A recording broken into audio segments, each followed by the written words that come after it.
And welcome to the Rip Curl Pro Bells Beach here on this beautiful Victorian coastline. Legendary event. The swell's filling in, the tide's dropping out, and it's on. Hard off the bottom, our cow drifts it.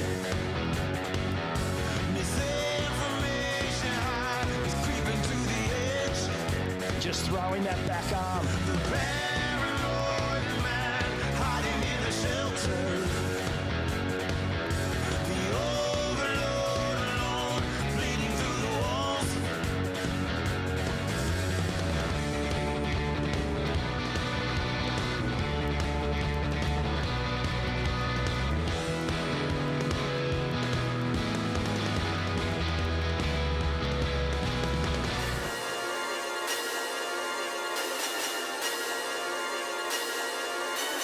You better watch right, we don't care what's right.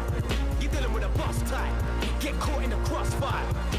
When I bust mic, it's march time. Bring out the dogs time, get caught in the crossfire. You better watch right, we don't care what's right. You're dealing with a boss type, get caught in the crossfire. When I bust mic, it's march time. Bring out the dogs time, get caught in the crossfire. Crossfire.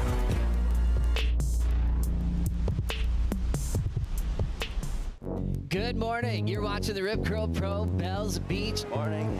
The stage will be set at Winky Pop for the second day of competition. Favorite to swell in the water. It looks really, really fun. Chianca, nice clean off the top. Here comes Kaio. Blow tail reverse. Looked like he did it in his sleep. Big snap to drift for the rookie. He's having a blast this morning here at Winky Pop. And Tino frames up the first snap. Deep bottom turn, layback hammer. I want to go surf. Thanks, Kolohe. Jadson Andre off the bottom. Big, powerful vert to finish. Robinson goes from third to second at the buzzer. Jadson will be surfing again today in the elimination round. David Silva lines it up for a powerful finish. Wow. Barrett saw this section and just went, of course I'm going to hit it. It's time for the opening round for the women. Gabriella Bryan turns in an excellent number, an 8.17. Oh, overhead wave by Tatiana. She's going to go for it. Oh, she pulls it. Beautiful opening extension. The fluid style of Steph Gilmore. Joanna Fay, huge jam. Wow, that's fun surfing coming out of Joanne. We continue on with the Rip Curl Pro Bells Beach competition. The elimination round is on. Off the bottom, and Griffin slams it shut. He's warming up, didn't he? And now Sidwick. Here comes a big section, committed power carve. Here comes Fanning. Clean open face hook. Big top turn arc, looking smooth. Nehemiah. The 5.1 was enough to see him up in a second, and Connor Coffin's got to be baffled here. Connor, that was an unlucky loss. How's it sitting with you now? Yeah, not too good. Really important round with the mid-year cut. Connor O'Leary now, steep section to finish, and he clouts it. Fitzgibbons, tail drift to change up the flow, punches it out again. Massive.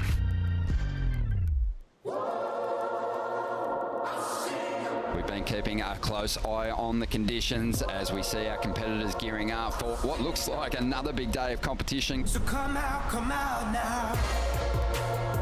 All the power in the rail game. Slam up into the left. Come out now. 'Cause I see it. So come out now. Up into a super heavy finish. Wow.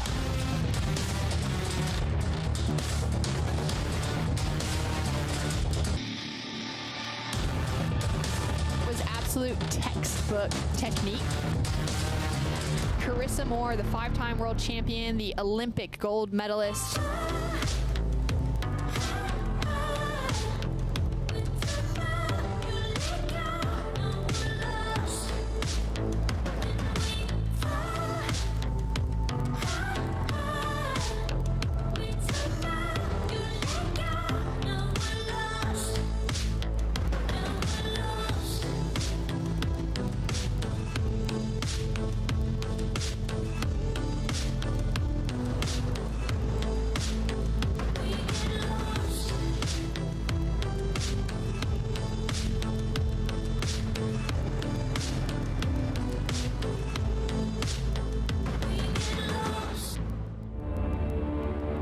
surfers might be falling off the championship tour. I'm bummed. It sucks. Really important round with the mid-year cut.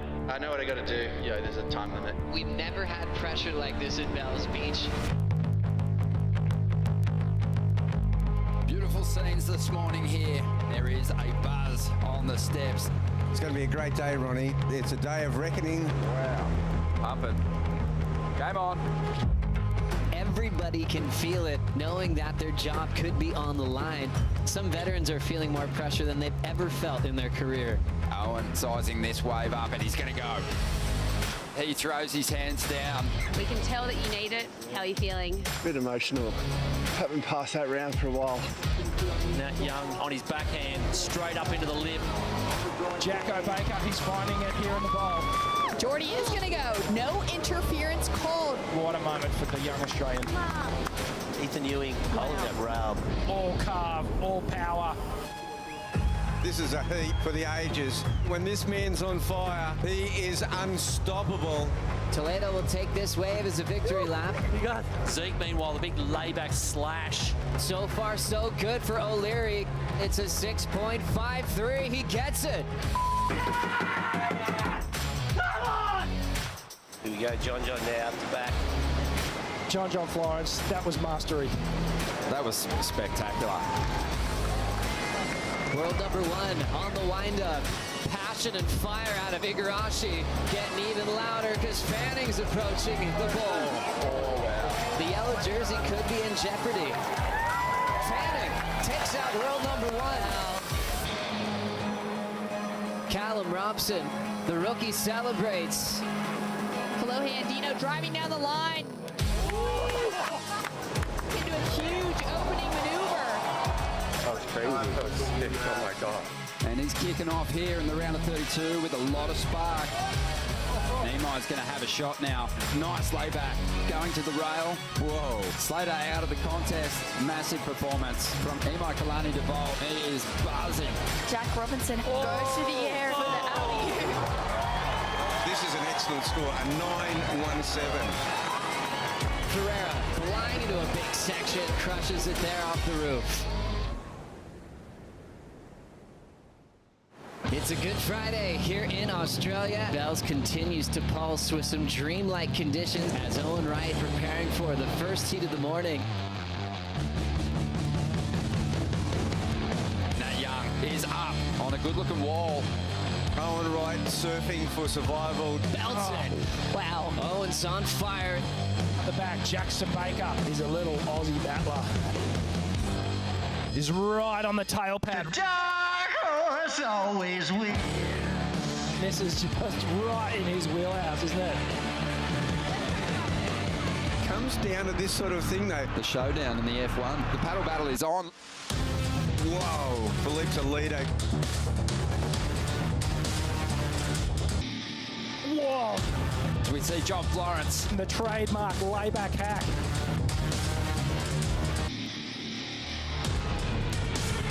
Mick Fanning, the four-time Bells champion. Look at that. Oh, just gets swamped. Clohe just absolutely goes nuts on this wave.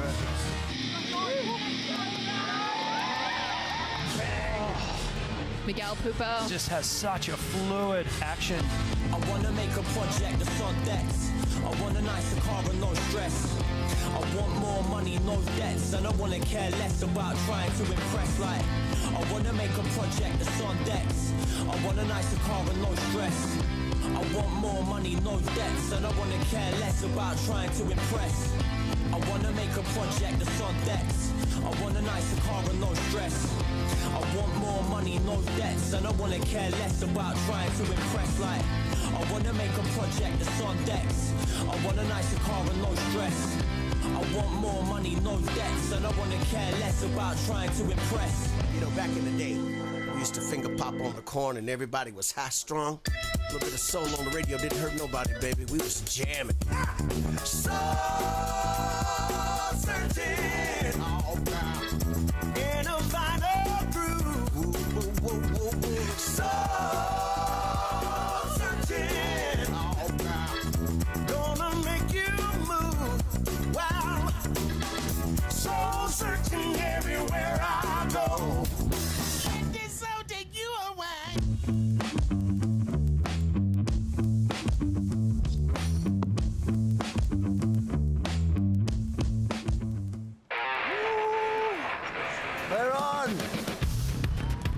What a fantastic day. The crowd starting to feel in here at Bells Beach once again. Ethan on the first wave and straight into it. Big hammer there. Ethan Ewing too strong in quarterfinal number 1. He's on his way to the semi-finals. Getting things started early, Toledo, and he hammers it. Unbelievable surfing. Here's the answer back. Felipe Toledo, just too strong.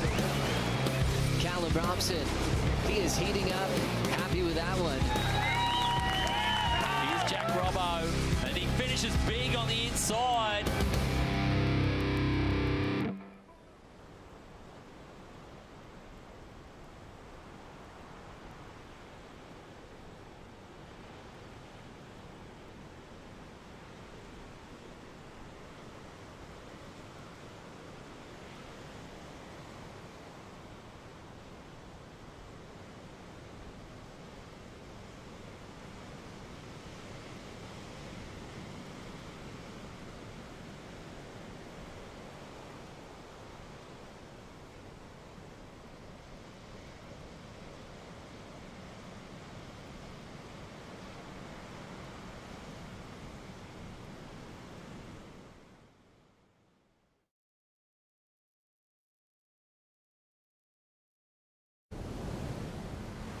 Having this vision, I've been having this vision. Either rise or you fall. I'm on a mission, bringing my dreams to fruition. I ain't playing at all. Bring out the body bags, I'm about to kill them, deliver them to the mortician. I gotta do what I gotta do. That's for my face, back in my face. I gotta do what I gotta do. I pray to God, he never came. I'ma do me, I'ma do me. That's in my blood, I never change. That's in my blood, I never change. That's in my blood, I never change. What a beautiful sight to see a big full moon and a gorgeous sunrise here on Easter Sunday. Checking out the Red Bull Athlete Zone. All finalists preparing for a big day. Callum Robson will have his hands full with this man, Jack Robinson. We saw Courtney Connollog on first light, checking the conditions and eating chocolate Easter eggs. First thing in the morning, Carissa Moore on the steps. Ethan Ewing preparing for one of the biggest heats of his young career, as it looks like we will be crowning our champions today here at the Rip Curl Pro Bells Beach. Tyler Wright looking for her first event title at this event. She has 2 runner-up trophies in the past, but she has been finding her feet once again. She said she hasn't felt this good on her surfboard in about 4 years. As we celebrate a happy finals day, a happy Easter Sunday to everybody watching around the world here at stop number 4, the World Surf League Championship Tour. Courtney Connollog versus Tyler Wright first thing in the morning as we check out the early morning free surf happening at Winky Pop and right out in front on the Bells Bowl. We knew that we'd have some surf for finals Sunday, and it looks like it'll be a quick call on for competition. And we will be seeing who's going to ring that bell after quite a dramatic Saturday night last night. We had some close calls and some buzzer beaters that we'll dive into throughout the story of the day. Joe Turpel with Wayne Rabbit Bartholomew, a world champ himself, a guy that's competed at Bells for a long time. How'd you sleep last night, Bugs, after all those close decisions that we had last night? Yeah, I had a bit of a restless sleep, Joe. I mean, I think I was more excited about today. You know, I woke up about 2 o'clock in the morning and said, yes, I'm ready to go. Gosh, it's going to be a great day. It's the morning of the semi-finals. Oh, we really are looking forward to see how it's going to work out. Let's dive into what we have on offer wave-wise. Big thanks to Surfline and Schaller Perry for letting us know how today was going to be looking. You can see the series of southwest swells that we scored yesterday and into this morning. The wind we're really looking at, breezy side offshore for today. Looking at actually to have more favorable wind this afternoon. Yeah, well, it was... this wind, the wind shear and the wind factor has been really iffy because 2 days ago, though, so today, heavy northerly, really bad onshore. It's a bit side shore, but starting with that brisk offshore. You can see the swell size just trims down a touch, but it should hang in there. And I think that's why Jesse Miley Dyer wanted to move the call up a half an hour early and get these surfers in the water to get the bulk of the swell. and get ready to ring those bells. Let's catch up with the decision from Jessie Miley Dyer as she's with Laura Enever. Happy finals day, you guys. Happy Easter Sunday. What a morning it is. And Jessie, tell us the good news. Yeah, today's finals day. You know, we've still got pretty good, a fair amount of swell in the water right now, and it's well overhead. Really nice conditions and clean. So we're going to go for finals day, and going to be interesting to see who rings it. Amazing. And talk about the conditions. We knew that maybe the wind might come up a bit later, so starting a bit early today. Yeah, we're starting a bit earlier for the tide as well as the wind. We do definitely have the consideration that wind may come up a little bit, and we've started a bit earlier to avoid that higher tide. So it's looking really nice out there. It is. Back to you guys, and happy finals day. Beautiful. Thanks so much, Laura. Laura and Jessie have competed on the bowl for many years. So great calls this week, and really cool that we get to finish on a holiday. It's a really special tradition for all the Victorians to celebrate their Easter around the Rip Curl Pro. And we'll be crowning our champions later on this morning as we check out the Oakberry surf conditions. About 4 to 6 feet on the face when those sets come through. Temperatures about 60 degrees Fahrenheit, 15 degrees Celsius. We've had some summer-like conditions. And that wind, I think people were worried about, would it be too strong into the rights and create a devil wind? So far, looks still fairly rippable. We did have a lot of ribs in the face last night, Bugs. We'll see how the world's best handle it today. Yeah, that's right. It's not a direct offshore. You need probably a little bit more west in the wind to get that direct crisp offshore. You can just see a little ruffle. The face of the wave is really clean, but as you can see, the top of the wave just slightly undulating. And that's that slight north wind on it. And here we go, Joe. It's on. Finals day begins with the semifinals. Tyler Wright taking on Courtney Connollog, a super heat, as Courtney is looking for survival of the midseason cut. Her best result this season, but she's also in her Bell's event title defense as she's looking for a 4th here in 2022. Tyler up and out. First turn of the morning goes to Courtney Connollog. Courtney drives off the bottom. Big connection. She can't hang on to the flats. So this semifinal will begin with some close numbers. Tyler trying to open up now. And she buries her rail, goes down. So you can feel the energy of trying to get a big score on the board quickly. But Bell's with some surprises for our competitors on the open face. You can see how tough it was to really line that rail up with a clean open face decision.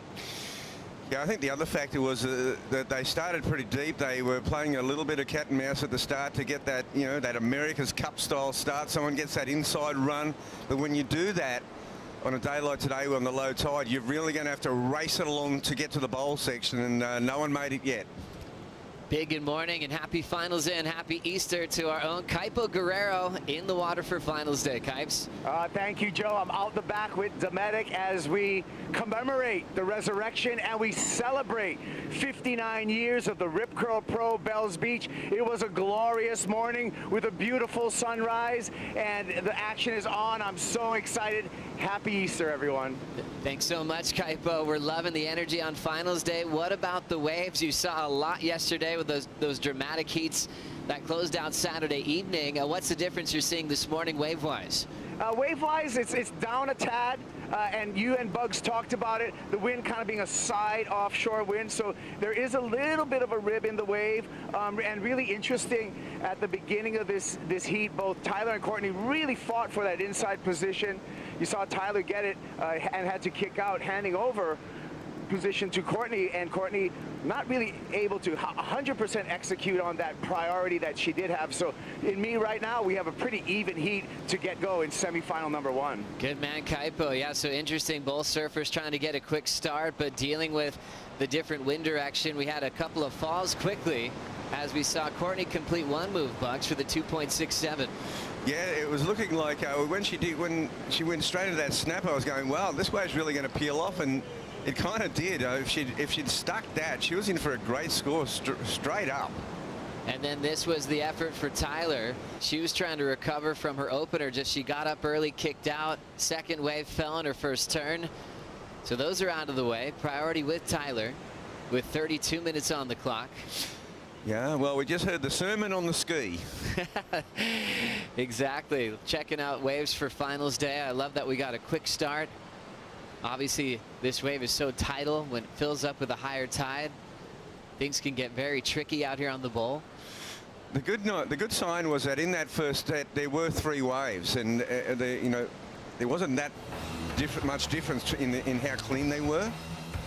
As we check out finals day bracket at the Rip Curl Pro Bells Beach, Courtney Connollog looking to make the midseason cut. This is a very important result for her. Tyler Wright's looking to be a part of the final 5.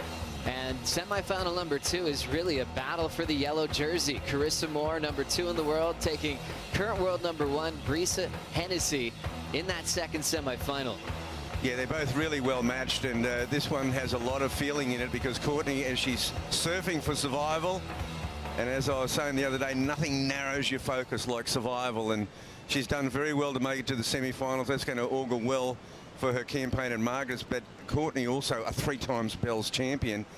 Tyler Wright showed such intent to win this championship here today. This is the one she wants. She wants it so badly, Bugs. She talked about it on the press conference. She's mentioned it in post-heat interviews. She said it's been an emotional event for herself because she feels good again. And we'll never forget when we saw her at Jeffreys Bay in 2018, halfway through the season, she was still the defending world champ. She had won back-to-back world titles, and she had to leave South Africa without performing in a heat. She felt under the weather. At that moment, we didn't realize we wouldn't see her till the following year at the season finale at Honolulu Bay. It was a really healthy comeback for herself. She went straight into the final after all that time off, but she still said she had a lot of work to do, and it's all coming to play this year in 2022. A 2-time world champ. Looks like she's back where she belongs, which is probably a pretty scary feeling for the rest of the world title threats this year, that Tyler is back ready to take down some big names again. Well, she certainly has been the standout through the draw, and not just her performance on the wave, Joe. It's her heat management. It's been so solid. She's been on the bombs. Picking the right waves is so crucial here at Bells Beach. To get some more insight on the final 4 women coming into finals day, as we say good morning to Shannon. Good morning, guys. It's an exciting day down here, and all the women are pumped for it.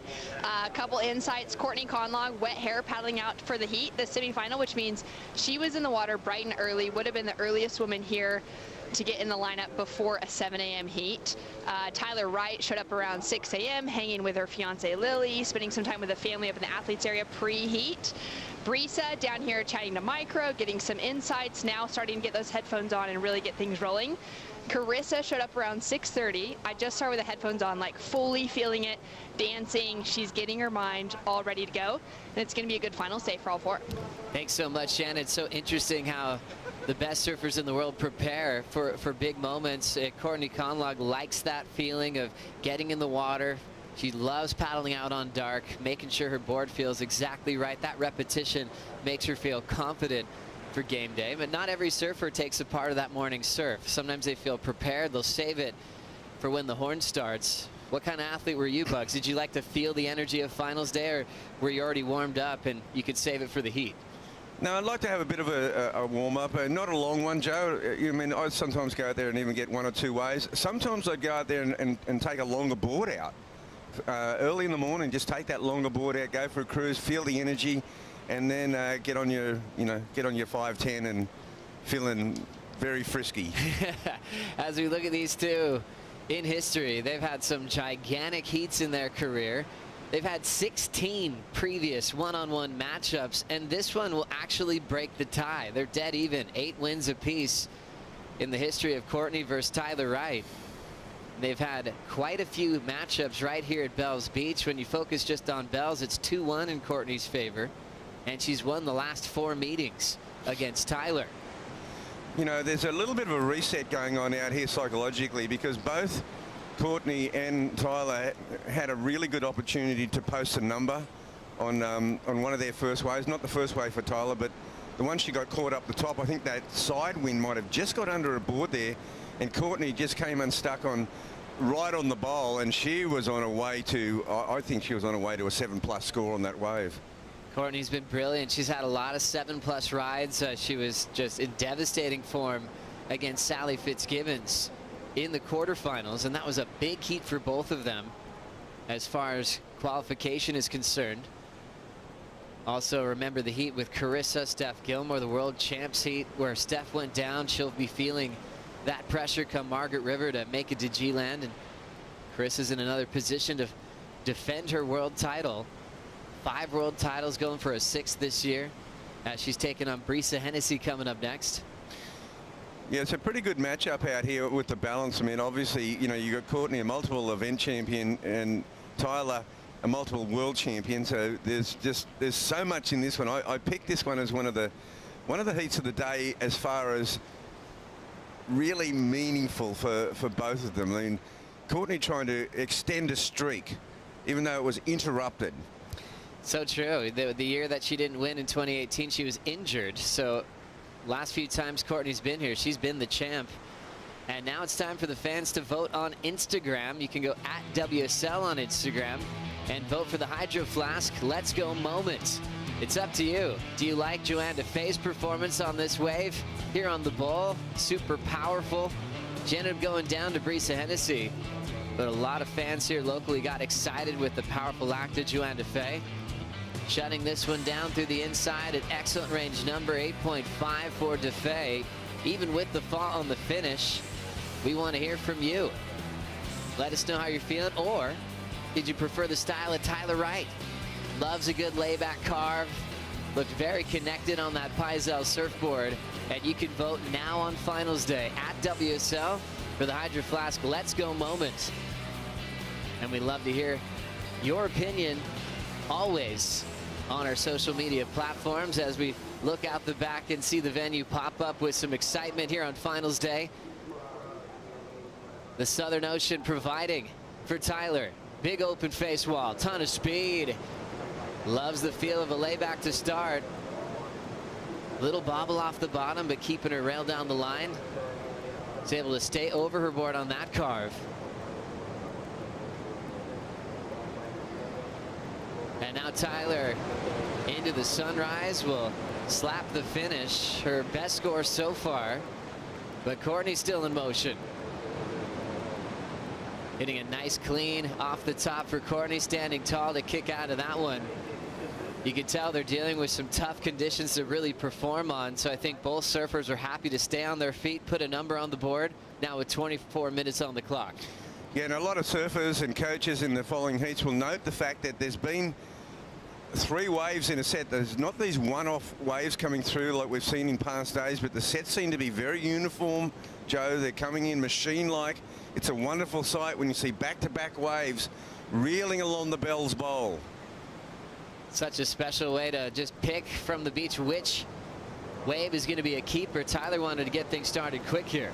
Yeah, well, you can tell from that very first turn, she turned under the lip. She was not going to make the same mistake as before. A little bit of wind factor she's got to allow for. She successfully navigates past the bowl section. Kind of a little bit of a soft finish. And then Courtney was able to finish as well. Yeah, a swooping bottom turn by Courtney, a much more definition in that top turn.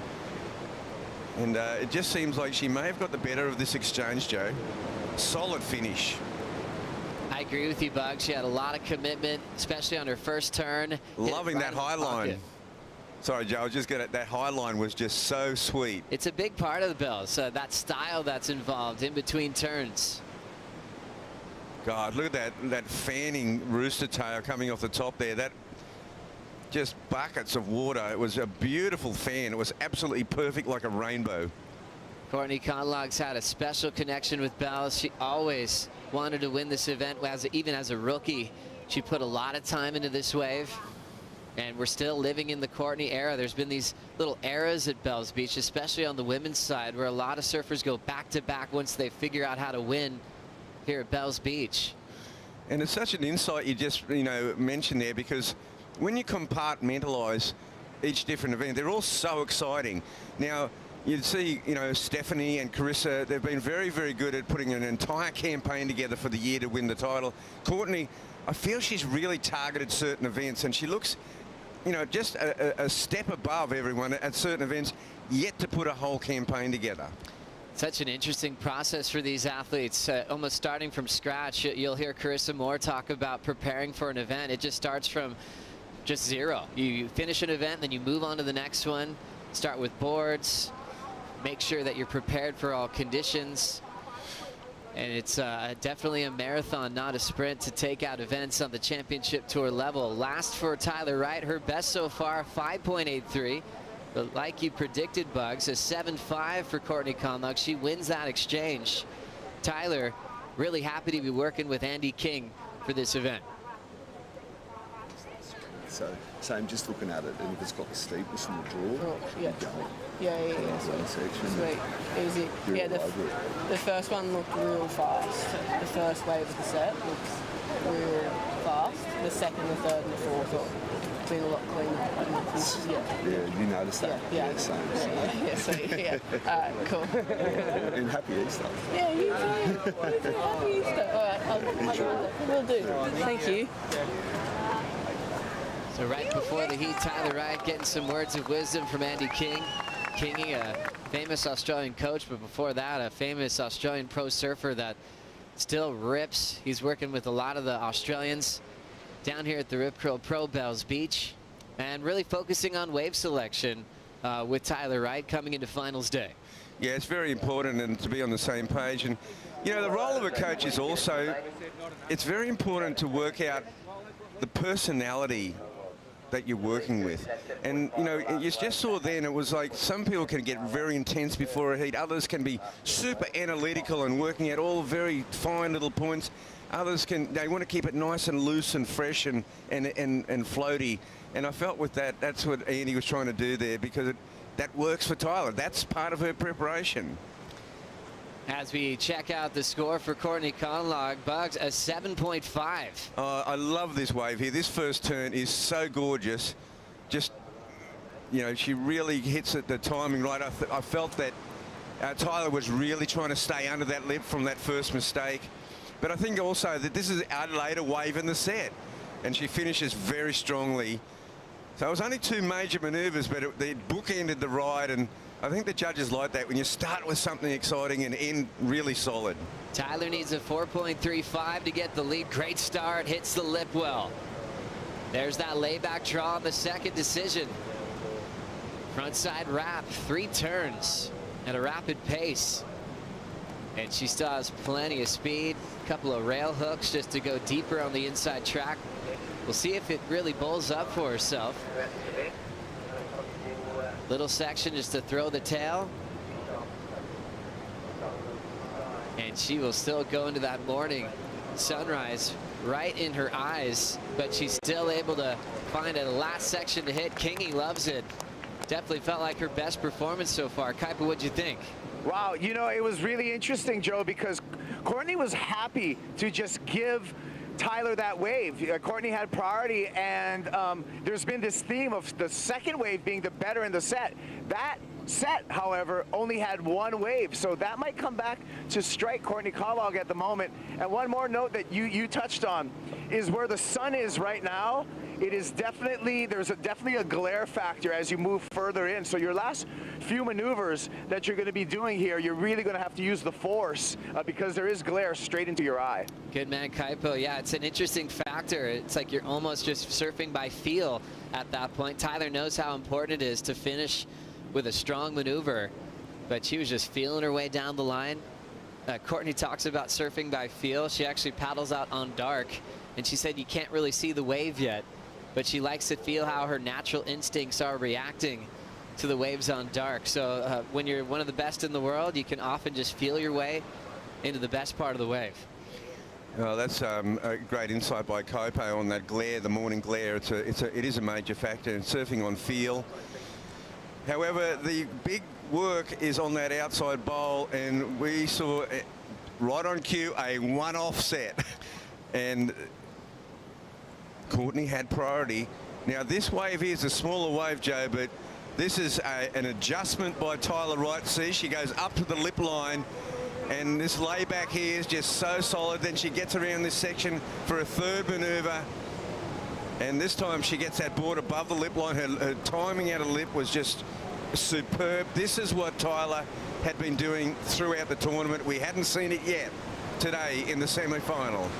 Great to see her make this inside connection with the sun in her eyes. She still put together a nice clean maneuver.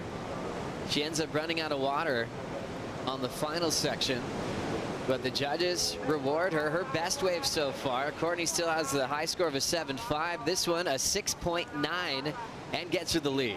Yeah, and you know on that first wave, she tucked under the lip. This time she gets right above the lip line there, and her timing out of the lip just extraordinary.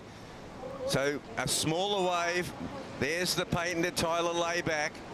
She's got that one on lock, and then beautifully timed deep bottom turn. And again, that swooping snap out of the top, huge rooster tail flying, brings the board right around, and that is what you call a mid-heat adjustment by necessity, knowing that Courtney got that 7.5 on that exchange, the 7.5 to the 5.83.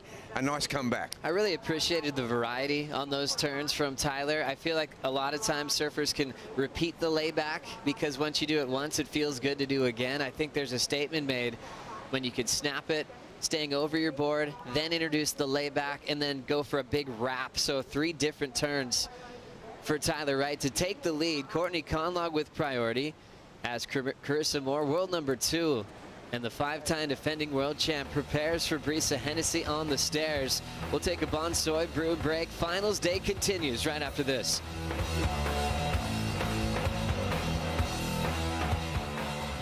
The Rip Curl Pro Bells Beach is brought to you by Rip Curl, the ultimate surfing company, by Visit Victoria, official event partner and exclusive tourism partner, by Surf Coast Shire, strategic partner of the Rip Curl Pro Bells Beach, by Bond University, official higher education partner of the World Surf League Australia, and by TAC. Drive safely through the home of our wildlife. A safe drive saves our wildlife.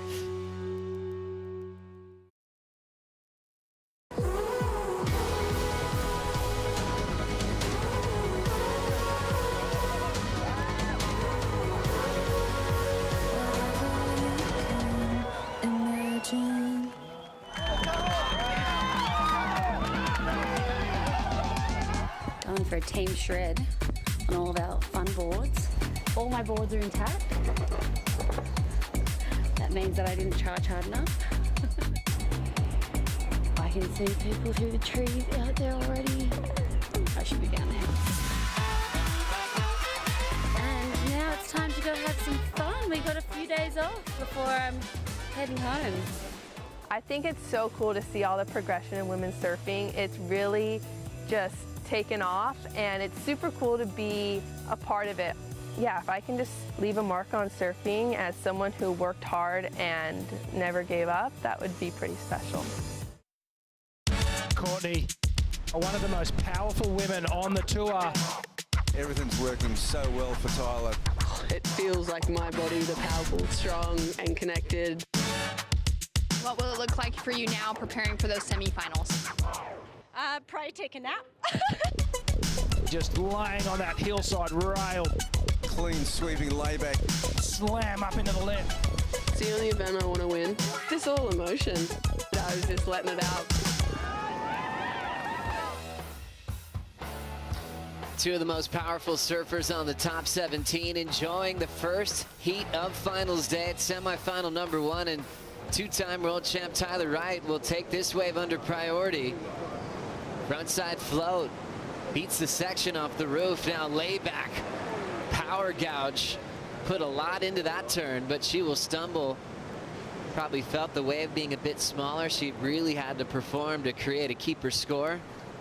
No harm done when you don't have priority. You have a chance to make a move there, Bugs. Yeah, well, it certainly worked for her in the last exchange. Tyler got well and truly not only back in the heat, but she took the lead with that 6.9 as we see Brisa, the yellow jersey, wearing it well, Joe.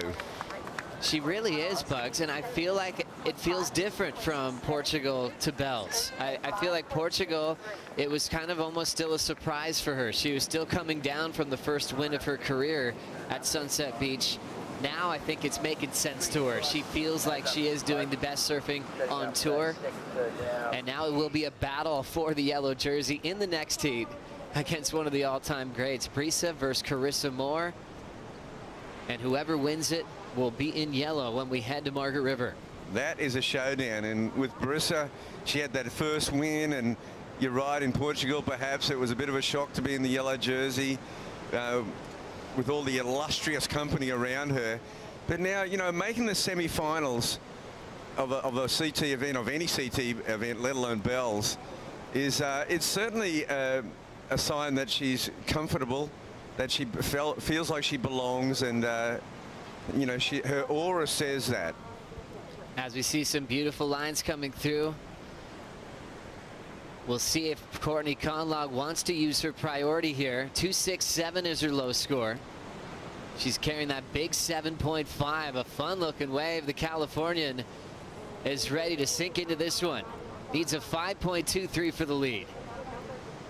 Fading turn off the top of the wave, jams it hard. Great second maneuver with some power, snaps it again. Wrapping turn for Conlog. Inside track is not slowing down for her yet. And she'll be able to keep that speed from start to finish and attack the end section. Conlog looking for the lead change with 10:30 to go. Fairly confident she'll get that lead change with that one, Joe. Her first two maneuvers very crisp. She gets the third one in, took a little bit off the hammer. Courtney's mom, Tracy, loving the action. She had a basket full of Easter eggs this morning. Giving much, is it? And she does that every year at Bells. First thing in the morning, she gives you permission to have chocolate before the sun comes up. Well, it's been a winning tradition. And what a good feeling for the Conlog family to have so many great memories, winning memories. Courtney has 3 titles here, looking for a 4th. And looking to put herself in a position to make the midseason cut. Standing by for scores, 9:45 remaining. Bugs, you feel like this will be a lead change? I do feel that these first two turns are really crisp. The second one in particular, this is where she hits the hammer. There's a Courtney special. And then she comes around for the third one. I thought she took a little bit off that one, but still a nice snap. Really making sure that she'd banked that wave, and there was a mistake-free finishing on the bowl. Nice work through the middle here, Joe. Yeah, it certainly was. And I love that she didn't have to fish too long on this inside track. It gave her a healthy end section, and she did attack it. These first two turns, though, she just wraps that board around. She really sets up for this second one. It's a lovely pocket, and this is Courtney at her finest. Just free surfing. Comes around off the bottom again. Nice deep bottom turn. There, I thought she kind of just pulled it up a little bit tighter than she may have in a free surf situation, but making sure of it, Joe. Nice transition into that inside track, trusting boards from Tim Stamps, who's like an uncle for her back in Huntington Beach, where he shapes boards. And also using the FCS system, the Mick Fanning fin template there that she's been really trusting all event long. Numbers looking promising for Courtney Connollog to get the lead with 8:22 to go. They had a big semifinal together a few years back at Bells, which Courtney won, and she's back in the driver's seat of this one in 2022, a 6.4. Tyler with priority now needs a 7.01. Yeah, well, that just lifts the required scoring equation for Tyler Wright. She needs to better her last performance. She needs to better that 6.9. She may be looking for a bit of a bomb here, Joe. Rip Curl Pro acknowledges Wadawurrung country and Wadawurrung people, the traditional owners of the land and waterways. We are gathered here on Juruk, the original Wadawurrung name of Bells Beach. We pay our respects to Wadawurrung people, their elders, past, present, and emerging, and extend this to acknowledgement to First Nation peoples here today. Special to be here at Bells, and we started with a beautiful welcome to country. Tyler and Courtney a part of that ceremony, and then they get into gear and have their warm-up sessions, and they didn't have too many days off. We're scoring with the swell. It did not look like we were going to get waves like this when we arrived in Victoria. Beautiful layback carve to start for Tyler. Needs a 7.01. Wraps the second decision. Here comes some rail work again. Little bounce off the rebound. She will ride away. Doesn't have to hunt too hard for speed. Attacking the whitewater crumble. Here comes the end section. Can she pull it off? She does. Andy King enjoying breakfast and enjoying Tyler eating up that finish here at Bells Beach. A 7.01, that would have to be Tyler's best wave so far if she can turn this lead. That's right, Andy King up there. He's stoked, and he's got his coach with him. What do you reckon? Yeah, she got it. Of course, that's the Tyler camp. How good is the banter in Coach's Corner, Bugs? I love it. Especially last night with some close heats to close out Saturday evening. Those conversations were unbelievable. As you can see, the Water Patrol, the boys been working hard out there. Surfers like Lyndon Ringrose, who actually featured in this event a few years ago, a longtime pro surfer. He's got his son out there with him this year. The Victorians do such a great job to take care of the world's best athletes. They have a certain route they have to take. They don't want to have wake on any opportunity in the contest area, so they have a big route out the back. We've had some pretty exciting moments jumping off the ski and trying to put yourself into position. Italo jumped off the other day and just sank straight down underwater. Yeah, he had a bit of a slip up at the start getting on and at the end, but it didn't affect his performance on that occasion. And he usually gets off so clean and gets that extra boost off the wake. But it is scientific, and there hasn't been any ski wake. You know, Joe, this layback here is sensational. Just holds it right through. Super layback there by Tyler. It's a layback carve, and this wave, it sort of runs out of bowl, but she got a bit of some great work on the outside, and then as it comes through here, Joe, more to offer. Yeah, it really opened up, tags it there, and then the finish was even more dramatic. And she nails that, and she is absolutely stoked with that ride, and it's going to be close. It's just depends on how they judge how much work she got in the bowl. That first maneuver, awesome.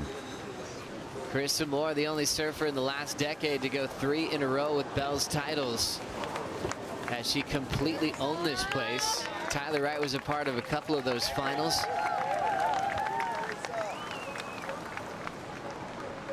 And she's currently world number 2. The fight for the yellow jerseys coming up next. Meanwhile, scores are in from Tyler.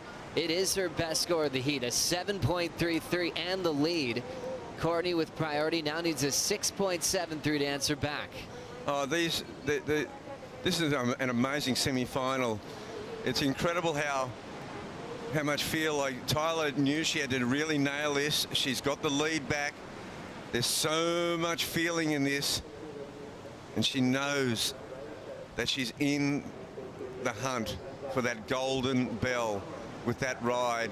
And now over to Courtney. They have leapfrogged each other. The lead has gone back and forward, and this is what you want in a heavyweight showdown, the lead changing hands on every exchange. Especially on finals day with so much on the line for both of these surfers. Courtney's got to make that midseason cut, so she's thinking she's already in a must-win situation. And for Tyler, saying she's finally feeling her form again. And it's interesting, she won the start of the year last year at Pipeline. It started at Honolulu Bay, and then she won that continuation. But she hasn't won an event since, so this is a great performance for Tyler. 6.9, 7.33. Still 2:45 to go. And Courtney's been brilliant at Bells. Doesn't make too many mistakes. That last Bells trophy that she earned was in pretty sizable conditions, and she'll never forget that one because she had a perfect 10 against Malia Manuel back in 2019. Yeah, that's an unforgettable memory. We all remember that one so well, and now Courtney is going to have to pull it out of the fire. And if there's more than one wave, though, Tyler will have an answer. But it's up to Courtney now. Can she retake the lead? She needs a 6.73. She's looking at this one with intent, Joe. Courtney chooses this wave to surf for the lead.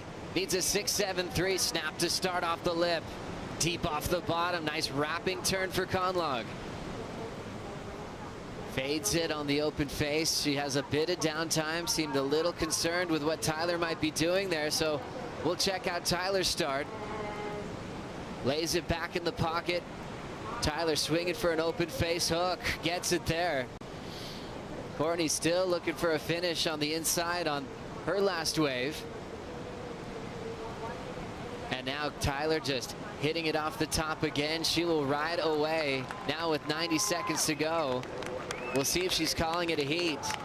Looks like she is, Joe. Looks like Tyler has declared her innings in this women's semi-final number 1. This is going to be some weight. No, Tyler's turned around now. She's going, you know what, a minute left. Courtney, I'm not going to leave her out there on her own. So a change of plans in the last second. She's certainly getting the jet ski. So we really want to focus on the last 2 waves. Oh, no. We see the 7.33 that Tyler had, a 7.5 for Courtney. Look at the backups. This heat is extremely close, and it speaks to their history. 8 wins apiece in 16 previous matchups. They always have so much excitement. A lot of times they're meeting in finals. And it's really a contrast of, I think, the bowl work. This is a pretty interesting wave by Courtney. This first wave, let's look at this first snap. Beautifully timed. And then she goes into a big wrapping cutback. So there's her 2 big bowl moves, Joe. That's right. This Harvey Norman recap is just the final exchange. That's where Courtney was like, okay, what's going on out there? And then back to business. This was the inside work we didn't see on the live call. Yeah, a little bit of stumbles there. Yeah. Didn't really have a good section to work with. She was able to swing through the whitewater as we transition to Tyler's last wave. Yeah, well, Tyler gets some good work in here. The second turn here, I thought she pulled it up a little bit, not quite as radical as past laybacks, but then that carving third turn, she wanted to get that in, Joe. And the finish here, pretty solid. This wave held its body and held its strength through this midsection. And no claim there. This is a nervy weight. She doesn't know what her opponent did on the previous ride. Last scores coming through for Tyler Wright and Courtney Connollog as Tyler's waiting on the sand. Conlog doesn't get enough to turn it. Tyler Wright takes the big win, and she's into the final here at the Rip Curl Pro Bells Beach. An exciting one coming up next with Carissa Moore and Brisa Hennessy. We'll bring in Shannon Hughes and Richie Lovett for the call.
Brisa? How good is it to be Brisa Hennessy right now? Yellow leader's jersey, and you're in the semifinals.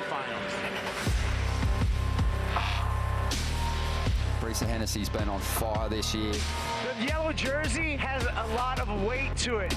Carissa Moore, the 5-time world champion. I'm stoked to be in the semis. Here comes Carissa. Oh. Big hack. She threw everything at it. Look how confident and poised she is. Just pivoting off those fins.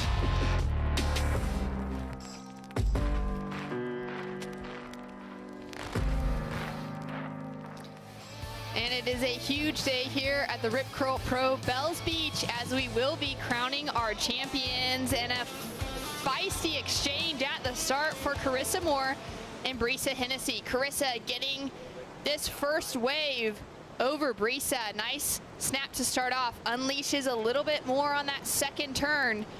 And a wrap in for the third. Now she's going to play with it here to set up for that big inside section. A great looking set for her to get her campaign underway, and puts on a solid finish. Shannon Hughes and former CT standout Richie Levitt here in the booth for a very exciting finals day. And Richie, what are your thoughts on that opening ride of Carissa Moore? It was pretty solid, wasn't it, Shannon? And excited to be here. Finals day, and the surf's turned up.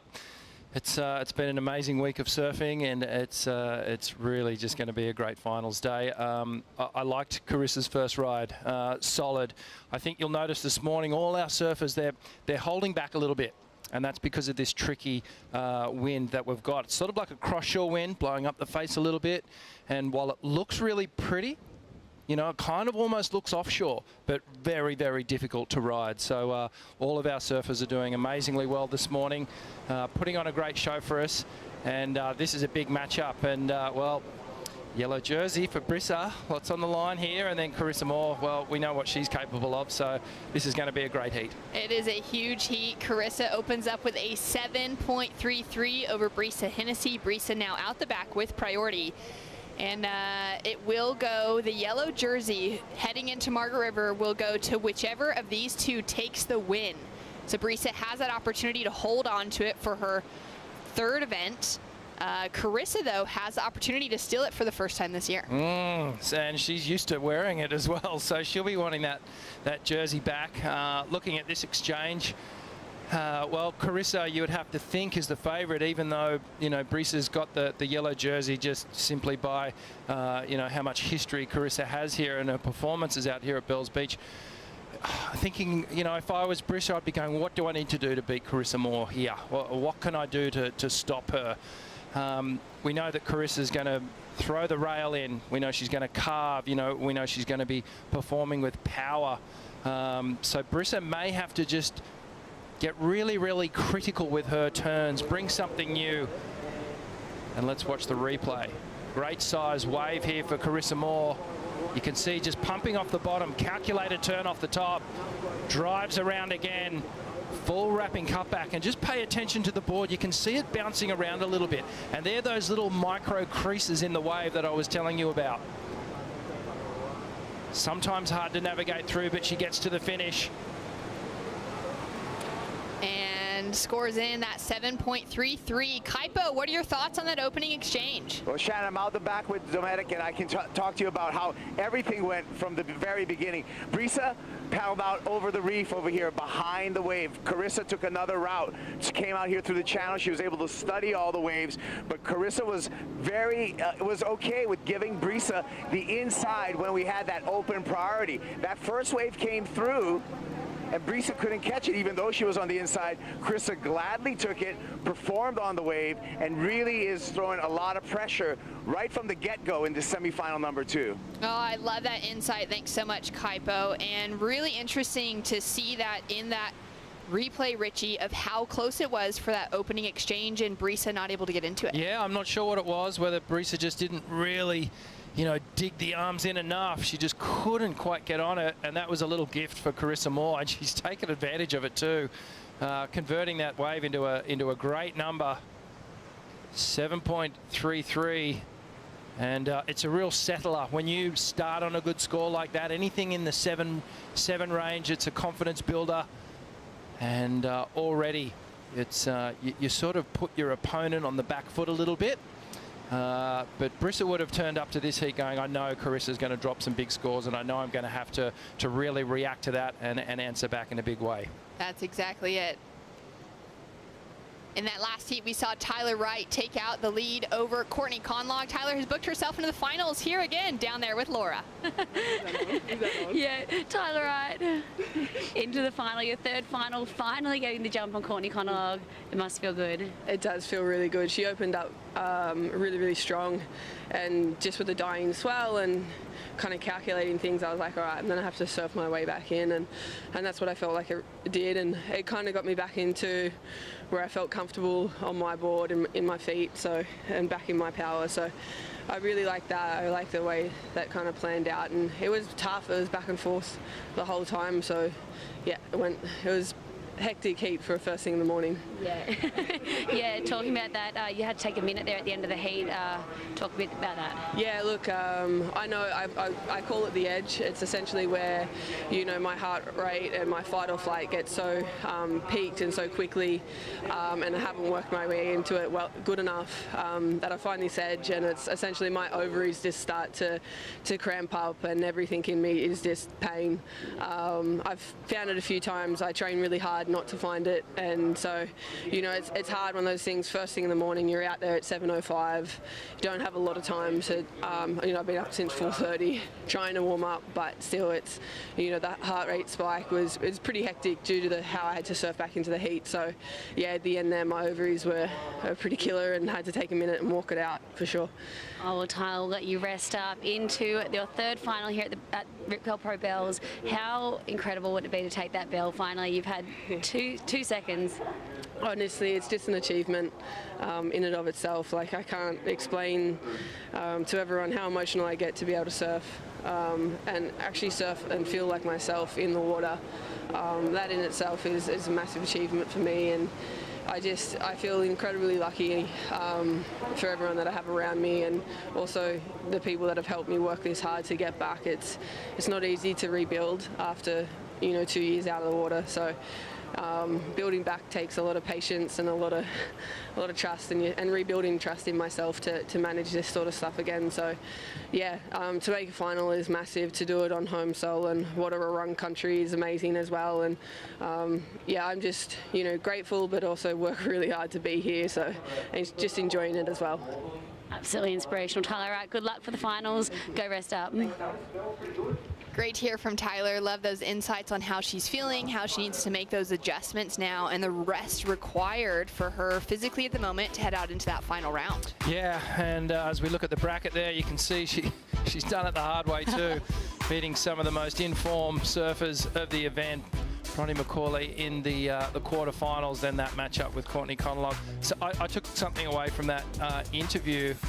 Obviously, Tyler going through a few little, you know, body issues there because she pushed to the edge, and when you're in a competition situation, you can train your heart out, but it's really hard to emulate that moment in competition. And something happens where you do put in that extra 10%, you push your body that little bit more. It's really hard to take this situation that we're looking at right now and put it into a training platform, because there is that little X factor element when you're in the height of competition. And obviously Tyler just pushing that tiny little bit further, and she's pushing her body to the limit, putting it all on the line, and well, gets the win. Great win too. Taking a look at the Hydro Flask Deep Stat matchups between Carissa Moore and Brisa Hennessy. Carissa has, well, they've matched up 4 times in their career together, and Carissa's had the upper hand in the last 4. So their very first matchup back in 2019, Brisa got the win. Since then, Carissa's had the domination. Well, that possibly playing on Brisa's mind as well, but perhaps also fueling the fire, wanting to get one back on her. And well, we saw Carissa take another wave there, pushing quite hard, and maybe a get out of jail card there for Brisa, because Carissa wasn't able to convert on that one. But if she had, bringing a little bit of progression, that's the first time we've seen the surfer, you know, going for that high risk element this morning. Yeah, and there's a lot on the line for these two, looking at who's going to take the yellow jersey moving forward. For Carissa, she definitely wants to get that upper edge heading into the back half of the season. For Brisa, it's been so exciting. We watched her take out the win, the only of the two of these competitors to have a win this year, out at Sunset Beach, and it was her very first championship tour victory, which was so cool to be able to watch her succeed at a wave that she knew so well at Sunset. Yeah, nice to get one in a real, you know, one of the most famous surfing platforms in the world. Whenever you get a win in Hawaii, it is a remarkable feeling, and they're regarded very highly just because they are big open water conditions. And yep, happy I got one early on in my career.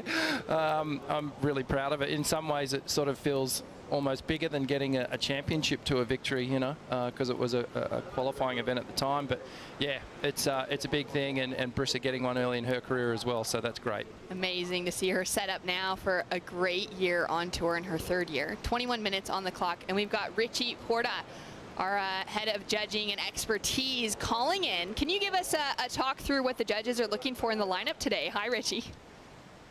Morning, Shannon. Morning, Rich. How you going? Good, mate. Yeah, it's good to see. Yeah, it's interesting, all right, because we've had 3 waves in the very good range and 3 just in the good. So they've had 6 waves all thereabouts already in that first heat to set the scale for the day. Carissa's now come in with a very good wave as well. So they're going to be watching a lot of TV, and with the lulls, they get to watch a lot of TV, and they have to, because a lot of the surfing is so similar, and they really have to pick the eyes out of those waves to go which moment makes these waves, this score, a little bit better than the previous one. And as we saw, we've got 1 heat down, really tight straight off the bat. So the judges have got their work cut out for them, because they've set their scale in that very good to very good range. 2 judges, in fact, went excellent on Courtney's first wave, but everything under that was in that smaller range. So a lot of work to be done by the judges. Head Judge Britamo will be directing a lot of TV. He doesn't speak to them very much. He won't be directing them with scores, but he'll say, let's put on Red's wave again. And you'll see, if you're in the judging booth in the next 10 minutes with these lulls, they're going to be rewatching the waves that have already happened, just so that they're fresh and ready to go for the next score.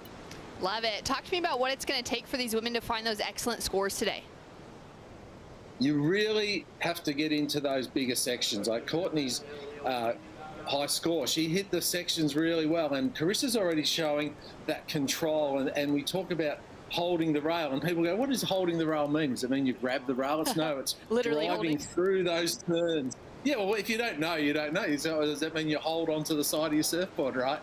But so with the bit of the chatter on the wave, it's the surfers that are going to show that extra bit of strength and hit those sections really hard is going to be the difference between some of the surfing that we're going to see today. And then coming up in the next heat with the men, the judges will reset their scale again to suit what the men are going to be doing.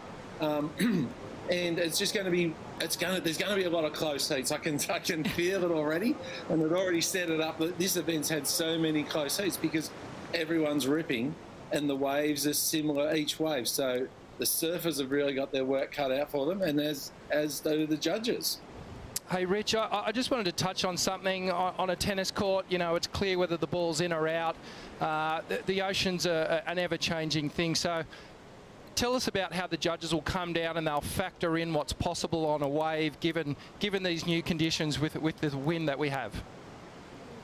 Yeah, and they stick to the basics. When the waves get a little bit inconsistent, when you have to score, you really, as a judge, stick to that basic criteria that they've got in their mind set out, and they go, this is what I want to see. I want to see those major manoeuvres, combinations of manoeuvres, but I want to see them in the most critical part of the wave. So a bit of the luck factor comes in and bells on days like today, because not every wave's the same.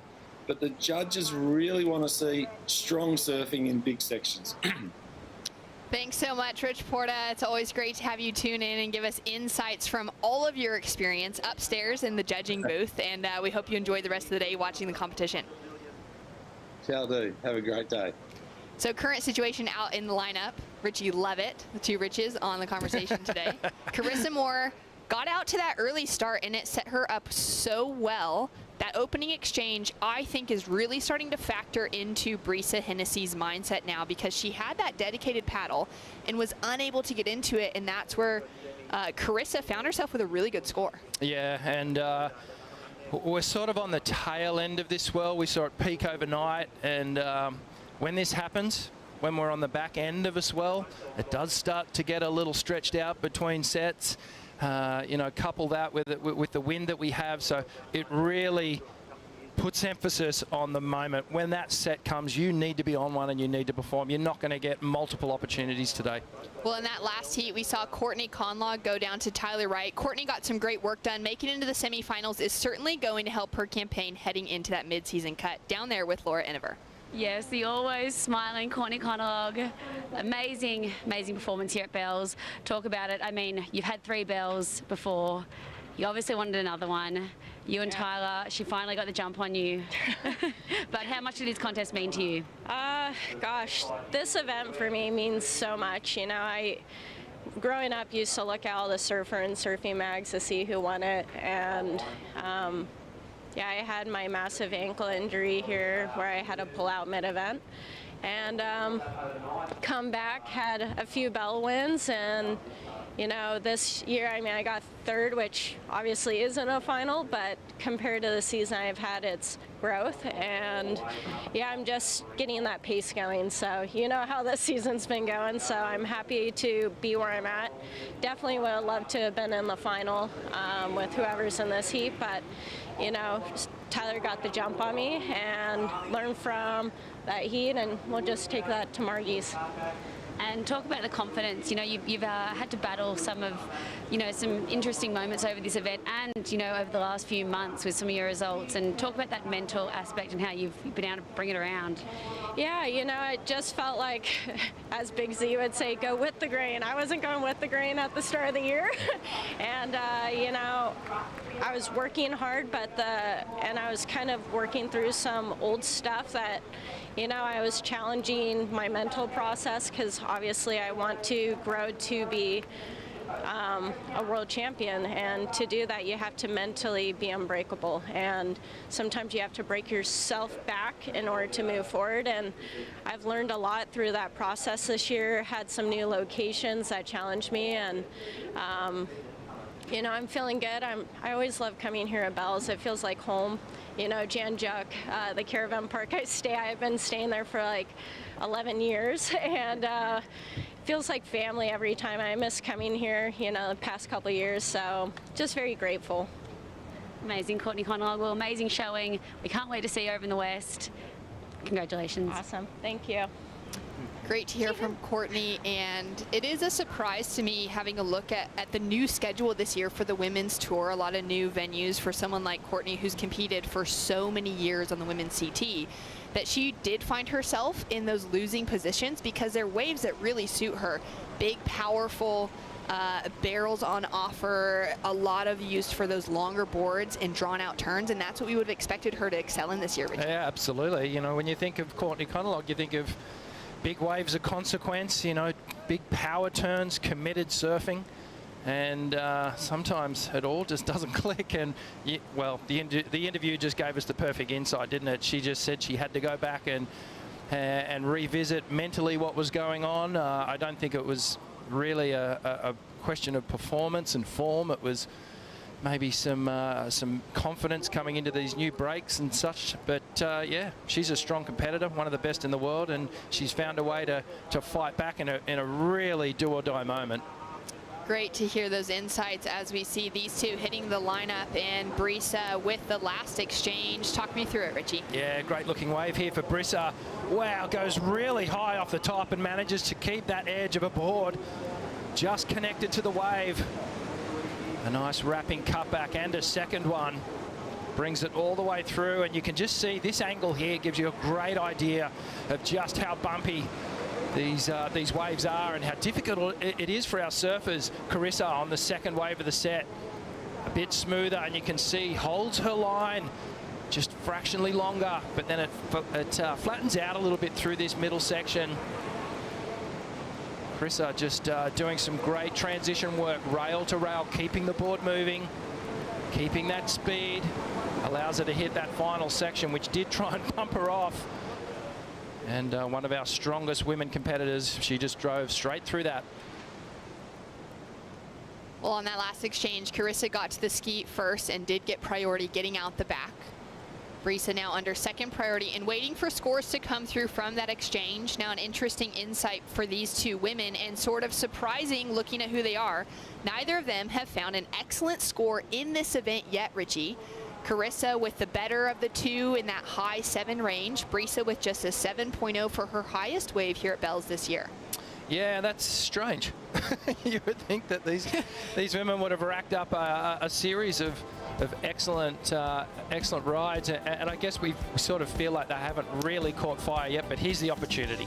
Scores to come through. We're going to take a quick break. Of course, next semifinals, Ethan Ewing preparing for Philippe Toledo. Stay tuned for more action.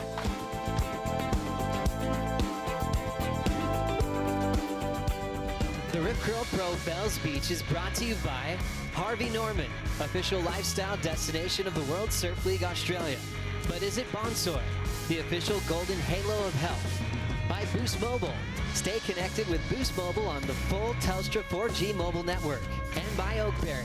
Fuel yourself with the official acai of the World Surf League Australia.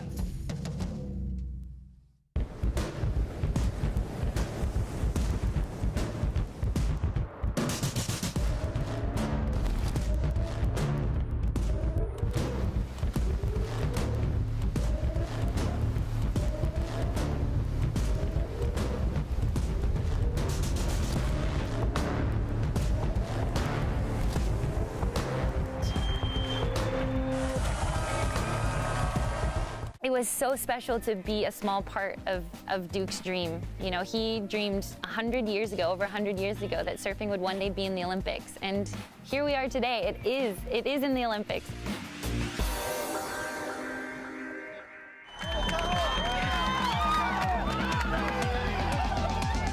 Going for a team shred on all of our fun boards.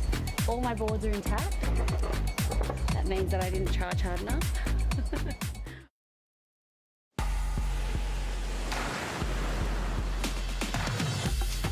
The things I love about the Great Ocean Road, we have incredible surf breaks, we have amazing little towns, and then the 12 Apostles, one of the wonders of the world.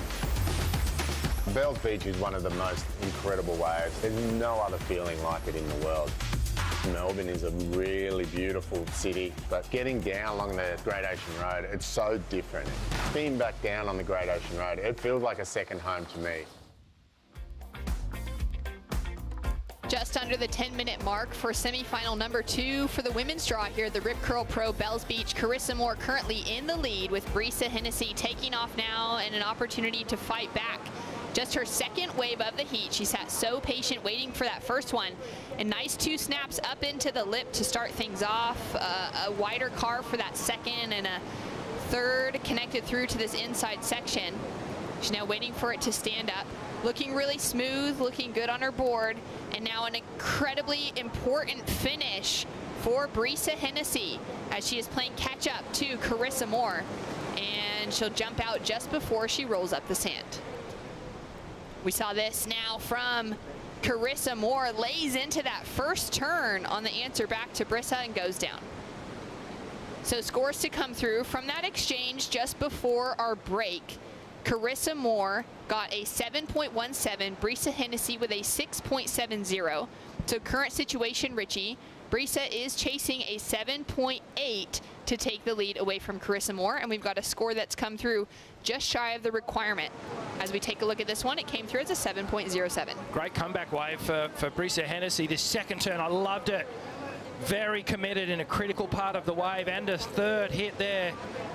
But it was all that second turn for me. I loved it. She just attacked, showing no signs of any nerves. And as you said, Shannon, just keeping the board going, the momentum building all the way through to the inside. She wants to finish cleanly and leave a good impression in the judge's eye, which she does. So 7.07, she's starting to build the gap here. This first turn, great form. And it's this second one here that really impressed me. See how much tighter it is in the pocket, goes higher, up into the lip. Like right on the edge there. If she had pushed just an ounce more out of that, she may have lost the tail of her board over the back of the lip. She nearly comes out of it blind. You could see her eyes close there as sprays right in her face, trying to make that landing and still see the next section coming. Coach Mitch Ross and husband Luke for Carissa Moore. Just having a little chat there on the stairs. I did see them sitting with Carissa this morning in semifinal number 1. Carissa with the headphones on. She was really feeling the groove as she was mentally preparing for this semifinal. Yeah, and it is a mental game. For all you young women out there, go and jump on Carissa Moore's Instagram, because she wrote a little letter to herself and posted it, and it really was from the heart. And it just shows you that even you know, sports men and women at this elite level can have down days, and she just needed a little pep up, and it's well worth the read. So, you know, it's competition time. It's a journey. You have these ebbs and flows and ups and downs, and even in the height of it all, you know, there are these moments where you need to really reconnect with yourself, and she does that. So it's worth a read. I love that from the 5-time world champion, the Olympic gold medalist in Carissa Moore. Well, right now she's managed to gain control of this heat and deal with some tricky wind conditions out in the lineup. Kaipo Guerrero, you're there. Let us know how it feels.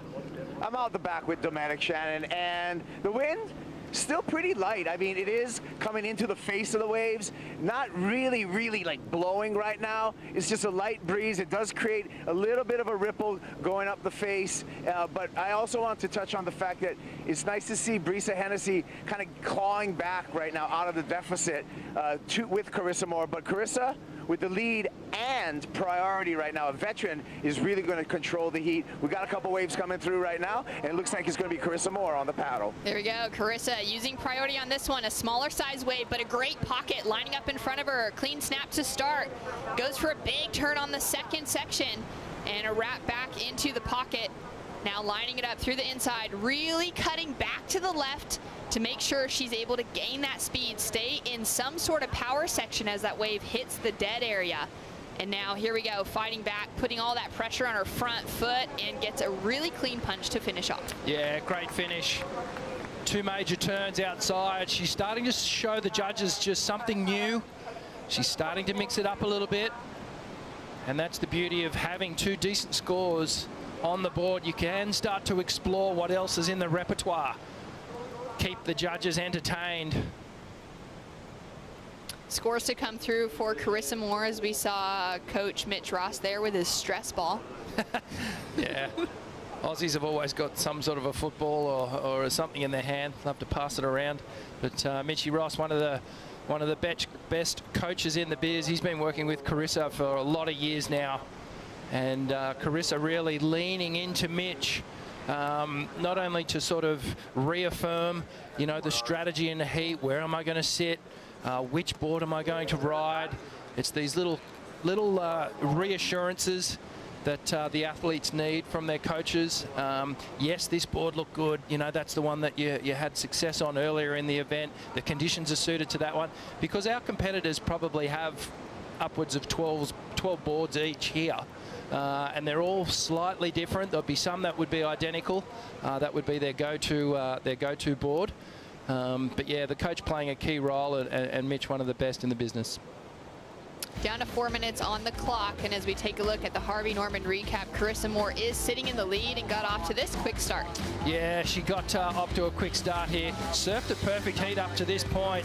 Hasn't made really any mistakes on the good waves she's had. And this is just textbook surfing here for Carissa Moore. Look at the power in each one of those calves. Just loving the way that Carissa just connects all the way through to the inside. Steeper one here. Carissa laying on the rail a little bit harder. Driving all the way round into the pocket. And again, bringing it all the way through. Just love the extension in Carissa's body. Compression, extension through each and every turn. And finishing solid, but Brisa, she bounced back as well.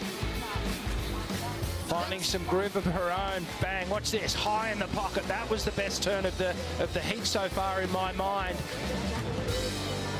and just bringing it all the way through to the inside. Perhaps just the exclamation mark at the end of the wave could be the difference at the moment. Brisa's waves just a little lackluster as they've come through to the inside. Bit of downtime, gets the final foam hit, but you can see there she wasn't driving through that final turn. And as we get higher into the tide, the opportunities will start to fall away. So it means each opportunity they do have has to be a good one. They have to execute it with precision. Yeah, it's such an important insight to see that on the finishing sections where Carissa's just found that little extra speed where she can really put on something powerful and push through that tail. Brisa just lacking that speed to attack a flat section nonetheless, but really going to be something she needs to change on a final opportunity if she gets one. Yeah, it's a big heat, you know, semi-finals, so close to the opportunity to win the bell and ring it. But Brisa knows it's all pretty straightforward now with 1.5 minutes or getting close to on the clock. She needs that 7.43. So it's a big score. It would be one of her biggest scores of the event so far. It would be her biggest score of the event. That's exactly it, which is a lot to ask for. She's had some great surfing, but just unable to touch above that 7-point range. She's got a 7.07 on the scoreboard now, chasing a 7.43 to take the lead away from Carissa Moore. They've had a few CT matchups in their past, and Carissa getting the better of them. Now having another lap here, she just found that momentum early on in this heat. The 5-time world champion, the 3-time bell ringer, looking for an opportunity to book herself into the finals again. It's Carissa Moore with a great couple of turns to kick things off. And now, finding that speed, that momentum that she requires to put on the exclamation point on the finish. This wave looking soft, but Carissa finding that flow throughout and showing the judges why she deserves her 21st head-to-head matchup against Tyler Wright. Yeah, great surfing. And just putting a little bit more pressure on Brisa Hennessy, getting that wave off her under priority. Brisa obviously thinking, no, that's not enough for me to get that 7.43. So with Carissa Moore, nothing to lose.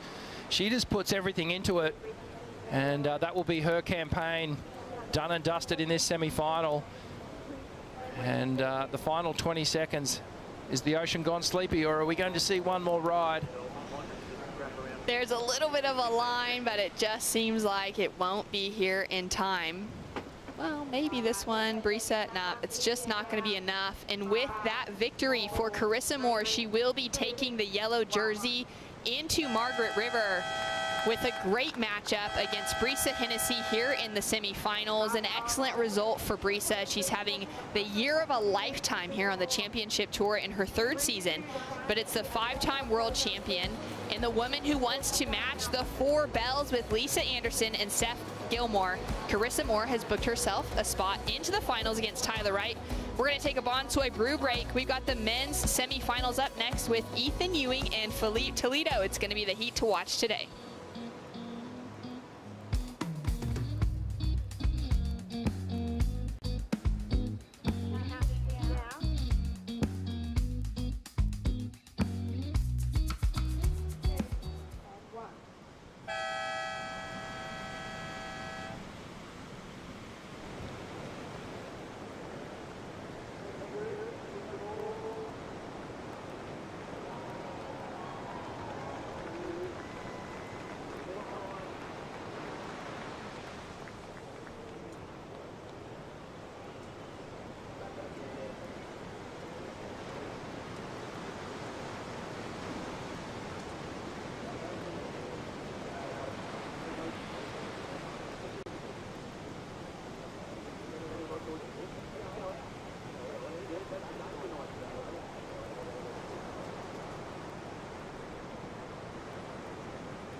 who's always set to be one of the greatest ever.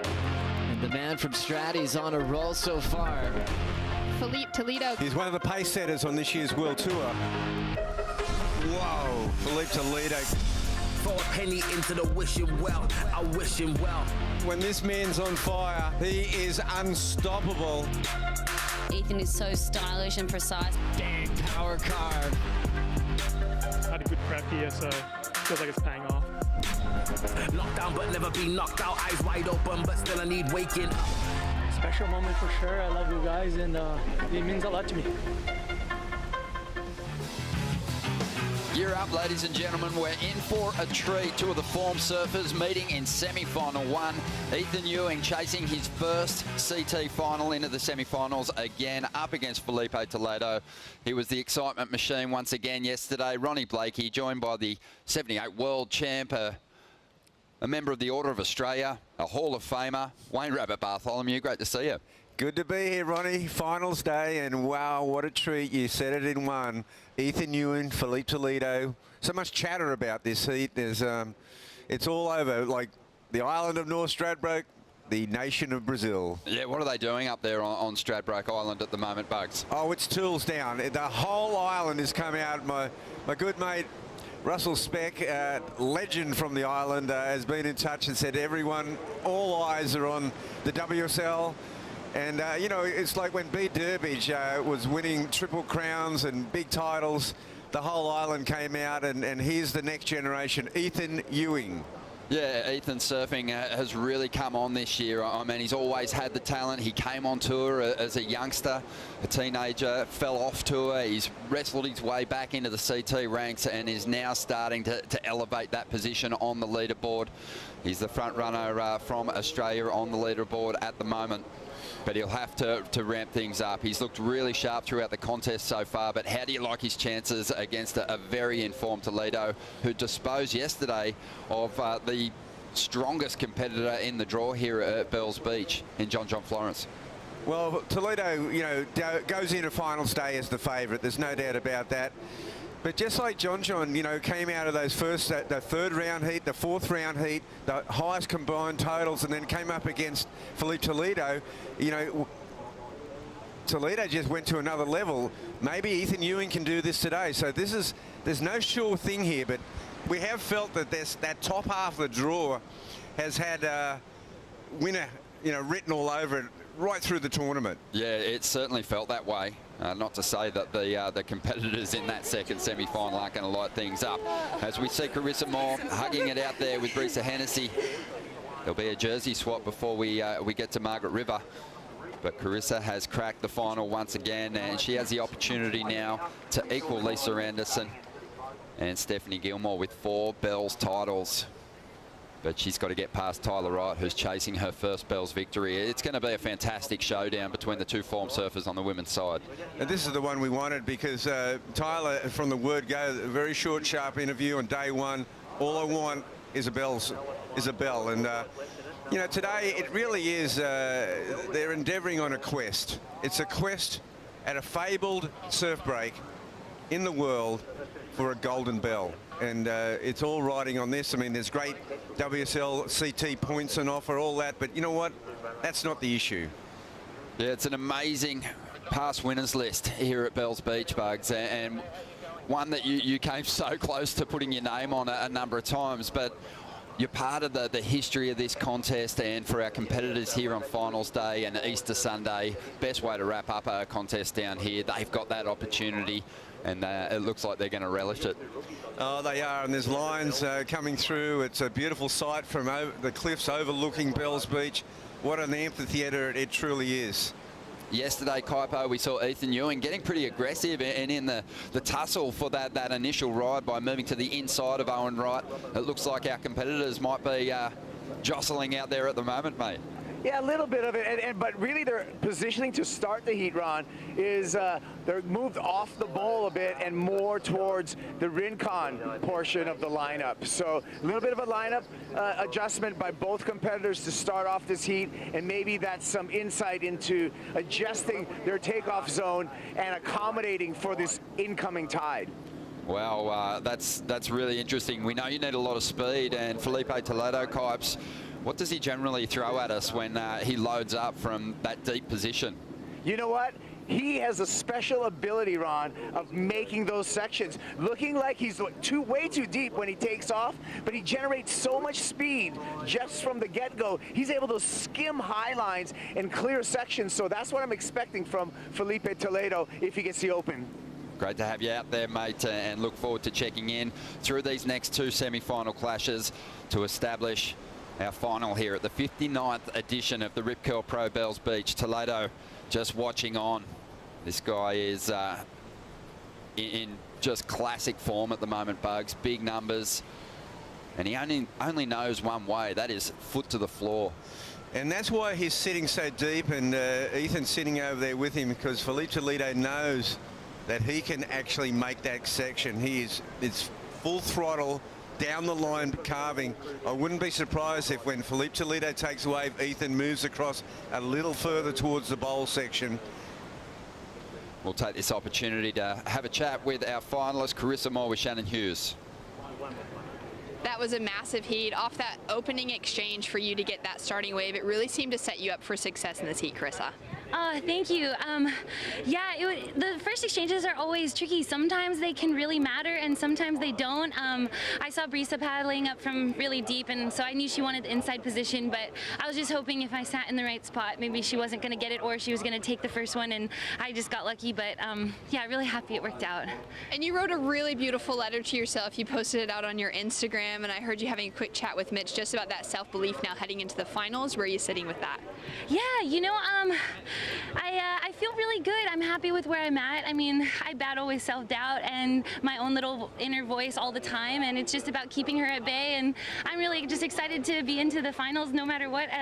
My Nana's been really cute. She's been sending me texts from home, and she's like, I can hear the bell ringing, and no matter what, I get to ring a little bell today, so I'm really looking forward to that. Exciting. You will be heading into Margaret River with the yellow jersey based off of this final, but it's also going to be your third final matchup against Tyler Wright here at Bells. How exciting is that? Oh, I'm so excited, and Tyler's in form. She's really fired up. She looks like the one to beat this event, so I know it'll be, hopefully it's a cracker of a final and we just get lots of waves. We all want to see you with the opportunity to shred. Well done. We'll see you in the final. Thank you. Yeah, Carissa Moore, she is setting her sights on that fourth Bells title. Very aware of Tyler Wright and the form that she's carrying into that final clash, but yeah, fingers crossed for a lot of set waves, because the more surfing they do, the more entertained we'll be. It sure will, and what an insight there, you know, to offset and extinguish the self-doubt. She writes a sweet letter to herself, a motivational letter to herself. Awesome stuff, and you know, Carissa doing fantastic things with More Aloha, her foundation, which is really encouraging young women, especially, to get out there in the lineup, and I think just shedding some light on some of the hurdles that you've got to jump competing at this level. Now, Ronnie, we've had 10 minutes to see Philippe Toledo standing up on his board. We've got 5 minutes before a restart now. There has been no wave, so it's not like anything's gone by. But the thing about Toledo, I don't think he would hesitate to take a wave with, say, 2 minutes to go before that 20-minute mark from that deep position, and really get some wild visualization happening there from Felipe, going through the motions. We're going to give you the opportunity now to vote on the Hydro Flask Let's Go moment of the contest, and you can have your say. Vote now on Instagram at WSL. Felipe Toledo right in the mix with this high-scoring ride, the first wave of the quarterfinals. For him yesterday, it was an absolute bomb. It was an unbelievable, it was a ride of the event so far. Probably right up there with some of John John's earlier rides in the previous heats. But this one here, that's what you call full utilisation of the bowl section. 4 amazing manoeuvres at speed, and they got better as it went along, Ronnie. Yeah, amazing. You know, so much work and so much variation. An array of moves on the outside section. He just needed to finish it off, and it was going to go near perfect. This was John Florence from the round of 32. He was really setting the pace early on. His power, undeniable, especially on the bigger set waves when other people were kind of surviving their rides. He was still on the attack. The wild and woolly ones set John apart, that's for certain. And he might be eliminated here, but now he goes over to his favourite hunting ground, Western Australia. Yeah, so get to the WSL Instagram account and have your say on your favourite moment. Wow, they're deep. They're deep. They're getting close to Rincon up there. And there's been nothing for 11 and a half minutes. I really hope that this final 3 minutes ticks by without a ride, selfishly, because I just want to see these guys get the opportunity to ride a lot of waves. I mean, the comparisons between these two, they're fun to make, Bugs. You know, they've got very strong rail turns. Where do you see the differences in their approach? Well, I think there's, you know, it's that kinetic energy of Philippe Toledo. It's just non-stop. It's the wheels are in motion all the time. Ethan is much more circumspect with his approach. He just, there is no in-between movement out of place. It's just pure power, pure flow. And, you know, it's a great contrast of these two approaches. Well, there's our judges, our on-site announcer there, Reggae Ellis. He's watching the show unfold. He's been here for most of the 59 editions of the Rip Curl Pro Bells Beach. Yeah. The former tracks editor, and he's on site along with Sean Doherty making the call, and True Starling also joining them and keeping the surfers well and truly up to date with the situation out there in the lineup. Such an important role to play. Right now, 22 minutes remaining and still no waves ridden. Some swell lines rolling our way. Doesn't look like a huge set, so the competitors have a decision to make here. But it is Philippe Toledo who's moved to that inside position, backing his ability to chase down that open face from a very deep section behind the bowl. Yeah, he's going to back his speed run through the Rincon section. There's quite a, he's probably about 60 metres inside of the normal takeoff zone, I feel. But with that tide coming in, and just as I thought, he's going to go. Yeah, Toledo. He pulls the trigger. It's a smaller ride, but he'll attack it. So swift in that rotation. Sticks the tail of the board in and goes to another one, and just so on this morning. Imagine sitting out there in that cool water, Bugs, for that extended period of time and then having the confidence to launch into a couple of rotations there. Where do you see this number going in the early stages? Well, first of all, just as I thought, we'd see Ethan Ewing making his way over to the bowl section now. Philippe Toledo, he seems to be heading back towards Rincon. We're at that, getting close to that half tide mark where you've got Rincon coming into play. The bowl section still on the bombing waves. Look at this, complete two different contrasting approaches. Toledo paddling with intent towards Rincon. It just paid off for him. This is going to be a really interesting score. It'll lay the foundation and the scale for this heat. Yeah, this is huge. I mean, Felipe's really sensing that the energy is kind of slowing down, maybe a little bit with that tide starting to fill in. But let's see that opening ride here, straight into the rotations. Yeah, and then this, you know, he's not going to make it to the bowl section. That's a really clean rotation, done at speed. So it's two progressive moves, straight up, nothing in between, Ronnie. This second one here, though, nailed it. A smaller ride, Kaipo, but Felipe Toledo making good use of the limited sections on offer there. Wow, that was incredible. You know, that was just, when you talk about manufacturing stuff, that was a difficult wave. It was a closeout. He had such quick feet. He had to really force those air reverses, two of them, and it was just so challenging. It was so impressive of how Philippe Toledo was able to make something out of really nothing. I mean, it's like going into the bush and coming out with a golden Easter egg when everything else looks just dry and parched. But Philippe Toledo starting it off pretty gnarly. Yeah, really, just like Kaipo said, Bugs, really manufacturing that number, a 6-point ride. And it's not huge, but it's a pretty positive start with so much time wiped off the clock. Yeah, 6-point ride. I think the desperation, the desperation in this second one. Yeah, Kaipo. That's Kaipo. Look at the difference here. These guys are a football field apart, Ronnie. Here goes Toledo from deep inside. Can he make the run to Bells? No, this is Well, he's got a chance. He's going to go to the air.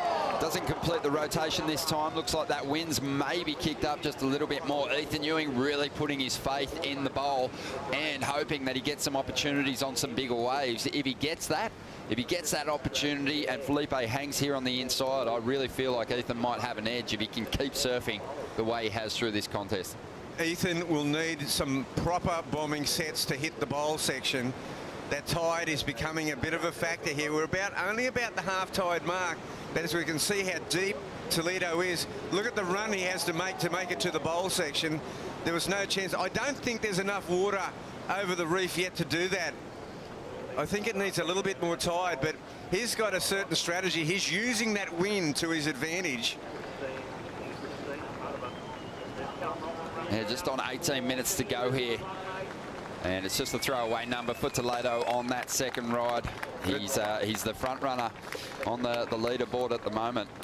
And you know, that whole thing about getting in that wave, that 6-point ride, he made a 21-minute heat for Ethan Ewing. That's a huge factor on a slow heat. So we haven't seen a set actually get onto the bowl section yet. There's some lines coming. Are they big enough to lift up, Ronnie? Yeah, we're going to see there's the Oakberry surf conditions, as you can see. Just after midday, we'll have the peak of the tide, so starting to roll in. But when the energy's kind of zapped in the lineup, Bugs, it can really play a huge role in determining the outcome of these heats, because your strategy's got to be so on point. And you know, you go in the past, I know of two incredible examples where the heat started on the bowl and then a surfer made his way to Rincon and won. I saw Kelly Slater do it and I saw Mark Richards do it at 2 different times in 2 different eras. And they just used that enough water on the reef to get that Rincon run, and it worked, leaving their opponent on the bowl with a slowing down situation where only the bigger sets hit the bowl. 16.5 minutes to go here. Yet to see Ethan Ewing tap into a ride. Philippe Toledo again looks very sharp. Interesting when you consider the head-to-head matchups between these two competitors. They've had 2. Ethan Ewing's won both of them. The last was at Sunset in the round of 16. Ethan put up big numbers, 18.24. Equipment change maybe, Ronnie. Something's going on here. Yep. I believe there might be an equipment change coming up. Maybe something's happened to his board. Maybe there's still enough there for him to continue on with this board.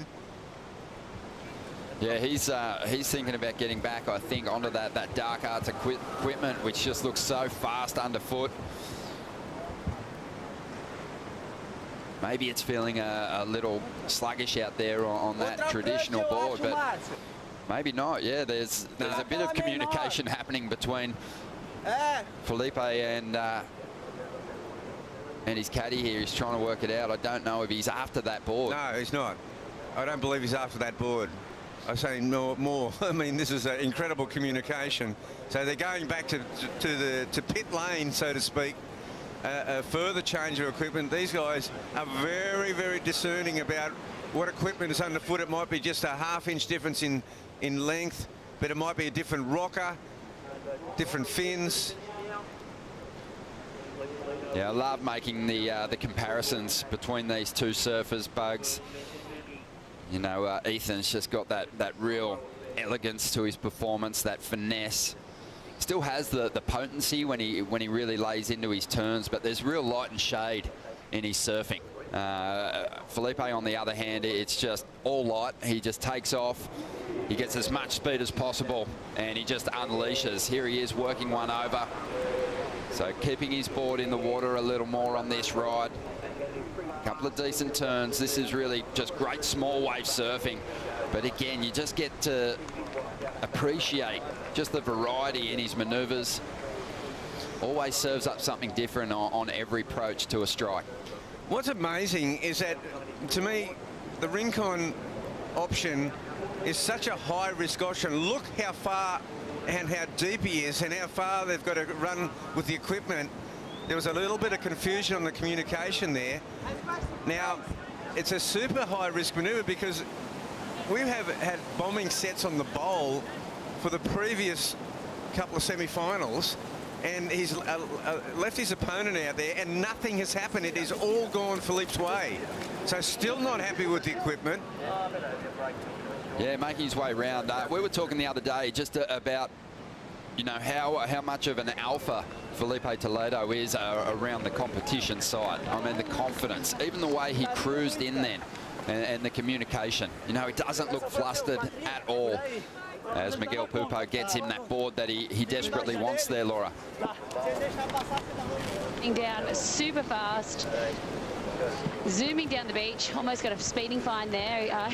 Wanting to get that second board to Felipe. Felipe realizing that today has been, you know, it's dropped, and he was over at Rincon, and he obviously wanted to jump on that smaller board. So they obviously must have talked about this before the heat. That he's out there and he's identified that, yeah, he wants to get on that smaller board. It isn't the dark arts, it's just a regular PU, but yeah, definitely smaller, and wanting to obviously do a bit more, yeah, work on that smaller board. Yeah, for sure. 4.73. Now, Bugs, you think about the strategy of Toledo. He got that quick ride just before a potential heat restart, and it's really worked in his favour. Ethan Ewing, I don't think he's made a wrong move here. No. Because strategy-wise, he had a huge advantage if he could connect with a set wave on the bowl to really outdo Felipe, based on the strength of the surfing on the rail that he's done in this contest so far and some of the big hits he's had in the bowl. You know, I think he's played it smart, but pressure's building with the clock winding down. Oh, this is an unbelievable situation. I mean, even that 4.73, I mean, I wouldn't have thought that you could even manufacture a 4.73 over in a small, sort of gutless Rincon, but Toledo has done exactly that. His small wave surfing is so precise, but we want to see Ethan Ewing get a wave now on the bowl, because the scale has been set by those two scores. That 6.0 for the two air revs, the 4.73 for just a wave that he just kind of linked all the sections together, joined the dots, no major manoeuvres, but a 4.73 is a pretty handy score to have as your backup right now. Well, just over 11 minutes to go as Toledo makes his way back into the lineup, leading semi-final heat 1, but it's not a huge heat score total. Ethan Ewing, though, is chasing two waves, and a combination of 10.73 to get ahead as Jack Robinson and Callum Robson get ready to do battle in semi-2.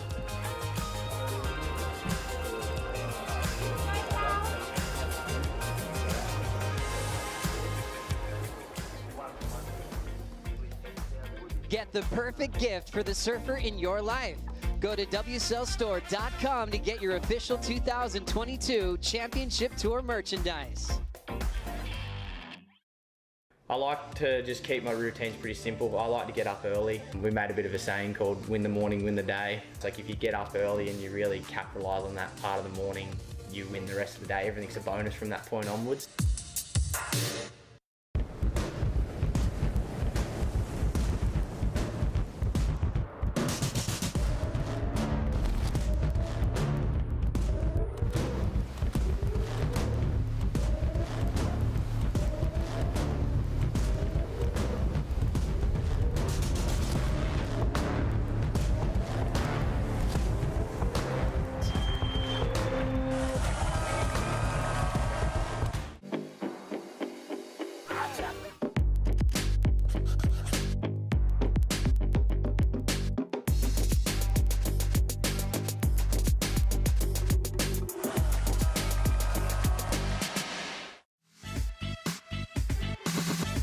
Taking you back to stop 2, Sunset Beach, where Ethan Ewing took on Felipe Toledo in the round of 16 and dropped big numbers, a heat score total of 18.24 to Felipe's 16.5. It was a great clash, and Ethan delivered in a big way. He sure did. He looked so good out at Sunset Beach. They both did. That was an amazing performance. The real showdown. Yeah, incredible. I think quite often, you know, you think about Felipe's surfing, and you know, stature doesn't always necessarily mean power, but he's just got that impeccable speed and technique. Ethan Ewing certainly with a weight advantage over Toledo, and he uses obviously his technique to great effect, especially at waves like Sunset. He was able to upscale those carving turns, and right now we've still got another situation. It looks like Toledo's gone deep again, and Ethan Ewing sitting on the bowl without a set, having approached him. There's nothing he could do about this at this point. There hasn't been a set in this semi-final clash. It's really, Toledo's found the edge by just taking a chance on some smaller rides. It's a gamble, but it's a gamble that so far has paid off for him. Well, with every 15 minutes, a little bit more water comes over the reef. That will go to Toledo's favour, but you think the surfers in semi-final number 2 are really scratching their heads. You get this halfway mark, and there is a decision to be made on which part of the break to surf. Looks like some lines now, Ronnie. Yeah, my mind goes back to the final in 2008, Kelly Slater against B. Durbidge. And it was a similar situation with the tide. Kelly actually ducked up to Rincon, chasing a score in the later stages. Bede was kind of hanging on the bowl, and Kelly got the score he needed to turn it and snake another victory here at Bells Beach. Ethan's praying that this wave eventuates and stands up on the bowl. He's making a bit of a positional move at the moment, just to ensure that he's got the best chance of capitalising on big sections on that bowl. And if he can, there's a chance that he can really put a strong number up against Toledo, who's done all his work way deep on the reef here. That one just did not stand up. So 7 minutes to go, and it's getting to the point now where, frustration's probably starting to creep into Ethan's mind. How do you keep a cool head in this situation? Well, he's a cool customer, but he's having a bit of a think now because we're under the 7-minute mark, and he wants to get going. Like, this would be, just be so cruel if there's no waves coming, he doesn't get a shot off. Well, Laura watching on. Laura, what was the game plan for Ethan heading out there? Yeah, guys, speaking to Cale behind me, he and Ethan identified that there wasn't going to be a scoring potential over possibly a 6 at Rincon right now, so really sticking to that bowl. But obviously knowing that it is a dropping swell and an incoming tide, this has just been painful to not see any sets at all come to the bowl. And Cale just saying that maybe, if anything, Ethan's been a bit too far out and letting go of some small bowl waves. So we're seeing him go right now on the bowl, guys. Well, he's got a decent turn in already on this ride, and this is on the bowl section, drifts that tail, so working it over, trying to manufacture a score. We'll have to wait and see how it stacks up against Felipe's ride, but even though that wave did break on the bowl, you've got to say it was kind of similar in size to the deep one that Felipe had earlier on, where he had 2 rotations. It just it depends on how much credit they give him for that stylish hit on the bowl. Oh, it was a must-do situation. He had to go that wave. I mean, otherwise he was going to get skunked. You do not want to go into the last 5 minutes without a wave on the scorecard. Philippe Toledo would completely change his strategy if he knew his opponent didn't. This first turn's pretty clean. He comes around this section. This last turn here, nice little snap in the pocket. Well, it sucks for both competitors because they're both so on performance-wise. They're both ready to put on a big show for this crowd, and Ethan's got a score on the way. He's going to break combination. And like you said, Bugs, that was the big goal. What's going to be interesting now is to see just where Ethan positions himself and where if Felipe comes raging towards him with that priority. Oh, I think that's the one on the chess piece. What is Felipe doing? But he doesn't appear to be motoring towards him. I really thought he would with that priority situation. So he broke combination, but it was just a 3.43. And now he needs a 7.3 to get ahead of Toledo. Well, Toledo letting him go. I think now at that 4-minute mark, Toledo's going to come across and try to box this in. He'll have priority. Yep, the clock is the factor where he went right. It's time to make a move. He did give Rincon every chance, but now the chess game is on. Will a wave appear before Toledo comes in and traps his opponent? Yeah, he's going to really jump into Ethan's face, control the later stages of this heat. Ethan's best shot will be a 2-wave set. But here we go with the Harvey Norman recap. Toledo, he got the work done early, Bugs. Yeah, he did. And this little Rincon wave here, you wouldn't believe that you could even manufacture a 4.73 in this tiny little wave, but his small wave surfing is par excellence. Yeah, unbelievable. So potent, even on a small wave. Really kicks hard on the tail. Ethan, I thought this was a great turn in a tricky situation. Flared it up and really climbed nicely up into the foam. This one just started to fade away into that deep water. He had to go though, Ronnie. He had to get something on the board. You know, he needs a score though. He needs a 7-3. He's going to need a set. So there's Toledo close to him now. Sensing there is some energy heading our way at the moment. Not in the form of monster swell lines. Okay, now Ethan,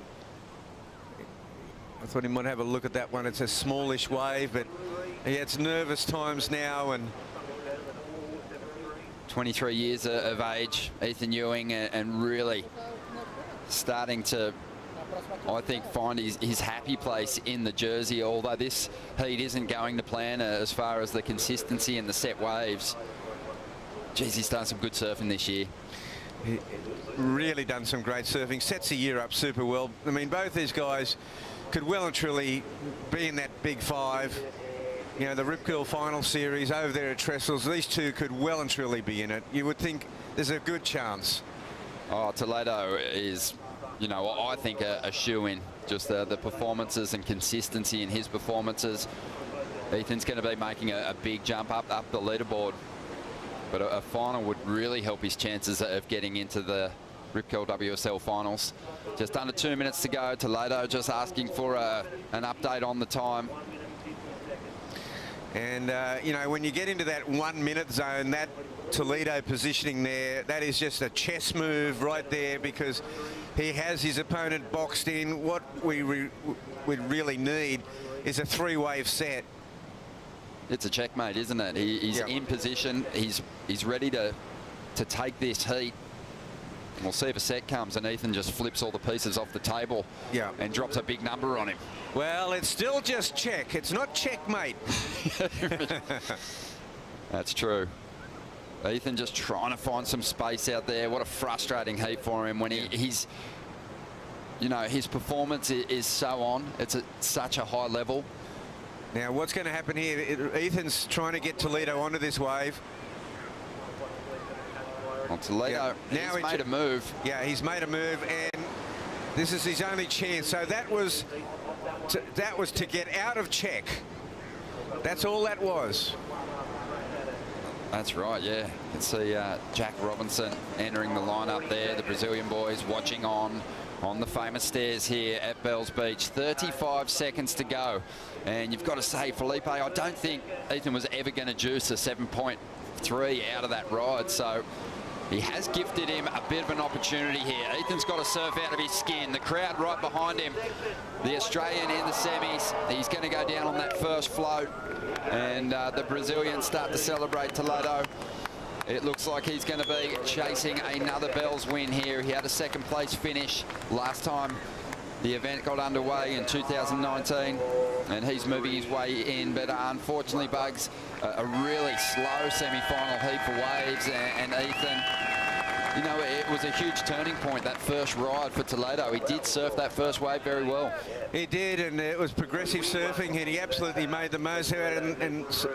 And that's a frustration that can be felt all the way up into Queensland right there. That's Queensland's favourite surfer. So a wave-starved semi-final heat, but Toledo got the work done early. He's moving through to the final here at the 59th edition of the Rip Curl Pro Bells Beach. Semi-2 just around the corner.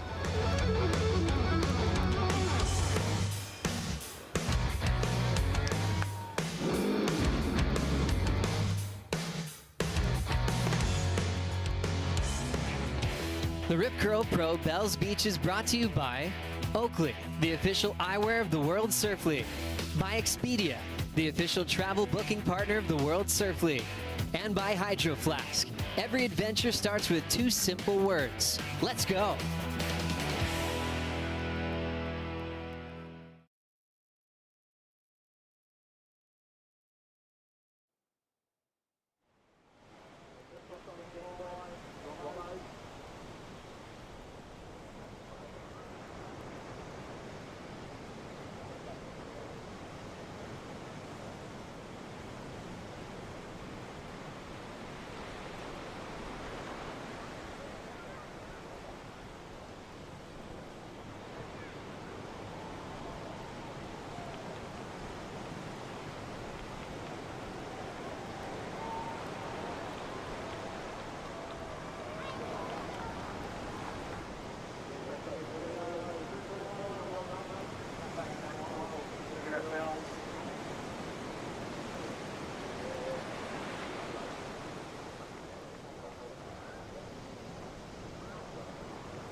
breathe it and just believe it. Goes to the air for the alley-oop.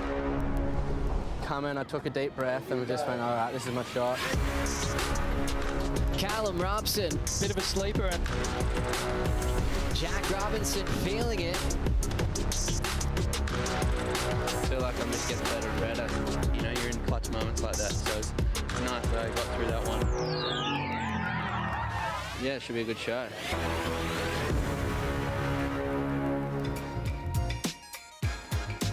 Welcome back to the show.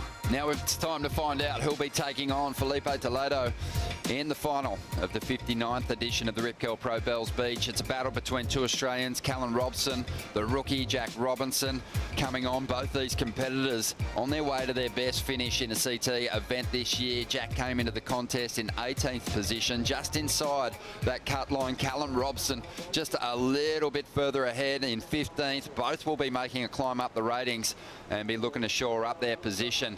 But right now, let's check in with our first finalist here at Bells this year, Shannon. A very happy Philippe Toledo. Very happy, but I'm sensing a bit of frustration. No real sets coming through in that heat. Talk to me about what it was like to be in the water in that. Oh yeah, it was tricky, you know, really hard to, you know, like make that transition from Bell's Bowl to Rincon, and I feel like we know the swell's dying, so we kind of know the Rincon will be like an option for finish today, and that's what I did. I already, you know, did my transition going into Rincon and surfing that wave and changing boards and everything. It's really hard to do that in the heat. It's easier when you're watching and then you know like everything changed, so you change boards before. You're like more prepared for it, but good thing I have my team on my corner. They're, you know, super connected. Just like telling them to change boards, they knew already. Miggy ran upstairs and grabbed my other board and ran down. So yeah, the boys they got my back, and I appreciate that. So yeah, really tricky heat. Ethan was surfing amazing the last few heats, and I knew I had to start strong, so I just put it at 6, and then I knew I needed to back up and just, you know, like to put him in combo before he surfed the wave, and that's what I did. I tried to compete smart, and I think that was pretty good. Very well said. Looking at your results, so you're coming off of a final finish at Portugal. You're back-to-back finals here at Bells after 2019 going down to John Florence. What's it going to take to find a victory and finally ring that bell?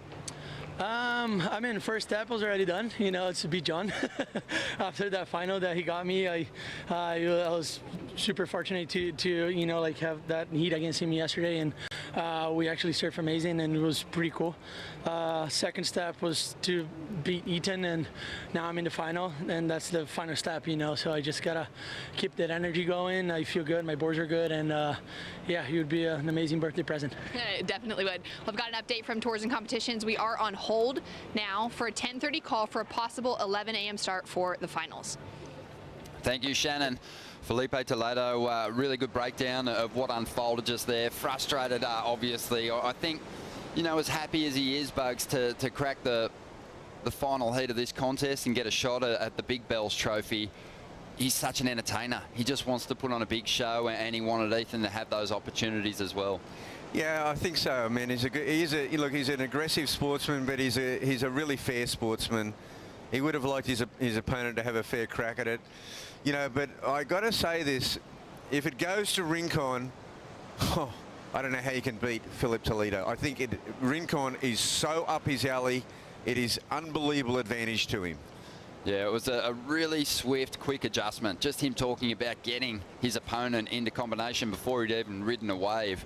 You know, you couldn't have foreseen that there would be such limited opportunities for both competitors out there in that heat. That's why we've gone on hold. That tide already wreaking havoc on this lineup. Big crowd on hand in anticipation of that second semi. Also of the women's final. We had an amazing set of semi-final clashes for the women, and the real form surfers through this contest have stood up and will battle it out for a Bells win. That'll be an incredible final, and depending on whether they wait and it's at Rincon or later on in the day on the bowl, either way, it's going to be fireworks. I mean, both Carissa and Tyler have been the form surfers right throughout the Rip Curl Pro, and those amazing semi-finals this morning, the women really got the best of it. That swell was still on the bowl.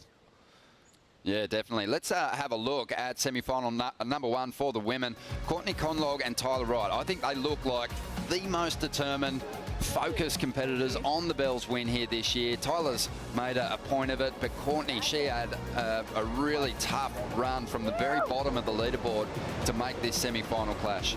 Yeah, I mean, making the semi-finals is a feather in Courtney's cap, but she is a 3-time winner. She was actually on an amazing streak, and she started out so well. And Tyler, she's just surfing with such intent. She made that known from the very word go in this tournament. That patented layback, and then the combination snaps. She's on song out here today at Bells Beach, Ronnie. She is, yeah. She looked really comfortable. She did fall on her first wave. Courtney had a fall as well, but once she set the rail, it looked like she got into a happy place. Courtney had some great surfing, but I think even compared to her quarter-final performance, her moves were just a little bit shorter, and we know today the judges were really going to be rewarding those surfers that held that rail and drew their moves on the outside section. And I feel that wave there on Tyler, that's exactly what she did. Even her layback, she held the rail right through it, and she knew that the transition and the power and the speed that she did it all with. And great sports, they just really appreciate each other, and they're both champions in their own right. Courtney's amazing record continues here at Bells Beach. I mean, a semi-final result, but you got to think back. I mean, her 3 last visits to Bells previous to this one, she won the contest. So, you know, she's a surfer that I think comes to life down here. This is a contest where Courtney is one of the people to beat, and I think that will remain the story for as long as she's on tour. She just has such a great relationship with this wave. Well, she was only shaded by Tyler Wright in that one. It was she made a great acquittal of her ability and her affinity with Bells Beach, and we'll see a lot more of Courtney Connollog. A battle for the leader's jersey in semi-2. Carissa Moore going up against the number 1 in Brisa, Hennessy. Brisa's sort of been powering her way through the rounds, just sort of sneaking through close heats, but Carissa has been dominant throughout the contest.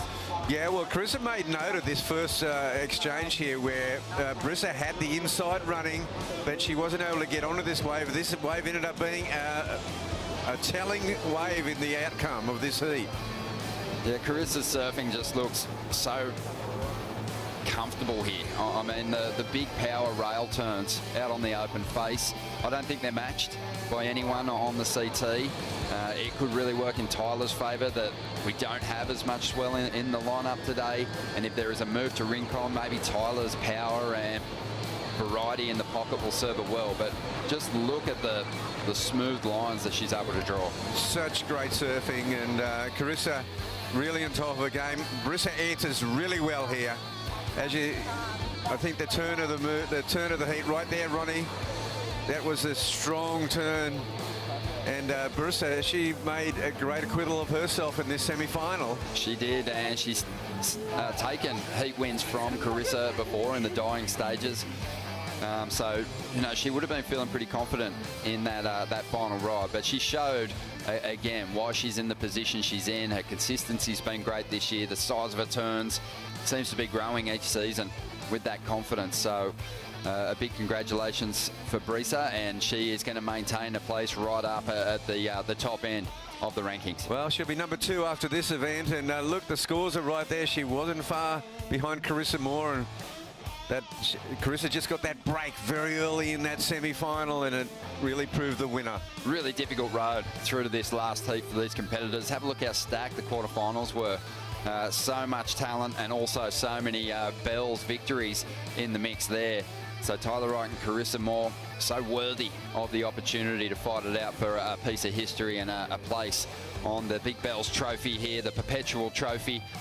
And we have a look at the men's bracket. We know that Philippe Toledo is still waiting to see who he'll take on. But Callum Robson and Jack Robinson survived such close heats yesterday. Controversial heats that were obviously broken down overnight on social media, Bugs. People have plenty to say.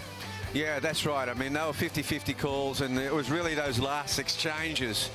There was a lot of blow-ups over and controversy, and that makes it so spicy. Yeah, it's going to be huge. I mean, both Callum and Jack chasing their biggest result this year. Jack's chasing a second CT win, his first shot at a Bells title. Callum Robson You know, I've got to give props to Adam Robinson, who surfed in this event and made the final as a wild card, lost out to Parko. But he is the CEO of Surfing Victoria, and he was on the lineup with Dave Prodan, and he said, keep an eye on Callum Robson. He came down here, first trip to Bells Beach just prior to the contest, and the surfing that he saw him lay down, he thought could see him go a long way in this draw. And it's certainly done that. He's been super solid. The judges have been loving the deep tracks that he's been putting into the face of the Bells Bowl. They certainly have, and that's a great call by Adam Robinson to pick Callum Robson in amongst this stellar field that are contesting the Rip Curl Pro. A tough heat loss there for Ethan Ewing. He's down with Shannon. A huge loss down here in the Red Bull Athlete Zone with Ethan Ewing. Ethan, that had to be the most frustrating heat you've ever surfed. Yeah, that was by far I don't know, just super shattered after that one. Felt like if a good wave came through, I would have been in a good position, but time ran out and wave didn't even break there, so yeah, wish we kind of went on hold. I know that the heat before had a lot of waves, but yeah, looking back, it's pretty bad. Well, you've had an incredible run here at Bells. It was so great to see you unleash on so many good waves. How are you going to pick yourself up heading into Margaret River? Yeah, I think I'll take a lot of confidence away from my performance here, and I felt good. I felt like I had a lot more to give, to be honest. But yeah, I'll keep trying to work hard and look forward to Margs.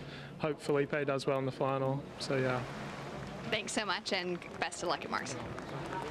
Thank you, Shannon. Yeah, Ethan Ewing, obviously shattered. Never even really got the opportunity to show us what he's capable of and test the form that he's carrying against Philippe Toledo. I think he had a really good shot if there was set waves in that heat, Bugs. I really do. Well, you know, he was crestfallen really and shattered because he said it himself. He felt he had a lot more to give. He was ready for this. He was ready for a heavyweight showdown with the tournament favourite. He'd been putting down the lines. He'd been growing in stature, just growing in stature throughout the event, building his performances. He was ready for a semi-final, and but he, you know, is cool enough to say he'll take a lot out of this. He'll go to Margaret River with confidence, and over in the west there, that'll suit his power surfing. It sure will. It's going to be great to watch his story unfold this season, but we've still got semi-2 to unfold. We've got the women's final set. We've got to establish who'll be taking on Toledo in the final of the men's contest. We are on hold. We're going to leave you with highlights of the 2019 event and be back to potentially get competition underway at 11 a.m.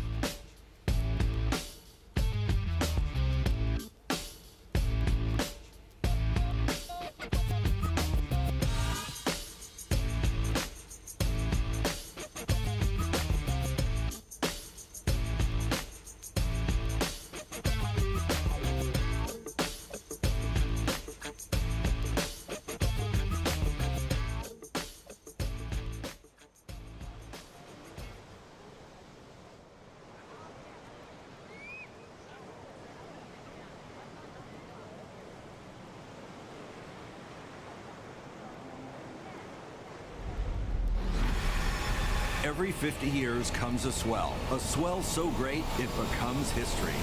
That was heavy. So much force with Mother Nature. Looking at the perfect storm for Bells Beach. The world's best waves, the world's best surfers. Kelly Slater, we were playing the game in the same spot and I won it. Still on track to potentially break the record. Frantic emotions. I'm still shaking. Total perfection. A 10-point ride for Courtney Connollog. And 2 iconic performances. Florence is back.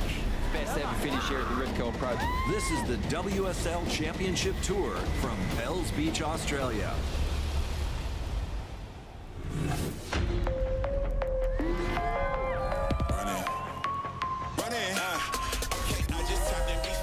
Shoot my shot like free throws. Ain't no competition, I just compete with my ego. Been off the bleachers with my show off and I'm screaming, yeah. Ain't no better like than this. Ain't no better like than this. Ain't no better like than this.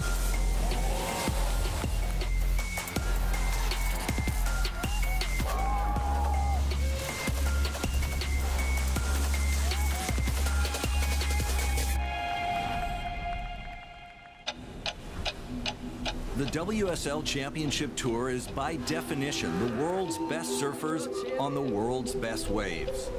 34 men and 17 women, competing in 11 unique events on 6 different continents to ultimately decide the world champions of the sport. The 2019 season began in the warm waters of the Gold Coast in Australia. On the men's side, Brazilian Italo Ferreira claimed the win. And for the women, 17-year-old Florida native Caroline Marks celebrated her first career win. She's just running on the kind of confidence that has me thinking that she might just snatch a world title in her second year on the tour.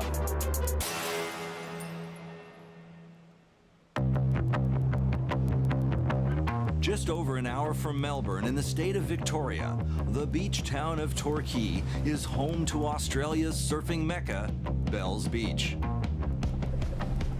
Every Easter, Torquay comes alive for the longest running surf competition in the world, the Rip Curl Pro, now in its 58th year.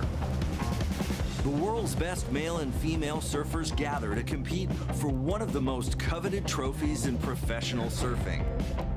The Bells Trophy is probably the coolest trophy on tour. I think winning that bell would be pretty awesome. Ringing the historic bell is like no other feeling in the world. It's such a special trophy. It's the one trophy that's lasted throughout time, that bell. Everyone wants a bell.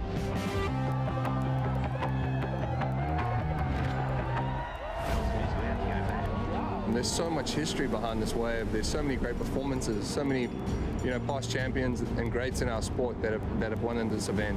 Tradition runs deep at Bells. From the sport's most iconic trophy to its famous staircase stamped with the names of past winners. For me, it starts at the stairs. You walk down the stairs and you look at all the names of the people that were lucky enough to ring the bell. I think it's really cool when you look at Bell's history because you see this old school power-based kind of lines were the ones that were taking you to titles at Bell's.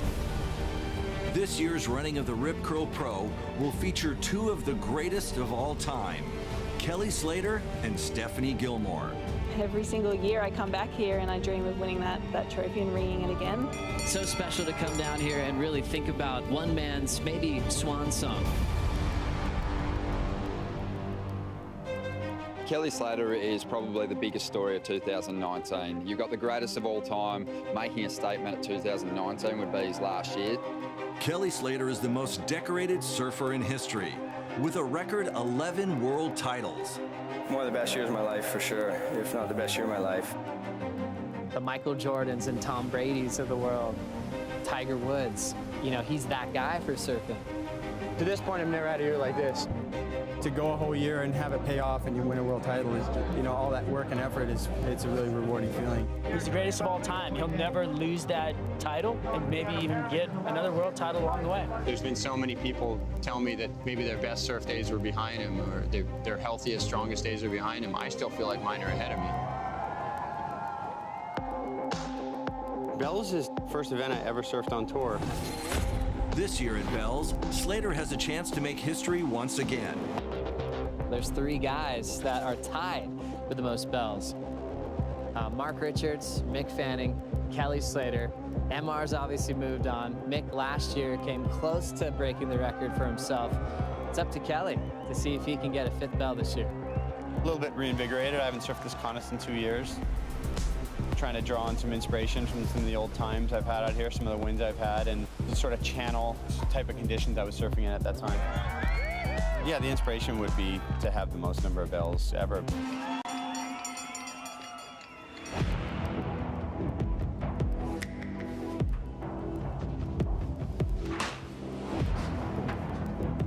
We're about to start the round of 32. Kelly Slater taking on Julian Wilson. The greatest of all time, Kelly Slater looking to break the record with Mick Fanning and Mark Richards to see if he can achieve a 5th bell. Kelly Slater up and riding, tight in the pocket.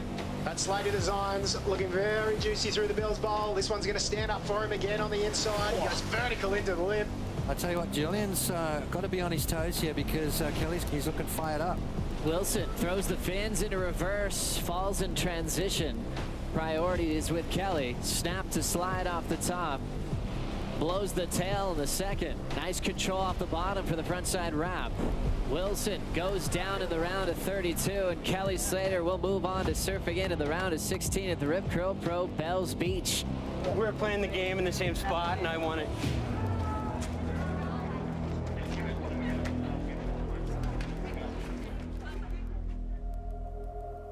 The WSL Championship Tour features the top 17 women in the world, and leading the way for the ladies is 7-time world champion Stephanie Gilmore. People are always asking who's the greatest of all time. Steph now equaling Lane Beachley for 7 world titles. With all respect to Lane, Steph is the best surfer that we've ever seen. Gilmore is one of the best here at Bells. She has 4 wins to her name, and like Kelly Slater, Steph is on a mission to ring the bell for a historic 5th time. Every single year I come back here and I dream of winning that trophy and ringing it again. It is a highlight of the year, a highlight of my career. To stand up there and ring that big bell is a true honor.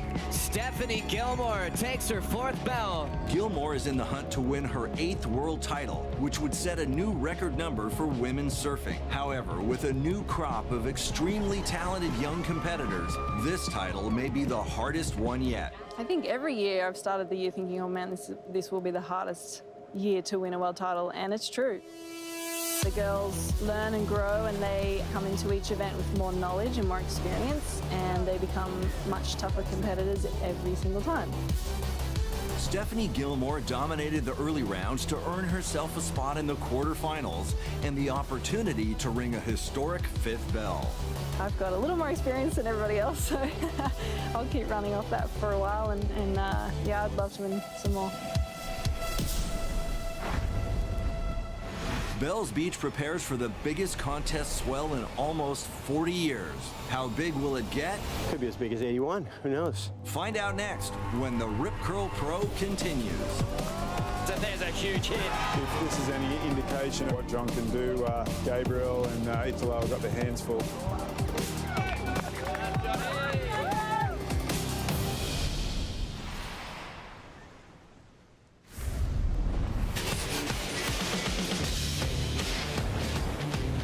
Welcome back to the 58th running of the Rip Curl Pro Bells Beach. The Bells Beach Surf Rally is rich with history. In 1981, an estimated 15-foot swell stormed the contest on Easter Sunday.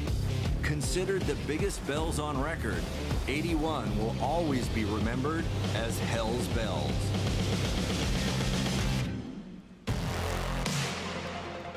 As the sun rises over the Southern Ocean, first light reveals the biggest swell to hit the Rip Curl Pro since that famed Sunday in 1981. The size is going to be huge. It's really going to come strong throughout the day. Gets swallowed up right next to the rocks there. Very, very dangerous. You're going to have to deal with the white water throwing you around and maybe even holding you down underwater for a long period of time. That lip line tracks him down. Setting it up, drives into it, and just tags it. Unbelievable look off the lip there. Big section coming our way here. There's so much happening, wind, rain, huge swell, that you can't actually hear some of the big numbers that are dropping. Did I win? Yeah. Oh. You've really got to put yourself out there and throw a lot of risk and show that you are really trying to get big scores and do big moves on critical sections. Solid end section hack for Ryan Callanan. It's so tiring because when those sets come through, it's just all the water's pulling in like a giant river, and you're just paddling against it, trying to keep your position. It's different. Oh, look at this. Sets out the back. Oh my gosh. I was gonna die. That was gnarly. John Florence is one of the most talented surfers in the world right now. He is a 2-time world champion and currently ranked 3rd overall. In the Jersey, Florence is a fierce and determined competitor. But out of the water, John is a humble person who loves life and the ocean.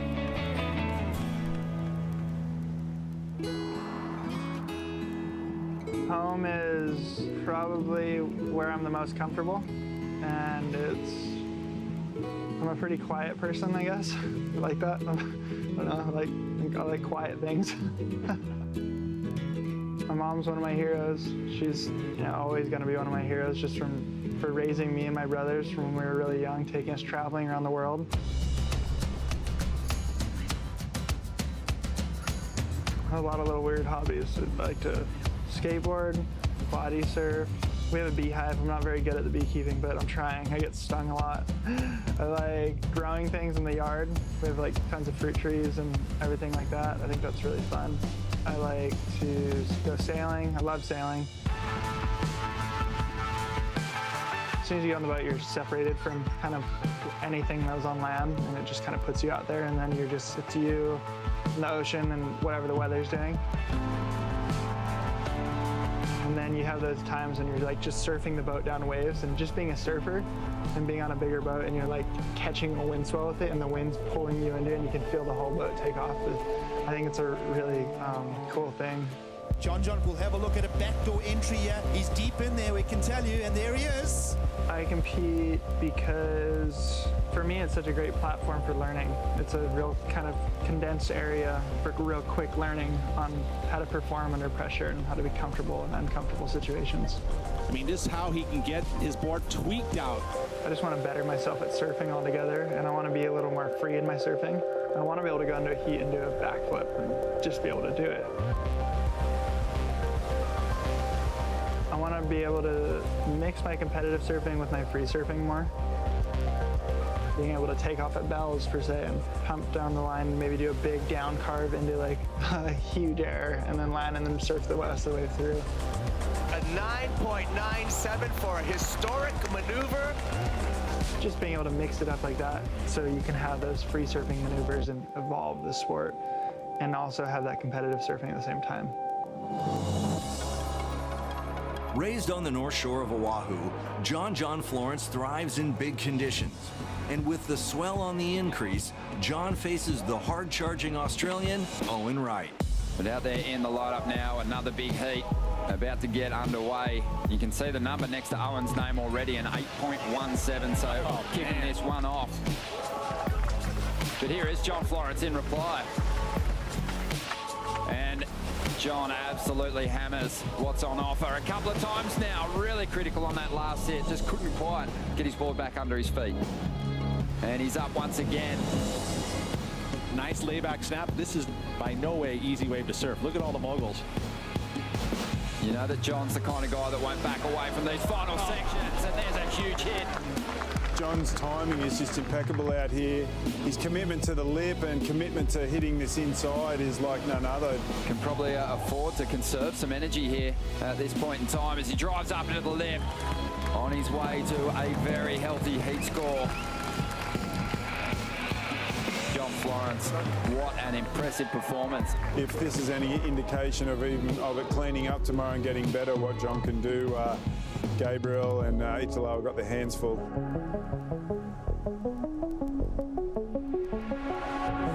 Caroline Marks, a 17-year-old sophomore on tour, is the current Jeep leader for the women. With a breakout performance on the Gold Coast, Caroline claimed her first career win. Caroline Marks wins the Boost Mobile Pro and now sits #1 in the world on top of the Jeep leaderboard heading into Bells Beach. She now leads the rankings and will be wearing yellow. To be wearing the yellow Jeep Leaders jersey is incredible. It's feels awesome, and hopefully I can stick with it all year. She's young, she's confident. Her backhand's the best we've ever seen on the championship tour, and she's 17 years of age. Six waves. All right, sick. Caroline Marks is leading the way for the next generation of women surfing. World #1 takes on Brisa Hennessy in the fourth quarterfinal of pumping surf. I feel like I actually surf better when the wave has more power and it's a little bit bigger, and I'm stoked I got to show it out there because I never really get to show it. Caroline Marks dominates the heat, and the Jeep leader advances into the semifinals. Bigger, facier waves, I feel like for some reason they suit me pretty well, so yeah, it was really fun out there. Kelly Slater is gearing up for the biggest Bells contest surf of his career. Coming up next at the Rip Curl Pro, Bells Beach.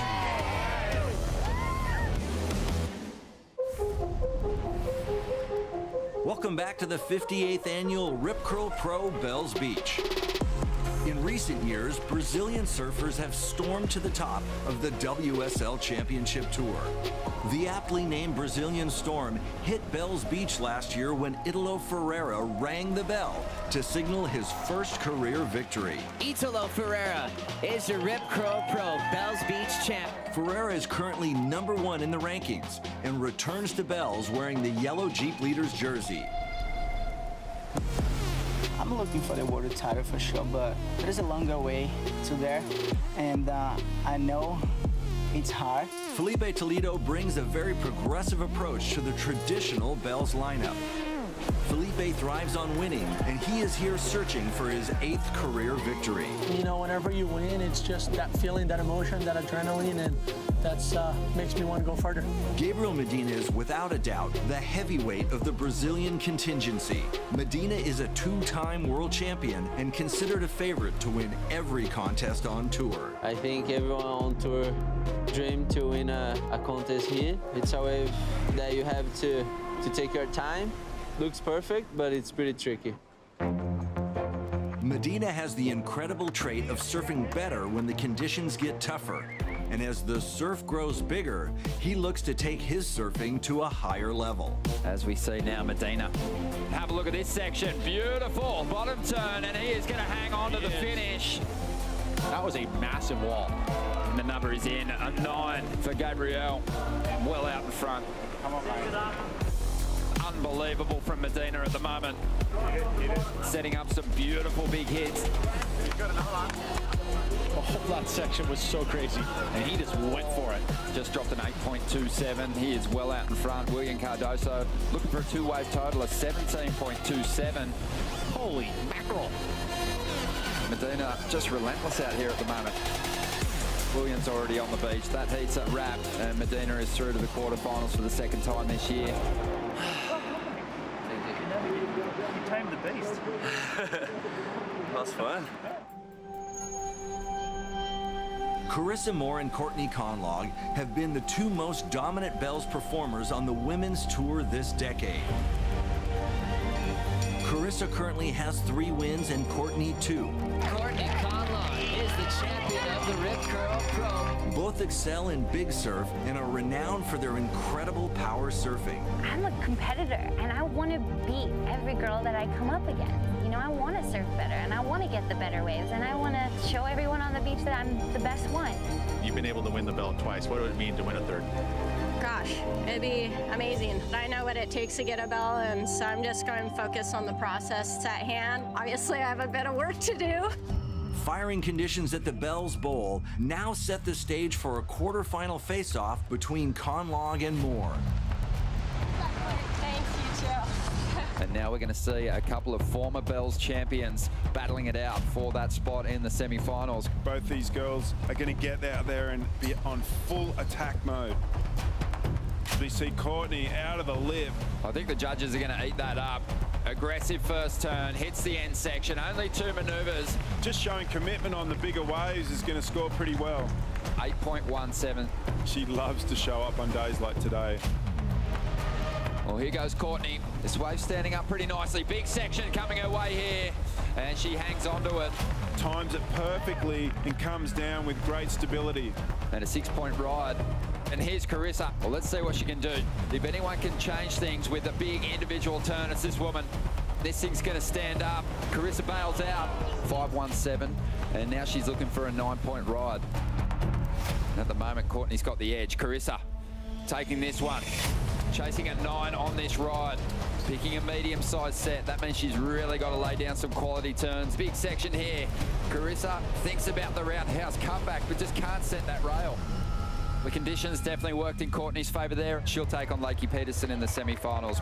I love competing against Carissa and have the highest respect for her. And every time I go up against her, I feel like we bring out the best in each other. And she's one of my favorite to compete against. That's showing up. Yay. Stephanie Gilmore enters the water as the defending Bells champion, looking to ring the bell for a historic 5th time. Hawaiian Malia Manuel stands in her way. 4-time Bells champ, setting up that lengthy down carve. Malia Manuel holding that rail turn. Nice clean top turn wrap for Manuel. The lip showing up. She'll hit it nice and early to get the completion. Putting pressure on Gilmore. To beat Steph out here, you've got to have that go for it attitude. Single maneuver, not enough to get the lead change. The defending Bells champ and the reigning world champ in trouble. The horn's gonna sound and she's gonna miss this wave. Malia Manuel takes out Gilmore and moves on into the semifinals. Well done. Coming up next, the greatest of all time, Kelly Slater is back in the water. The inspiration would be to have the most number of bells ever. And it's the WSL Clash of the Titans. Gabriel Medina has the edge. Florence chasing the lead. The Rip Curl Pro Bells Beach continues.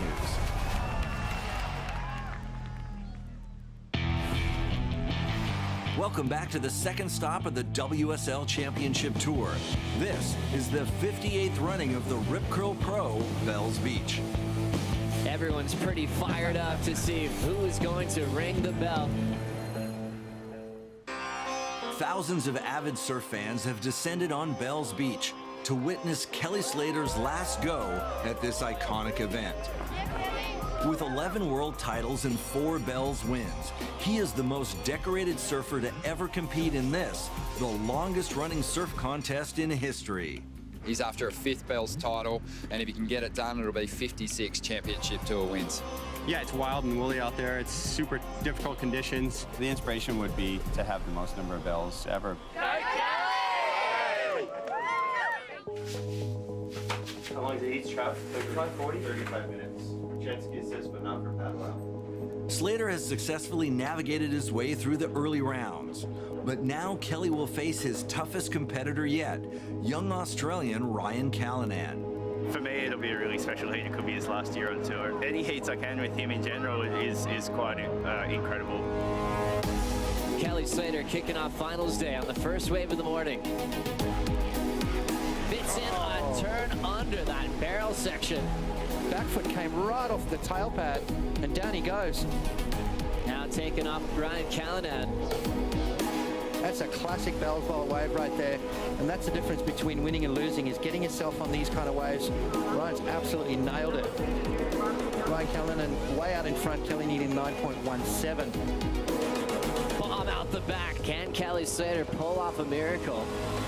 That set just washing through. You can tell Kelly a little bit lost out there. Kelly Slater left searching. Ryan Callanan in his first semifinal of his career at the Rip Curl Pro Bells Beach. Yeah, it was incredible. Sitting out there with Kelly Slater next to me, really just had to take in the moment and then get back to the heat. It was a special one for sure. It was so hard out there. Hair flat, right? I just couldn't figure it out. Whatever. Kelly Slater is eliminated and bows out with a 5th place result, and with great emotion walks up the famed Bells staircase for what could be his last time. Well, Kelly, we loved having you in this event. Will this be your last Bells? I don't know. It was funny sitting out there thinking if that'll be my last one. I've had a love-hate with Bells as far as the wave goes. It's been so many good memories here. Great place to be. Kelly Slater is undeniably the greatest of all time, but with him now out of the competition, our focus moves to the 2 greatest surfers of today. A guy like Gabriel Medina, you have the ability to do anything on any wave. What John can do is hard to comprehend. John Florence and Gabriel Medina are the driving force of today's progressive surfing movement. Throws the corrupt flip. It's a clean landing, maybe the best we've seen. The miracle worker. How does he do it? Destiny has been put in place. John Florence, Gabriel Medina, world title number 2. With 2 world titles apiece, a fierce rivalry is developed between these 2 titans of the sport. Gabriel, if he gets in a dominant place in the heat, if he's on the offense, he's amazing. He's as good as anyone I've seen. It kind of feels like he wants to be the guy that rips it out of John's hands. Yeah, I see a lot of inspiration from Gabriel for sure. He's just like, I'm doing what I'm doing and I don't care about what anyone thinks and I'm gonna win. John really is so competitive. He sees Gabby in the quarters, he wants to be in the semi, or if he gets 18 point total, John wants to get a 19 point total. It's been a couple of years, me and John being fighting for the title. He's You know, definitely a scary competitor. He pushed me, I push him. That's how we go. This is a matchup for the ages. John Florence versus Gabriel Medina in perfect 10-foot waves at Bells Beach. You know, John Florence, it's not an easy heat for him, but big conditions, you'd have to say that he's a favorite. It was a tough road to these quarterfinal heats for our competitors. Yeah, the anticipation is killing me, so I can't wait to get this one started.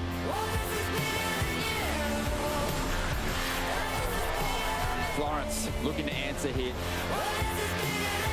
I do believe whoever wins this heat is going to go on to win the event. I can't see an advantage one way or the other.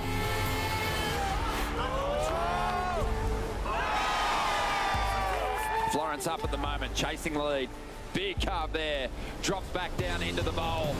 And on the outside, Medina's going to get a shot as well. Big section here.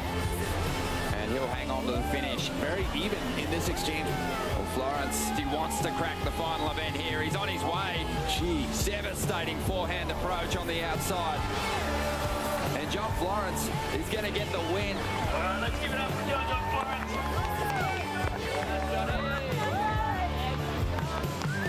It's really fun surfing against Gabe. He really pushes you, and you always think like he's gonna get like an 8 or a 9 on his next waves. That's what makes his heats fun, and I think that's why we're all here competing. Italo Ferreira, wearing yellow, is our current Jeep rankings leader. However, in the quarterfinals, he makes a very costly priority mistake. So we see Italo kicking out a one for Geordie with priority. Right now, it looks like the judges have deemed it interference. Italo is charged with a priority interference, meaning he will only be judged on one wave and cannot overtake his opponent's 15-point advantage. Priority is the unconditional right-of-way for a surfer to take any wave, paddle for any wave, and not be hindered by his competitor. The priority interference means you only get scored on your one single wave. You get a whole wave taken away. Second scoring wave is a 0. Virtually impossible to make a heat when you have that happen. Now, the mistake made by Italo is when he bottom turned around. Jordy Smith started making a move towards the wave. Best thing he would have done, straight, jump off, and it would have been fine. The Jeep leader is eliminated from competition, and Italo exits with a 5th place result. The drama intensifies, Where is he? and the surf continues to pump. Look at the conditions that they've had to deal with. Semi-final action from the Rip Curl Pro Bells Beach is coming up next. You had to watch that happen.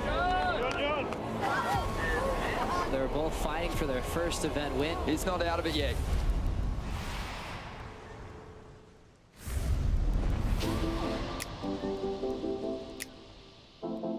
Welcome back to the Rip Curl Pro from Bells Beach, Australia. This is the second stop of the 2019 WSL Championship Tour, featuring the best men and women athletes in the sport of surfing. The CT features the top 17 women in the world, and after a dramatic start, we have narrowed the field to the final 4 who go into the semifinals.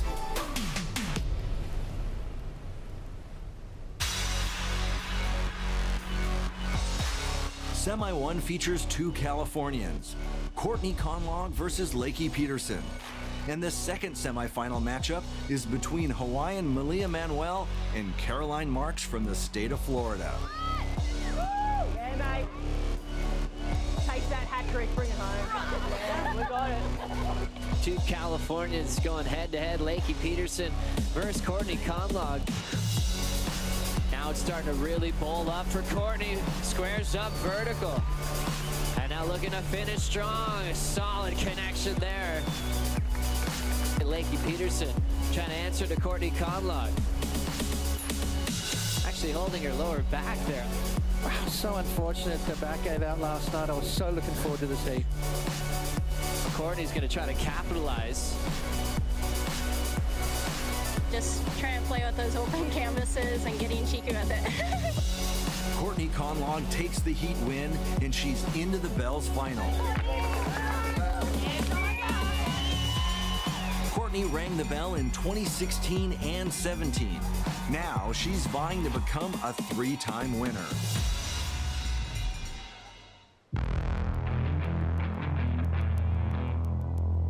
Semi-final number 2 up next with world number 1, Caroline Marks taking on Malia Manuel. Malia picking off a solid wall. Just holds onto that rail to get to the bottom. She'll get a speed jam, hits it nice and early to get the completion and showing some passion there. So Malia Manuel feeling it, looking sharp, and she's going to extend her lead. Looks like Caroline will take this wave with priority, but goes straight down to the bottom. Caroline's already trying to recover from the fall. She'll paddle into this one under priority. Needs a 5.24 for the lead change. They'll speed off the top, looking for the finish under the lip. Caroline can't hang on. Oh, it's unfortunate right there for Caroline. We would have seen a lead change had she pulled that off for sure. Malia Manuel eliminates Jeep leader Caroline Marks.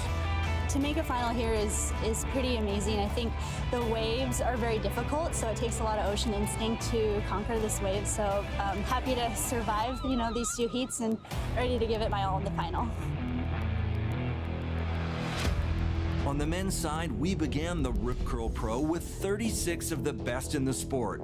And now we have reduced the number to 4 semifinalists. Ryan Callanan up against Felipe Toledo. And the heat is on. Here we go, Toledo. Always a standout. Started this wave off so well. Now starts to really let go of some power on the inside there to finish this one off. Great start here. Should go excellent for Felipe. Toledo had a 6.83. Right behind him, Callanan gets an opportunity. Goes looking for something big on the outside here. Beautiful big carve. Now we'll climb back up into the lip. A well-placed turn there. And again, gets on the attack. You're right out that turn.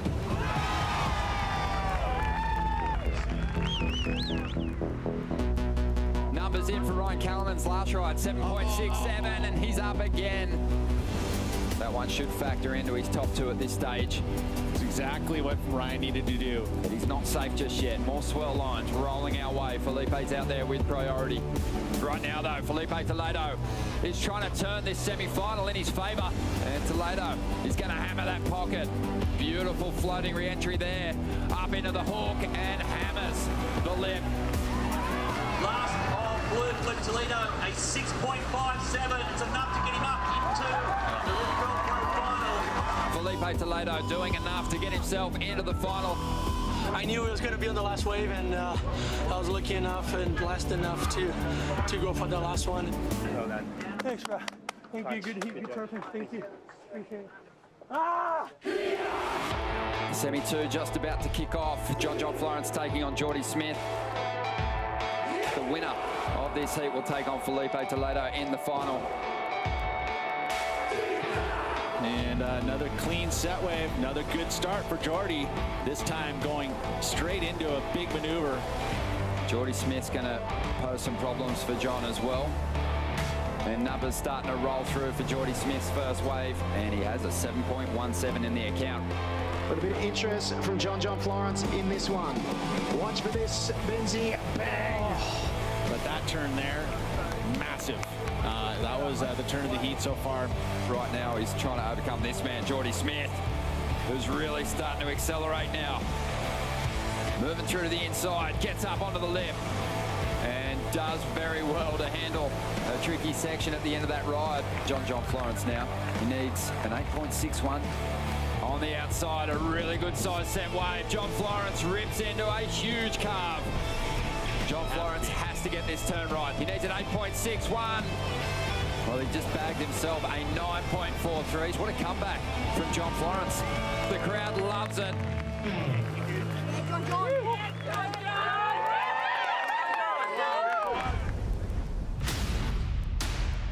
This is the main event. Conlog clashes with Manuel, and Toledo battles Florence for the bell. Pressure on to steal the belt. Coming up next, we ring it loud at Bells Beach.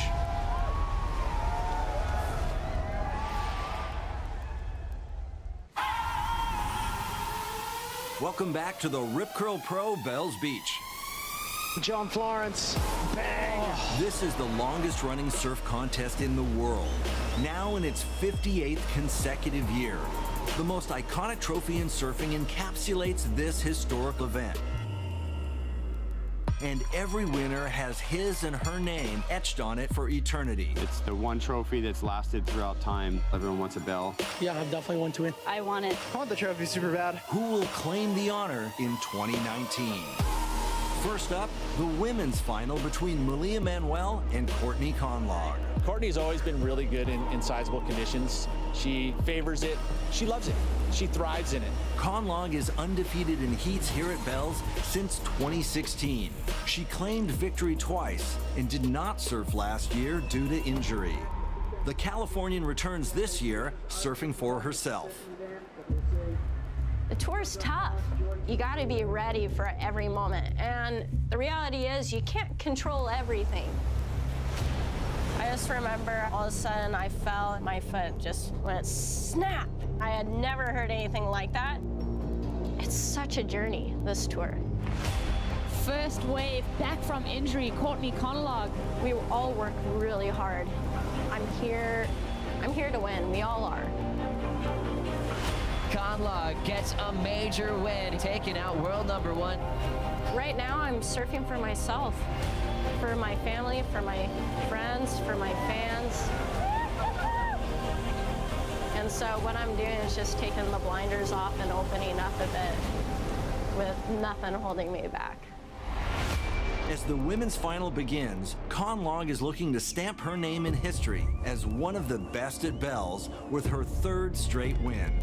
Courtney's chasing a 12th championship victory, and Malia, this is her 5th final. She's yet to have a win.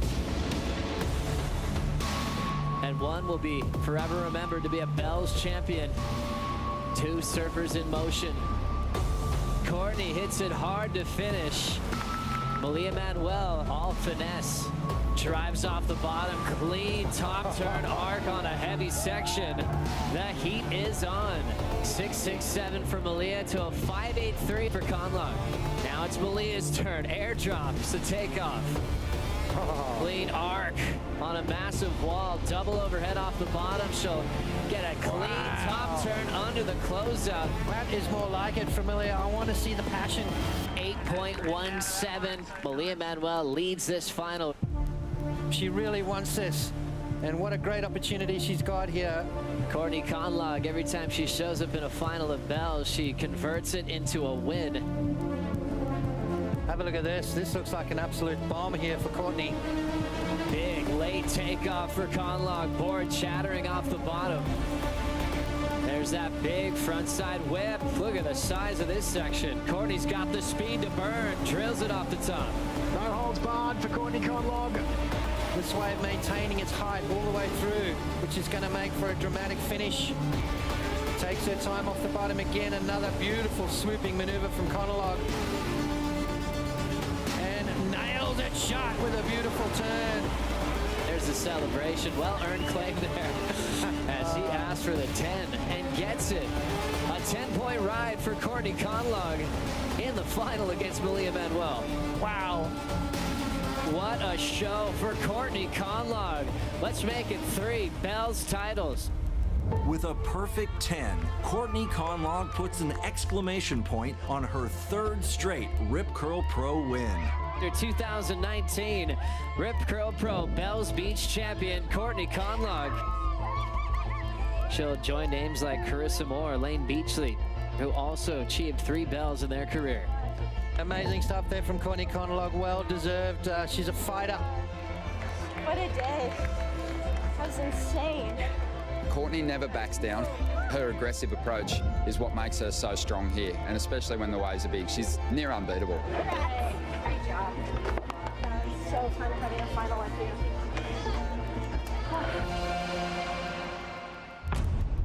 Now the final heat of this celebrated event.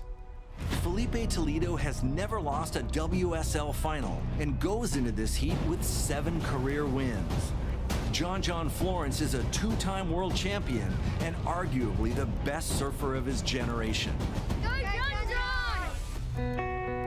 Philippe Toledo and John Florence fighting to win the Bell. Philippe Toledo with the first wave of the final. With that free fall drop out of the sky, stops his first turn. John about to answer back. And that's one of the first ones he hasn't pulled off. Toledo trying to take advantage of John falling. Wow, that was insane. He finds himself in a pretty strong spot. Florence in motion. Pulls off that layback hammer off the top. That's more like it from John. John got himself back in the heat. He managed his time. Basically ripped it out of Felipe's hands. And that is absolutely incredible. As it stands up, he just hooks into it. Big lead change. Pressure on Toledo to steal the bell off Florence. Big vertical, stays on his feet. Last score for Toledo, not enough. John Florence takes the big bell at the Rip Curl Pro Bells Beach. The greatest surfers in history have won here at Bells. Now, John Florence will be the next to have his name etched on that iconic trophy. Let's make it a big bell victory. Your champion for the Rip Curl Pro Bells Beach, John Florence. Surfing against Felipe out there, definitely nerve-wracking, especially 1 minute to go and he gets that wave. I was just like, oh no, I'm super stoked. With 3 wins in the last 4 years, Courtney Connollog rings the bell to signal she is without a doubt the standout Bells performer of recent years. The Rip Curl Pro Bells Beach will be remembered for the massive surf that was on offer here. You want to win when the waves are firing. John Florence, Courtney Connollog did that. With the win, John Florence jumps to the top of the Jeep leaderboard over Italo Ferreira and Jordy Smith. On the women's side, 17-year-old Caroline Marks retains the top spot and Courtney Connollog jumps up to third in the race for the 2019 world title. The Rip Curl Pro Bells Beach was only stop 2 of 11 on the WSL calendar. Coming up next, we travel to the Island of the Gods for the Corona Bali Protected. Makes it out behind the spin. Full rotation to get the completion. Don't miss any action this year. Log on to WorldSurfLeague.com for insight and updates. We will see you next time when the WSL Championship Tour continues.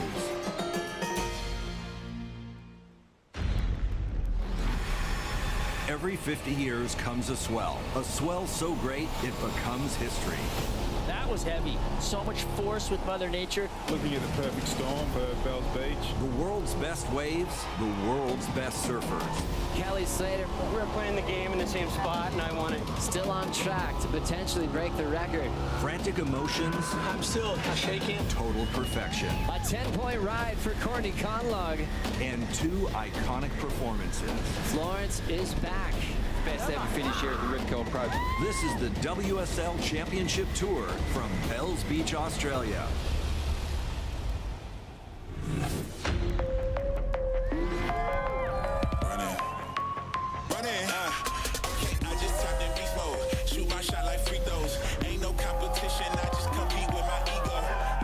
The bleachers with my shirt off and I'm screaming that ain't no better like than this, ain't no better like than this, ain't no better like than this.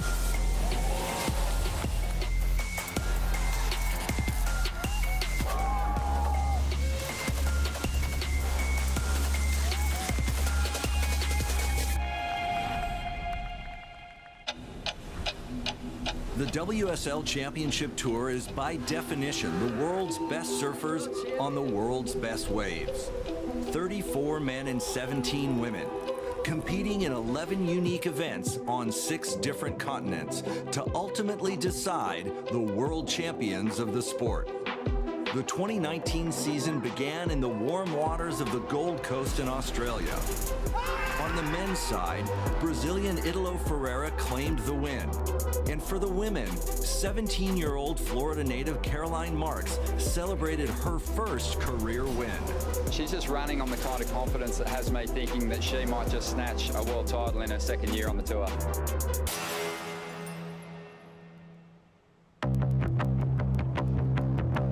Just over an hour from Melbourne in the state of Victoria, the beach town of Torquay is home to Australia's surfing mecca, Bells Beach. Every Easter, Torquay comes alive for the longest running surf competition in the world, the Rip Curl Pro, now in its 58th year.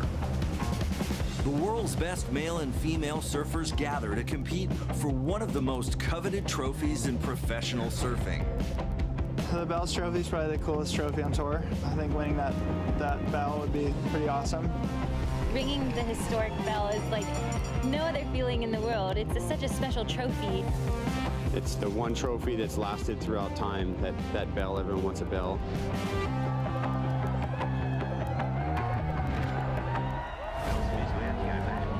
There's so much history behind this wave. There's so many great performances, so many, past champions and greats in our sport that have won in this event. Tradition runs deep at Bells. From the sport's most iconic trophy to its famous staircase stamped with the names of past winners.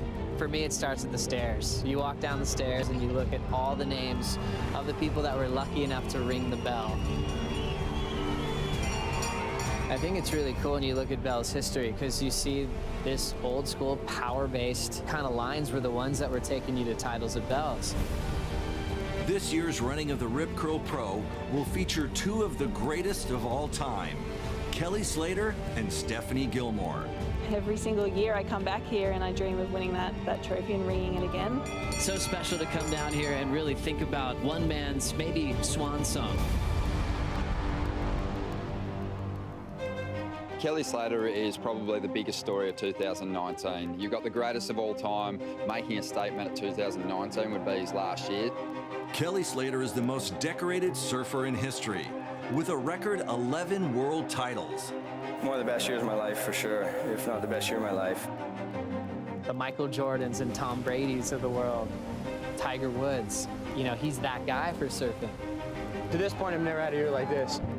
To go a whole year and have it pay off and you win a world title is, all that work and effort it's a really rewarding feeling. He's the greatest of all time. He'll never lose that title and maybe even get another world title along the way. There's been so many people tell me that maybe their best surf days were behind him or their healthiest, strongest days are behind him. I still feel like mine are ahead of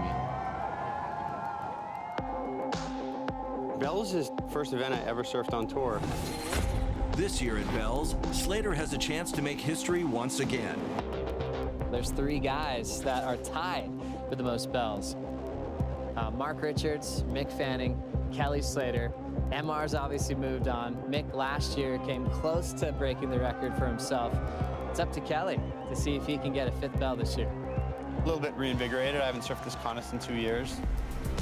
Trying to draw on some inspiration from some of the old times I've had out here, some of the wins I've had, and just sort of channel the type of conditions I was surfing in at that time.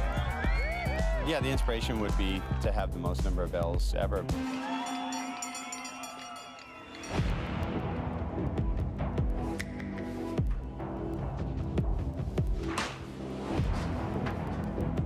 We're about to start the round of 32. Kelly Slater taking on Julian Wilson. The greatest of all time, Kelly Slater looking to break the record with Mick Fanning and Mark Richards to see if he can achieve a fifth bell. Kelly Slater up and riding, tight in the pocket. That Slater Designs looking very juicy through the Bells Bowl. This one's going to stand up for him again on the inside. He goes vertical into the lip. I tell you what, Julian's got to be on his toes here because he's looking fired up. Wilson throws the fins into reverse, falls in transition. Priority is with Kelly. Snap to slide off the top. Blows the tail in the second. Nice control off the bottom for the frontside wrap. Wilson goes down in the round of 32, and Kelly Slater will move on to surf again in the round of 16 at the Rip Curl Pro Bells Beach. We were playing the game in the same spot, and I won it.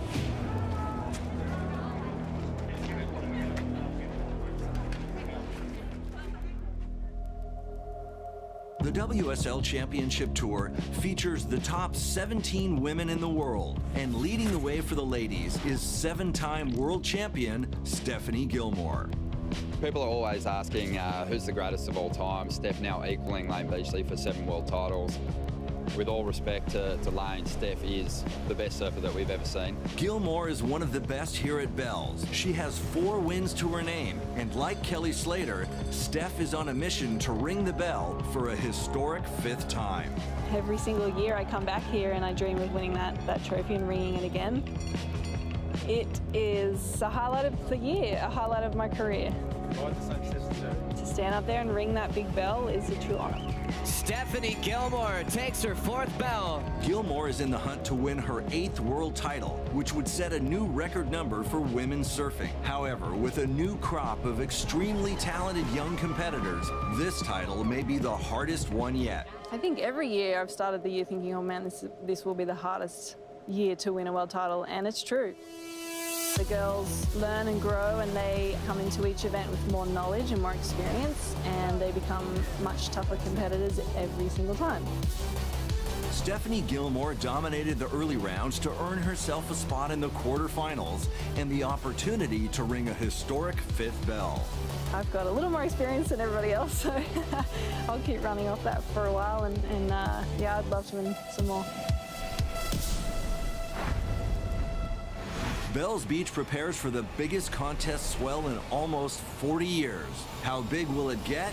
Could be as big as 81. Who knows? Find out next when the Rip Curl Pro continues. So there's a huge hit. If this is any indication of what John can do, Gabriel and Italo have got their hands full.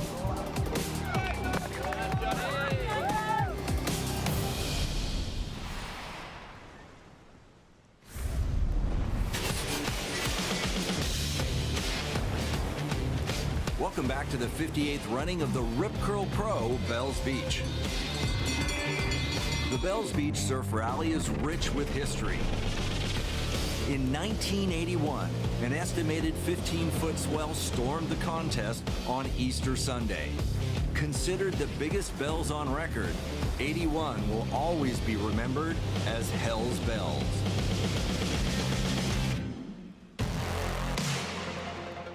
As the sun rises over the Southern Ocean, first light reveals the biggest swell to hit the Rip Curl Pro since that famed Sunday in 1981. The size is going to be huge, it's really going to come strong throughout the day. Gets swallowed up right next to the rocks there. Very, very dangerous. You're going to have to deal with the white water throwing you around and maybe even holding you down underwater for a long period of time. That lip line tracks him down. Setting it up, drives into it, and just tags it. Unbelievable look off the lip there. Big section coming our way here. There's so much happening, wind, rain, huge swell, that you can't actually hear some of the big numbers that are dropping. Did I win? Oh. You've really got to put yourself out there and throw a lot of risk and show that you are really trying to get big scores and do big moves on critical sections. Solid end section hack for Ryan Callanan. It's so tiring because when those sets come through, it's just all the water's pulling in like a giant river, and you're just paddling against it, trying to keep your position. It's different. Oh, look at this sets out the back. Oh my God.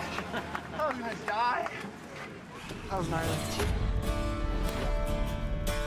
John Florence is one of the most talented surfers in the world right now.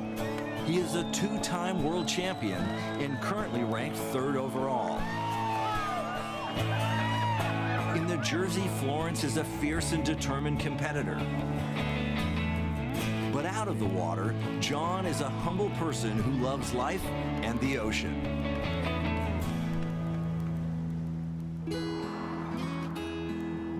Home is probably where I'm the most comfortable, and I'm a pretty quiet person, I guess. I like that. I don't know, I like quiet things.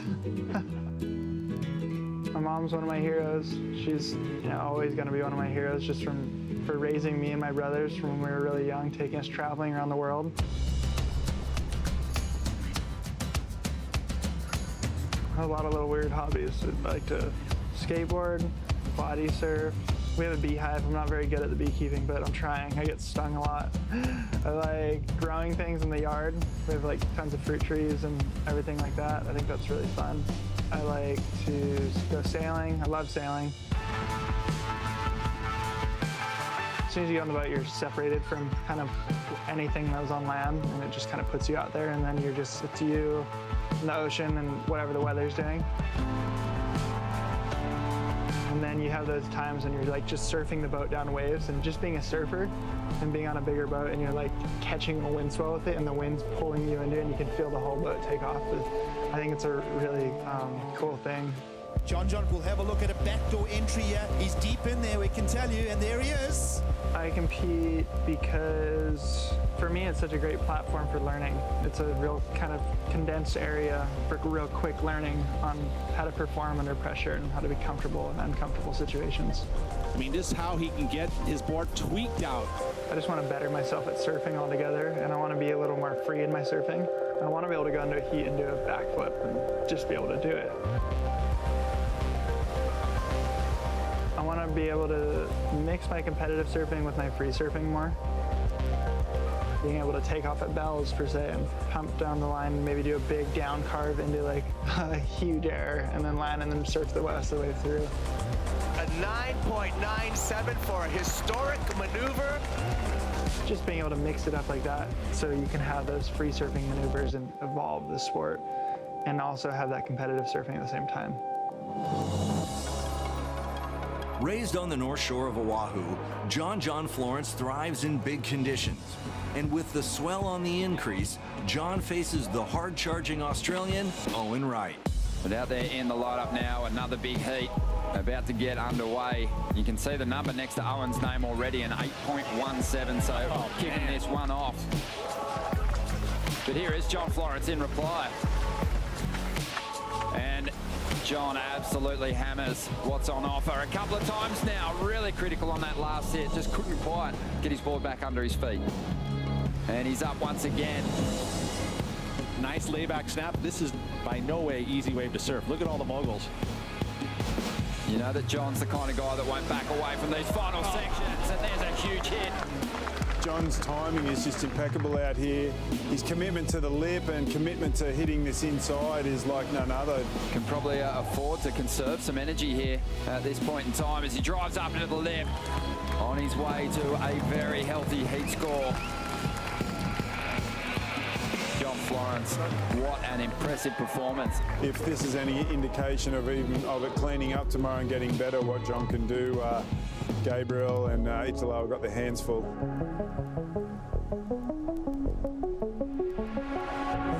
Caroline Marks, a 17-year-old sophomore on tour, is the current Jeep leader for the women. With a breakout performance on the Gold Coast, Caroline claimed her first career win. Caroline Marks wins the Boost Mobile Pro and now sits #1 in the world on top of the Jeep leaderboard heading into Bells Beach. She now leads the rankings and will be wearing yellow. To be wearing the yellow Jeep Leaders jersey is incredible. It's feels awesome, and hopefully I can stick with it all year. She's young, she's confident. Her backhand's the best we've ever seen on the championship tour, and she's 17 years of age. Six waves. All right, sick. Caroline Marks is leading the way for the next generation of women's surfing. World #1 takes on Brisa Hennessy in the 4th quarterfinal of pumping surf. I feel like I actually surf better when the wave has more power and it's a little bit bigger, and I'm stoked I get to show it out there because I never really get to show it. Caroline Marks dominates the heat, and the Jeep leader advances into the semifinals. Bigger, facier waves, I feel like for some reason they see me pretty well, so yeah, it was really fun out there. Kelly Slater is gearing up for the biggest Bells contest surf of his career. Coming up next at the Rip Curl Pro, Bells Beach.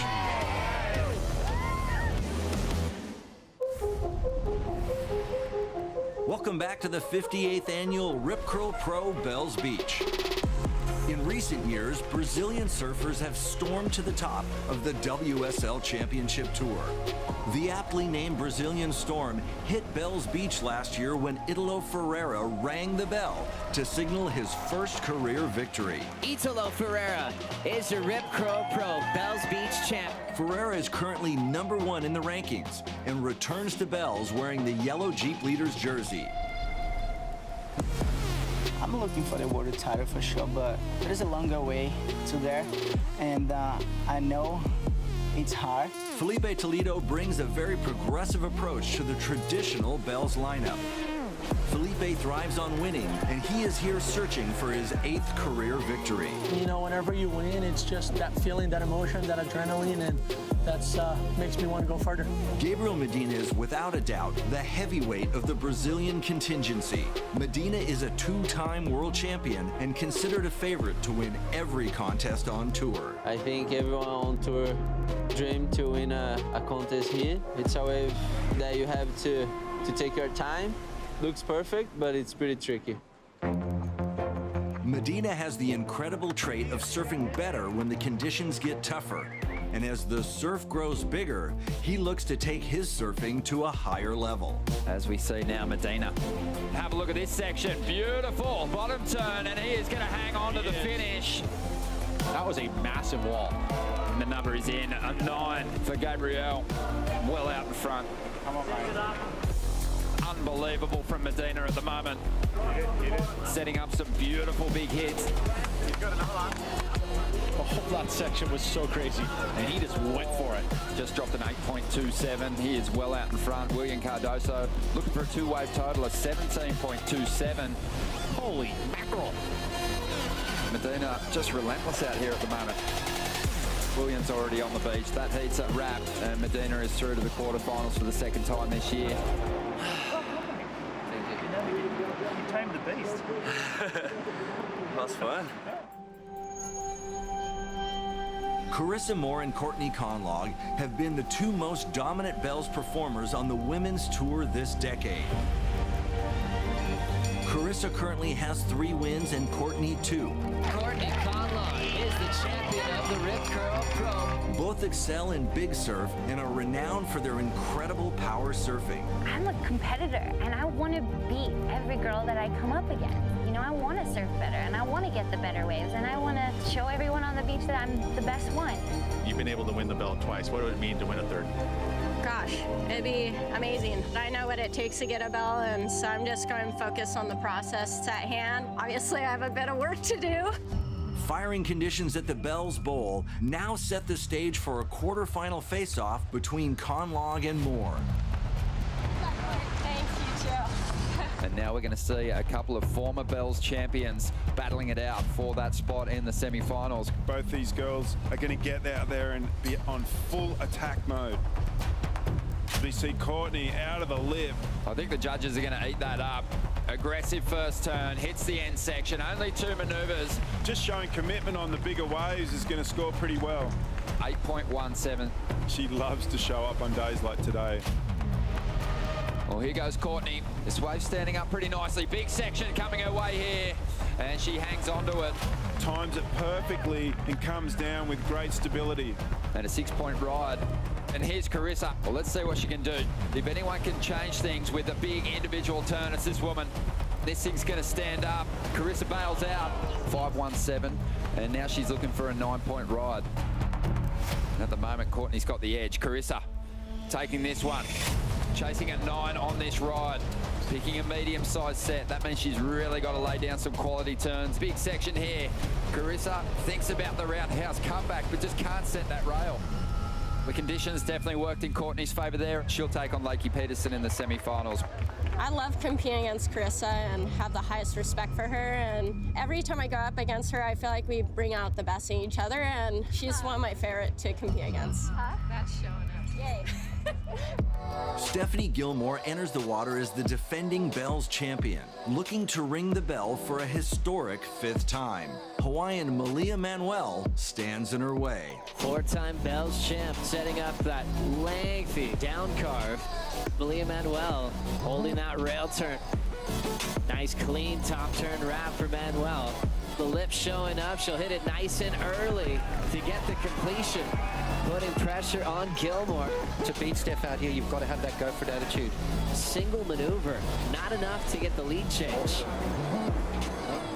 The defending Bells champ and the reigning world champ in trouble.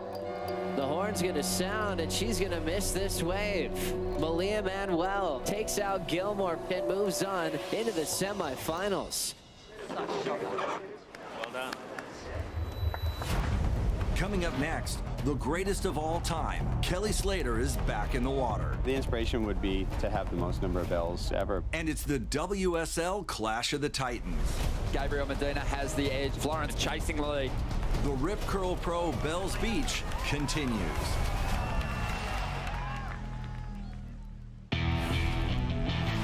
Welcome back to the second stop of the WSL Championship Tour. This is the 58th running of the Rip Curl Pro Bells Beach. Everyone's pretty fired up to see who is going to ring the bell. Thousands of avid surf fans have descended on Bells Beach to witness Kelly Slater's last go at this iconic event. With 11 world titles and 4 Bells wins, he is the most decorated surfer to ever compete in this, the longest running surf contest in history. He's after a 5th Bells title, and if he can get it done, it'll be 56 Championship Tour wins. Yeah, it's wild and woolly out there. It's super difficult conditions. The inspiration would be to have the most number of bells ever. How long is it each, Trav? 35, 40? 35 minutes. Jet ski assist, but not for paddle. Slater has successfully navigated his way through the early rounds, but now Kelly will face his toughest competitor yet, young Australian Ryan Callanan. For me, it'll be a really special heat. It could be his last year on the tour. Any heats I can with him in general is quite incredible. Kelly Slater kicking off finals day on the first wave of the morning. Fits in a turn under that barrel section. Back foot came right off the tail pad, and down he goes. Now taking off Ryan Callanan. That's a classic Bells Bowl wave right there, and that's the difference between winning and losing, is getting yourself on these kind of waves. Ryan's absolutely nailed it. Ryan Callanan way out in front, Kelly needing 9.17. Bomb out the back. Can Kelly Slater pull off a miracle? That set just washing through. You can tell Kelly a little bit lost out there. Kelly Slater left searching. Ryan Callanan in his first semifinal of his career at the Rip Curl Pro Bells Beach. Yeah, it was incredible. Sitting out there with Kelly Slater next to me, really just had to take in the moment and then get back to the heat. It was a special one for sure. It was so hard out there. Hair flat, right? I just couldn't figure it out. Whatever. Kelly Slater is eliminated and bows out with a 5th place result, and with great emotion walks up the famed Bells staircase for what could be his last time. Well, Kelly, we loved having you in this event. Will this be your last Bells? I don't know. It was funny sitting out there thinking if that'll be my last one. I've had a love-hate with Bells as far as the wave goes. It's been so many good memories here. Great place to be. Kelly Slater is undeniably the greatest of all time, but with him now out of the competition, our focus moves to the 2 greatest surfers of today. A guy like Gabriel Medina, you have the ability to do anything on any wave. What John can do is hard to comprehend. John Florence and Gabriel Medina are the driving force of today's progressive surfing movement. Throws the corrupt flip. It's a clean landing, maybe the best we've seen. The miracle worker. How does he do it? Destiny has been put in place. John Florence, Gabriel Medina, world title number 2. With 2 world titles apiece, a fierce rivalry is developed between these 2 titans of the sport. Gabriel, if he gets in a dominant place in the heat, if he's on the offense, he's amazing. He's as good as anyone I've seen. It kind of feels like he wants to be the guy that rips it out of John's hands. Yeah, I see a lot of inspiration from Gabriel for sure. He's just like, I'm doing what I'm doing, and I don't care about what anyone thinks, and I'm gonna win. John really is so competitive. He sees Gabby in the quarters, he wants to be in the semi, or if he gets an 18-point total, John wants to get a 19-point total. It's been a couple of years, me and John being fighting for the title.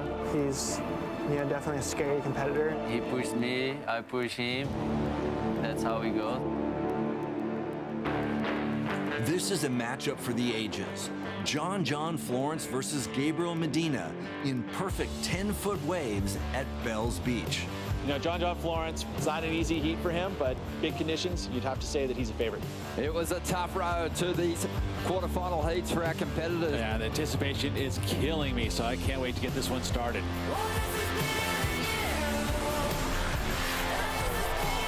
Florence looking to answer here. I do believe whoever wins this heat is going to go on to win the event. I can't see an advantage one way or the other.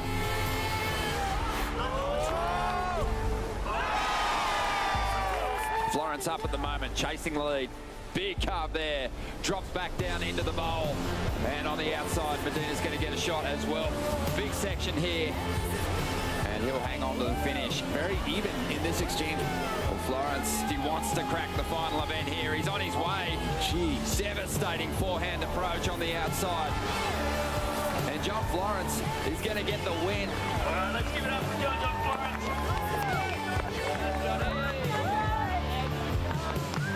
It's really fun surfing against Gabe. He really pushes you, and you always think like he's gonna get like an 8 or a 9 on his next waves. That's what makes his heats fun, and I think that's why we're all here competing. Italo Ferreira, wearing yellow, is our current Jeep rankings leader. However, in the quarterfinals, he makes a very costly priority mistake. So we see Italo kicking out a 1 for Geordie with priority. Right now, it looks like the judges have deemed it interference. Italo is charged with a priority interference, meaning he will only be judged on one wave and cannot overtake his opponent's 15-point advantage. Priority is the unconditional right-of-way for a surfer to take any wave, paddle for any wave, and not be hindered by his competitor. The priority interference means you only get scored on your one single wave. You get a whole wave taken away. Second scoring wave is a 0. Virtually impossible to make a heat when you have that happen. Now, the mistake made by Italo is when he bottom turned around, Jordy Smith started making a move towards the wave. Best thing he would have done, straight, jump off, and it would have been fine. The Jeep leader is eliminated from competition, and Italo exits with a 5th place result. The drama intensifies, Where is he?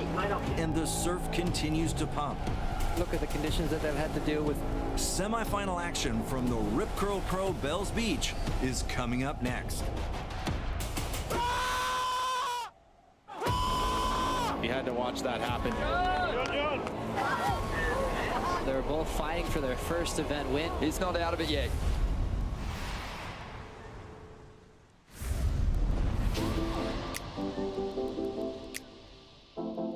Welcome back to the Rip Curl Pro from Bells Beach, Australia. This is the second stop of the 2019 WSL Championship Tour, featuring the best men and women athletes in the sport of surfing. The CT features the top 17 women in the world, and after a dramatic start, we have narrowed the field to the final 4 who go into the semifinals.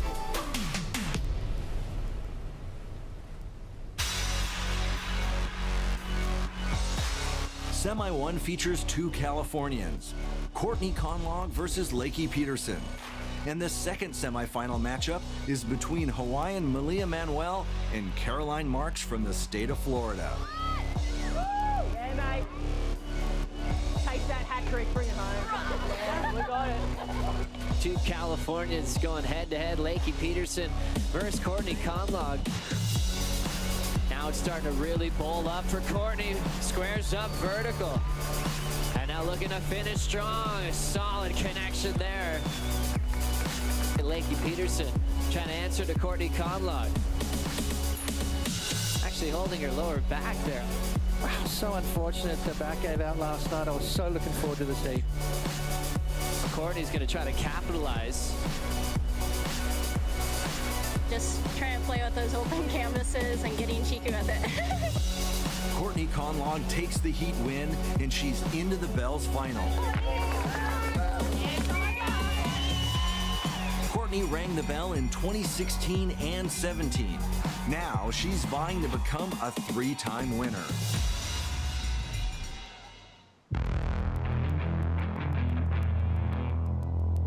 Semi-final number 2 up next with world number 1, Caroline Marks taking on Malia Manuel. Malia picking off a solid wall. Just holds onto that rail to get to the bottom. She'll get a speed jam, hits it nice and early to get the completion and showing some passion there. So Malia Manuel feeling it, looking sharp, and she's going to extend her lead. Looks like Caroline will take this wave with priority, but goes straight down to the bottom. Caroline's already trying to recover from the fall. She'll paddle into this one under priority. Needs a 5.24 for the lead change. They'll speed off the top, looking for the finish under the lip. Caroline can't hang on. Oh, it's unfortunate right there for Caroline. We would have seen a lead change had she pulled that off for sure. Malia Manuel eliminates Jeep leader Caroline Marks. To make a final here is pretty amazing. I think the waves are very difficult, so it takes a lot of ocean instinct to conquer this wave. So I'm happy to survive, these 2 heats and ready to give it my all in the final. On the men's side, we began the Rip Curl Pro with 36 of the best in the sport. And now we have reduced the number to 4 semifinalists. Ryan Callanan up against Felipe Toledo. And the heat is on. Here we go, Toledo. Always a standout. Started this wave off so well. Now starts to really let go of some power on the inside there to finish this one off. Great start here. Should go excellent for Felipe. Toledo had a 6.83. Right behind him, Callanan gets an opportunity. Goes looking for something big on the outside here. Beautiful big carve. Now we'll climb back up into the lip.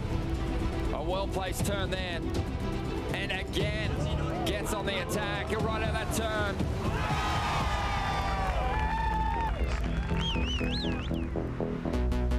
Numbers in for Ryan Callanan's last ride, 7.67, and he's up again. That one should factor into his top 2 at this stage. It's exactly what Ryan needed to do. But he's not safe just yet. More swell lines rolling our way. Felipe's out there with priority. Right now, though, Felipe Toledo is trying to turn this semi-final in his favour. And Toledo is going to hammer that pocket. Beautiful floating re-entry there. Up into the hook and hammers the lip. Last of blue, Philippe Toledo, a 6.57. It's enough to get him up into the Rip Curl Pro final. Felipe Toledo doing enough to get himself into the final. I knew it was going to be on the last wave, and I was lucky enough and blessed enough to go for the last one. Thanks, bro. Thank you. Good heat, good surfing. Thank you. Appreciate it. Semi 2 just about to kick off. John Florence taking on Jordy Smith. The winner of this heat will take on Felipe Toledo in the final. And another clean set wave, another good start for Jordy. This time going straight into a big maneuver. Jordy Smith's going to pose some problems for John as well. And numbers starting to roll through for Jordy Smith's first wave, and he has a 7.17 in the account. But a bit of interest from John Florence in this one. Watch for this, Benzie, bang! Oh, but that turn there, massive. That was the turn of the heat so far. Right now, he's trying to overcome this man, Jordy Smith, who's really starting to accelerate now. Moving through to the inside, gets up onto the lip, and does very well to handle a tricky section at the end of that ride. John Florence now, he needs an 8.61. On the outside, a really good size set wave. John Florence rips into a huge carve. John Florence has to get this turn right. He needs an 8.61. Well, he just bagged himself a 9.43. What a comeback from John Florence. The crowd loves it.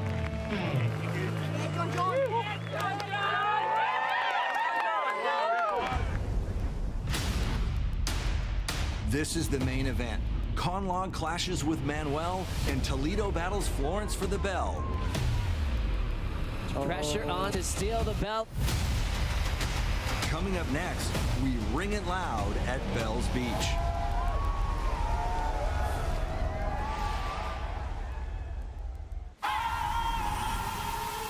Welcome back to the Rip Curl Pro Bells Beach. John Florence, bang! This is the longest running surf contest in the world, now in its 58th consecutive year. The most iconic trophy in surfing encapsulates this historic event. And every winner has his and her name etched on it for eternity. It's the one trophy that's lasted throughout time. Everyone wants a bell. Yeah, I definitely want to win. I want it. I want the trophy super bad. Who will claim the honor in 2019? First up, the women's final between Malia Manuel and Courtney Connollog. Courtney's always been really good in sizable conditions. She favors it. She loves it. She thrives in it. Conlog is undefeated in heats here at Bells since 2016. She claimed victory twice and did not surf last year due to injury. The Californian returns this year, surfing for herself. The tour's tough. You got to be ready for every moment. And the reality is you can't control everything. I just remember all of a sudden I fell and my foot just went snap. I had never heard anything like that. It's such a journey, this tour. First wave back from injury, Courtney Connollog. We all work really hard. I'm here to win. We all are. Conlog gets a major win, taking out world number 1. Right now, I'm surfing for myself, for my family, for my friends, for my fans. And so what I'm doing is just taking the blinders off and opening up a bit with nothing holding me back. As the women's final begins, Conlog is looking to stamp her name in history as one of the best at Bells with her 3rd straight win. Courtney's chasing a 12th championship victory, and Malia, this is her 5th final. She's yet to have a win. And one will be forever remembered to be a Bells champion. 2 surfers in motion. Courtney hits it hard to finish. Malia Manuel, all finesse. Drives off the bottom, clean top turn arc on a heavy section. The heat is on. 6.67 for Malia to a 5.83 for Conlog. Now it's Malia's turn. Airdrops to take off. Clean arc on a massive wall. Double overhead off the bottom. She'll get a clean top turn under the closeout. That is more like it, Familiar. I want to see the passion. 8.17. Malia Manuel leads this final. She really wants this, and what a great opportunity she's got here. Courtney Connollog, every time she shows up in a final of Bells, she converts it into a win. Have a look at this. This looks like an absolute bomb here for Courtney. Big late takeoff for Conlog, board chattering off the bottom. There's that big frontside whip. Look at the size of this section. Courtney's got the speed to burn, drills it off the top. No holds barred for Courtney Connollog. This wave maintaining its height all the way through, which is going to make for a dramatic finish. Takes her time off the bottom again. Another beautiful swooping maneuver from Conlog. And nails it shut with a beautiful turn. There's the celebration. Well-earned claim there as he asked for the 10 and gets it. A 10-point ride for Courtney Connollog in the final against Malia Manuel. Wow. What a show for Courtney Connollog. Let's make it 3 Bells titles. With a perfect 10, Courtney Connollog puts an exclamation point on her 3rd straight Rip Curl Pro win. Your 2019 Rip Curl Pro Bells Beach champion, Courtney Connollog. She'll join names like Carissa Moore, Lane Beachley, who also achieved 3 Bells in their career. Amazing stuff there from Courtney Connollog. Well deserved. She's a fighter. What a day. That was insane. Courtney never backs down. Her aggressive approach is what makes her so strong here, and especially when the waves are big. She's near unbeatable. Great job. So fun having a final with you.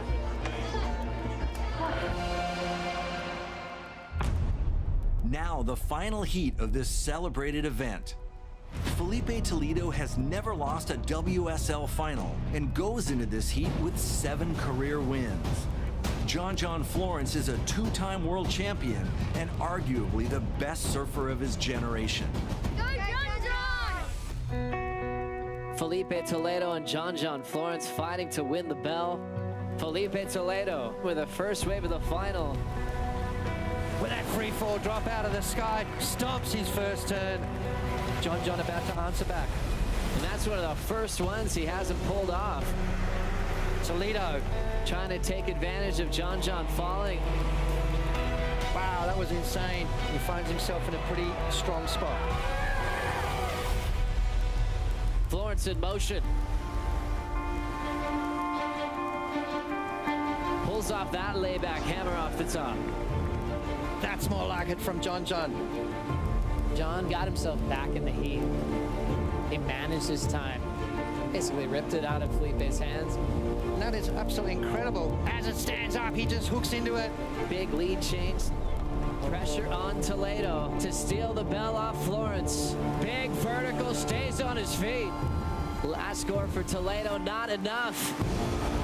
John Florence takes the big bell at the Rip Curl Pro Bells Beach. The greatest surfers in history have won here at Bells. Now, John Florence will be the next to have his name etched on that iconic trophy. Let's make it a big bell victory. Your champion for the Rip Curl Pro Bells Beach, John Florence. Surfing against Felipe out there, definitely nerve-wracking, especially 1 minute to go and he gets that wave. I was just like, oh no. I'm super stoked. With 3 wins in the last 4 years, Courtney Connollog rings the bell to signal she is without a doubt the standout Bells performer of recent years. The Rip Curl Pro Bells Beach will be remembered for the massive surf that was on offer here. You want to win when the waves are firing. John Florence, Courtney Connollog did that. With the win, John Florence jumps to the top of the Jeep leaderboard over Italo Ferreira and Jordy Smith. On the women's side, 17-year-old Caroline Marks retains the top spot and Courtney Connollog jumps up to 3rd in the race for the 2019 world title. The Rip Curl Pro Bells Beach was only stop 2 of 11 on the WSL calendar.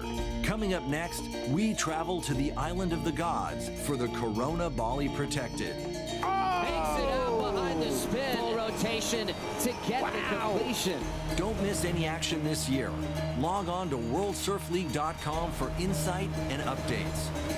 We will see you next time when the WSL Championship Tour continues.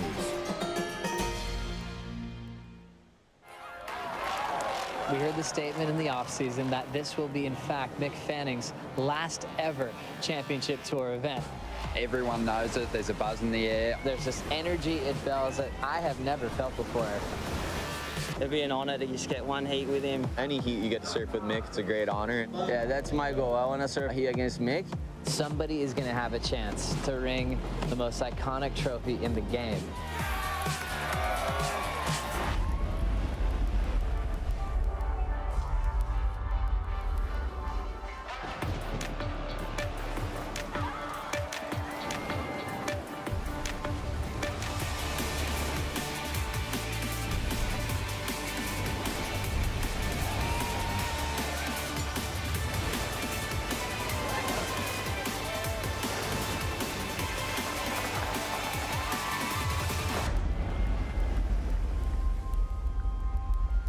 The 2018 WSL Championship Tour began on Australia's Gold Coast. The world's best surfers have gathered here to battle for the world title. The Quicksilver and Roxy Pros were contested in Queensland at the world-class point break of Snapper Rocks and in the long green barrels of Kira. Lakey Peterson set a new standard for women's tube riding. She would take the win and claim the #1 rank, earning herself the yellow Jeep Leaders jersey. Just finally happened. It's just super surreal, and I'm just so grateful. It's a huge result for Lakey Peterson wearing that yellow jersey for the first time in her career. Julian Wilson entered the contest with a badly injured shoulder. However, in warrior fashion, he convincingly outsurfed the field of 36 to take the first win of 2018. For me, this is one of the bravest victories that we've ever seen on the championship tour. Yeah, I'm stoked to be in the yellow #1 Jeep Leaders jersey. Lakey Peterson and Julian Wilson are the current #1 rank and will be wearing the yellow Jeep Leader jerseys. We now move south to Torquay, Victoria, and the second WSL Championship Tour stop of 2018. Every Easter, this small beach town comes alive for the longest running surf competition in the world, the Rip Curl Pro Bells Beach. Now in its 57th year, the world's best male and female surfers gather here to compete for the most coveted trophy in professional surfing. There's so much history behind this wave. There's so many great performances, so many, past champions and greats in our sport that have won in this event. The Bells Trophy is probably the coolest trophy on tour. I think winning that bell would be pretty awesome. Last year, Jordy Smith rang the bell, the event's official call to victory. To ring that bell, absolute dream come true. I gave it my everything.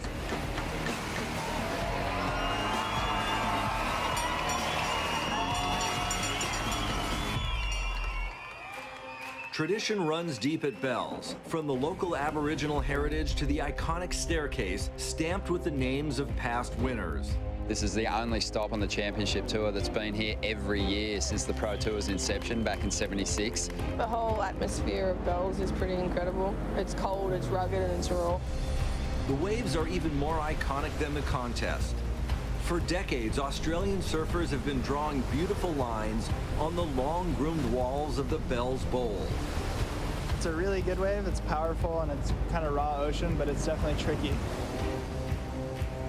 For me, it's just the surroundings, you got, as you look behind us, look at that. How pretty that is. There's over 50 years of competition here. There's so many great, amazing folklore stories. It's awesome.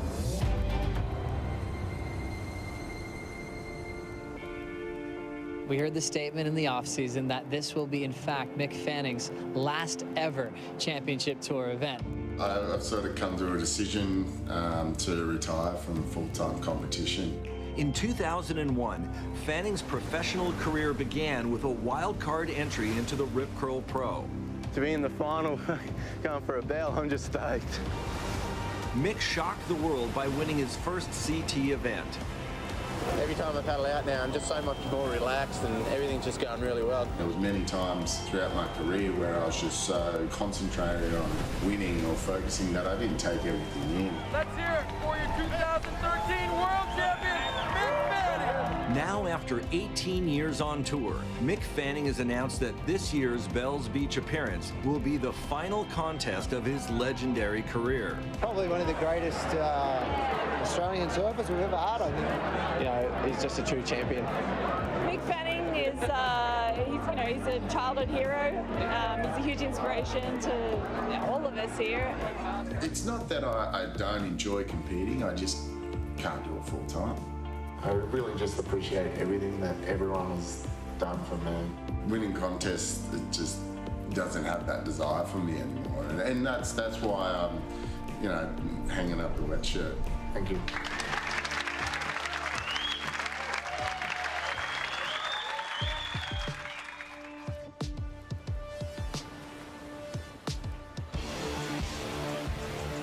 With the global announcement that this will be Mick Fanning's last contest, hype for this event is at an all-time high. Thousands of fans have made a pilgrimage here to witness Mick walking down the famed Bell staircase for the last time. All fans on deck to watch this heat first thing in the morning. Sebastian Zietz gets started. Throws the tail again, so he wanted to get loose. Set up guard for Mendez. Vertical hack off the top there. Jams it again out front. Fanning now sets that deep bottom turn. Fan to the sky. Quick wrapping cutback for the four-time Bells champ. Top turn to set up the bonus hack. Connects there for the finish. Fanning's opener a 6.6. Mendez vertical again. Last for the goofy foot, Jesse Mendez a 5.5. Jesse still out front. When you stand on this beach and you look at all the people here, you realize what an impact Mick has had on everyone, from the athletes to everyone watching at home to the fans on the beach. Rolling in is Mick Fanning. Draws off the bottom, quick whip off the lip. Setting up another big connection down the line. Another big blast, throwing some spray. It was classic Mick Fanning, and the crowd was huge. Another major heat win for the three-time world champ, the four-time Bells champ, in his retirement send-off party Yeah, it's wild. You know, to come down and I had a look in. There's a lot of people on the beach. It's really awesome. I feel real special, and yeah, you know, it's such a beautiful day, so it makes it extra special. Coming up next. It is intense for position. Zeke is not giving John an inch. Upsets rain down and the top seeds fall at the Rip Curl Pro Bells Beach.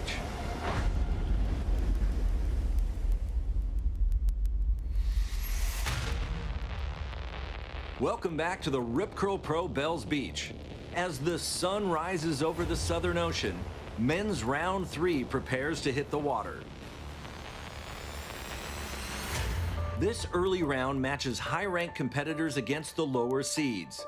And quite often, this can open the door for an aggressive underdog to steal the show. John Florence up against Zeke Lau, longtime rivals. I mean, they've been surfing against each other since they were 10 years old. It is intense for position. Zeke is not giving John an inch. They are shoulder to shoulder, just pushing each other to try to get things started. Zeke finally makes a move. Driving through a fun-looking carve. Ezekiel setting his pace, timing the layback, hack to finish. And he'll start off in a solid way. Quick to a 7.0 from the paddle. I love the fact that he paddles straight back out and sits right behind John and puts the pressure on him. Zeke's just circling John like a shark, just spinning around him. Florence now with 13:50 to go, finally gets to answer to Zeke's 7. It's a layback blowtail under the lip, and he can't hang on. Zeke Lau got out there right next to John, like literally stealing his energy, getting in his head, and it worked. Zeke Lau with priority, ready to make it a combination situation for John if he can nail this wave. Big frontside wrap. Big hammer off the roof. Wall's bowling up, crushes it off the top again. Lau into the finish, late hit. That was amazing surfing. And now we're running out of time. John Florence at risk of an early elimination once again. After 25th at the Gold Coast, is coming in here in round 3. He does not want to lose this one. Top turn again, clear for takeoff. Frontside reverse, down again on his finish. There is no such thing as an easy heat on today's championship tour. And Zeke Lau's antagonistic approach has eliminated the 2-time world champion, John Florence. I just kind of laugh at it, you know, he's like paddling over my board and stuff, but it's a competition, and maybe I'll do that in the next event. Underdog upsets become the theme of men's round 3. Last year's event winner Jordy Smith, perhaps the most dominant Bells performer of the last few years, is out at the hand of rookie Wade Carmichael. And Jordy Smith, 5 events in a row now. He has been knocked in the 3rd round. Californian Pat Kadaskis, making a return to the CT, narrowly defeats the current Jeep leader, Julian Wilson. And this was a big heat win for him. He could take a ton of confidence going into round 4. And Julian will bounce back at the next stop. With Wilson, Smith, and Florence out early, the Jeep leader's jersey is now up for grabs.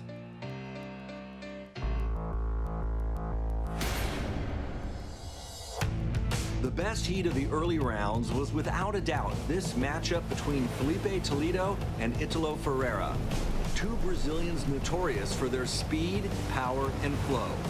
Philippe Toledo trying to turn things around for the top seeds. And behind him, Italo getting his first ride here in the 3rd round. These guys are switched on. They've clicked in, and it just feels like, Pete, these guys are really opening up now. Italo Ferreira blew up in this heat. He posts the highest 2-wave total of the event so far. Italo is hands down the standout of the early rounds. Looking for a big finish now. Hammers it and rides out. Wow. You know what? Do you think he liked it? Nah. He loved it.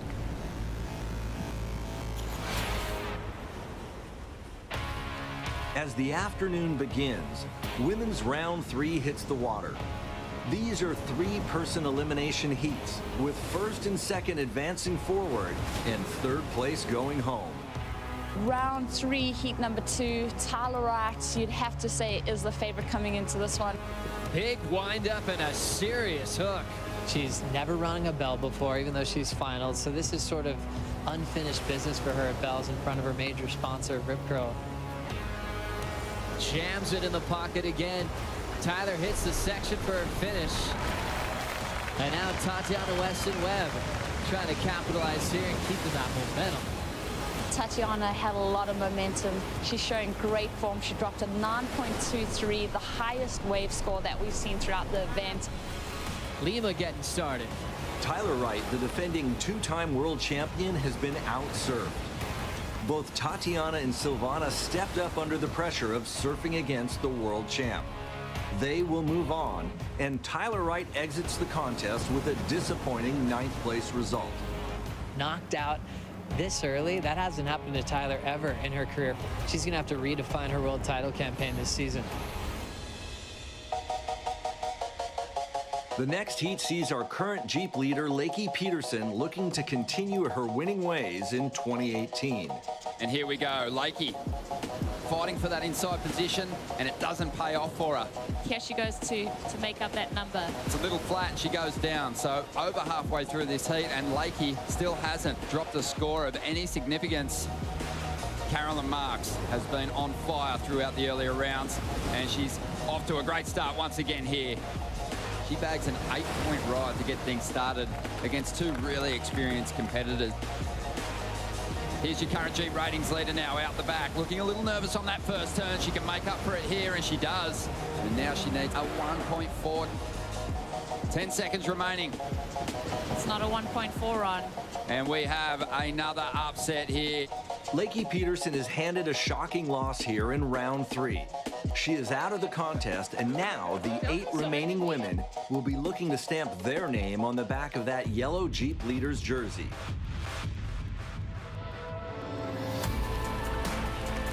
He will retire as one of the greatest Australian surfers in history. Coming up next, an inside look at Mick Fanning.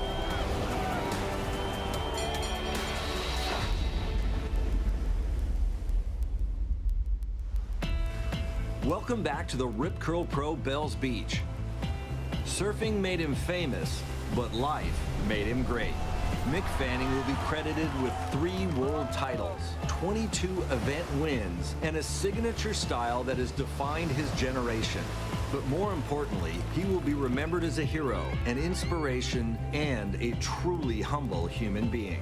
Very straightforward in the water. He gives 100%, and you're going to have to go out and rise to his level. He's out! Mick Fanning is your world champion for 2013. Water patrol!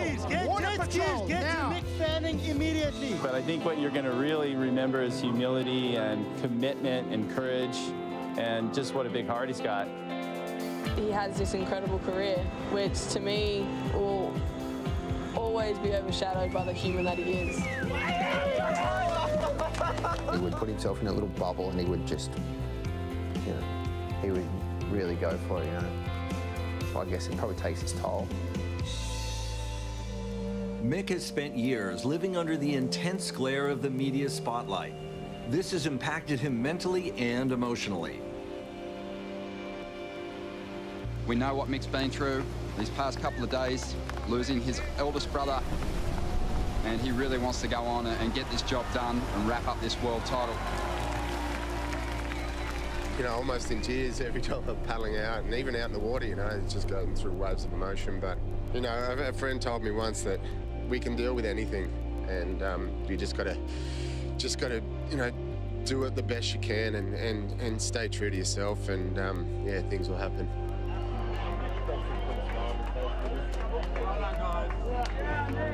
I came off the beach. I walked up into my tent, and there was all my friends from home. They flew in, surprised me. That to me was the biggest highlight of my career.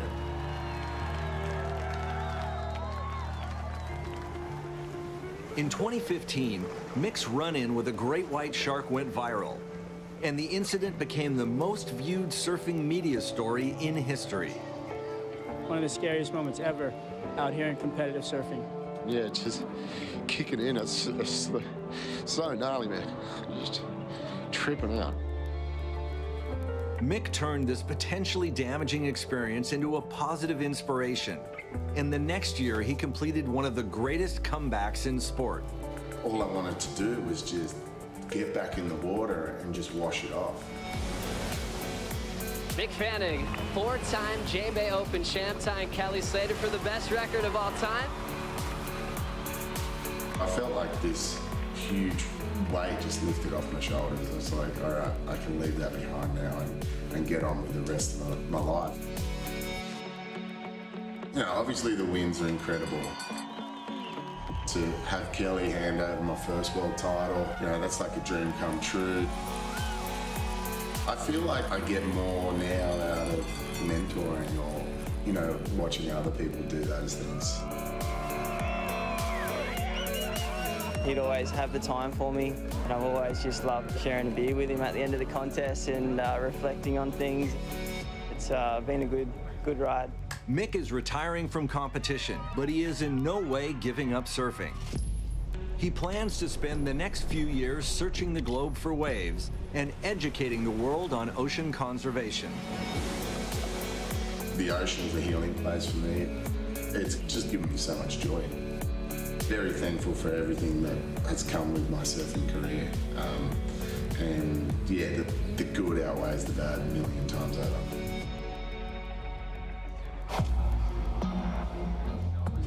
Round 3, Fanning versus Zietz. This is a man-on-man elimination heat. If Mick loses, it's over. Good luck, brother. Yeah, mate. This is going to be a special moment. The crowd gave this guy a hero's welcome. 434 championship tour heats he served. And at the moment, he's got to be careful of the man in the blue jersey, Sebastian Zietz. Here goes Fanning, and the crowd lights up instantly. That classic style on show. Just maintaining his speed. Rolling through to the inside. Gets up on that section. The crowd making plenty of noise down here for the 3-time world champion. Sebastian Zietz, he's got a good-looking wall here, and he's going to drive beautifully through that first turn. He's in rare form, Sebastian. A pretty strong opening ride. Absolutely. He's going to be better than Mick Fanning's 417. Mick behind Sebastian Zietz at the moment. Maybe not now, though. He only needs a 2.01, and he's milking this way through to the inside. Absolutely flawless. And I would say that advantage right now with Mick. Fanning once again. He's going to drive into this first section, try and lay down something big for us. That trademark arc. Hanging close to the bowl, wants to get critical once again. Glides his board through another clean swoop. We'll want something a little bigger here, gets a good rebound. Mick Fanning stays alive here at the Rip Curl Pro Bells Beach. And he is through to the 4th round. Seabass, you never know what you're going to get. He's so explosive and so dynamic, and such a really fun guy to be on tour with. And I'm just stoked to go to surf another heat with him before it's all said and done. A little bit of space, please. Yeah, it was an honor just to, get to surf against him in his last event, and just to get to surf against him, period, has been a real honor, and he's one of the best guys around, and we're going to miss him a lot. Coming up next, we make the move to Winky Pop, and Steph Gilmore lights up the coolest named point break on tour. Nice sweeping down car for Gilmore. Best wave of the heat so far.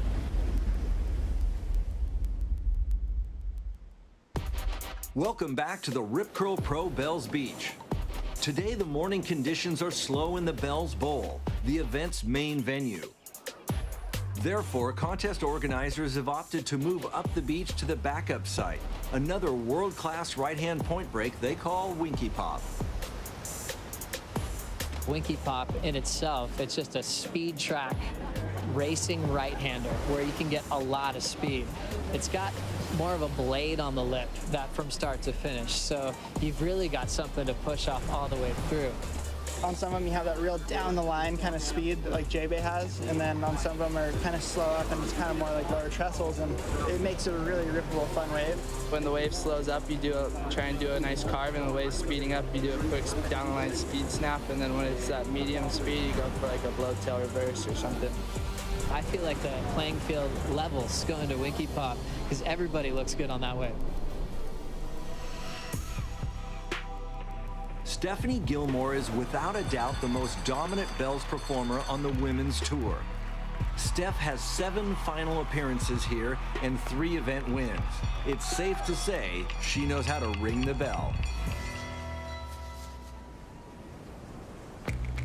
Gilmore is always a threat here at Bells. So far this year, she has been quietly cruising through the early rounds. And now Steph looks to catch fire in the quarterfinals. Sage starting to move now. Big front side car for Eriksson. Sage now running after the finish and closes this one out nice and easy. Here's Gilmore stretching this one out. A growing wall in front of her. Nice sweeping down car for Gilmore. Fades it one more time, and she'll hop out. A 6.03 to get the lead off Eriksson. Eriksson needs a 5.37. Snaps it off the lip, but there's the finish. Stephanie make a move now. Right off the lip, she'll dig in further. Driving through her points with precision. Now belting the lip even harder down the line. Best wave of the heat so far. Sage Eriksson, she doesn't like that. Steph, she knows this pace really well. She's a veteran on tour, obviously 6 world titles, but she has another level, and I think we're going to see that going into the semifinals and beyond.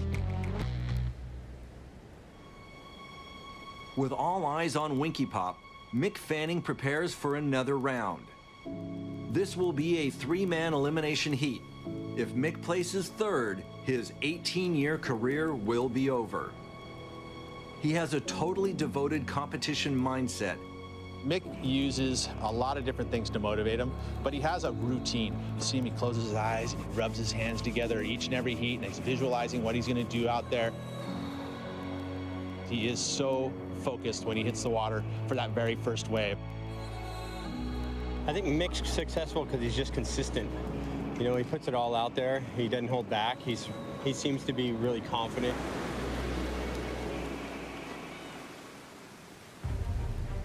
Heat 2, it's a big one. It features Matt Wilkinson, Patrick Gadauskas, and the 3-time world champion, 4 times Bells champion, Mick Fanning. His professional career is coming to an end, and what a career it's been. Pat Gadauskas on the outside. A big layback gap, and he gets so much release out of it. Pat Gadauskas put himself on a good wave, and he again threw everything into those first maneuvers and all the way through. I mean, he is giving it his all. He is punctuating his moves, and that's his strength. It feels like it might be a battle for second place here. Now Matt Wilkinson. Mick Fanning letting this wave go. He had priority at the back, and Wilco's going to try and make him pay for it. Devastating, so deadly. Wilkinson put up a big number, 7.5 on a little bit smaller waves, ripped it to shreds. All of a sudden, Mick's in danger of losing in this heat. Can he hang on to this last turn? He does. We are more than halfway through this heat, and Mick is locked down in 3rd position. Thousands of nervous eyes look on. Will this be Fanning's last go in a competition jersey? Fanning picks off one down the line. He's trying to get ahead of Matt Wilkinson at this stage. Up into the lip a second time, jams the fins a 3rd time. Mick Fanning just absolutely turned it right back on. I cannot wait to see this next wave from Mick Fanning. Take it away. Trying to get himself into the quarters, Fanning. Big slice off the top, draws that turn out beautifully. The crowd letting Mick know that they appreciate what they're seeing here. He somehow comes back, he finds his 2 waves, he gets himself into the lead, and he wins this heat. And that just goes that fairy tale story. He's into the quarterfinals. Pat Gadauskas drops to 2nd, he's through, and Matt Wilkinson out of the event. just tried to put a couple of waves together, and yeah, stoked that I got a couple towards the end. We are down to the final 3 heats of Mick Fanning's career. Quarters, semis, and finals still to come. Will Mick make it ring? Stay tuned.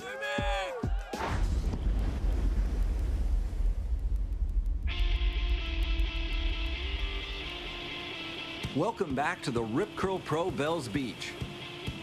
It's a cold, dark morning here in Victoria, Australia. At first light, it appears that a fresh new swell has begun to sweep into the Bells Bowl. Finals day, we're on. We're starting at 6:30 with men's quarterfinals. Waves are firing this morning. Pretty dark right now, but we're starting to make the most of the low tide. Taking full advantage of the clean, low tide conditions, the men's quarterfinals hits the water at sunrise. First quarterfinals, a big one. Michelle Perez takes on Pat Gudauskas in the first heat of finals day. Pat Gudauskas, big first turn. Frontside float to get out of there, and he's into the semifinals at Bells Beach. Gabriel Medina making a move. He waited a long time for this wave up into that first section. And devastating on the back end. Again, the wave stands up and Medina delivers. And Medina, he's on his way to his best ever finish here in the Rip Curl Pro. It's the moment we've been waiting for. 3-time world champ Mick Fanning in the lineup again at Bells Beach in his last ever event.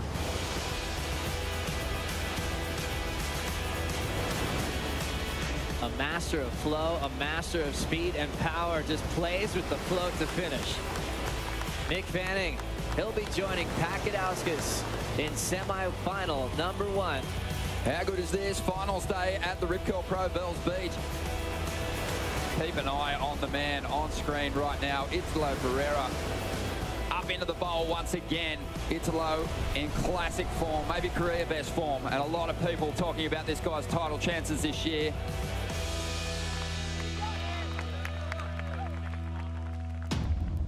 It is standing room only here at Bells as Australia's favorite squares off against Californian Pat Gudauskas in semifinal 1. Mick Fanning getting things started early here. That swoop off the top. And a solid hit there. Scoring opportunity on the inside and a big float to finish. A great way to kick off this semi-final clash with Pat Gudauskas, who's taking off on the outside. Winds his way through a huge carve, drawing that board right through the maneuver. Hammers the next section. Super aggressive. But the end section just doesn't work out for him. The crowd eating up this performance from Fanning. Can Mick crack his 7th final here? Big swoop off the top. Needs speed to get down the line. And he's able to generate that momentum. And then he leans hard on that rail. Fanning running on all that inspiration from this crowd.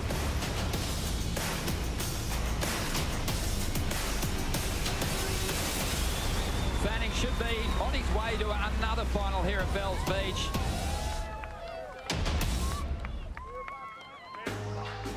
The last heat of Mick Fanning's career will be the final of the Rip Curl Pro. And he will match up against a Brazilian goofyfoot. Who will it be? Semi-final 2 will decide. Gabriel Medina versus Italo Ferreira. Right now in this semi-final, you're watching two guys that are going to be gunning for world titles for a long period of time. Medina swoops. A huge backhand snap, setting the fins free. Has to readjust, but stays out in front of it. A solid section here. He absolutely belts it. We'll have a look on the outside here. Medina having a look at it. Not much he can do there because Italo does have that priority and he opts to use it. Draws off the bottom, big section, hangs onto that move, and this time gets his timing right, belts it. He's going to drive up into this pocket, gets there nice and early, rides out of that move. A 9.17, and Medina now chasing a 7.91. So keep in mind, Medina has never overcome Italo in a head-to-head heat. He has his opportunity here. He needs an 8.41. Beautiful looking wave standing up. As he loads up, has a crack at it in their reverse, doesn't ride out. This one coming to a close. Italo Ferreira on fire. Another big heat score total. and he will take on Mick Fanning. Yeah, Italo. Good job, buddy. Italo Ferreira was raised in Baía Formosa, a tranquil village in northern Brazil.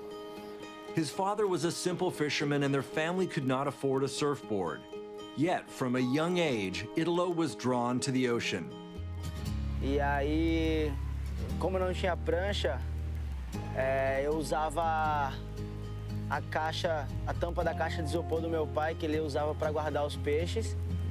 E aí, atrás de mim aqui era onde eu comecei a pegar as primeiras ondas. After securing his first board and teaching himself to surf, Italo quickly displayed a raw natural talent. He dominated local contests, landed an international sponsor, and in 2015, he qualified for the championship tour.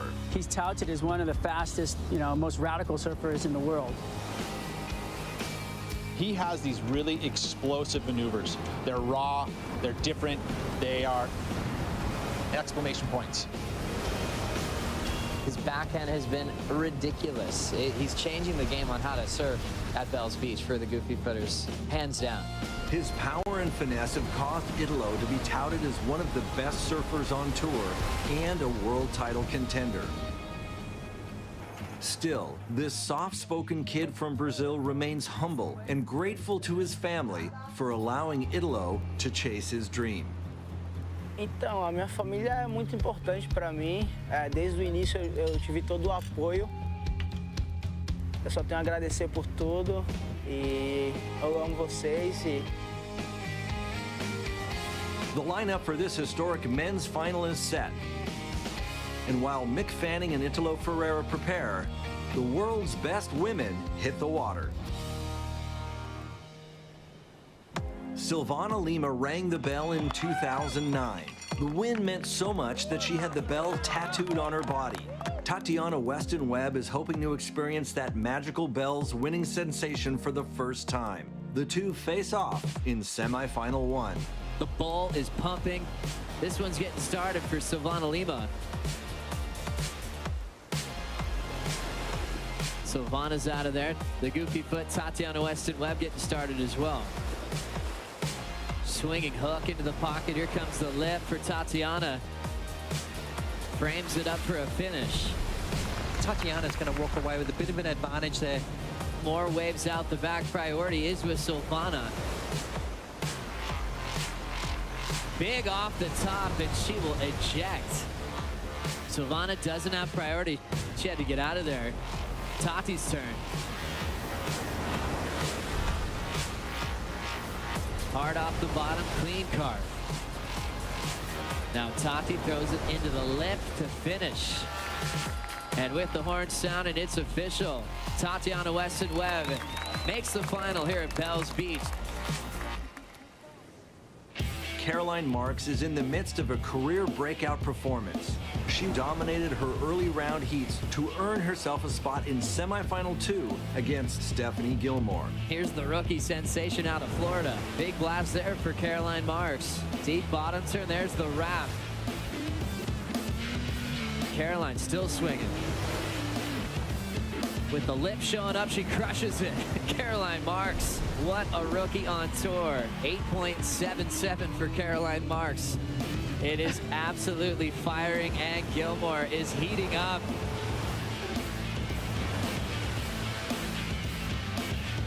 Classic lines, and she'll just stretch out the final carve. The David and Goliath battle right now. Here comes Caroline Marks under priority. Lighting up that section on the backhand. Looking for one more major. It's a finish. She just took the lead. 6-6-7. The stats coming through. Steph Gilmore needs a good one.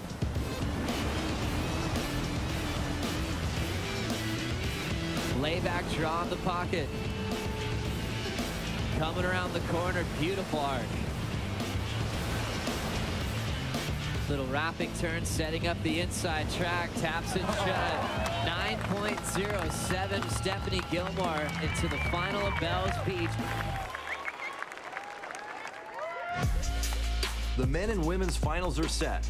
Both will be a battle of goofy versus regular, champion versus underdog. Will we see a breakout performance? And who will stand tall and ring that bell?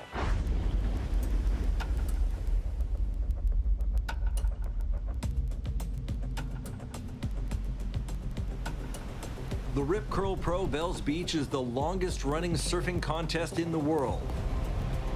The most iconic trophy in surfing highlights this historical event, and every winner has their name etched on it for eternity. Welcome to the finals here at the Rip Curl Pro Bells Beach. A solid crowd on hand. Steph Gilmore takes on Tatiana Weston-Webb. The judges have made it quite clear. You don't tag it at the beginning, you don't finish your waves off at the end, you're going to sacrifice some points. Having a look, Steph Gilmore, first wave of the final. Setup carve, already beautiful rhythm and pace. Looking for a finish, attacks it, stays on her feet. Big number for Gilmore to start it at 7.0. Tatiana having a look at this one. Throws it straight up, comes out with some momentum. Nice wall to play with here for Tatiana, lays down the carve. Very smart move there from Tatiana to get that wave, and she will take the lead with that exchange, Joe. Gilmore fighting for her fourth bell, fighting for the Jeep yellow jersey with the win here. Good timing, Gilmore gets the finish. Last score in for Gilmore, 7-1-7 on the decision. Tatiana now needs to hit the jackpot. A 7-7-7 gets to the lead. Watching this. Entering the final minute. Tati thinking about this wave without priority. Gilmore lets her go. First turn solid, right into a bottom turn up. Big backhand float. Did Tatiana Weston-Webb just create a miracle here? Still waiting for the decision in the Rip Curl Pro Bells final. Last for Tatiana Weston-Webb, a 6.57, not enough. Stephanie Gilmore takes her fourth bell.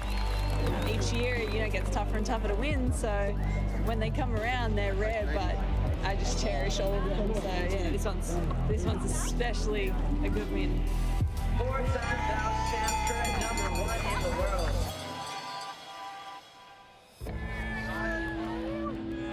Welcome to the final, the Rip Curl Pro Bells Beach. Italo Ferreira gets the battle with Mick Fanning in his last show. Italo chasing his first win, Mick Fanning chasing a fairy tale finish. Fanning committing to the first one.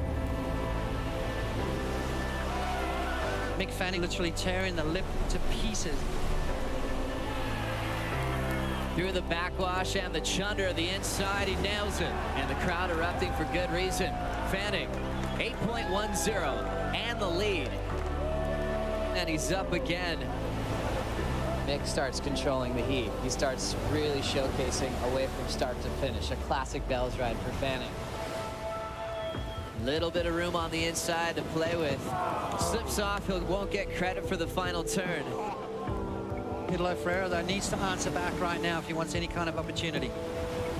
There's that classic Italo carve through the roof.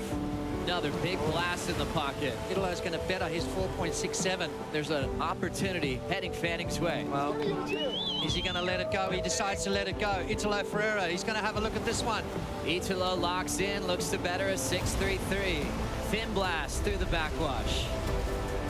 Big vertical down section on the inside corner. Squares up vertically and shuts that one down. An 8.33 for Italo Ferreira, extending that lead. Is Bells Beach going to offer Mick one more chance, Joe? And there it is. If the ocean doesn't produce a wave, there's no way you can get the score. Italo Ferreira is your Rip Curl Pro Bells Beach champ, sharing the lineup with Mick Fanning in his send-off. Wow, this win is one of the best of my life, and especially against me in a final, and I just worked so hard, and I get this trophy, and that's the best part.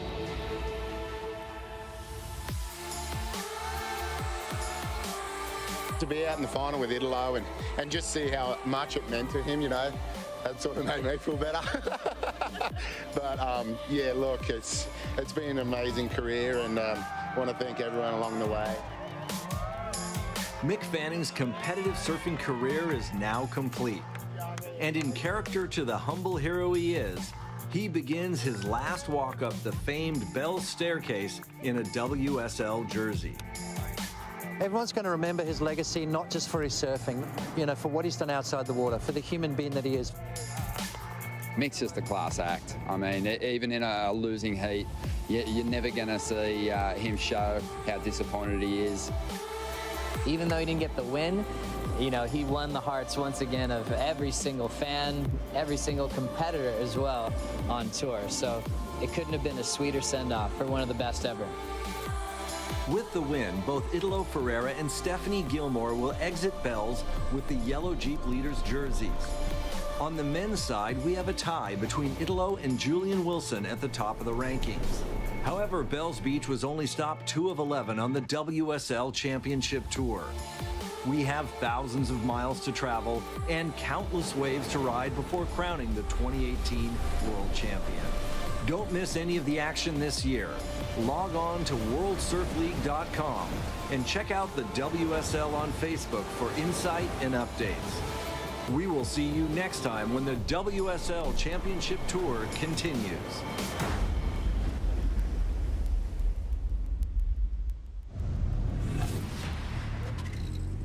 Out of the entire ocean, there is one small stretch of reef that has become the most significant place in the world of surfing: the Bonsai Pipeline.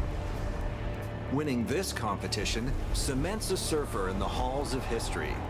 We call them barrel mumia and pipeline, pulling in, coming out. For the first time ever, the Billabong Pro Pipeline will kick off the men's and women's championship tours. This new era is unmerciful, pitting rookies, world champs, and wildcards up against the world's deadliest wave. With a mid-season cut 5 events away, there are no second chances. The road to the Rip Curl WSL Finals starts now at the Billabong Pro Pipeline.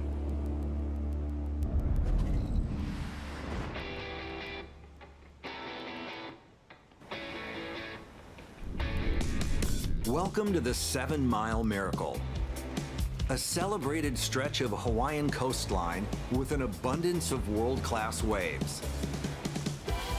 This is surfing's proving ground, the North Shore. This scenic rural community is located 30 miles northwest of Honolulu. The North Shore is fronted by a system of near-shore reefs. During the winter months, these reefs are magnets for massive North Pacific swells. The crown jewel of the North Shore is the legendary Bonsai Pipeline.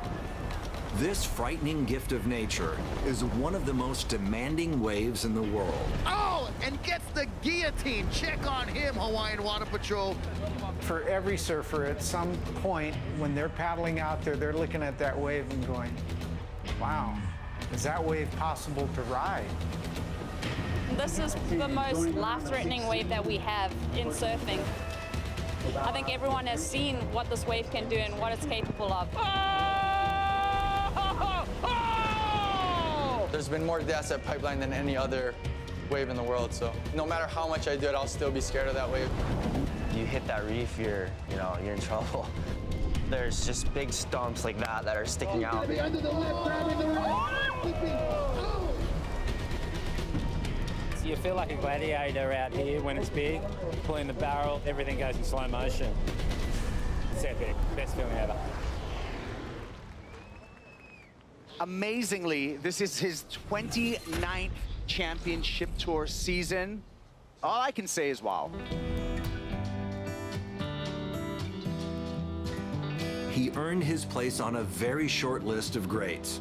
Surfing's GOAT is one of the best athletes in the history of sport. You're looking at a man who's as important as Muhammad Ali, as Tiger Woods. He's beat them all. You should compete and live like you have nothing to lose. That's the challenge for me. Kelly Slater is an incredible young kid from Florida who had dreams of being the greatest surfer in the world and used the most competitive nature that I've ever witnessed to achieve those dreams. He's an 11-time world champion. He's won every event on the schedule, holds every record in the sport. He continues to do mind-blowing surfing, but the truth of the matter is it's getting harder and harder for him to win.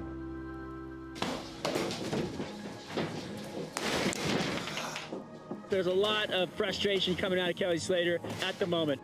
A massive upset. Kelly Slater bundled out of the event. Yeah, stop the presses. I'd rather cry than laugh right now. Just, again, 3 years in a row, I can't put it together out here. Horrible performance this week. I got to figure out what's going on. I think all the pressure, the build-up and stuff has really kind of thrown me off.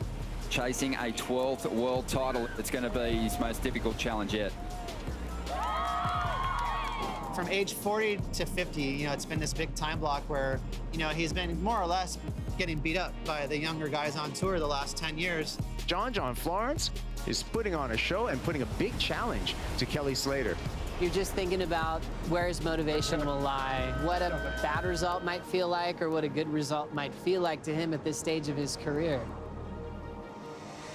Slater has surfed professionally longer than many of his competitors have been alive. At some point, Slater will walk away, but only he knows when. I'm gonna just know. It'll just be clear.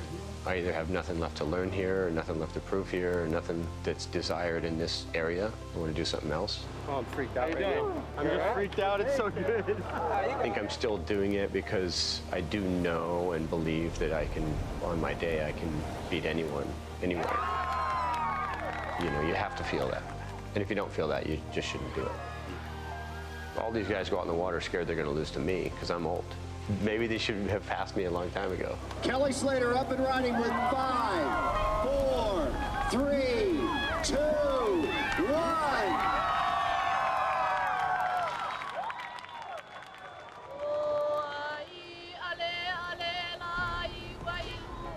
There have been so many major milestones in women's surfing in recent years, but this one might be the biggest. This is the first year the women's tour will officially compete at Pipeline.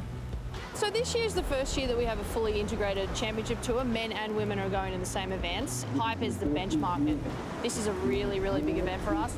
Women have really staked their claim here at Pipeline, and not just sitting out there in the lineup, they're packing bombs. In the barrel, Tyler Wright comes out. It's important that we're here for the next generation to see that we belong.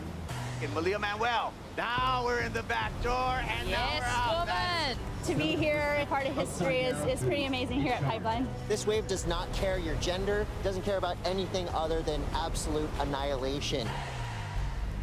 Oh my gosh! People are lying if they say they're not scared out there, and I'll be the first to admit it, I absolutely am. The women's faces had that pipeline fear in them. I think there's fear anytime you paddle out a pipe. It's a heavy wave. Breaks on a shallow reef. You know, I've had friends die out here. I think when you're coming to a wave like Pipe, that kind of fear is actually healthy because everyone's going to need to be on their game. The women are excited on this historic day in surfing. We're still in a pioneering state of really changing the lenses in which how we view surfing and equality and inclusion within that. Malia Manuel starting right where she left off. I think this is a turning point in women's surfing. It's gonna push all of us to do things we never thought we could.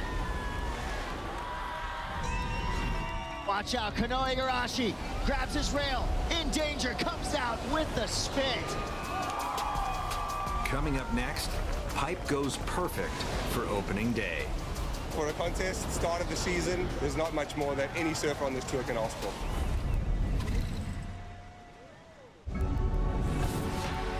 Welcome back to the Billabong Pro Pipeline. This is some of the probably the best day I've ever seen here at Pipe for a contest. I mean, it is just as good as it can be. The wind, the swell direction, the size, it's just money. You're freaked out, it's so good.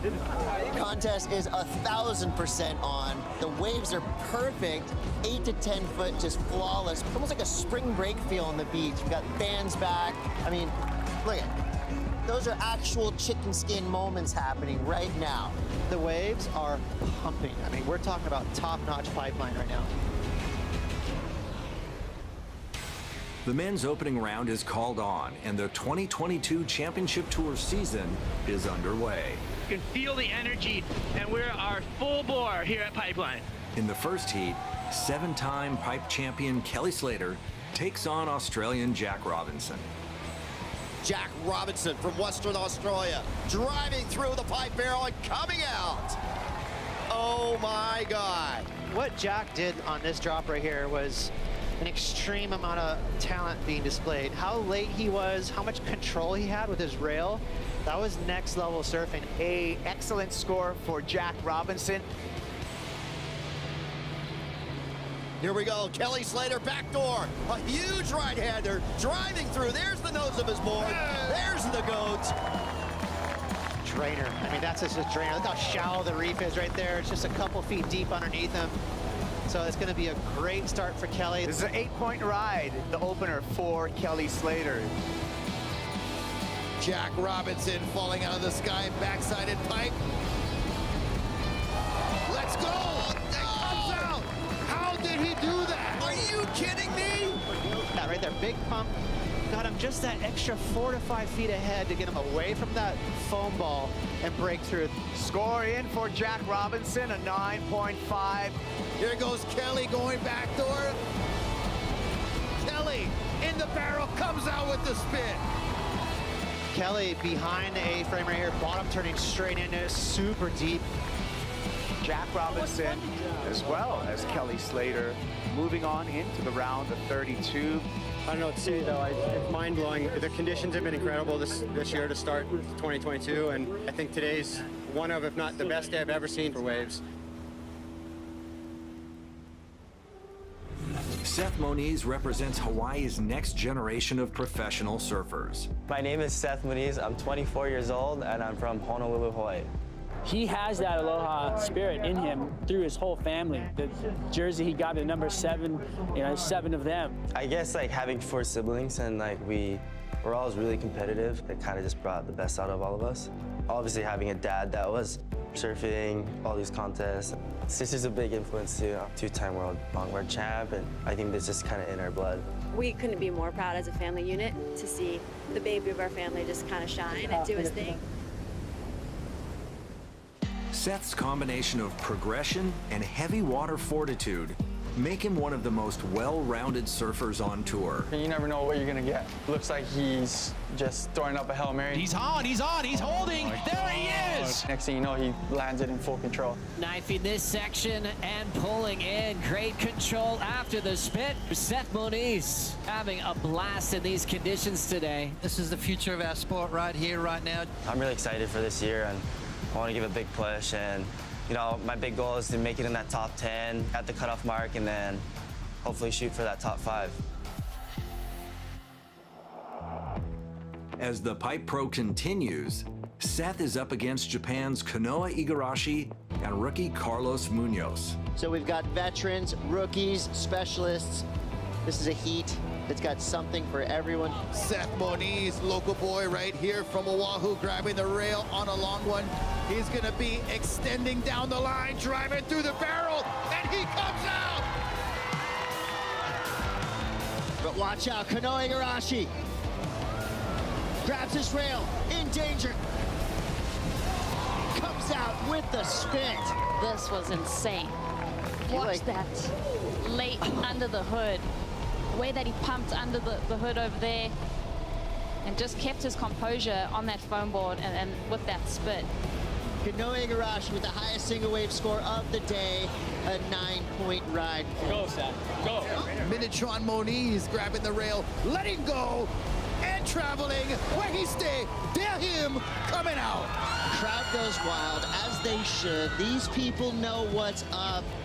A greatly ridden wave, grab the rail to start and then let it go, standing tall, and then having to negotiate that very tight exit once again. Amazing technique, great skill. Seth Moniz gets the win.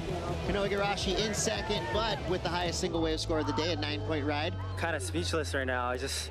I couldn't contain myself. The waves kind of just turned on in our heat. It was pretty amazing. Heard your scream out there. Of course you did. What do you think I've done? Oh, how fun was that? So fun. Hometown hero John Florence takes center stage as the opening round continues. John on the turn. Here he goes, slides down the face, little sliding on the bottom, parks himself perfectly, and gets the exit. So fun to watch someone who's so in tune. These surfers may have caught some of the best waves of their life today in this contest. Here we go, John Florence grabbing rail, tucking in, pipeline barrel, still traveling. Oh! John has that ability to slow things down, just take every aspect of it in and just adjust to what the wave is doing. You kept hearing it. It's perfect out there. This is exactly the day you want at Pipe. Disappearing, getting spit out. I don't think anyone has seen an opening day like this. And not just the opening day for this event, again, opening day to the whole season. So if this sets the tempo for what we're going to see in 2022, come on, it's going to be the best year ever. Here we go. Oh. Jordy Smith standing up tall. Oh my God, he can't believe it either. That was so technical, so heavy. Basically, it was falling the whole start of that wave. I'm pretty sure it's the best wave I've ever had a pipe for sure. For a contest, start of the season, there's not much more that any surfer on this tour can ask for. Coming up next, the women take over surfing's biggest stage. The women are excited on this historic day in surfing. Now we're in the back door. Today is a huge day for women surfing. I mean, it's really historic to see the women included in the pipeline events along with the men. Equal prize money across the board, equal opportunity out in the lineup. People are lying if they say they're not scared out there. And Here goes Carissa Moore at back door, threading the needle.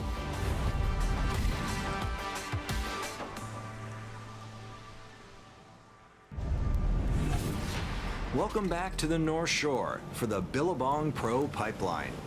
And the women are excited on this historic day in surfing.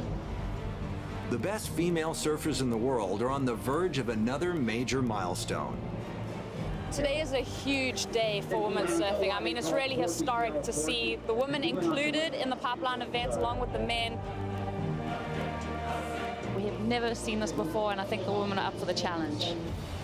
Now we're in the back door, and now we're out. Woman! Stitch it up, put a bow on it, and that's going to be a big score. Equal prize money across the board, equal opportunity out in the lineup.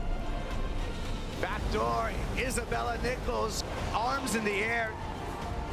I feel like we've been building up for it for a long time, but it's a really special day for us, and it's definitely, one that I think everyone's going to remember.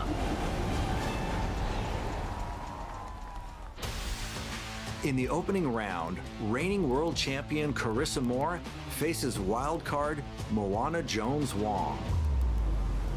And the first wave ridden by a surfer being called the new queen of pipeline, Moana Jones-Wong. Moana has definitely spent the most time out in this lineup than anyone by far. And all of that local knowledge that she has, she's definitely going to bring it to her matchup with Carissa, and it's going to be one of the harder heats Carissa has this year, I think. Here goes Carissa Moore at back door, threading the needle, gets in the barrel, and she comes out. Comes through with a 6.83, one of the highest single wave scores of the day. As we watch Moana Jones thread through a pipe barrel. And there she got a good score, Chris. She bumped all the way up into first place.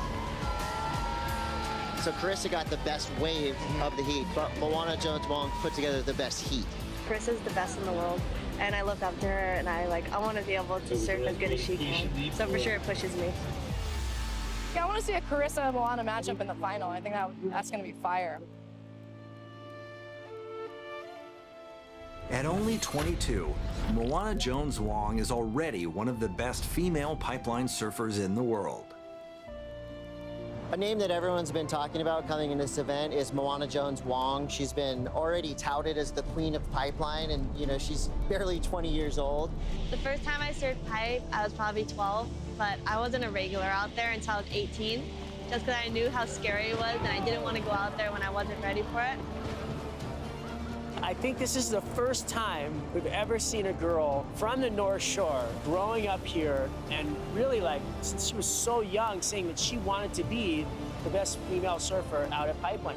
It's been a really long journey, and it's been really challenging and sometimes frustrating, and then sometimes so rewarding. But pipe, you kind of just gotta pay your dues, and time is what makes you good out there. I mean, she is kind of next level Lionheart. She's out there on the biggest, heaviest, scariest days. I don't seem scared, but I am very scared. So she has this, I don't know what it is, must be a different gene or something, because I'm not like this. I'm really super scared of big waves. I'm always scared every time I go out. If you really, really want it badly, you gotta forget about it for just a second, and then you can make amazing things happen. You know, right now, the focus is really on her, which is pretty amazing. You know, we've got gold medalists, we've got former champions in the draw. So for everybody to be talking about a wild card like this, it's a pretty special moment. As the Pipe Pro continues, Moana takes on world number 2, Tatiana Weston-Webb. Let's start off with Moana Jones-Wong. So cool to see this wild card in the event, and this heat is a scary one for Tatiana Weston-Webb. I think she's going to be the person to be in the event. We all got to put our head down and try really hard. Here we go, Tatiana on her backhand, looking for some vision. Gets spat out.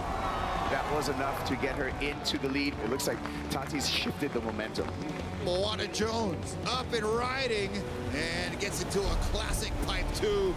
She is so casual out here, and that just comes with those hours spent in the lineup. And it's going to be official. The Hawaiian wild card, Moana Jones-Wong, advances on into quarterfinal number 2. I want to get really good waves. That's all I care about. So I just want to do the best that I can do in every heat. In 2021, Carissa Moore completed one of the greatest competitive seasons of all time. Your 2021 world champion, Carissa Moore. The best year of Carissa Moore's entire life, achieving gold and now a 5-time world champion. She's in another class. Her legacy has grown in front of our eyes. This year, Carissa has new intentions. The theme that kind of rides throughout is this idea of getting comfortable with being uncomfortable and facing some of the fears that I have. I mean, surfing waves like Pipeline, the challenge that presents, having her first opportunity at Chopu. Just areas of my surfing that we haven't actually really had to ever tap into because we haven't had events here. There's so many things, I think, this season that are going to motivate Carissa, and I think she's going to be unstoppable. The round of 16 continues, and Carissa faces wildcard Bethany Hamilton. Carissa Moore going pipeline, grabbing the barrel, and just gets showered. Equipment looks sharp, she looks sharp, so fit, so focused, and has just this happy energy. Carissa Moore again at back door, big roomy barrel traveling through here, and that is the excellent score that we were waiting for. This is putting a stamp on her dominance. So Carissa Moore will be moving into quarterfinal number 3. You know, I'm definitely nervous and a little fearful when it comes to these kinds of waves. I think for me, it's just spending the time pushing myself outside my comfort zone and taking those calculated risks. Coming up next, Kelly Slater is on the ropes. Kelly Slater up and running with 3, 2, 1. Is there any better feeling in surfing? Hard fought battle. Congratulations, and Kelly.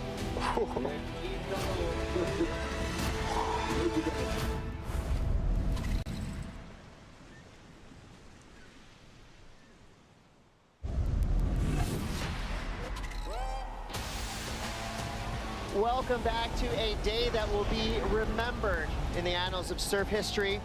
Pipe's the queen today. We're just out there kind of amongst it. Kelly Slater got off to a blistering start on opening day of competition. Driving through, there's the goat. A day like this makes you think that everything you've done in your life is worth it to be here for this moment. I think today's one of, if not the best day I've ever seen during the pipe. Kelly comes out with the spin. Kelly, an 8 and an 8.57. Great surfing, buddy. Great surfing.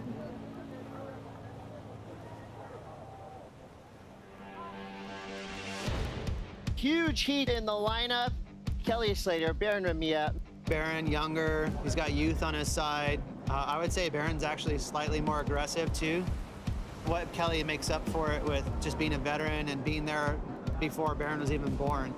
Barron Mamiya grabbing rail. Beautiful ride here. He's got room. He comes out. All right. Game on. I don't feel Barron Mamiya is going to back down to Kelly Slater. I think a lot of surfers can be starstruck when you enter the water with the goat. Oh, here goes Barron Mamiya. We call him Barrel Mamiya at Pipeline, pulling in. Coming out. He likes it. Oh my gosh, just perfect. Sliding into this, coming out with the spit. Barron Mamiya, as it stands right now, a huge lead over Kelly Slater. Barron, you have a commanding lead right now in Heat 1 with an 8.67 and a 6.5. Kelly has won world titles and pipe championships in 3 different decades. He wants to do it for 4. Here we go. This will be Kelly Slater. Big bottom turn, stalls, under the hook, driving through. And the perfect exit. I put Kelly Slater up there with Tom Brady, with Michael Jordan, Tony Hawk, the best of the best in any sport. Under a minute to go. Slater needs a 7.18. Kelly Slater up and riding with 5, 4, 3, 2, 1. Here it is, ladies and gentlemen, the last of Kelly Slater, a 9.23. And he goes to first, taking out Barron Mamiya. Sensei Slater does it again. Kelly Slater, is there any better feeling in surfing? Hard fought battle. Congratulations, Barron and Kelly. It's hard not to get emotional, Kelly, but as you stand on the sand, what is that emotion that you're feeling? Just having another moment like that, you know? It's just crazy thinking back on 30 years, how many times that's happened to me and just gone my way. I don't know what to chalk it up to, but except for, you know, spending my life in the ocean. 10 years ago, he would have been happy with nothing else but a world title. Now he's looking at an event win. And to me, that's where those emotions are boiling up from. That was so cool. Well, it looks like a totally different day than when we got to the beach this morning. Swell has picked up dramatically in the last few hours. Wow, that was crazy. We are being treated to some heavy conditions, consistent swell on tap. Competition moves into the quarterfinals, and 2-time world champion John Florence takes on Hawaiian Seth Moniz. Seth Moniz at backdoor, up and riding, super late drop, somehow sets the rail, at backdoor, and he's coming out! Oh, that was a vertical straight nose drop, Rock. Stand by for score, now coming in. Seth Moniz, surfer in red, a 9.6. Up against a guy like John, you're gonna need those kinds of scores. Here we watch John at backdoor pulling in, and he's driving through that barrel, and John says, bruh, it's on. Oh, these guys are going blow for blow. When you think that he would be a bit intimidated with that excellent score from Seth Moniz, he just fires right back. John, your last wave score, a 7.67. As we watch John right here at Pipeline, grabbing the rail, disappear, and he is going to be coming back out with the spin. The score is in for Florence, a 9-point ride. Florence takes the lead. Go get him, come on. Go get it. Moniz, again, with priority, needing a 7.07. Here we go. Seth Moniz, pipeline barrel, spit, and he comes out. Well, pipeline, that could definitely be your 7.07 right there. Seth Moniz in first, John Florence in second. Pretty speechless. Felt like I just won the final, but it was only the quarters. That was the heat of my life. Oh.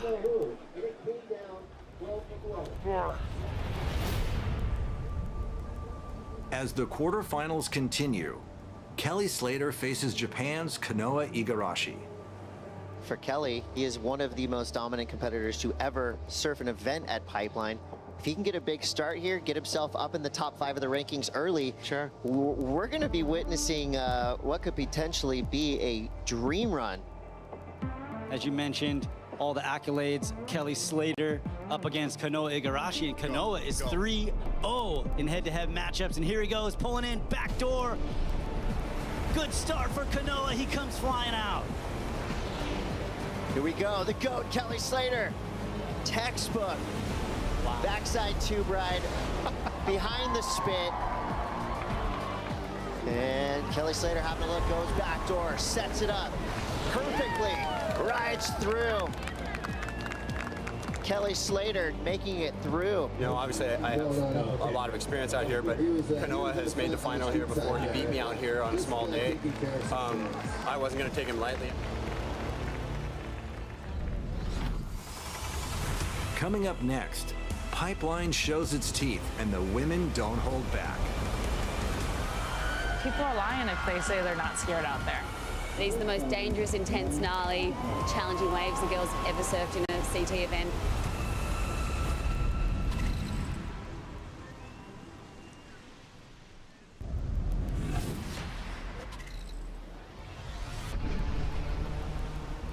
Welcome back to the Billabong Pipe Pro. With a massive new swell in the water, Pipeline has shown up for the women's final day. There are still some bombs coming in here at Pipeline. This is a very, very dangerous wave. Pipe scares me, but the collective of where women's surfing is going and where it can go, Pipe is the next right step for us. For the women, there are 4 contenders left. The stage is set for a historic day of competition. These are the most dangerous, intense, gnarly, challenging waves the girls have ever surfed in a CT event. Here we go, counting down the start. 3, 2, 1. In semifinal 1, 2-time world champion Tyler Wright faces wildcard Moana Jones-Wong. Moana Jones-Wong pulling up high and tight, dragging it right in the pocket. Here we go out the back on a right-hander, backdoor in the barrel. Tyler Wright comes out. Here we go, Moana Jones-Wong pulling up under the curtain, standing tall, arms to the sky. You can feel the stoke coming through the screen.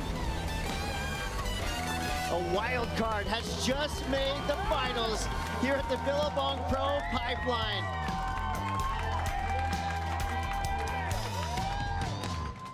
That is amazing. Oh, I'm so happy. This must feel like a dream. This is definitely a dream. I'm like on the verge of starting to cry. Moana, we're so excited to watch you in the final. As the semifinals continue, Hawaiian Carissa Moore takes on California's Lakey Peterson. Who will meet Moana Jones-Wong in the final? Carissa Moore. Tidy little backside tube right there. Carissa Moore grabbing the rail, goes to pipe, pulls up right in the pocket. Horn blows, and that's it. Carissa Moore into the finals at a historic Billabong Pro Pipeline. The final is underway. 5-time world champ and Olympic gold medalist Carissa Moore up against the wild card, a young North Shore surfer on a dream run, Moana Jones-Wong. Here we go. Moana. Wow. Pipe barrel just underneath the hook, coming out with a spin. Arms up tall. The Vulcan house is loving that. She's so fun to watch, but you can see she's just genuinely so stoked when she gets out of the barrel. And she does such a good job at drawing her line. She is so consistent. Moore on the backhand, grabbing the rail. It looks like she had the exit, just gets clamped. With some more backdoor. Traveling through this one, another section, and gets gobbled up in there, unfortunately, for the 5-time world champ. Here we go. Moana again, pipeline stalling. Another exit, and The young phenomena from the North Shore continues her assault at the bonsai pipeline. It's pretty awesome. Moana Jones-Wong with a pair of 6.67s. That's enough to put the 5-time world champ Carissa Moore into a combination. Moana using priority, pulling behind the curtain, and that's what we're looking for. The show continues for Moana Jones-Wong, and friends and family love what they're seeing. She is the underdog story here, and it's great to see what she's done. Is it too soon to call her the Queen of Pipeline? No, it's done. 7, 6, 5, 4, 3, 2, 1. Moana Jones-Wong has just won the Billabong Pro Pipeline. This is the best moment of my life. I'm so baffled. Like, I never thought I was gonna ever accomplish this. She joins the elite class of wild cards, winning on her first time. Can you believe it? Steph Gilmore, a 7-time world champion. Carissa Moore, a 5-time world champion. Moana joins that exclusive group of winning her very first CT event as a wild card. This is like everything I ever dreamed of, and I can't believe it happened. That was a blessing. That was a gift. That was a gift. We're so proud of you. So proud of you. Money, you deserved it. You deserved it. You totally deserved it. You did so good. You did so good.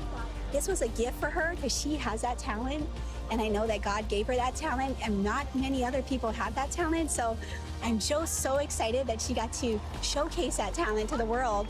I dreamed about this for years. It was something that I thought would never happen, and I never thought it would happen this soon. Like, I thought maybe years from now, and this is just unbelievable. I'm speechless.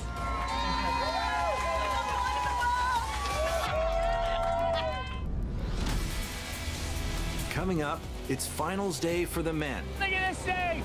Wow! Seth Moniz hanging on by his toe. And Slater continues to chase history. If I could win this contest at this age with this level of competition that's out there, it would be probably as good a feeling as I've ever had out there.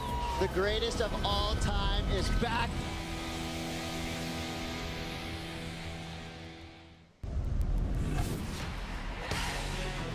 Welcome back. It's finals day at the Billabong Pipe Pro. Earlier in the quarterfinals, Hawaiian Seth Moniz pulled off an upset and eliminated John Florence. Seth Moniz, that back door, up and riding, super late drop, somehow sets the rail, that back door, and he's coming out! Felt like I just won the final, but it was only the quarters. That was the heat of my life. And Kelly Slater's remarkable run through the draw continued. Here we go, the GOAT, Kelly Slater. Textbook, backside tube ride, behind the spit. It never gets old.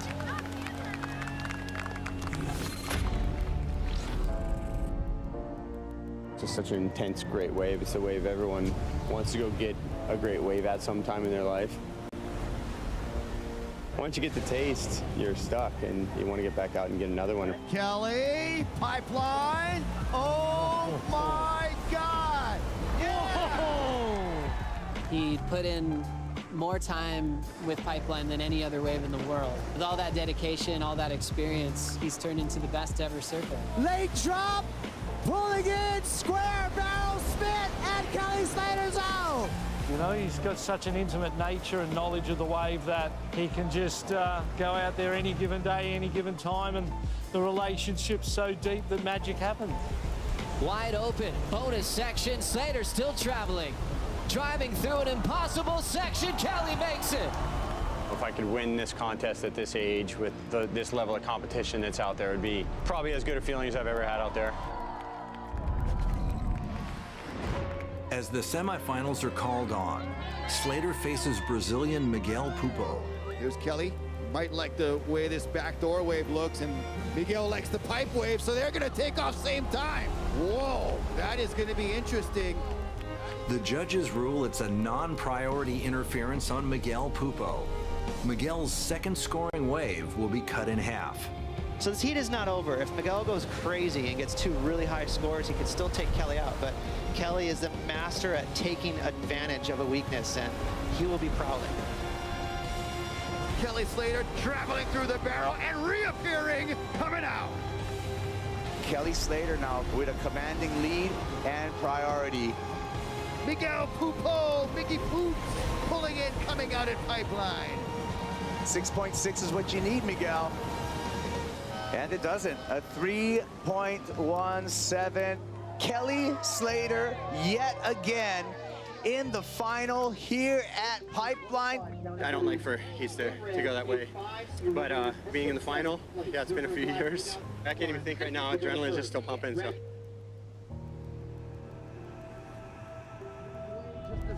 Semi-final 2 features Hawaiian Seth Moniz up against Brazil's Caio Ibelli. Here we go. Seth Moniz. He comes out of the barrel. So that's going to be the first meaningful score for the young man from Julio O. And here we go, up and riding in red. Seth Moniz, pipeline, grabbing rail, disappearing. And there he is. What? It was like riding a bull. He was just hanging on, and he went over the side, almost came off, got back down. He fought tooth and nail to come out of that barrel. It was insane. It's a done deal, Kaipo. Seth Moniz is into the finals with your GOAT, Kelly Slater. I'm honestly speechless to be in a final with Kelly, maybe his last year ever. So 2 more good waves, and you know, gotta try to take down the GOAT.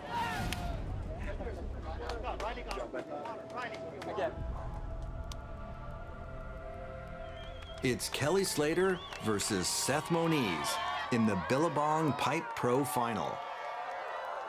Pipeline warriors entering the Coliseum. Seth Moniz, literally half Kelly Slater's age. I mean, Kelly won this event almost 30 years ago. Big set coming through right in time for the start. Kelly Slater driving super deep behind another chandelier. He comes out. Leave it to the GOAT. Kelly Slater. That right there was a masterful read of an extremely difficult wave. A 9-point ride into the excellent range for Kelly Slater. Could be seeing a split peak, both surfers engaged. It's going to be Seth Moniz. Will he get the 9 he's looking for? High and tight in the tube at pipe, comes out on his feet. The judges just came by to us and they saw the replay. He was actually laying down coming out. And so he will get the incomplete. All right, here we go. Kelly pulling in back door. Smaller inside drainer here, but he's traveling and he comes out. Wow! I must say, the aggression that we're seeing out of Kelly Slater, he looks like a young buck, bringing the heat, bringing the pain, and he looks like he wants to win. All right, inside 3 minutes. Seth Moniz in a combination. You need 2 brand new scores. It's time for the Hail Mary, and then another Hail Mary. Here we go, out the back. Kelly Slater on the attack with the drop. Can he get in? He does. He's still in there. Oh, yes! Oh my God! And right behind him, Seth Moniz, hanging on by his toes. A massive backdoor wave comes out. That's exactly the finish we wanted to see. It doesn't matter what the score is. Kelly Slater has just won his 8th Billabong Pro. Whoa! Kelly Slater is back. This is a huge emotional victory, not just for Kelly Slater, for 40-somethings all over the world. 8 times, 4 decades. This is sport history. I have no what to say, man. I committed my life to this, you know, to all of this, all the heartbreak and all the winning and all this crap. It's you know, I've hated lots of it, but I just savor this, and this is the best one of my life. I think that today was one of those special days where just everything came together perfectly for him, and the timing of everything just going to his birthday. I don't know, it's really emotional to watch. The whole week has been. 2022 Billabong Pro Pipeline Champion, the legendary, the GOAT, Kelly Slater.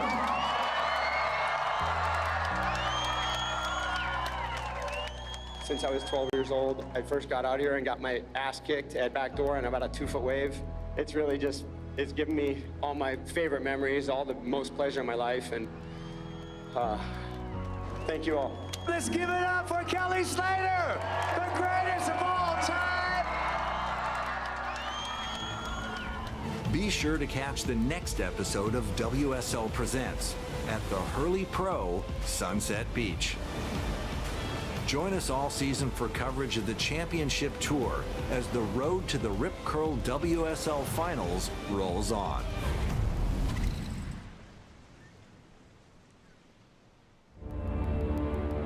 Surfers might be falling off the championship tour. I'm bummed. Sucks. Really important round with the mid-year cut. I know what I got to do. Yo, there's a time limit. We've never had pressure like this at Bells Beach. Beautiful scenes this morning here. There is a buzz on the steps. It's going to be a great day, Ronnie. It's a day of reckoning. Wow. Pumping. Game on. Everybody can feel it, knowing that their job could be on the line. Some veterans are feeling more pressure than they've ever felt in their career. Owen sizing this wave up, and he's going to go. He throws his hands down. We can tell that you need it. How are you feeling? Bit emotional. Haven't passed that round for a while. Nat Young on his backhand, straight up into the lip. Jacko Baker, he's finding it here in the bowl. Jordy is going to go. No interference called. What a moment for the young Australian. Ethan Ewing holding that rail. All carve, all power. This is a heat for the ages. When this man's on fire, he is unstoppable. Toledo will take this wave as a victory lap. You got Zeke, meanwhile, the big layback slash. So far, so good for O'Leary. It's a 6.53. He gets it. Here we go, John now up the back. John Florence, that was mastery. That was spectacular. World number one on the windup. Passion and fire out of Igarashi. Getting even louder because Fanning's approaching the bowl. Oh, wow. The yellow jersey could be in jeopardy. Fanning takes out world number one. Callum Robson, the rookie, celebrates. Dino driving down the line. Into a huge opening maneuver. That was crazy. Oh my God. And he's kicking off here in the round of 32 with a lot of spark. Nemai's going to have a shot now. Nice layback. Going to the rail. Whoa. Slater out of the contest. Massive performance from Imai Kalani Deval. He is buzzing. Jack Robinson goes to the air for the alley-oop. This is an excellent score, a 9-1-7. Ferreira flying into a big section, crushes it there off the roof. This copyrighted event broadcast is produced by the World Surf League for broadcast around the world and may not be retransmitted, reproduced, rebroadcast, or otherwise distributed or used in any form without the written consent of the World Surf League. It's a Good Friday here in Australia. Bells continues to pulse with some dreamlike conditions as Owen Wright preparing for the first heat of the morning. Nat Young is up on a good-looking wall. Owen Wright surfing for survival. Belts it. Wow. Owen's on fire. At the back, Jackson Baker is a little Aussie battler. Is right on the tail pad. Dark horse always wins. This is just right in his wheelhouse, isn't it? Comes down to this sort of thing, though. The showdown in the F1. The paddle battle is on. Whoa, Philippe Toledo. Whoa. We see John Florence. The trademark layback hack.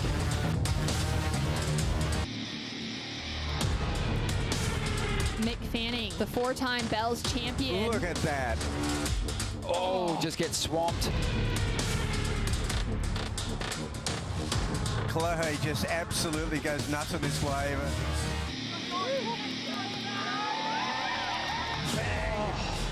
Miguel Pupo. Just has such a fluid action. I want to make a project that's on decks. I want a nicer car and no stress. I want more money, no debts, and I want to care less about trying to impress. Like, I want to make a project that's on decks. I want a nicer car and no stress. I want more money, no debts, and I want to care less about trying to impress. I want to make a project that's on decks. I want a nicer car and no stress. I want more money, no debts, and I want to care less about trying to impress. Like, I want to make a project that's on decks. I want a nicer car and no stress. I want more money, no debts, and I want to care less about trying to impress. You know, back in the day, we used to finger pop on the corn and everybody was high strung. A little bit of soul on the radio didn't hurt nobody, baby. We was jamming. So certain. Oh, God. In a vinyl groove. So certain. Oh, God. Gonna make you move. Wow. So certain everywhere I go. This copyrighted event broadcast is produced by the World Surf League for broadcast around the world and may not be retransmitted, reproduced, rebroadcast, or otherwise distributed or used in any form without the written consent of the World Surf League.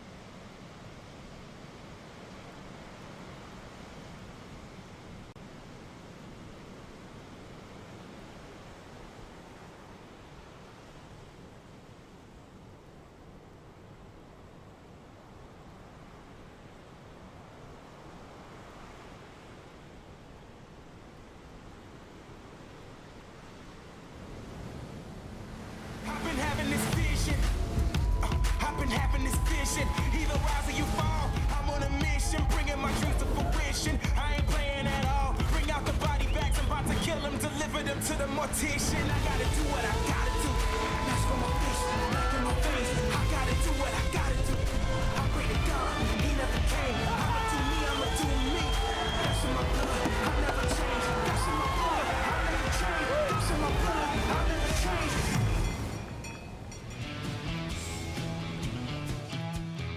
Welcome back to the 59th edition of the Rip Curl Pro Bells Beach. Earlier on, our competitors sizing up conditions, anticipating getting back out there for semi-final number 2. Limbering up, Callum Robson is going to take on Jack Robinson. And one of those surfers will take on Philippe Toledo in the final here this year. Both these surfers squeaking through incredibly close. Quarterfinal heats yesterday afternoon. But they are all about this clash. This is a big one. Both of them here for the first time competing at Bells Beach. Loving the opportunity to walk in the footsteps of surfing's giants, the biggest names in the sport. The honour roll for this contest is really like no other. With so much history, all the greats have tasted victory here, and well, someone else looks to add their name to that list. What a fantastic show it's going to be. A big crowd on offer here. Easter Sunday in anticipation of this semi-final clash. Of course, semi-1 saw Ethan Ewing fall out of the mix. Philippe Toledo just adjusted well, adapted to the conditions to earn his place in the final for the second year in a row. He had a runner-up finish to John Florence last time we were here, and he's going after the big one this year. Ronnie Blakey with Wayne Rabbit Bartholomew. Bugs, we've been waiting, watching those conditions closely. The tide kind of killed it, but things are improving a lot. They are. I mean, this the wind's backed off a bit. I mean, the wind and the tide combined made it very difficult. But now with that high tide, the wind's mellowed out a bit. You know, these guys are actually on part of the quest. They are now both in completely uncharted waters in many aspects, but the biggest one is that I don't believe they have much experience at Rincon. Yeah, that is true. Well, it's going to be a fantastic battle. Of course, the women's final is already established. Tyler Wright will be taking on Carissa Moore there. It's going to be super exciting. But let's get the official word on what's coming our way this afternoon with Shannon Hughes. Down here with Jesse Miley-Dialer from Tours and Competitions. We've gone on a brief hold this morning after some slower conditions. What's the call given the forecast for the rest of the waiting period? Yeah, we did. We went on hold for the tide in the end. You know, we had swell this morning and we did start the day thinking that we'd be able to finish before the high tide, and it's turned out that it was better for us to shift and be looking at Rincon. So we've got really clean conditions. This wind, the wind that we were looking at as well has kind of swung around a bit, and it looks pretty fun out there. Great, and talk to me about how exciting it is to finally be crowning champions here at Bell's since 2019. I mean, it's great. Like this contest is such an institution here in Australia for sure, and you can tell by the public and everyone that's down here right now, like how excited people are to be here. And the cool thing is that really bleeds into the surface as well. A bunch of people have come back down to watch these finals, and it'll be cool to see who wins these bells. Very exciting. It's going to be a great day here for finals day. Thank you, Shannon. Yeah, very excited. This crowd is massive. It has been building throughout the day in anticipation of competition getting back underway. Our competitors are out there in the lineup. It's going to be a 35-minute clash between these two surfers who have a massive opportunity to get themselves right to the top end of this leaderboard. Callum Robson came into this event in 15th position, so inside the cut line. He's certainly solidified that place with this semi-final appearance. Jack Robinson, he was just inside that bubble, so he was in 18th spot. He's going to be making a very positive climb up the rankings as well. There's a whole lot of different aspects about Rincon that just make this break completely unique. One, it needs the higher tide, that's for sure. But also, you see that Callum Robson's got the inside positioning. That's pretty critical at the start of a heat. Obviously, it goes into a priority situation. But you just see a little boil just to the right of him out there. And that's where there's a little outcrop of reef that kicks up, and that's where the wave just sort of peaks up on that, and it allows a nice entry. If you're on the other side of that, it's very difficult to make it through Rincon. So these guys have positioned themselves pretty well. Well, Jesse Miley-Dialer touching on the wind direction and the fact that it has backed off a little bit, but in a much more sort of direct offshore flow now, and the waves have cleaned up a lot. So these guys will have a bit more freedom on that open face. In that first semi-final for the men, the bump was on the face. It was quite tricky to negotiate, and also seemed to be zapping some of their speed bugs. Yeah, most definitely. I mean, that first men's semi-final was, gosh, it just didn't happen. I mean, it was such a shame, really. You'd have to say, you know, Ethan Ewing never got out of the starting blocks. Philippe Toledo just sort of moved up into position at Rincon and got some of the early Rincon runners. And there we see Jack Robinson straight up. Getting things started in the opening seconds of this second semi-final. And goes for the rail grab there. Just lost touch with that equipment midway through the turn. But it looks like it's going to be a quick start here between the two competitors. And it's Callum Robson now, just trying to win the opening exchange here. Interesting to note, as Callum goes down awkwardly, interesting to note, Bugs, there won't be jet ski assistance. It's a much shorter wave here, so they'll have to make their way back to the takeoff zone on their own steam. Well, this is unfamiliar territory in 2022. There's been a lot of different finals and heats, and in the old days, Rincon was definitely part of Bells, because basically, you know, there wasn't the big waiting periods, and you took what you got. And at Easter, you got the high tides with the full moon, and Rincon would come into play pretty much every day of the tournament at some stage. You had to be ready for it. You did, but only a few times have we actually seen the finals unfold here. You can reflect on some magic years, no doubt. Well, I mean, when you go back, I mean, I don't remember all of them, but the very first one I remember was 1972. Terry Fitzgerald won it at Little Rincon. Then you know, MR and I have had finals at Rincon. Richie Collins won there. Shane Horan and Tom Carroll. That was a classic final at Rincon. As we see the replay here of Jack's opening ride, he went for it. He went for the big shot on the very first ride. Callum had an opportunity here to really win the exchange and win it in a big way, but he went to launch or force an air reverse out of the pocket there, and it didn't pan out at all. The trick is to try to make it all the way to in front of the spectators at the base of the cliff and beyond the cliff. That is the end of the ride. Now, the real thing about, and from a coaching perspective, what you've got to do to get it, you've got to do a major manoeuvre and instantly think down the line. If you do a roundhouse cutback, you're pretty much shot. It definitely reels off quickly. Another benefit to finishing that ride right at the end of this wave is you get the ultimate crescendo. The crowd comes into play then. They'll lift your spirits and they'll celebrate those big maneuvers. So it's a huge factor and something that, you know, when we do get to the final, Philippe Toledo is definitely going to call on. He can work a crowd like no other. Yeah, he'll, well, he's proven to be the man to beat, and he's going to look pretty spectacular out at Rincon, whoever he's against one of these two. But the thing is, there are still, like the bowl, there are better waves. There are waves that link all the way through Rincon, and it takes a little bit of experience to know what they are. But, you know, you've got to see the line, but you've also got to see the pathway. Along the way, you'll see all these little cascading bubbles. And you've got to use those to get down the line, sometimes floating. But then you've got to get a major manoeuvre in. You can race this thing and not get anything done. It's like a mini J-Bay, isn't it? You can find yourself at the end of the ride having not done a turn.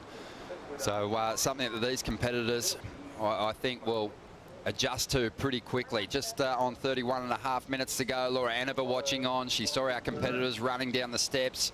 And it was a big one, Laura, because they would have been so amped. They've already made that pathway down the stairs and into the lineup, but the event went on hold, so they've had to regather that energy before hitting the lineup again. Yeah, it's been a big few hours on hold here, but, you know, speaking to most of the athletes, they were all pretty keen to get out there and run and finish today. So all of them psyched up. You know, this heat, knowing that they're moving to Rincon, you know, Jack Robbo, we know he can go to the air. We know Callum Robson is an amazing power surfer, but his coach, Cale Bell Warren, telling him to just stick to the power surfing. So a bit of a mistake there. We were all pretty shocked and surprised that he you know, he probably went against his plan there as we see him go again. But, yeah, all the surfers were really keen to get out there. They love that it's just going to be on Rincon for now. They don't have to, you know, decide whether to go bowl or Rincon. So it's just this one break and they're taking it to it. And I just want to head out to Kaipo and see what he's thinking out there. Kaipo, are you there? I'm here, Lauren, and Jack Robinson's surfing right now. Callum Robson took another wave. Jack connecting really well, and looks like he's coming all the way to the inside. Ron, I'm going to send it back to you. I'll give you a report after this, but let's catch up on the ride. Yeah, unbelievable, Kipes, thank you. And yeah, quick exchange here from our competitors. Callum Robson was on his way to a reasonable number, but Jack Robinson, he surfed his wave complete, start to finish. Now, when Jack made the grade onto the CT bugs, I saw his first CT win coming in waves of consequence, the big barreling rides. That's where he stands up above the field. We'll get back to him in a moment. Let's see what kind of work Callum got done on this one. Yeah, I think Callum's got the right approach here. He snaps and then he keeps going down the line. He gets a nice little wrap there. That's a bit of a bonus, but he gets behind that section. This wave kind of peters out, and you can see that it just the energy dissipates quickly. Jack's on a far better wave, and it is a matter of connecting the dots very much so, Ronnie. Yeah, really smooth. As I said before, I expected the big win for Jack to come, you know, on a wave of consequence, a barreling ride, but he actually broke through for his first CT win in Mexico and really showed us that he's done a lot of work in this area. So he's showing it again here. I think he might have got the jump on Callum on that exchange. It was a more complete ride, went right through to the inside, but we're waiting on the numbers to come through. It'll probably be pretty close. Well, now we will see the scale for Rincon, because we've got two reasonably completed rides. Jack definitely completed his wave, and Callum, it was a pretty good effort, and the wave has sort of just petered out. There wasn't much he could have done about the ending of that one. But the scale, we're going to see just how, is it going to come down to decimal points, or are they going to blow this up and change the scale? Because this is not the bowl. Well, it is a close one on the exchange. Numbers starting to roll through. I mean, the first rides for both competitors quite inconsequential, but a 5.5 for Robinson on that last ride. And it looks like he's going to edge ahead of Callum just a little bit. And the surfer from Evans Head banks a 4.33, but has a good-looking wall standing up here. Drives up into the lip. And again, gets a nice steep wall to go to. Mixing things up, just relying on those rails again. It's really helped him find his place here in the semi-finals. So a couple of variations of top turns and a good finish there. And he only needed a 2.68 to jump up into first with 27.5 minutes to go. But already you can tell the decision to wait for Rincon to come to life with that dropping tide has been a good one, because there's been plenty of rides already. Callum's been able to really adapt that carve and that snap under the lip really well to Rincon. He's a real danger out here because of that. He picked that one up about the 3/4 way mark out, but it connected right through.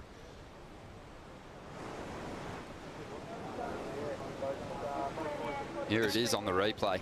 Yeah, and this section here, this wave holds up really nicely for him. I thought it might run out of speed, but he just keeps that section going, connects it once again, and a great finish. And he nails that one, Ronnie.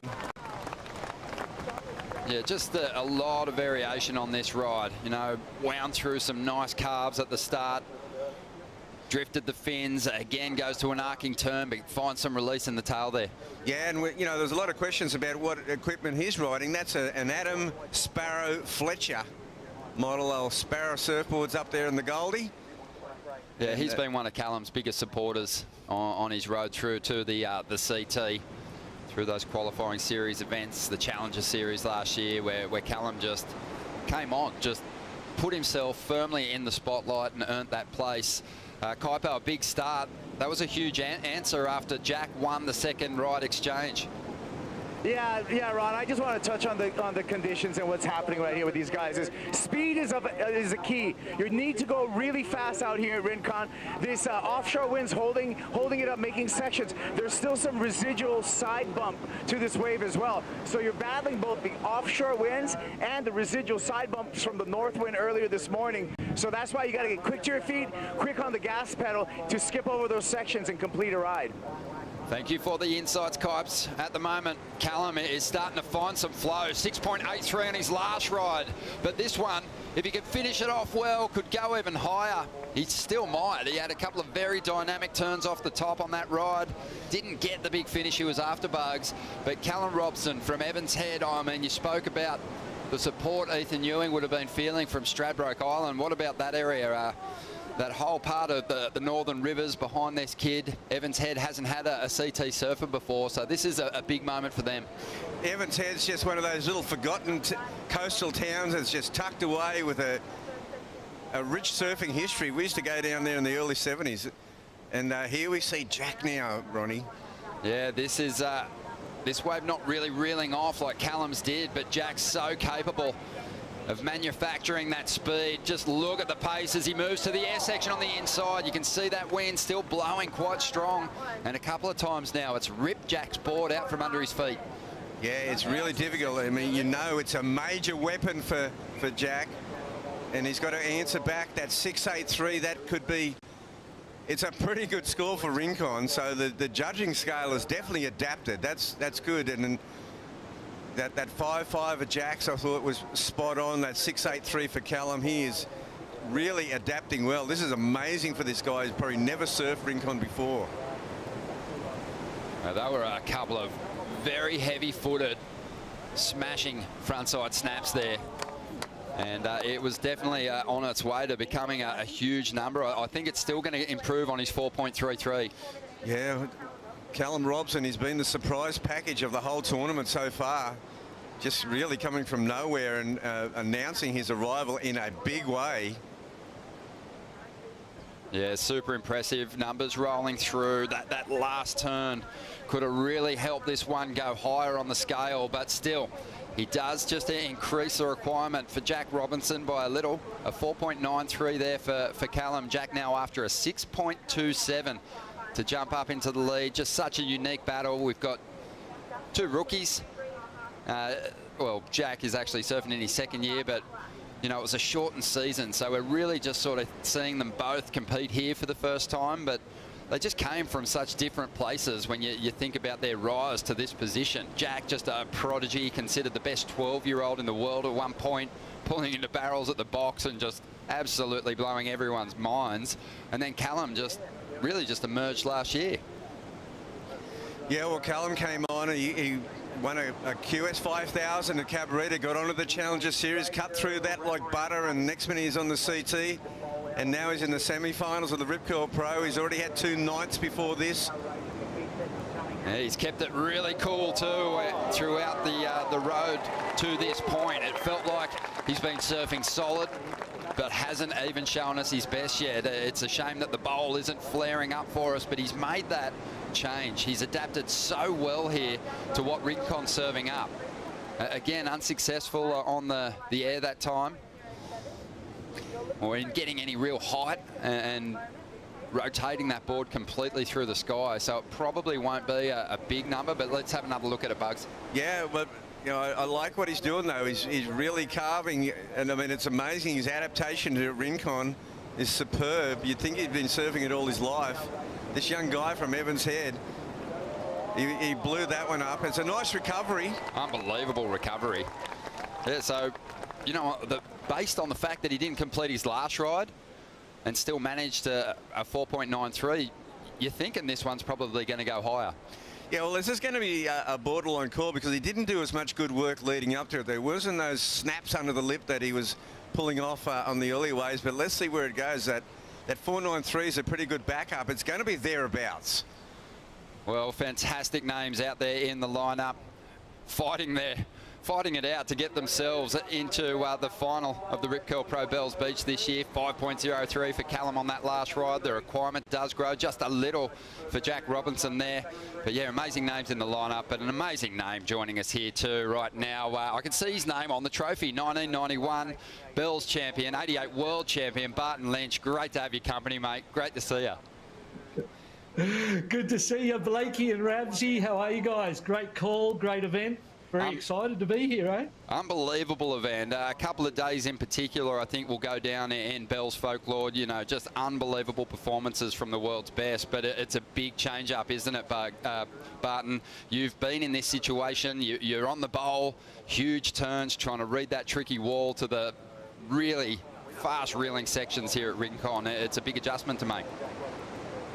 And it's an adjustment in your equipment sometimes because you need that board to have the squirt. You need to be able to get onto the front foot and drive through the flats and maintain the momentum, you know, through those flatter bits of the Rincon wave. So sometimes the board can really change the way the whole thing feels. But watching both these guys, their equipment looks fantastic. And Jack Robbo, they just needed to complete those early ones and put some pressure on because they both look a little nervous right now. I suppose, why wouldn't you be? Bell's final right in front of you. And also, Barton, it's Bugs, and you know, when you first came on screen, it said, "Oh, great, we've got an interview with Ernest Hemingway." I love it. Bugsy, I'm in a sling here. Oh, wow. And I'm 5 and a bit weeks off shoulder surgery. I had to break my wrist, did my shoulder, and Dr. Kramer fixed me up. So I'm up here in Lake Tahoe watching the webcast in a sling, and I'm bummed that it ends today because I need more entertainment. Oh, mate, we'll get some reruns. And Margaret River's just around the corner, another event that you've done well in. But I want to get your thoughts on these two competitors, Barton, because you've seen so many different roads to this point. Callum, we were talking about it. He's come from nowhere. And Jack, you've spent a lot of time with him. You've watched his progression. But it's just so great when you see two different stories unfolding. And, you know, quite often people overcome different kind of hurdles. I mean, Jack's had to overcome expectation and Callum's had to overcome, you know, not a lot of backing from major sponsors. I saw the nose of that board. Doesn't look like there's much on there right now either. And Callum is that, Bugsy, you'll agree and you'll understand this, he's that classic Aussie tradesman, goes to work, no fanfare, no sponsors in points, and just has that incredible, you know, sort of, they get undervalued, don't they? And you don't recognise how good they are, and then you watch them at this level, and he just looks so comfortable and so perfect for this type of a tour. And then you look at Jack on the other hand, and he's sort of always going to have been where he is, and it's his own expectation and that desire that sometimes makes it hard, but I think that's what we all love about him, because he's so passionate about it. We know exactly why he's here. There's no confusion, almost Medina-esque in that sense, you know? Absolutely, yeah. I think too, Jack, he just seems to have just settled into the person that he wants to be, but has just learnt this competitive game so fast. His results over the past couple of seasons have been remarkable. The big win at Sunset, where he basically changed the way that you approach that wave and the bowl, and obviously the breakthrough win in Mexico last year. You know, that sort of put him on the map, in the spotlight as a surfer to beat in high performance conditions. Yeah, absolutely. I mean, Rincon's another kind of a level of softness almost down from that. It's not quite as steep. Sunset, obviously, and I heard you say it the other day in the call breaky, that he turned that into backdoor pipeline that day, and that was one of the most connected to Sunset performances I've ever seen, and it sort of heralded how great he can be and how his connection to the ocean is. But if there were question marks around Jack and his ability, it is in what he's in today. It's this type of a condition. So here's an opportunity here, and still so much time on the clock to really, you know, prove that you've got that all-round performance. Most definitely. You hit the nail on the head with Callum Robson, saying that he's a tradesman-like performer. He actually left high school and started an apprenticeship as a carpenter, so he has that background. Amazing though, he didn't have huge financial backing. He did have the support of the Mad, who he's there for a while, but he actually got huge financial support from his community. I mean, this is a kid that grew up playing rugby league for the Evans Head Bombers. The number 6 on his back represents the number that he played as a Grom playing rugby league. So he is all in, the absolute tradesman performer, and it's been huge to watch him overcome these big names. But interesting to note, his performances from Pipe, Sunset, Portugal, they've been collecting the attention of people that want to get involved in the Callum Robson business. He's actually picked up a few sponsors on the way this year. Well, nothing like a win at Bells to add to that one as well, eh? Oh, mate, it would be huge for him, Bugs. And we've seen some youngsters come down here and challenge the world's best and get the victory in the past, and it's been one of the great stories. I mean, he beat Mick Fanning. Oh, look, he's amazing, because he got through that round 3 heat, and you can see the emotion, because it meant that the cut is behind him now. He's made it. He's guaranteed on the tour for 2023. That's a big one off your shoulders. And then from then on in, he came up against a 3-time world champion in Mick Fanning, and he left his run late, and he was so cool under pressure. Barton, I don't know if you saw that heat, but his late heat efforts in his round 3, round 4 and quarter were amazing. Yeah, yes, I saw yesterday's one as well. That's what it takes, isn't it? And they're those people who are kind of almost unflappable emotionally. My mind goes to Dave McCauley, to Rob Bain in our generation, who are that type of, you know, applied themselves in that way and got the results. And I think there's a long history, you know. Obviously, in more recent times, I suppose B. Durbridge would be in that kind of same category. So there's a history of that type of Australian coming onto the tour. Call it Tony Ray, call it, you know, there's a lot of those type of guys who applied themselves and had incredible careers, and this young man's on his way to have one of his own. And Barton, I know you'll love this, because you love it when people give back. And Callum Robson, at the moment, doesn't have a lot to give back. But in Portugal, he knew his hometown, the Northern Rivers, was being smashed by floods. He donated 20% of his prize money. This is a guy without that backing of a major sponsor to that flood relief effort. You know, his family was heavily impacted by that, and I know that this is an inspired performance. This is him, you know, really trying to lift his hometown. When you get that big result, what effect does it have on your community? Oh, it's massive, isn't it? I mean, we've seen it, you know, from a national perspective, and then as it goes down into just your hometown, well, it's one of the honours, I suppose, of being a professional surfer, is that people get behind you, people dig what you do, and they want you to win. And I think that's one of the honours and one of the things you carry is that responsibility. And it's great that just out of riding waves you can impact things on that level. And I've seen, the work that's being done all around the world as the tour goes to different places, and that's a wonderful thing. You know what? I just want to say, that's why falling on those earlier waves is so critical, because it goes flat at times, and it's been doing that today. And today you knew it was going to do this, and so to see those earlier falls on those first couple of waves shows that kind of inexperience to a degree, because given the conditions, you would have went out there and go, I'm going to bank my couple, and then if nothing else comes, well, so be it. But at least I've got them. It's a fantastic point, and Jack Robinson at the moment is trying to make up for those mistakes. He needs a 6.37. Barton, can we hang out again soon, please? Oh, I loved it, boys. It's great. I miss being a part of it, and but I've enjoyed the broadcast. Thanks to everyone, and thanks for having me along. Let's check in again when we get over to Margaret River, but it's been fantastic for me to sit here and talk with two Hall of Famers. Barton Lynch there, absolute legend, and a former winner of this contest. Just over 12 minutes to go, and Tyler Wright gearing up to hit the lineup. She'll be taking on Carissa Moore in the final of the women's event here. It's just around the corner. Right now, though, Callum Robson leads Jack Robinson. We're going to take a quick bonsai brew break. Semi-final action continues right after this.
Just under 10 minutes remaining in semi-final number 2. Who will take on Philippe Toledo in the final? Callum Robson has the edge on Jack Robinson at the moment, but the West Aussie Grom, he is with priority, sitting out there, only needs a 6.37. You know, this is typically an event that really works in the favour of the veterans who've come here and learnt this break, but these two guys have put the work in. Callum Robson coming down to Bells and getting a feel for the bowl. No doubt rode some waves at Rincon as well in the lead up to the event getting underway. Jack Robinson, he flew straight from Portugal, Bugs. He hasn't been home in 10 months. How special would it be to go back to WA with that big classic trophy, the most famous trophy in surfing? It really would be amazing, and it's been a big road trip for Jack Robinson. He's a citizen of the world and he loves travelling. He's away for 10 months from that beloved coastline of his. It'll be an amazing homecoming if he gets back there as the victor. And there's Carissa Moore, 5 times world champion, and just an amazing surfing. Very interested to see how she handles Rincon. I don't believe we've seen a women's final at Rincon for quite a few years. Perhaps not in this generation at all, Ronnie. Yeah, it's true. And, you know, Carissa's legend has only grown in the last year. 5 world titles, an amazing achievement. Zoning in on Stephanie Gilmore and Lane Beachley on 7 world titles. But an Olympic gold medalist, that's something special for everyone here to get eyes on her, to maybe get a photo with her. As we see Jack Robinson now trying to fight his way into the lead. 8 minutes remaining after a 6.37 out of this ride. You can see that offshore is absolutely howling at this point. And Jack just doing so well to keep that board moving, carrying good momentum through this ride. And just gets swamped on the finish, came into contact with that lip. And he'll go down. Bit of frustration there. He's been so good at just getting himself in the zone for these big moments. Matt Bemrose, who's coaching Jack, watching on closely. Yeah, you got a feeling he needed that finish there to get the score. But if you look at it, when the waves come in, they look like one line all the way through Bells. But in actual fact, it's a whole bunch of different little compartments. And you've got to like utilize each and every one of them to extract every digital point out of this. As we see Jack there, he brings it back, and we see another little loop in front of him. That wind has really increased now. This is starting to look like that Rincon when Shane Aran and Tom Carroll had the final, that howling offshore wind. And it just got caught there on the outside edge, caught, and he went down. It's the lip, but it was really just the board purled. And as he went down, you could just see the head going back, going, oh. So close. I think he was looking for a little air rev at the end. That's what I'm thinking he was thinking. That would have made the difference, Ronnie. Yeah, 6.37 is the number he's still chasing. And it's going to be a little more difficult to find now because Callum's going to assume that priority out at the takeoff zone. Callum is in the box seat. That 6.83 is a big score for Rincon. One apiece. They've met each other a couple of times already this year. Sunset in the 3rd round. Jack got the jump on Callum there. And then in Portugal, Callum got one back on Jack in the same round. But this is a big one. You know, every heat is obviously important, but when there is the opportunity to go after a CT win, Kaipo, the stakes are a little higher. Hey, I didn't even hear that throw. Hey, you know what? Today's not a good hair day. There's lots of wind out here. It's absolutely, like, it comes in these gusts, right? And so when Jack Robinson was on that wave, there was a giant gust of wind that was coming through, funneling through here, and just holding on, making all these speed bumps. It was so difficult to surf. The flat section at the beginning of the wave, you really have to tic-tac there to get some speed and make those sections. And that's going to be one of the challenges right now. Right now, it's not that bad, but they come in gusts, and they're big gusts of side offshore winds. Yeah, that was unfortunate. It was a good pickup from Kaips. Yeah, you could tell that he was actually fighting to pick up momentum, Bugs, to get down the line, and eventually it was the wind that held him back and kind of pushed him into the lip of the wave as he was lining up as you said, maybe an air reverse or a rotation on the end section. And that is the trick with you've got to be multitasking at Rincon, because you've always got to have an eye down the line, that next looping section. It'll be upon you. You've got to be on top of it. That wind is just picking up all the time. Yeah, it's predicted to drop off at some stage, but certainly not doing that just at the moment. As we dive into the Harvey Norman recap, it was a positive start for Jack. He had a 5.5 for this ride. He got himself right in it. He won that exchange, but Callum's been fighting back ever since.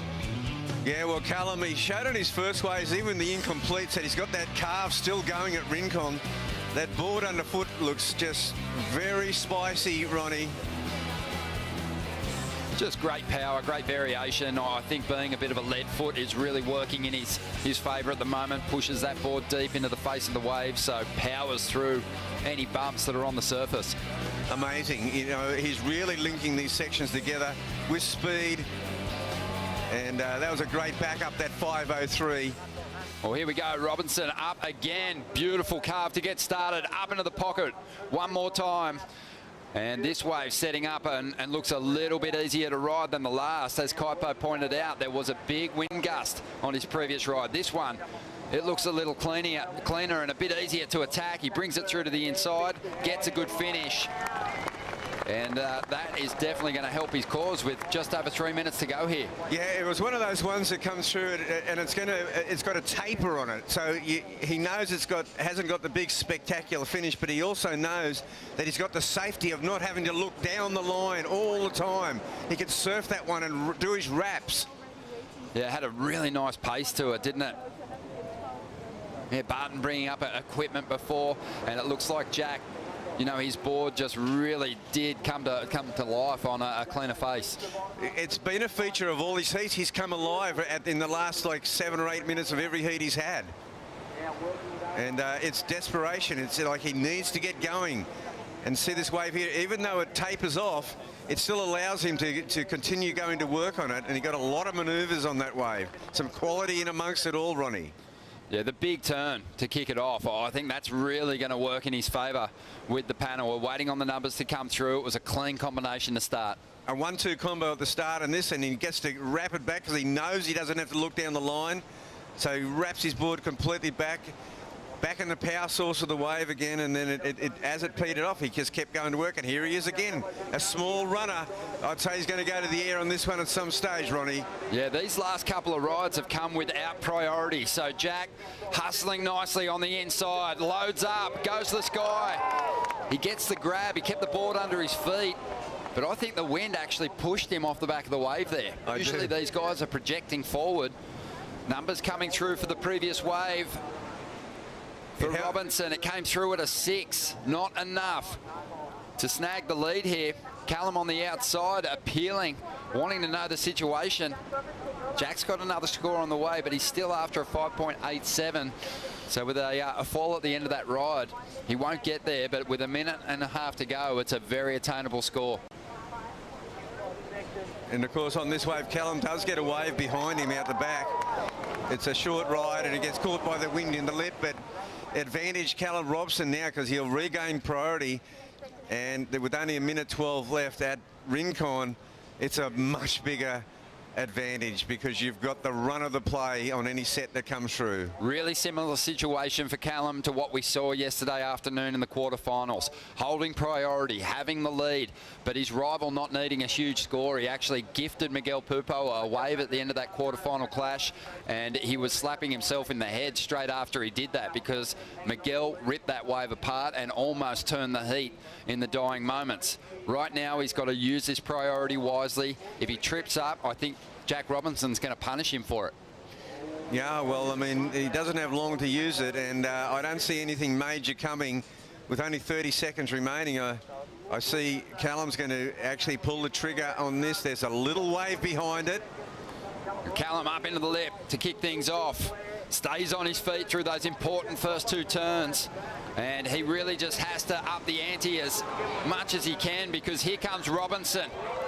The requirement will be the same for Jack. He needs a 5.87. The hooter is about to sound. This is a spot in the final on the line. Loading up. Here's the section. And he loses his equipment.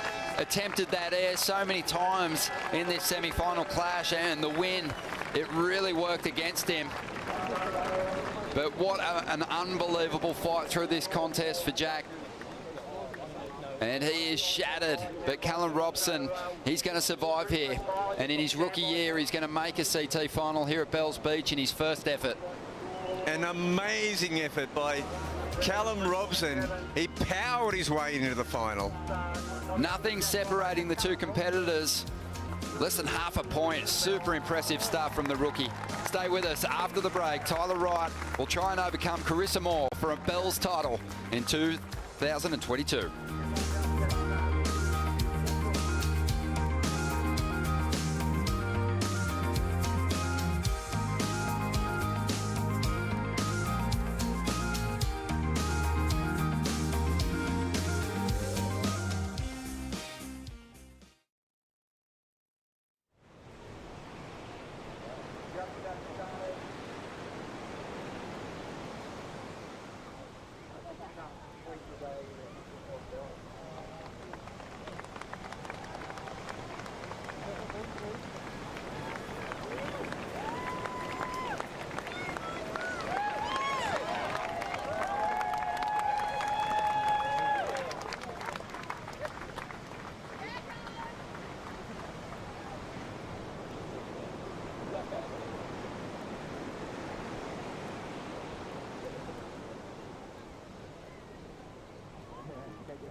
up. She looks like the one to beat this event.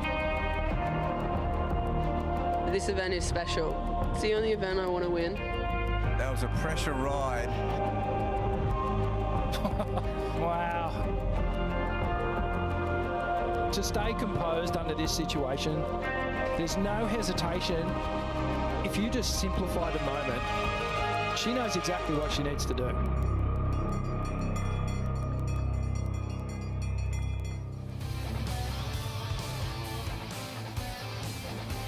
It's finals day, and it is finally finals time. Tyler Wright, Carissa Moore in the lineup for the women's final, waiting for that buzzer to sound as a set rolls through. Shannon Hughes joined by former CT standout Richie Levitt, and what a battle we have on our hands.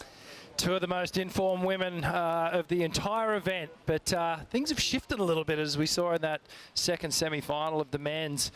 It's like it's a etchy sketch. We've just shaken it up, and it's a completely clear playing field right now as our competitors. They're going to have to adjust. Yeah, that's such a good call for it, such a good description. And the heat is now underway. We can see those little corduroy lines starting to roll through from Centerlink across into that Rincon section.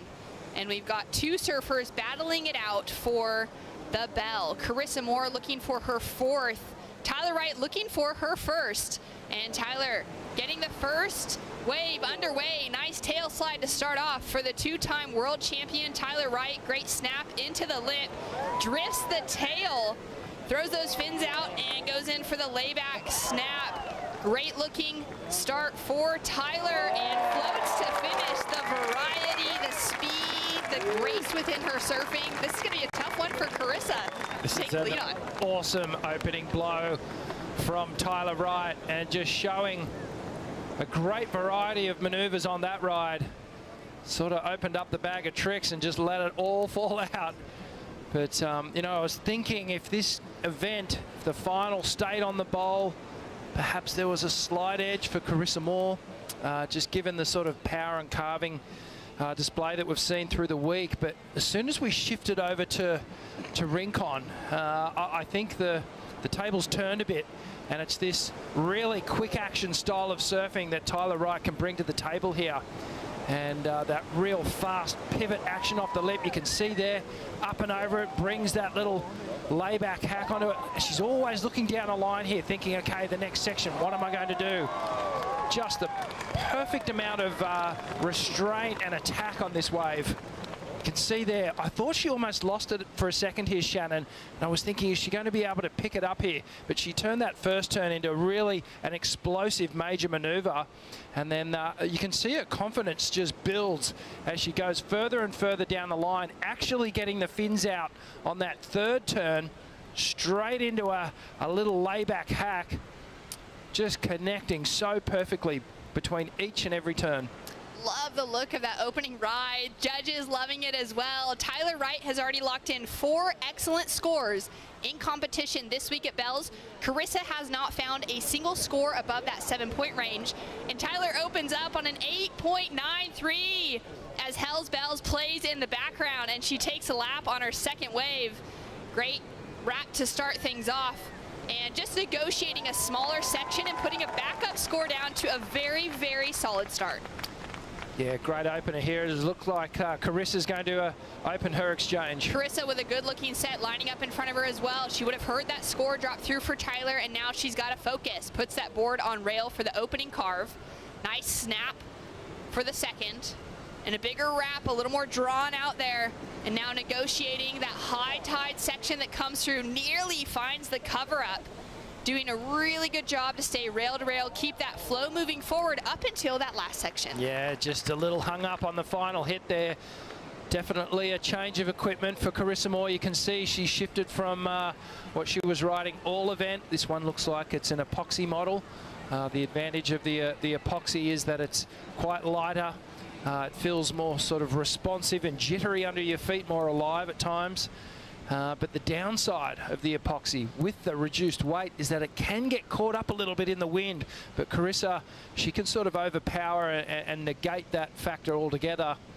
But definitely it looks like Tyler Wright has just opened this final with so much intent Talk to us about this backup score now. Yeah, Tyler. it's going to be a mid-range backup here, but I can see the thinking behind it and the method behind it, and that is I'm just going to get another score on the board here. I don't want to be left short like we saw the competitors do in the last heat.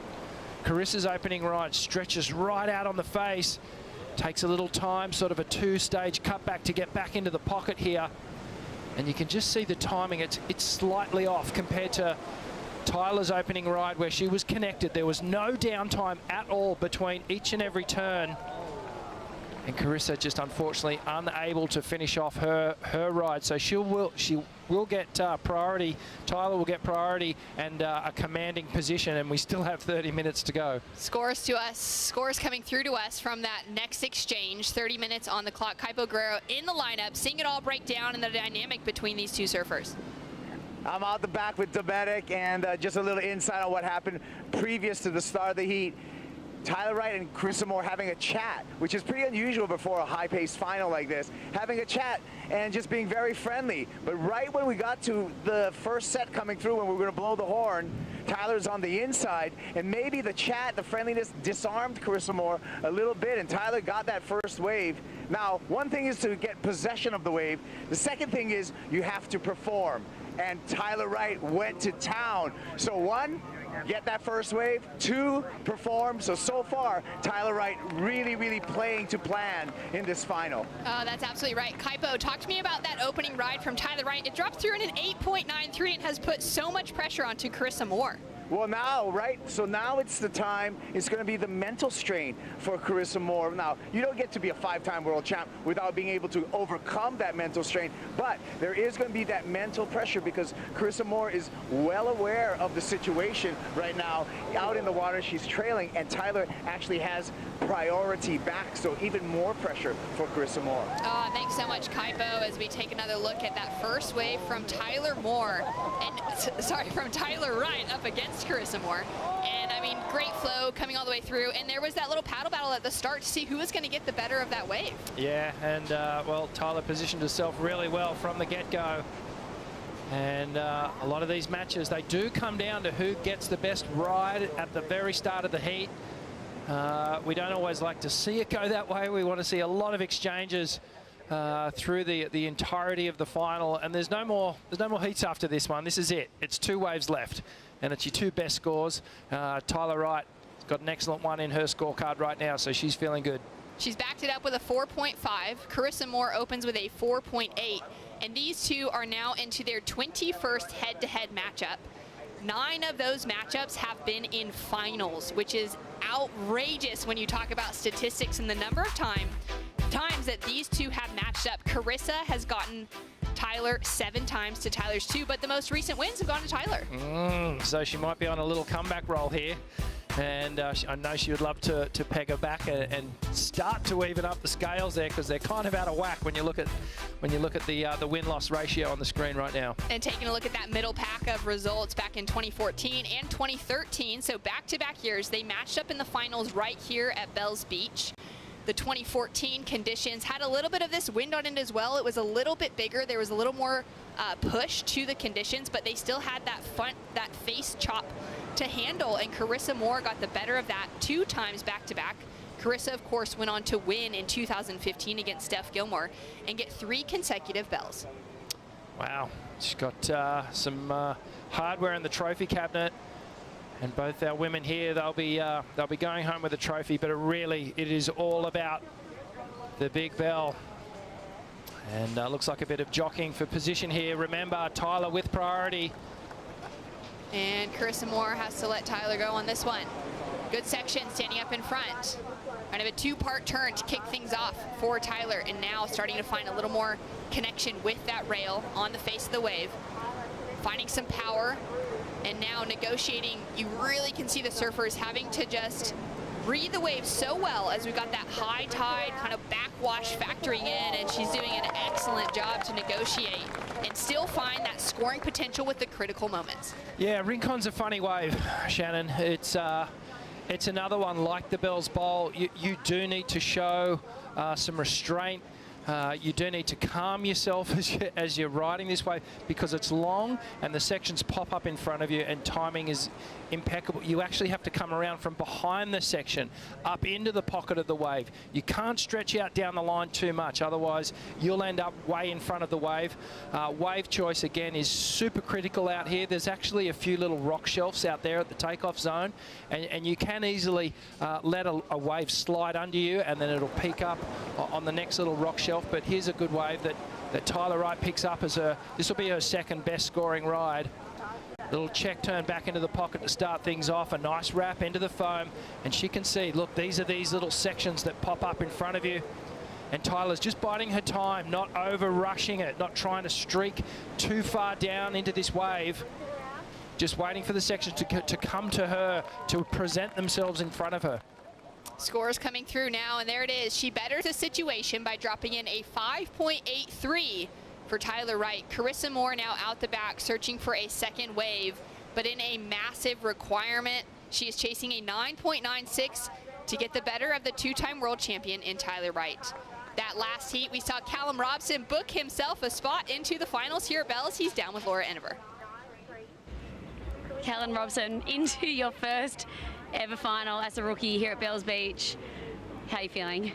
Yeah, I'm feeling pretty good for sure. I've still got to go back out there in about 30 minutes, so I'm not really like getting too emotionally involved in what just happened. Just try and make another game plan and go try and execute on that.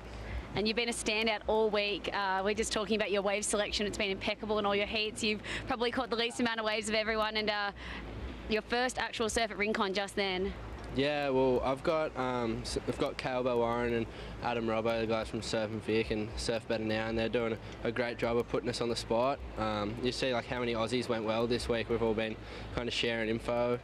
So yeah, it's been awesome to bounce ideas off Cale and Robbo, and yeah, it's got me this far, so I'm stoked. I'll let you get ready for the final. Good luck. Cheers, thank you.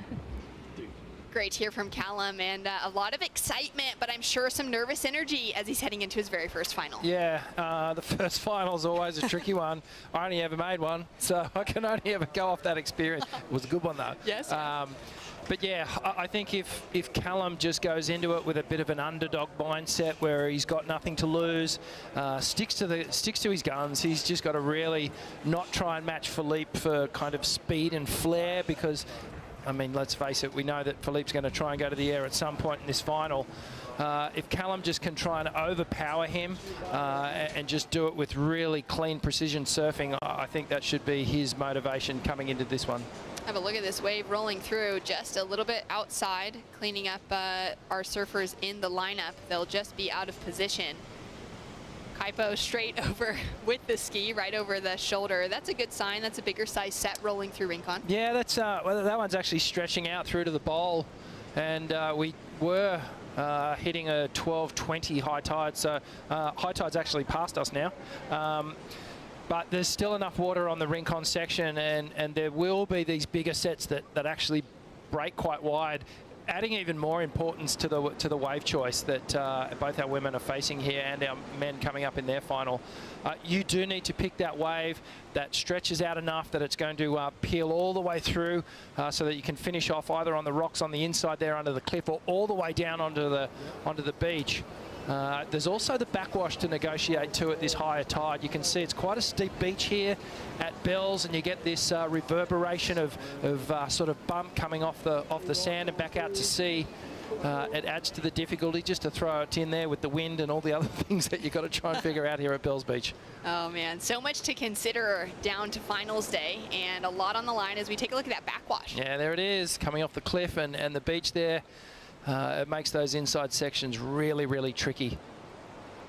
22 minutes on the clock. Tyler Wright out in front, opened up on that 8.93, has built the backup score up to a 5.83. And now Carissa Moore, the 5-time world champion, the Olympic gold medalist, and the 3-time ringer of the bell, the big bell, not just the little one, and Carissa Moore is chasing a massive 9.96 to get the advantage over Tyler Wright. And this is a great position for Tyler to be sitting in, because this is the only mainstay Australian event that she has yet to win, and she has made it very clear, Richie, that this is the one she wants. Yeah, she's sort of dedicated everything to this moment right here, and she started off amazingly. Couldn't have started any better, really. And for Carissa Moore, she's not thinking that this is something she's going to achieve in one wave, even though she could. She really hasn't started her heat to this point right now at the 21-minute mark. She's thinking, it's going to take me 2 waves from here. I'm not going to be able to do it in one. You know, break it down, simplify it. It's 2 good waves. I need to pick one. Carissa Moore with priority is having a strong paddle. She's got a nice line opening up in front of her, finding that speed as she looks for that first big turn. So snap off the lip. Nice wrap for the second. Another snap for that third. Now she's looking for that critical pocket to end off and pushes the tail for the progression, but rides out incomplete. Tyler Wright answers back and goes down over the rail. Teeing up, isn't it? And, well, it's for Tyler, that's no real loss. She'll get back out there and get established first priority again. But for Carissa Moore, this is sucking time. This is eating away at the time that she desperately is going to need in order to get 2 good waves. And we know the consistency of the sets is an issue here. You know, there's only a certain amount of sets that you're going to get in that 35-minute block, and we've already seen a couple of them. So, you know, history tells us there's maybe 4 sets left in this heat, maybe 5. So she really needs to knuckle down now and make this next wave count. Let's see what happens here. Streaking down the line. Like how she's keeping that board moving, and by doing that, she's keeping her speed down the line. Just some repetitive work through these inside snaps, and that last one where she pushed it a bit too far. And the wind. That wind is troubling our women at the moment. Now it's a big adjustment for these women and for the men coming up in the finals as well, to have that shift from surfing the bowl down to Rincon. Rincon's a much more down the line wave, and they've got to adjust their approach. As we take a look at Tyler once again on a good looking set, cars back into the foam, nearly gets caught off, but she finds her way around it, engages the rail on that second turn, and now for the third, opens that wingspan and has a huge section in front of her to finish off. The emotion, the energy coming through as the Wright family is cheering her on from the steps. Wow, to have that not only the support of all the Australians down here on the beach at Bells, to have your family there, and you know, close friends as well. What a moment for Tyler Wright. She's not out of, she hasn't got it yet, but she might just have one, you know, little finger on the bell at the moment, because she has started very well. But we know that, you know, it's inevitable. Carissa is going to come fighting back at some point. Oh, there is no chance Carissa's going to leave this door open. She is chasing a big score at the moment, and she's got to play catch up. But here we are with an opportunity. She has a look at that one, decides not to go. Tyler's also so far down the line that Carissa's got that opportunity to have a paddle, not get into it, not need to worry about losing hold of priority. And it is a big adjustment. Richie, you've surfed plenty of heats. You know, you finaled in the past. What's it like when that change of venue comes into play kind of right on the dime? It's that shift around as we see Philippe getting ready to paddle out in a different spot than he just surfed his semifinal in this morning. Yeah, well, this comes down to preparation, doesn't it? You got to make sure you're down here and you've had your surfs at Rincon and Winky Pop and the Bells Bowl, and so that when this moment actually does happen, you can pivot so quickly and just go, yeah, I'm super confident out here. I know exactly what board I'm going to ride. And I think Philippe, he knows, he's dialed in after that first semi-final. He had a change of equipment during that semi. And, you know, I think Philippe's just running down going, yes, I know exactly what's going to happen here. And it looks like Tyler's clicked into that mindset as well. Interesting when you look at both our women here. So watch Tyler's board here. There's no unnecessary movement. And what Carissa's doing is sort of pumping, whereas Tyler's holding her line through these turns, staying quiet in those down moments, and then when it's time to attack and get it on rail, just so smooth. And that's creating that connected nature of how she's putting this, putting these waves together. And she's just finishing so strong, making sure she sticks that final floater, leaving that good impression in the judge's mind. Looking so good. Tyler Wright drops in a 6.83 to now put Carissa Moore into a combination situation, which means she requires 2 new scores on the board to chase that heat total down of a 15.67. And we can see that there was a lot of of fans down on the shoreline as Philippe Toledo was getting ready to paddle out in the next heat, the final against Callum Robson. Kaipo, you're out in the lineup. Can you feel the energy from the crowd while you're in the water? Oh, look it, there's so many people. This is an Easter tradition, 59 years over here. Everyone's coming out. We got the whole beach just peppered with people, solid people all the way over here. We got the grandstands up on the side area, absolutely packed full. We got the car park in the bluff. They're all standing up, lining up there, everybody for the anticipation to see who's going to be the champs at the 59th running of the Rip Curl Pro Bells Beach, and I love the celebration. Hey, Kaipo, just on those celebrations, with this offshore wind, is that bringing the crowds and the cheers? Can our competitors hear the screams when they finish a ride?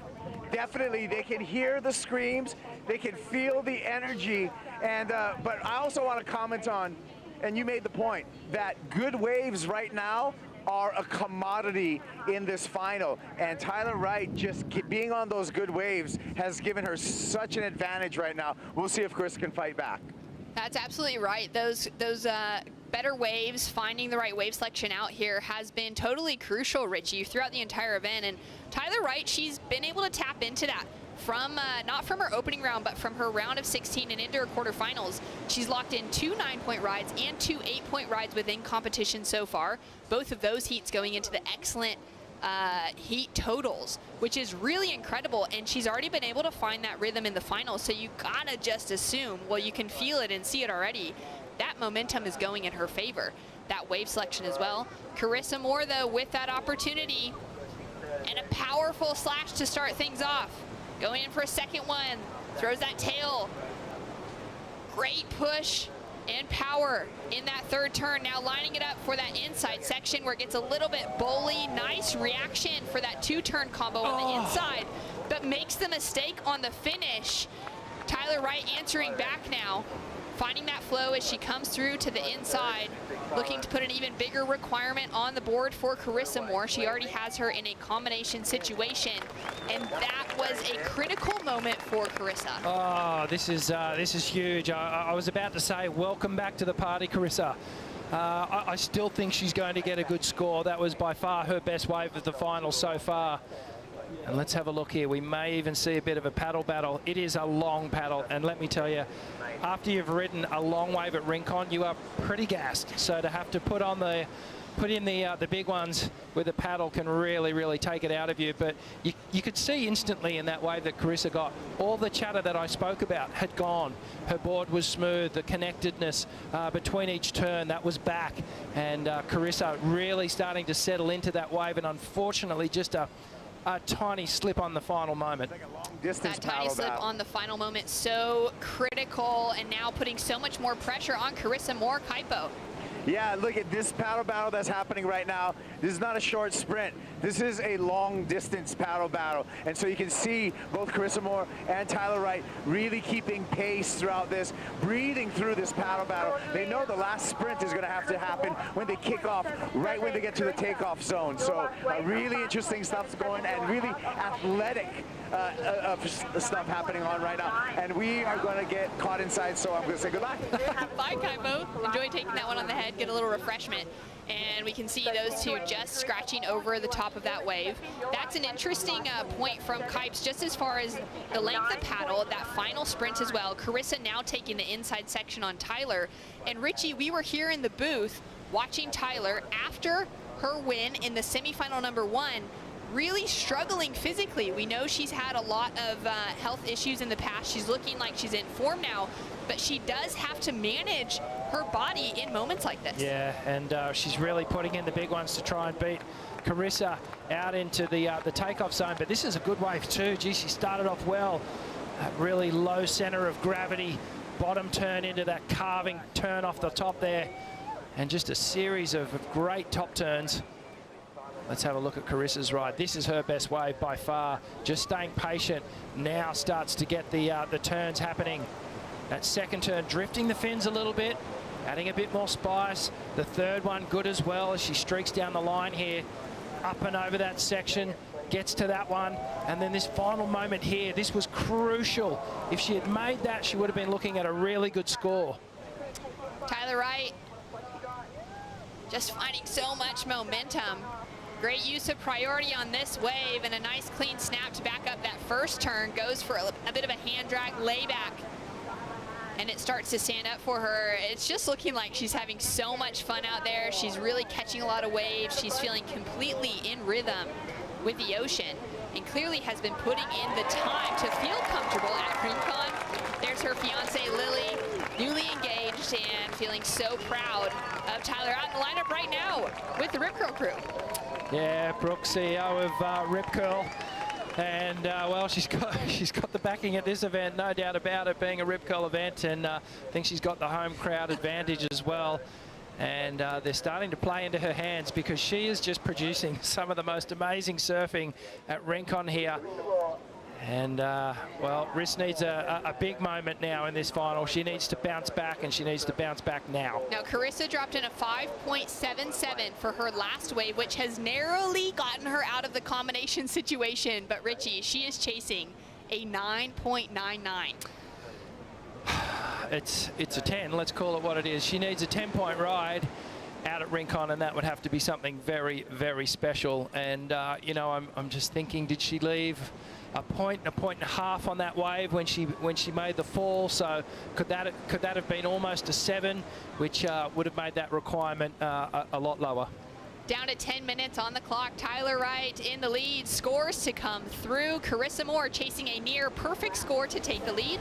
A Bonsoy brew break, and we'll have you right back with more action.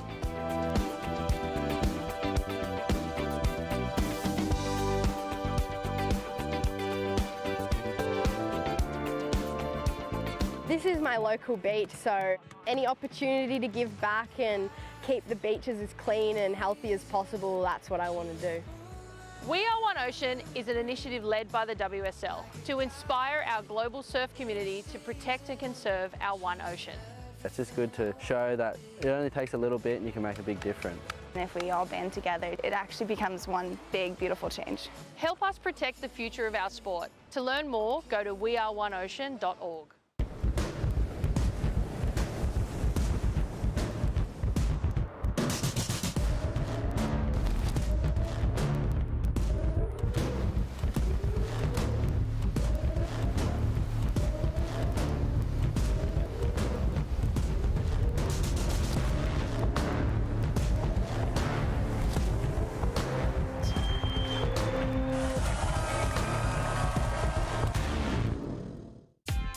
The Rip Curl Pro Bells Beach is brought to you by Cooper's Brewery, official beer of the World Surf League Australia. By Dometic, official camping gear partner of the World Surf League Australia.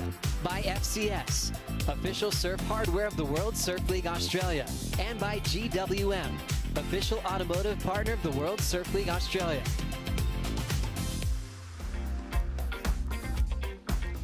The Rip Curl Pro Bells Beach Finals Day is underway, and we are in the women's final with Culburra Beach's Tyler Wright, currently sitting in the lead. She's looking for her 15th championship tour victory, her very first opportunity to hoist the bell above her head and take home the victory that she has been after for so many years. Have a look at the waves ridden in this final. 7 waves for Tyler Wright, and only 3 waves for Carissa Moore. So let's look at the replay of this last one. And Tyler, what she does so well is turn in such a tight radius off the top, driving around, always staying super connected with the power source on these small little running waves at Rincon. See that there, how she was just able to kind of shimmy and twist through that turn, and then gets to the final finish, drops the 8-point ride, way out in front now. Love the look of those opening turns from Tyler. Yeah, great technique, and this is that fast pivot action that I was telling you about. And just watch the upper and lower body working together.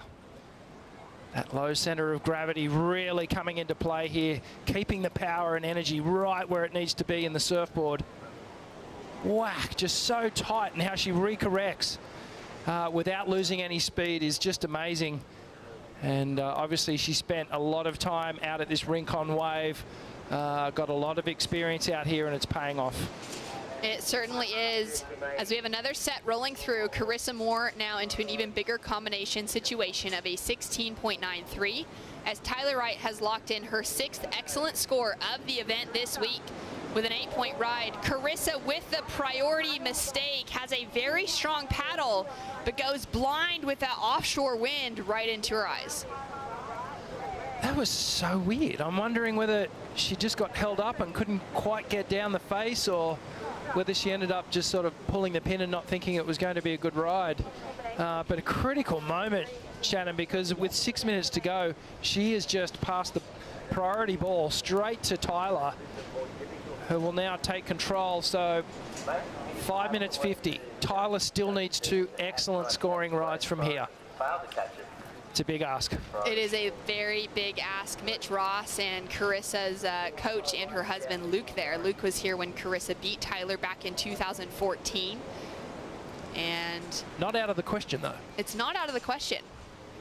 A strong paddle. All right, 5 minutes, 30 seconds on the clock. Carissa needs to duck out. Tyler uses priority now to keep Carissa Moore off of this opportunity and lets it go. Carissa, though, we could see there's another set rolling through behind. And Carissa's going to dig deep to try and get this wave in the right section, Richie. Yeah, she looks like she wants it as well. Hopefully it doesn't stretch too far out into the bowl. She's having a look. Okay, this could be the fight back wave from Carissa Moore. Now let's hope it stands up, because if it stretches out too far, it will hit those dead sections and lack the critical opportunity. Carissa now flying down the line. Big drawn out cut back, and there we go, now connecting with the pocket for the first time since taking off. Goes into a huge turn again, same fall as her previous wave. Yeah, that's 3 mistakes on the final section there for Carissa Moore. Perhaps it's the change of equipment and she's just not quite as tuned in on this board as she was on the others, because she was looking just so amazing on all the other boards that she's ridden through this event. And well, it's she's just dug a deeper hole, unfortunately, for her to get out of right now. With only 4 minutes to go now, I'm going to go and say that Tyler's actually got one hand on the trophy now. She is so close, she can feel it. Coming up in that next heat, Philippe Toledo, Callum Robson. The men's final will be underway in just under 4 minutes. Tyler Wright sitting with priority now. She has control. She has Carissa Moore chasing 2 8-point scores. And Team Rip Curl is down there repping some epic Tyler artwork. Yeah, that's pretty cool, isn't it? It's sort of got a bit of a Star Wars vibe to it. I love it. Obviously, so much support down here, and well, she's been on fire all week. The Harvey Norman recap on the opening ride with that great tail slide. Tyler Wright found an 8.93. She really connected with this wave, and this has set the tone for the whole final. You can see here high risk turns, and not one of these maneuvers is the same as the previous one. She's showing us all the variety and really impressing the judges. And Carissa's had moments where she's tried to fight back. This is a great wave here. You can see now she's starting to clean things up with those beautiful rail turns, bringing the power that's taken her this far in the events up thus far. But just on these final moments here, as she's hitting these final sections, just has not been able to complete a ride. Yeah, it's been the critical moments that have really defined it for Tyler Wright. Able to put on those finishing sections, but her wave selection has been incredible as well. You can sort of feel a shift in confidence as well with Carissa, whereas, you know, in contrast, Tyler just seems to be building in confidence into this final, and Carissa, there's almost a desperation and a deflated atmosphere to what's going on with her campaign. And, you know, the fist pumps and revving up the crowd, it's all working in her favour.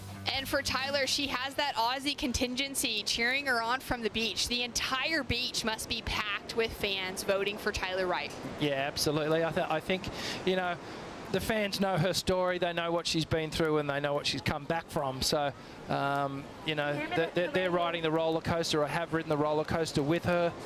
And they might get their fairy tale victory today. Oh, just incredible to see her finding that momentum. Her brother, Owen, there on the steps, getting ready to celebrate, getting ready to cheer his sister up the beach. He's looked for the bell for, you know, many, many years and has fallen short. And now we could see the Wright family with the big bell on the trophy case at home. Yeah. Tyler Wright. Could be a special moment if Tyler does win and she's sort of on the shoulders of her brothers there. Carissa Moore not going to go down easy though, finding some flow on this inside section. Great combination surfing, doesn't find a massive in score, and on a smaller size wave. Tyler now having a look with priority. A minute to go for Tyler Wright, searching for her 15th championship tour victory at just 14 years old, half a lifetime ago for the 28-year-old Tyler Wright. She took out her very first championship tour victory in 2008 at the Beach League Classic. She was the youngest surfer to ever win a CT 14 years ago, and here she is now looking for another victory as Carissa continues to stay busy on that inside section to fight back and to go progressive. Yeah, she's just pushing herself now, trying to just, I guess, regain some confidence and put a wave together, put on a bit of a show for everyone. But she should hold her head high, because she has given us some of the most amazing moments through this entire Bells event. An incredible campaign from Carissa Moore, but it is going to be Tyler Wright's day. Always a pleasure to watch the Hawaiian Carissa Moore in the lineup on any canvas to open up with. But at this event, Tyler Wright has been the surfer with the momentum. And there we have it, your 2022 Rip Curl Pro Bells Beach champion, Tyler Wright, getting another excellent heat, her third in a row over Carissa Moore, with a 16.93 heat total, and the Wright family will be celebrating tonight, Richie. Wow, she got one back. So what is it, 9-3 now? Is that the tally?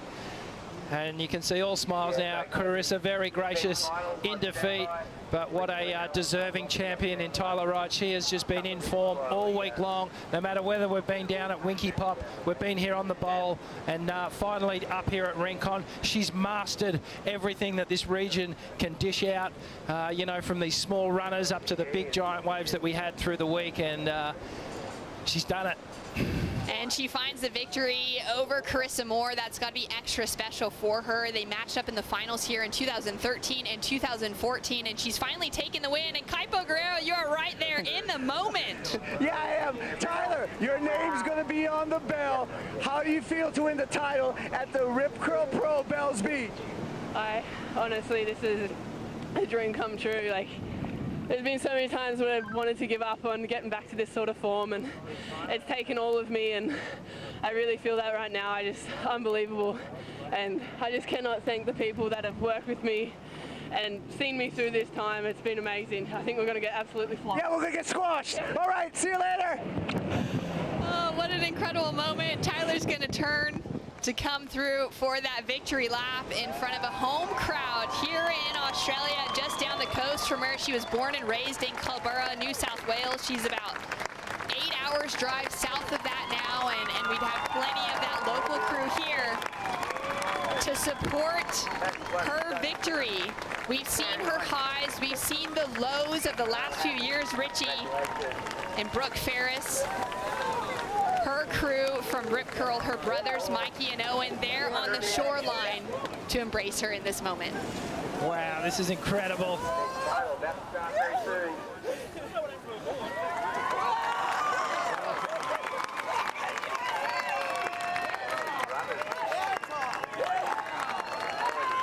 An incredible finish for Tyler Wright, your Rip Curl Pro Bells Beach champion at home, with her entire Rip Curl family, the Wright family, cheering her on, from her brothers to her niece and nephew down on the shoreline, her fiance, all here to soak in this moment with her after a very tough few years in life. She's made that comeback.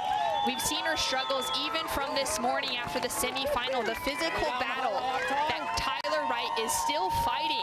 To now find herself a victor speaks to her strength, speaks to her humility in sharing her story with us, and speaks to her being one of the greatest athletes of all time. Yeah, absolutely. You know, she said at this event she feels good in her skin for the first time in a long time, and She's put it all together here. There she is with her fiance and Owen filling up the screen here.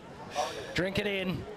So exciting. A huge win for Tyler Wright, a huge moment, and we'll be right back with more action. The men's final will be coming up next. It's Philippe Toledo against Callum Robson. Can we see two Australians victorious, or will it be the man with the momentum, the Brazilian Philippe Toledo, who takes out his very first bell here at the Rip Curl Pro Bells Beach?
Down to the famous staircase. Desperate to chase down one of those Bells trophies. They're so iconic.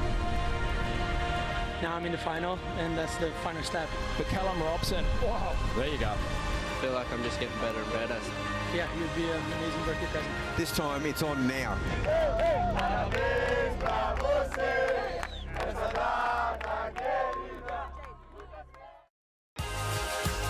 Incredible crowd here on the beach on Easter Sunday as we prepare for a big men's final here at the Rip Curl Pro Bells Beach. Philippe Toledo taking on Callum Robson for a chance to ring one of the most iconic trophies in the game. We've got a maxed out crowd just gathering themselves on the rocks on the Rincon section of the wave. And the stage is set for the final heat of stop number 4 of the World Surf League Championship Tour, fresh off crowning Tyler a champion for the first time in her career. And on the men's side as well, we'll have a brand new winner on this iconic wave. Joe Turpel with Richie Lovett, a longtime CT standout. It really looked like it was the Tyler show in the last heat. How's this one going to play out in these conditions? Who's the favorite? Felipe versus Callum. Joe, I think the nod has to go to Felipe in these type of conditions, just given his aerial expertise. And well, we saw Callum take to the air in the semi-finals and pull it off, but we just know that Felipe is probably the best on tour in the air. So he's just so fast and so quick, but we've known that it really does come down to wave choice, picking the right waves and being able to convert them.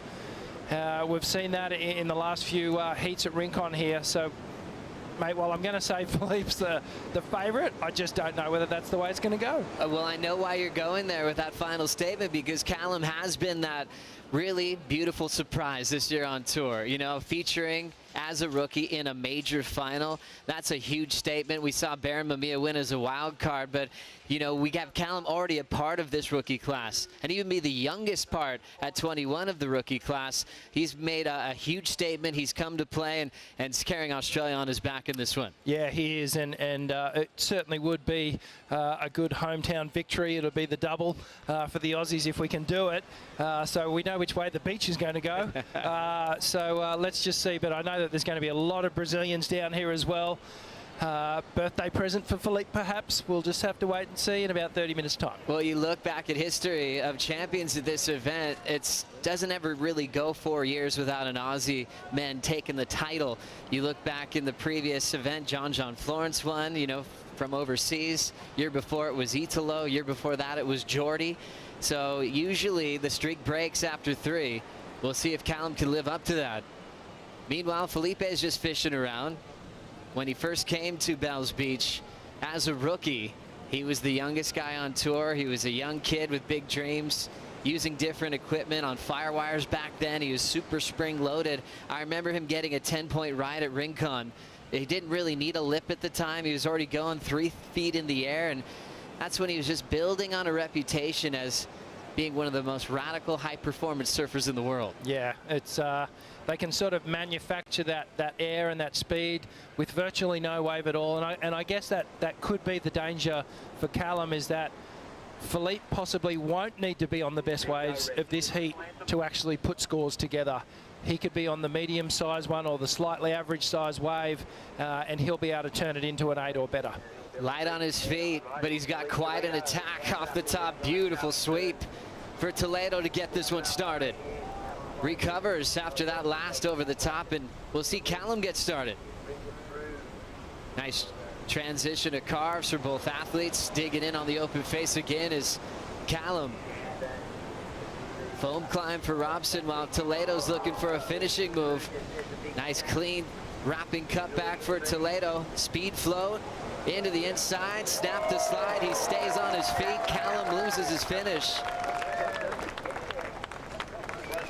That's a leg burner all the way to the sand. And he just did not stop, did he? Just section after section, Philippe was just building the whole way. He never looked like he was gassed. He looked like he could just give everything he wanted to in each and every section. So dangerous in finals. Runner-up to John at Bells. He was runner-up in Portugal to Griffin Colapinto. Those are the only 2 finals in the water, in the ocean, where I haven't seen him close out with the win. He's got 10 CT wins. Let's look to see what happened on the start of his first wave. Yeah, just a check back down onto the bottom to get things started. Puts him in the right position. Almost lost it there, Joe, but regains. A little sloppy on that turn there, but then picks it up again. And Philippe sees that this wave is actually going to build down the line, and that's what happens with Rincon. As it gets closer to the shore, it starts to pick up the swell line, which is reverberated off the bowl, starts to jump again all the way through, and then bang, finishes off with a nice little tail slide. Callum outside, bringing his brand of power surfing to the long walls of Rincon. Nice wrap back into the pocket. Comes up and through the foam from behind. Slams it through the lip again. So some good power surfing, sort of matching, even surpassing Philippe in the intensity and the gravity of his turns. And unfortunately, like Carissa in the final that we've just had, just could not convert the final maneuver. Carissa ended up finishing runner-up to Tyler Wright. She kept going for a finish.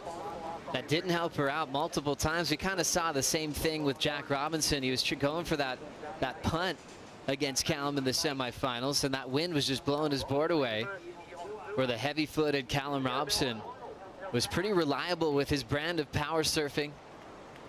He's enjoying his role on tour as an underdog, and it's really cool to hear his story on all the interests he had growing up, playing footy or rugby until he was about 15 years of age.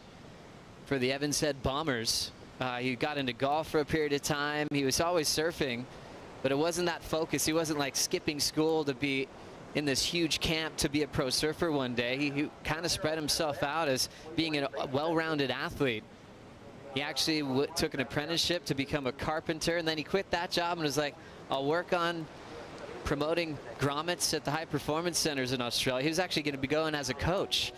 Next thing you know, he's doing events, working on his coaching, finds himself on a roll to qualify.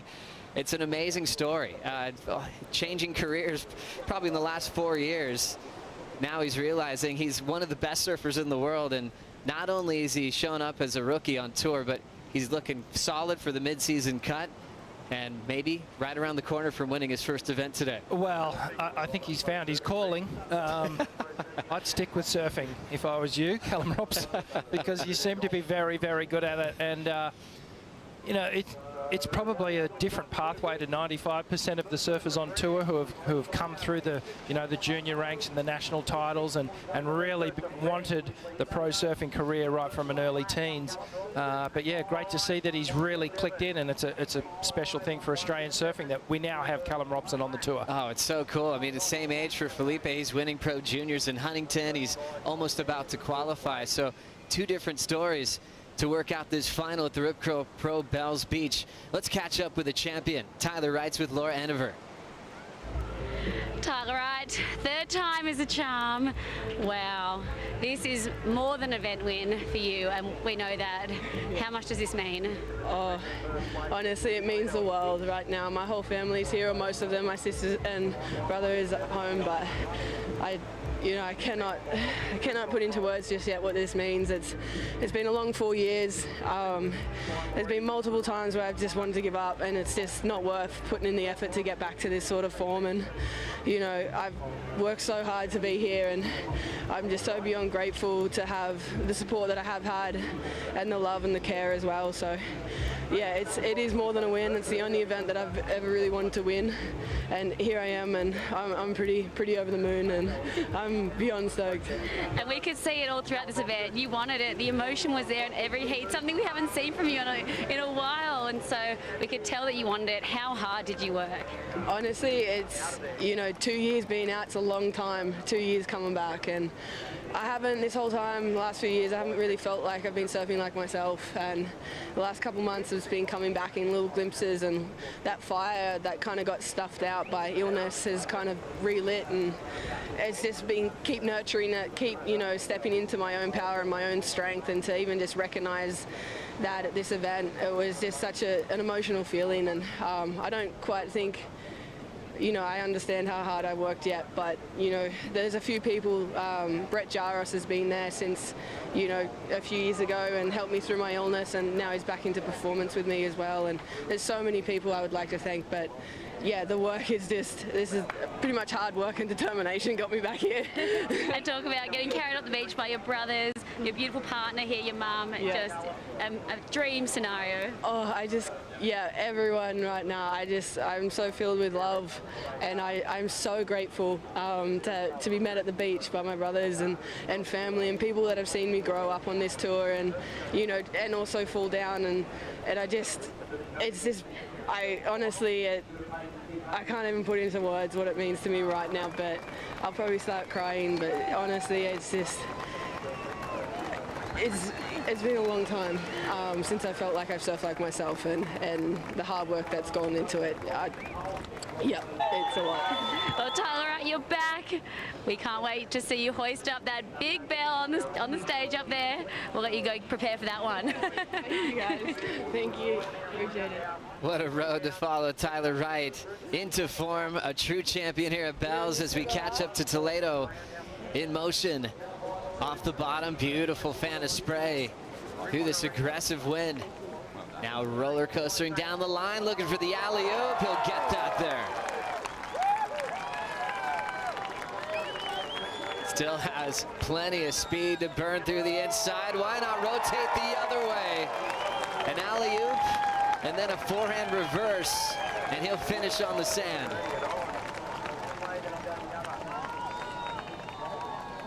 Amazing stuff here from Philippe Toledo. We knew it was going to happen. We knew it was coming. And danger signs for Callum Robson, because this is what can happen when this guy starts to catch fire and really starts to feel it, and he's going to put another decent score on the board, and he really will be able to open up soon. Let's look at the replay here. Philippe stretching out on that long, grinding roundhouse cutback, up and over the foam again, coming from behind it, straight back into the pocket, so good variety to this point. Shows some patience here, and then jams the full wrap. Streaking down the line, we knew what he was setting up for. Bang! Hits the alley-oop, comes down without a hiccup. Doesn't lose any speed at all, and then goes righto, another section. let's hit it again, and then just go for that front side rotation that he just has on absolute lockdown. Great aerial view there, and you can see the whole bottom of his board. Full rotation, and then streaking down the line here. So taking advantage of these little cupped out sections towards the shoreline. Just using the wind to his advantage, Joe. And most aerialists, they'll sort of shy away from the airs, really, when we have this strong offshore wind. But Philippe has this ability to keep his board well and truly glued to his feet. So impressed. I don't know if a wave could really explain that he is the king of variety on tour more than this one. Another note, this wasn't a huge set wave either in terms of what we've seen at Rincon. This was a sort of smaller to medium-sized wave. And this is what I was saying earlier. He can turn those 6s into 8s. He has that ability. Just opting to take a little stroll around under the cliff instead of doing the paddle.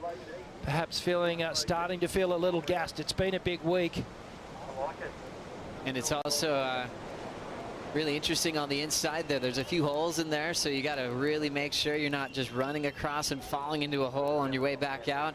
No jet ski assist. That was a big announcement when we got finals day back on, as they knew everything would be really focused on this Rincon section. But as you mentioned earlier, Rich, it's still very demanding. You could ride a wave as long as Felipe. There's a bit of time to get back into the takeoff spot. When you're surfing waves like this, as opposed to what we've seen through the bowl, you're trying to generate your power out of your legs. So you're working so much harder. You're working your board. You're always trying to keep it moving to maintain speed. Whereas on a big Bell's bowl wave, you're almost washing off speed sometimes because the power of the wave is helping you. So in a lot of ways, the smaller waves are more taxing on your body. And this is where fitness comes in, and we know that, well, Philippe's been an avid trainer in the last few years. He's really has focused on building up his leg strength, core strength, and as Mick referenced yesterday, he's just so strong in that mid to lower part of his body, and that's where he's getting all the power from. It almost seems unfair how strong he is, but how light he still remains at the same time. It's not the strength that weighs him down and makes him slower, it makes him faster. Toledo is not one of those guys that you see celebrating his training on his social media ever. He kind of jokes about it. It's not really his favorite part. He wants to go surf and ride waves. Even when it talks about airs, he's not sitting in a gym training, landing in foam pits. He just wants to be in the water. Yeah, and if I surfed like him, all I'd want to do is surf as well, because he is one of the absolute best at it. And well, he's got a decent score on the board here, Joe, an 8.17. That's a great score. Solid number there. Kaipo's in the water, by the way. Kaips, your hair looks fantastic here on finals day.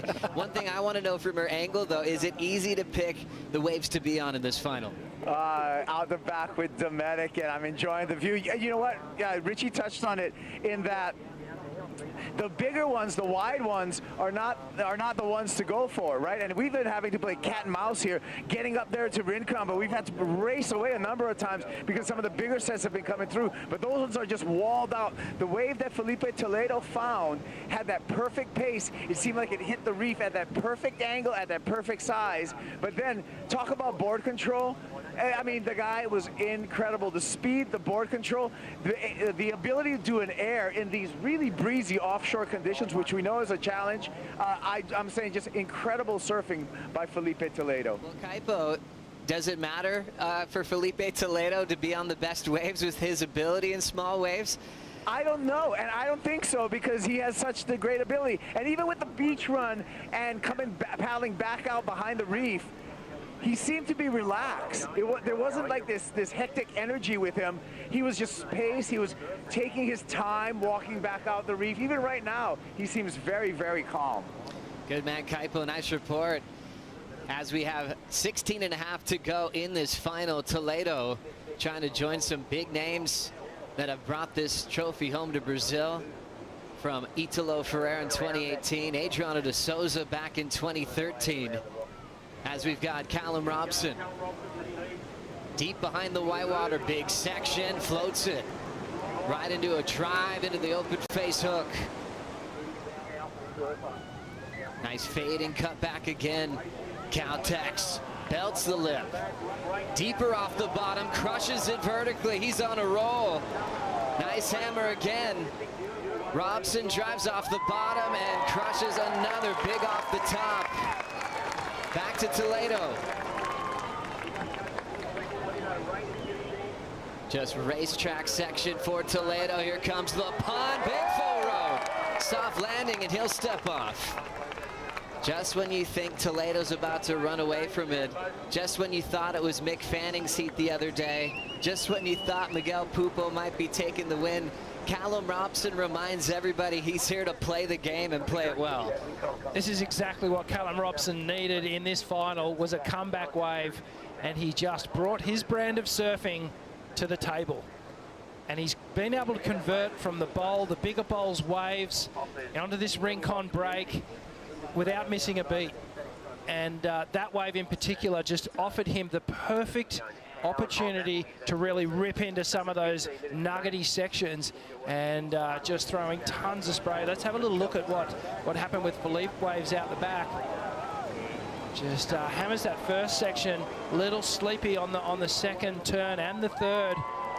But then as it started to wall up here, Philippe just biding his time. He knows what's down the line. He had eyes set on the lip here. Only thing he had in his mind right now was to take to the air. A bigger, better front side rotation. But when I think about what he did to connect it, Joe, it's I'm not sure I'm going to pay off the work he did out the back. It was only really whatever score's going to drop is going to be on the strength of that one maneuver there. So impressed how he can make that just an easy transition move, the softest landing. And sometimes I feel like he plays victim to the style above the air, like Parco, how he made things look so easy. Sometimes maybe he didn't get the big score. I feel like Toledo does so much work above the lip, it makes it so easy as well. This was a great wave for Callum, right on the edge of being too big, but just the perfect size that it hit the reef at Rincon and then stretched out, and it actually grows in size as he comes down the line here. And just have a look at this. Callum Robson is just tagging this wave, one maneuver after the other, crushes the lip on the final turn.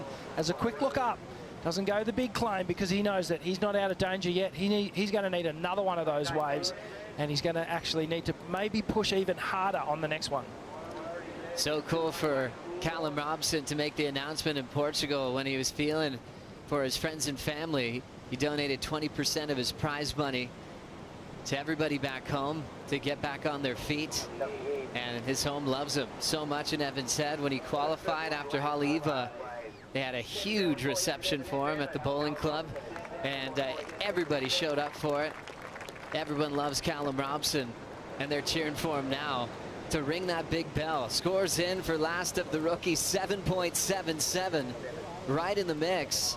We'll wait for the number for that big rotator for Toledo to see how high that lead's going to go in just a moment. That's the Toledo camp. Miguel Pupo, David Silva, Sammy Pupo. Looks like Kyle behind them there. Focusing on the lineup with 12.5 to go. Great comeback wave, the 777, which is, as we know, pretty lucky number.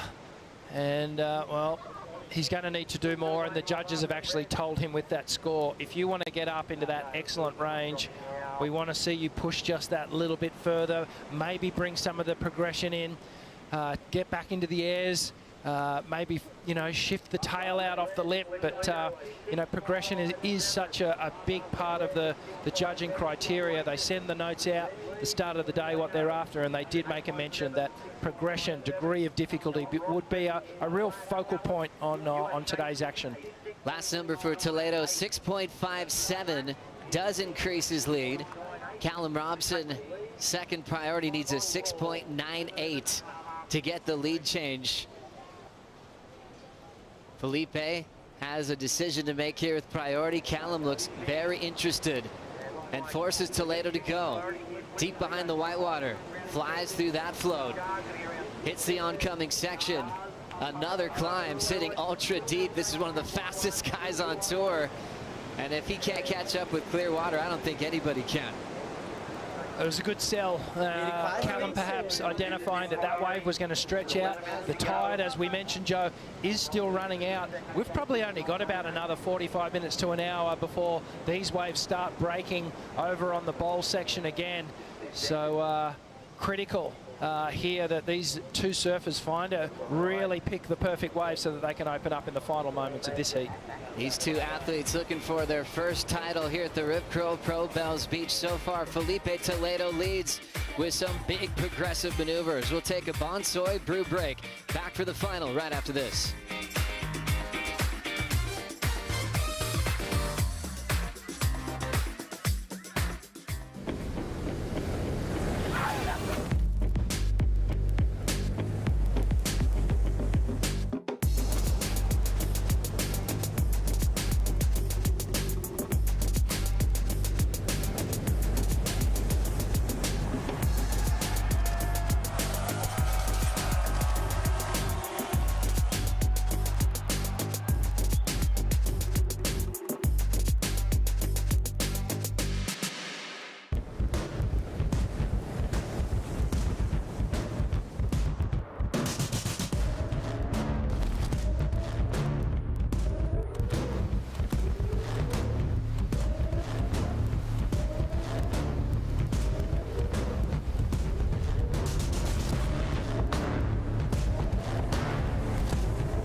So many great memories here at the Rip Curl Pro Bells Beach. John Florence had the final here with Felipe Toledo in 2019, and with a couple of years off, it felt strange not to return to Victoria every season. This is the longest running surf event on the championship tour, and it's so great to be back. So much incredible history from 1981, introducing the thruster design from Simon Anderson, changed the world of surfing forever.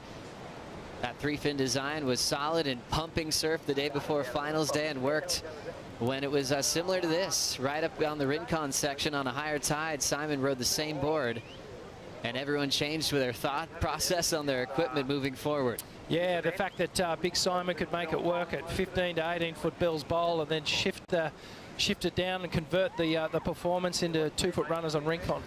Pretty special. I think it legitimized that design, and still here today. Felipe Toledo has the most wins on tour currently without a world title. Ahead of him, you've got Kelly Slater, obviously, with 56. Medina's taken some time off. Obviously, Medina with a few more than Felipe as well. But he's been solid at different venues. Once he figures out a system on a venue, he often repeats success. We've seen that evident in Brazil, where he has multiple event wins. We've seen him also at J-Bay change the whole game on how you perform on that venue, where he's gone back-to-back in the past. Felipe makes a move here. Under priority, he'll just throw a carve down to feel out that rail line on the sharp eye. Callum Robson holds priority. He's been much more selective in a lot of his heats. Callum doesn't seem like a guy who kind of fits that seagull description. Sticks to his guns, drop anchor, and he can really identify the right wave to be on. Yeah, it served him well up to this point. He's made it all the way through to the final of the Rip Curl Pro Bells Beach, and that's his formula. He understands that his strength is the power surfing, the rail game, and in order to lay down those tracks, he needs to pick the right track, the right racetrack. So, I think he just needs to hold on here, pick the best wave that's going to come through in the next 6.5 minutes, and just, don't leave anything in the tank. Just give it everything. Maybe try and push a couple of those turns up and through the lip, just to add a little spice to it, get the judges really, really thinking about it, keep them entertained right to the end. Check out the deep stats powered by Hydro Flask. Felipe Toledo is one victory away from equaling greats like Taj Burrow and Mark Occhilupo for championship tour wins. So many great performances, so many huge wins around the world. Obviously dangerous in beach breaks. Remember how he took over lower trestles as well, because that's his new backyard in San Clemente. And that's why everyone was picking him as a favorite in the Rip Curl WSL Finals last season, where he ended up finishing runner-up in the world. Yeah, it's exciting, isn't it? when you explain it all like that, it is super exciting. But Joe, it looks like we're going to have Callum Robson here. Callum Robson looks for a 6.98 on this wave. Wave staying really full on the takeoff. 2 sweeping carves for Robson. Big sweep off the top again. Nice series of forehand turns, and he goes down in transition. Back to Toledo, and another fall. You'd have to think that fatigue might just starting to creep in with both of our competitors here. We referenced just how much energy and taxing work it is on your body to keep that board moving from start to finish in these small running waves at Rincon. As we got a cool crew there, Cale Bell Warren in charge of the coaching responsibilities for Callum Robson. And what a solid run he's had at this event, working with quite a few Australians. Helping Owen Wright feature one of his best results he's had at Bells Beach as well. Here's the Harvey Norman recap of the final. Philippe Toledo, always dangerous. Didn't take him long to get in the excellent range here, Rich. No, really connecting right from the get-go. Just look at the pace. Always staying really close to the energy source. And Joey's basically taking the approach that he took to the bowl and converting it here. He's just sort of shrinking it down and making it work on these running walls here at Rincon.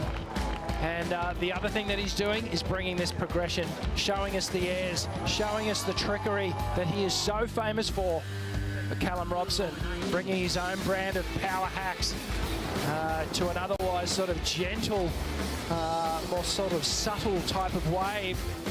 Callum able to open up and really resurrecting his chances of getting the win here by dropping that 7.17 in the final. And with 3.5 minutes to go, he's going to have to pick another wave exactly like that one, because he's chasing down a 6.98. Also Toledo rolling in. He's so spontaneous. Can create moments for himself because he's so quick. He can get there so much earlier than you imagine. I don't know if there's anyone that has more variety on a wave than Toledo, and his ability to go above the lip, full road, soft landing, 6.57 is still his low score. Yeah, 6.57, that's what Philippe Toledo is working on now. And you can see there just a little slip off the tail pad for Callum Robson. Just comes unstuck, and well, he's just wondering what that wave could have been. And then, well, Philippe Toledo did exactly the same thing, just coming off slightly in that little ruffled lip section. Yeah, sometimes those awkward little falls can actually really hurt. Your board hits you in the shins. Those guys obviously always pushing at 100%. Back-to-back falls. Felipe able to control priority because he was a little bit further out the back. So that's something that's changing for these last few heats of finals day. The Water Patrol not involved doing the lap around the buoy on the Bells Bowl, which was very interesting to try to predict who would have the first take of the set waves. Now it's old school, all your paddle ability, all where you are in the takeoff zone. Getting close here, just over 2 minutes. As you're looking at a surfer that's featured in the top 10 now. 30-year-old Miguel Pupo. Really coming into some form, isn't he, in his career. Some great backhand surfing this week on the Bells Bowl. Down to 1:50. Toledo with priority and a big lead. What are Callum's options right now, Richie? Well, what Callum needs to do is try and sell Philippe a wave. Really needs to act like a car salesman and push him into something that he's not going to get a better score on. He's not going to improve on that 6.57, and then he actually needs to find a good wave that he can find that 6.98. So he's got a bit of work to do. And a guy that loves to work hard, doesn't mind being an underdog. He's gonna paddle hard for this one. Toledo was not interested. So Callum's going to take it, looking for a 6.98. Snap to start behind the section. Throw tail reverse. He can't hang on. Desperate times and throwing everything at it. Callum just knew if it was only going to be 2 turns, they needed to be huge. So he just threw the kitchen sink at that final maneuver. Didn't pay off for him. So now things are going to be very difficult. Under a minute to go. Philippe Toledo with priority. He is in the box seat. I think he's just going to close this one out, Joe. This is what Philippe Toledo is famous for. He just heats up round after round. He said he recognizes a moment in the quarters where he can do no wrong, and that confidence fires him all the way to big finals. And the two are going to congratulate each other to spend a final together here in the Rincon section on finals day here on Easter. An emotional moment for Felipe, runner-up in 2019. He gets choked up when he talks about his family that are back home watching. As you're seeing one of the best ever to come out of Brazil, current world #1, and now a champion at the Rip Curl Pro Bells Beach. Felipe Toledo takes out Callum Robson on finals day. What a moment there, and the gravity of the situation really starting to sink in for Philippe Toledo. 2022 Rip Curl Bells Beach champion. History tells us, Joe, that the Bells champ often goes on to win the world title, so a little premonition there. Caipo Guerrero is with Toledo. Felipe, you now got a big bell for your trophy room. How do you feel right now? Oh man, best feeling in the world. Best birthday party ever. Birthday present, man. Can't complain. It's been amazing. Thank you guys so much. Love you guys. I'll see you on the beach. All right, have it. Congratulations to Felipe Toledo. How cool is that? Turning 27 yesterday. Almost started with a 10 against John Florence. They got their rematch from the final in 2019. Uh-oh, look out for a victory lap. With a feeling of a big win flowing through his veins. Throw tail into the flats. Toledo enjoying the moment. 11 CT wins. And he will take home the big bell. Huge contingent of his fellow competitors, Brazilians, and obviously he's got a ton of Australian fans down here as well. We have to appreciate what this man brings to the tour. It is just so exciting, and it's hard to believe he's only 27 years old. Many more years of electrifying performances ahead of him. World #1, Felipe Toledo. He'll be wearing that yellow jersey into the West, where he was on the podium last year in the shortened season. As he'll look to defend that trophy. What a role he's been on from the final in Portugal.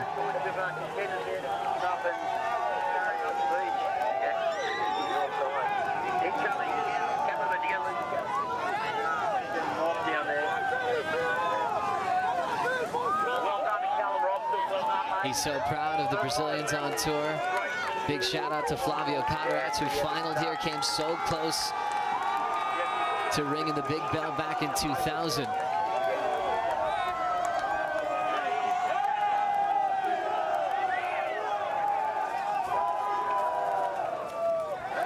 Carnival atmosphere, Joe. Everyone getting behind Felipe here. What a special performance, and I think that's why he was always coming up as a favorite. When we saw him in 2019 on a big swell, he was dominating with big open ocean hooks where the speed was coming from the water and the power of the Southern Ocean. And you look at no matter what the waves will dish you at Bells, if it's high tide Rincon, if it's 4 to 6 foot Bells Bowl, he's got no weaknesses out here. No, Philippe's really shown that he is the ultimate all-rounder. There are no weaknesses really when you think back to kind of Margaret River last year on those some of the biggest conditions we've seen for an event, and he was just tearing it apart. But great scenes here as he celebrates with his fellow competitors. They really are a little family within the Tour family, aren't they? And he's quite a mentor for all of them. There's another Brazilian that's sitting inside the top 10, Caio Ibelli.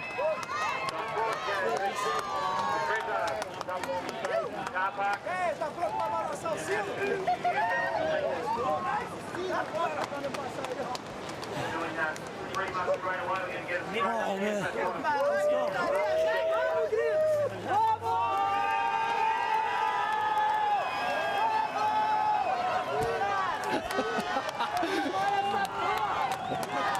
These celebrations have been going on for a very long time.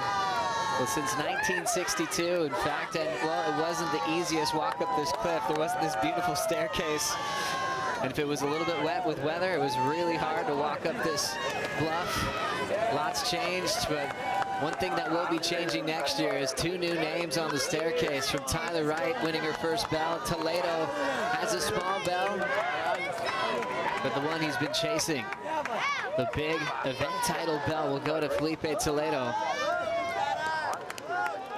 Yeah, great effort for Callum Robson too, huh? We can't forget about his rookie performance here at Bells Beach. Incredible, and I would think with that result getting him completely out of trouble in terms of the midway cut. And it's going to be really, really fun, Joe, to break down where the ratings are. As now we have the Bells Beach event done and dusted. It will be very, very clear what needs to happen over as we head west. That's the scariest situation for a lot of our competitors. It's going to feel incredible for guys on the final 5 side, for Felipe Toledo to get the yellow jersey from Kano Igarashi. You know, Igarashi's going to want that right back.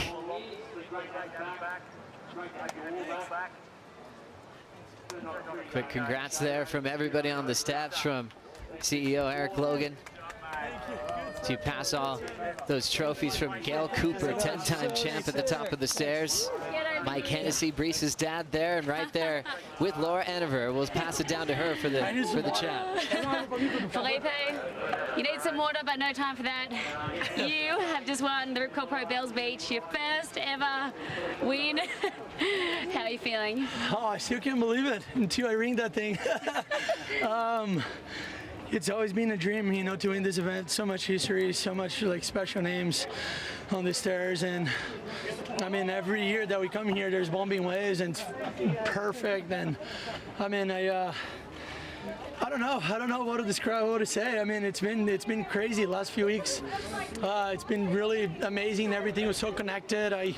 You know, even the waves were not really good, but I managed to surf and try to find the best board, and you know, like trying to think positive of, you know, every situation. And you know, when you carry that energy, that positive energy, and you know, like towards everything that you do, like even if you're like surfing against somebody, you know, like you're just wishing that for that guy to fall off or something like that, you know, I guess it comes back to you, and that's what I was trying to do. And you know, all my prayers was about that, you know, like to show what I can do in the water, but not with my surfing, but with my heart, my, you know, my personality, and God just answered my prayers, and yeah, it's been amazing.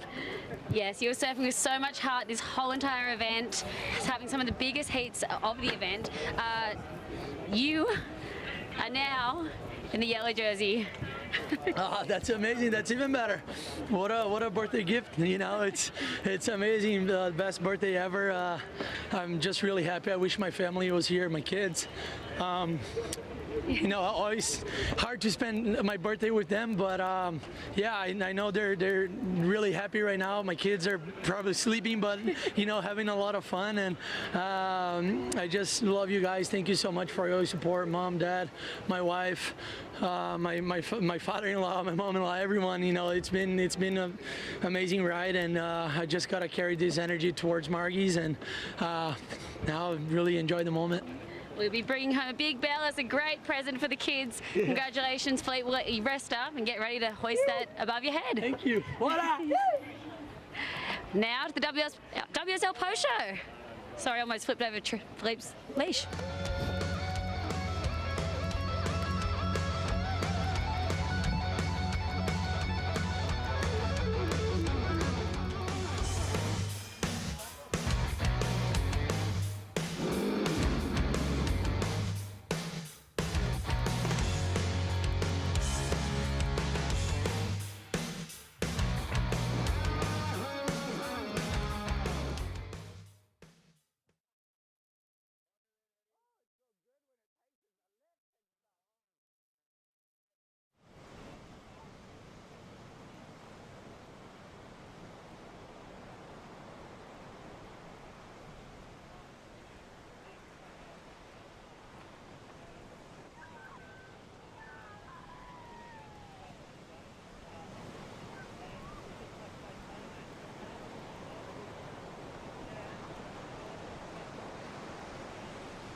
mortician. I gotta do what I gotta do. That's for my face, back in my face. I gotta do what I gotta do.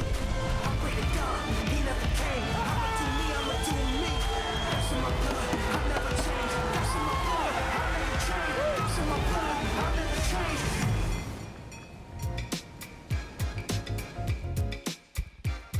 Welcome to the WSL Post Show. Plenty to break down on this fantastic Easter Sunday.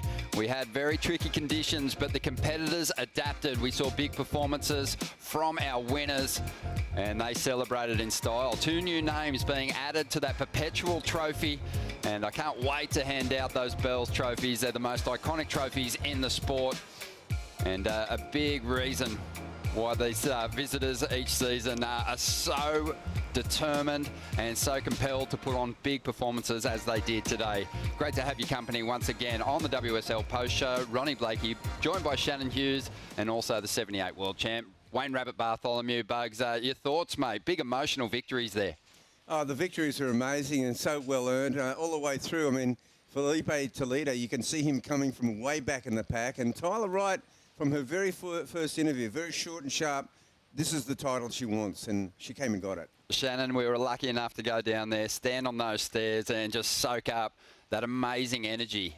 It was a big one for Tyler, an incredible return to just physical form and just her best kind of surfing. Yeah, it was really special to be able to run out of the booth from calling that final and to go see her emotion and to really just see her feeling this whole moment. I think it's been a long time coming, as she's been very open and honest with us about, and it's just really exciting to see her back on top.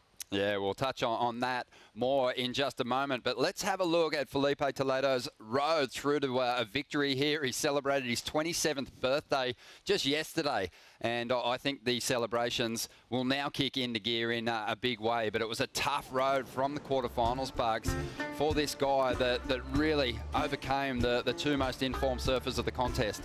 This was a really tough road, and the heat between the quarterfinal, Felipe Toledo, John Florence yesterday, probably one of the most watched heats in the history of surfing, I'm sure. It promised dynamite, and it delivered. And then, of course, Ethan Ewing, well, that was just didn't happen. Like that really was one that let us down. In a window where the forecast wasn't fantastic, we've been so lucky, but occasionally you do get one of those heats, and really unfortunate. Let's take it right back to the beginning though for Felipe Toledo. He had a tough customer in Mikey Wright, who got the call up with a replacement spot, Bugs, and Mikey put the pressure on Felipe, but he answered. This was an amazing clash between Mikey and Felipe.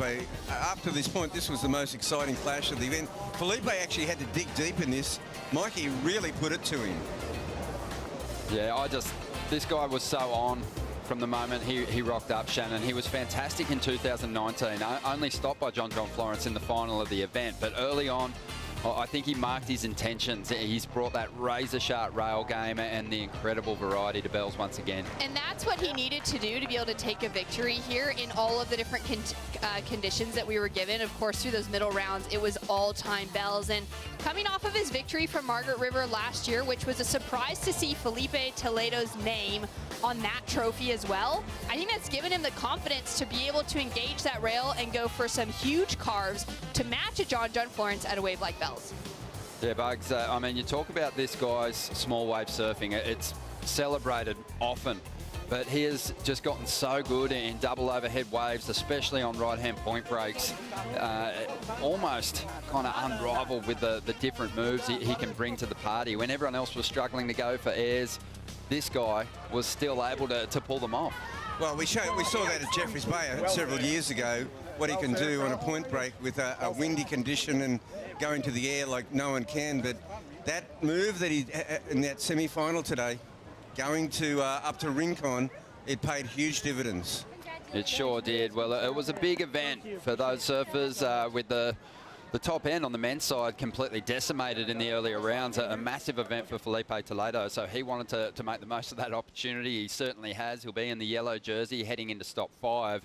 But for those surfers below the cut line, a lot of them turned up in a big way and have moved closer toward that cut line, and some people even shoring their place up in the back half of the season. So these surfers are confirmed. They have made the cut. Obviously, Toledo, Igarashi, Florence, Slater, Mamiya, with their success early in the season, are locked in, but we're really focusing, Shannon, on those names that are confirmed that we're sort of in the mid-teens. Yeah, it's really those surfers like a Jack Robinson, like Callum, really needing to find a lot of that momentum. Miguel Pupo, they've already had some okay results, but they needed to back them up with something even bigger, and that's what they've done this year. It's really exciting to see that they're officially above the cut line. Officially above that cut line, and they will be really freed up and not feeling that pressure over there at Margaret River, and that's a scary prospect. I mean, you think about the guys that prospered in this comp, they've got a great chance over there at Mainbreaker as well, with some big right-handers and often those big strong offshore winds as well. Let's dive into the men's rankings now. Big shuffle up at the top end of the order bugs. Yeah, big shuffle up. Philippe Toledo, no surprise, he's gone to number 1. Kanoa Igarashi still hanging in there at number 2. This is amazing. Kelly Slater, that 10,000 points, and Barron, those 10,000 pointers just held him in good stead. Yeah, and John Florence, he's back up there in the 5, but Barron Mamiya, he's really looking good at the moment. But I guess the big mover at this event, Callum Robson, you know, what an effort for the kid from Evans Head on the east coast of New South Wales there. Unbelievable jump up the leaderboard for him. Huge to see him make it into the finals today, to put on a great performance here at home, and to be above that cut line so high up, and now to start thinking through the Rip Curl WSL finals later this year. Most definitely. Some surfers that were in a great position coming into this contest have kind of slipped down the ladder a little bit. Seth Moniz, Griffin Colapinto, but we did see their names in that last graphic confirmed. They've made the cut, so they can go out now and really perform and surf a freed up event over there at Mainbreak Margaret River. It's also so important to pay attention to that little red triangle next to their names, because the green means that surfer has improved their rankings through this event. The red means that they've dropped down, and that's a dangerous thing for those surfers who have actually not been able to improve on their ranking through this event. There's a lot of question now on them heading into Margaret's. Yeah, well, there is the cut line there. Luca Messina's hanging on to equal 21st position with Zeke Lau, but just below that, they're the surfers in a bit of strife at the moment with some work to do, Bugs. Some big names there too. Yeah, well, Connor Coffin wouldn't be happy. He's just sort of slipped out of that group. Owen Wright, though, the big mover, he's up to 23. He's in prime position to launch into the top 22. Yeah, it's just it's been amazing. You know, I think a whole lot of movement on the men's side. The women's side is going to be even more interesting, because less places inside that cut line, and obviously still anyone with a big result in Margaret River has a real shot. There's only really a handful of competitors that are going to be confirmed above the cut line going into stop number 5. But we'll talk more about that in just a moment. Right now, though, it's time to cross down to the presentation with our Master of Ceremonies, Joe Tappel. Thank you so much, Ronnie, and everybody watching on the WSL Post Show, and thanks for everybody being here for a special celebration. Please welcome Karina Eccles, Wadawurrung woman and community dancers.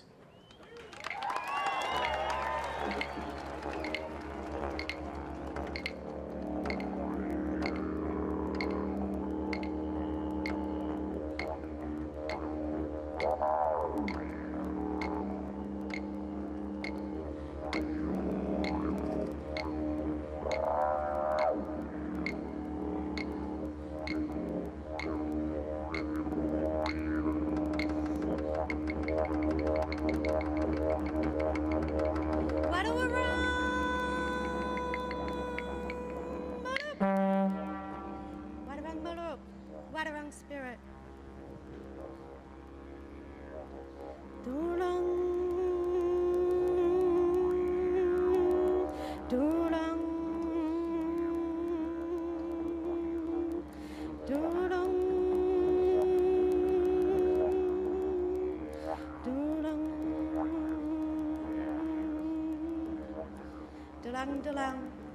May we acknowledge the continuing heartbeat of our mother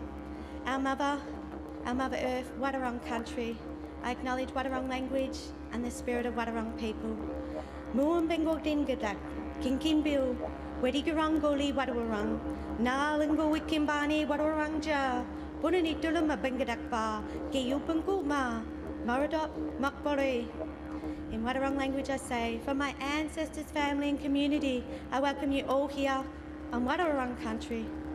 Let us all come together, embrace each other and gather in peace.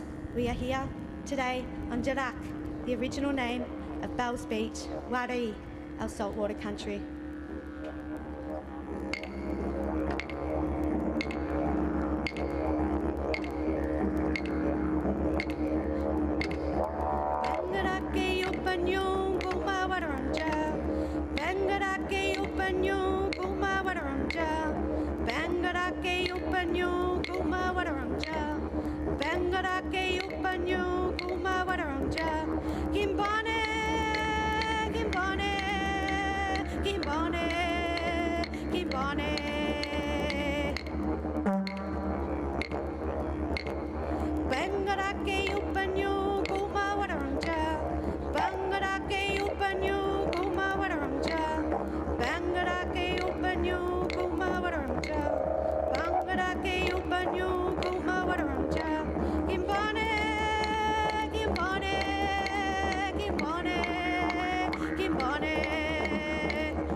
Thank you so much. Thank you, Karina, and the community of dancers for that awards presentation with the traditional ceremony, the WSL, and all involved with the Rip Curl Pro competition. Acknowledge we are here on Wadawurrung country. We acknowledge Wadawurrung people as the traditional owners of the land and waterways we are on today. We pay our respects to Wadawurrung people, their elders, past, present, and emerging, and extend this acknowledgement to First Nations people here today. Give your guys a round of applause. You guys are some of the best fans in the entire world. We missed you deeply. 2019's a long time to wait to see the Rip Curl Pro Bells Beach, the longest running surf competition on the championship tour. Happy Easter Sunday as well. All working out for us on finals day. We showed up here and we were a little bit scared. The forecast changed in our favor. We've seen some of the best heats in Bell's history in the last couple of days, seen the bowl light up, and we thank the local Victorians for giving us this lineup because I know the last couple of months have been a little bit wave-starved. We can't thank all the local crew enough for giving us your wave. Give yourself a round of applause. Thank you. This is the official award presentation for the Rip Curl Pro Bells Beach, the fourth stop of the 2022 World Surf League Championship Tour. The history is incredible. It's seen every single change in competitive history, from the card table that was set up on the beach in the early 60s by legends like Peter Troy, just to decide what competitive surfing really was. It became a gathering place for the entire world and then turned into one of the most iconic trophies in the game to win. And obviously you've got to win it to ring it. And all the names on there are legends of our sport. It's the one place that really embraces all of our surfing history, and it's a wave that will always remain there as well. Tully Wiley, big shout out to the local kid that showed up in a big way. That was really cool to see. Big thanks to Rip Curl, our title partner of the event. Big round of applause for all you guys do. CEO Brooke Ferris, you're an absolute legend. You host us so incredibly well. Can't wait to see you get one on the bowl very soon. You've done a lot of hard work. Thanks to Visit Victoria, Red Bull, Shiseido, Oakley, Hydro Flask, Expedia, Surf Coast Shire, TAC, Bond University, Harvey Norman, Bonsoy, Boost Mobile, Oakberry, Dometic Outdoor, GWN, Coopers, FCS, and Pura Vida. Put up your Coopers now. Big round of applause, you guys. Thanks so much for all the support. Special thanks again for Surfing Victoria, the local community, and all the surfers once again. Got some incredible people up here on stage with me to help me with the award ceremony. Let's hear it for someone who's got a crazy backhand on the bowl. Jessie Miley Dyer, thanks for all you do for the sport of surfing. Doug Claw Warbrick, one of the original founders of Rip Curl, a surfer to the core.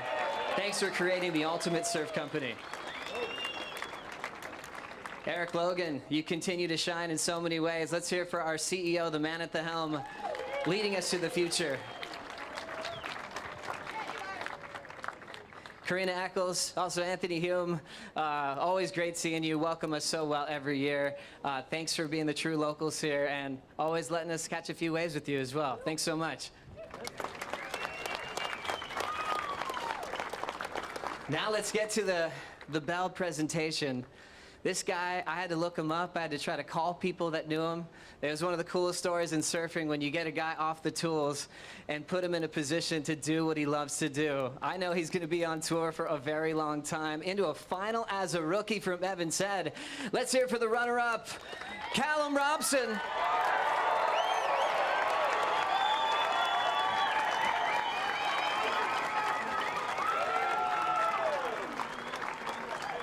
You can throw that thing up if you like, Cal. How does that ring sound? Yeah, it feels pretty good. It'd be nice if it was first, but nah, it's stoked. Awesome. I was trying to do some research when you qualified.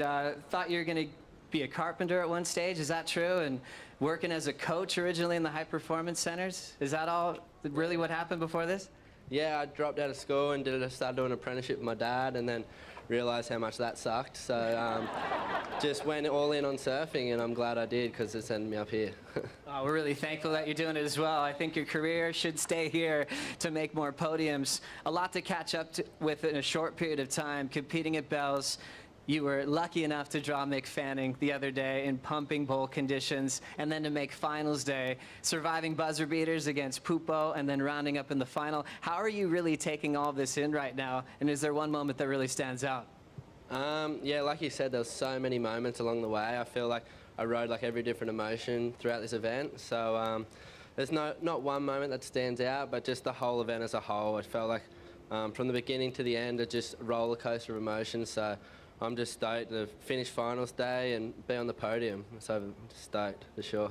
I mean, a lot of rookies might have been a little bit nervous about the mid-season cut. You're number 6 in the world. How does that feel?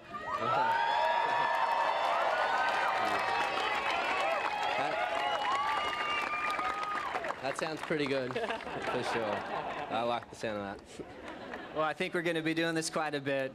Pleasure to meet you. Job well done here at Bells today. We'll remember this one for a long time. Yeah, thank you so much. Cheers. Callum Robson. I'd like to introduce a very familiar face, already considered one of the all-time greats in pro surfing, a 5-time world champion, this year's runner-up here at Bells. Let's hear it for Carissa Moore.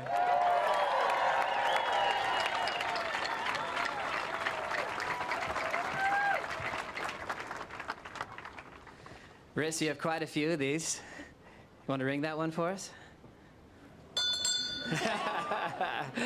Special performance anytime you come to Bells. You're always the one to watch and the one to beat. You put a lot of hard work into what you do. I know, obviously, you've been on top of the world many times. I don't know if people realize how much hard work that you put in each and every year to redefine yourself and put yourself in positions like this. Can you speak to all that hard work and the people around you that make every year so exciting? I mean, I wouldn't be here today without my support team, especially my husband Luke and my family back home, my coach Mitch Ross that's here with me. But you know, it's all of us. Every athlete here wouldn't be here if they weren't working hard and doing everything that they could and putting all their heart and soul and passion into it. So I just, yeah, I'm constantly inspired. I was so stoked to be in the final with Tyler. She was actually, to me, she was the one to beat in this event.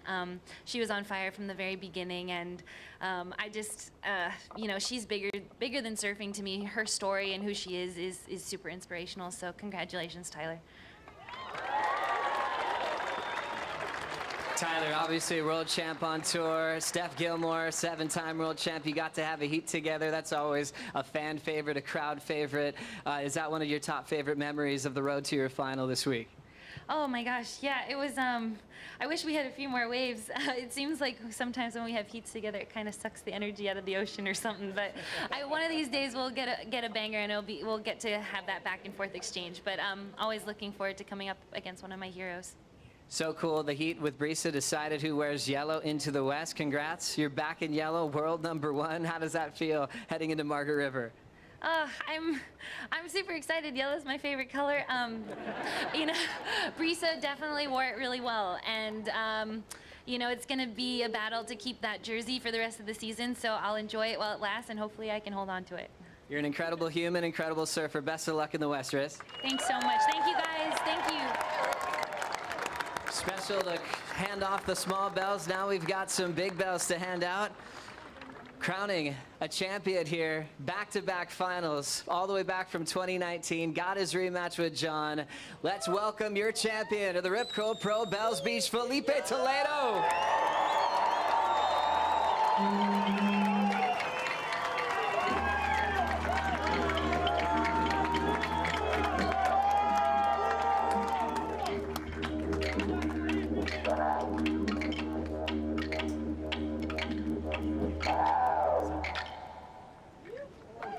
Philippe Toledo gets the Oka markings to celebrate the connection with culture and country. Let's hear it for Toledo!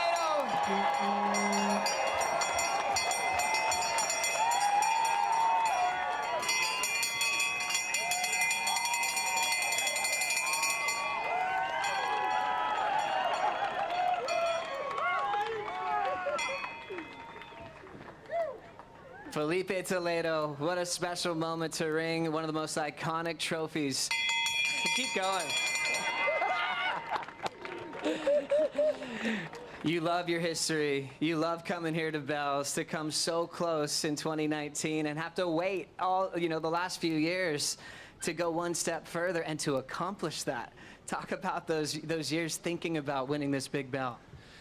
Thank you, Joe. First of all, thank you everyone for being here. It's been amazing. As you said, it's hard. It's hard to keep that momentum. It's hard to keep that rhythm, you know, like going to a contest and the next one's canceled, and then all of a sudden you're stuck home for a year, and then, you know, coming back from events, and WSL working really hard to put event for us the last few years, and finally back at Bells. I wish I was here last year, but unfortunately with everything that was going on, we couldn't. But we missed you, Bells. It's, you know, it's amazing. Really happy to be here, to be back here. Got to thank my team. You know, I wouldn't do it without them. And first of all, without God, it's been an amazing week. I couldn't be happier with the birthday present. Happy 27th once again, Felipe. I gotta talk about your feelings having a rematch with John Florence, because that's what we were all super excited to see. As a competitor and someone who lost a final to him, is your mind going, I want that heat? Because we certainly did. Yes, you know, that was definitely my mentality. You know, I was like, okay, this is it. He's not winning this heat. You know, that was, I was fully confident that I was gonna, you know, surf my best, put all my heart, you know, in every wave. And it was funny because before that heat, I prayed to God. I was like, okay, give me first wave, please give me a really big score. And then the first wave came, I was like, okay, this is mine. Let's go. And then, you know, like after beating John, you kind of have that that extra confidence going into the next few heats. I knew it was going to be really hard against, you know, like any surfer that's been on the finals day. It's, you know, really hard to beat. They earned it to being on the final days. And being in a final with Kellen, it's amazing. You know, I was just talking to Tyler right now. It took me 9 years to ring that bell. First you on tour, do this in the final. You know, it's freaking amazing. So, yeah, I should be proud. Should be proud of all the work. And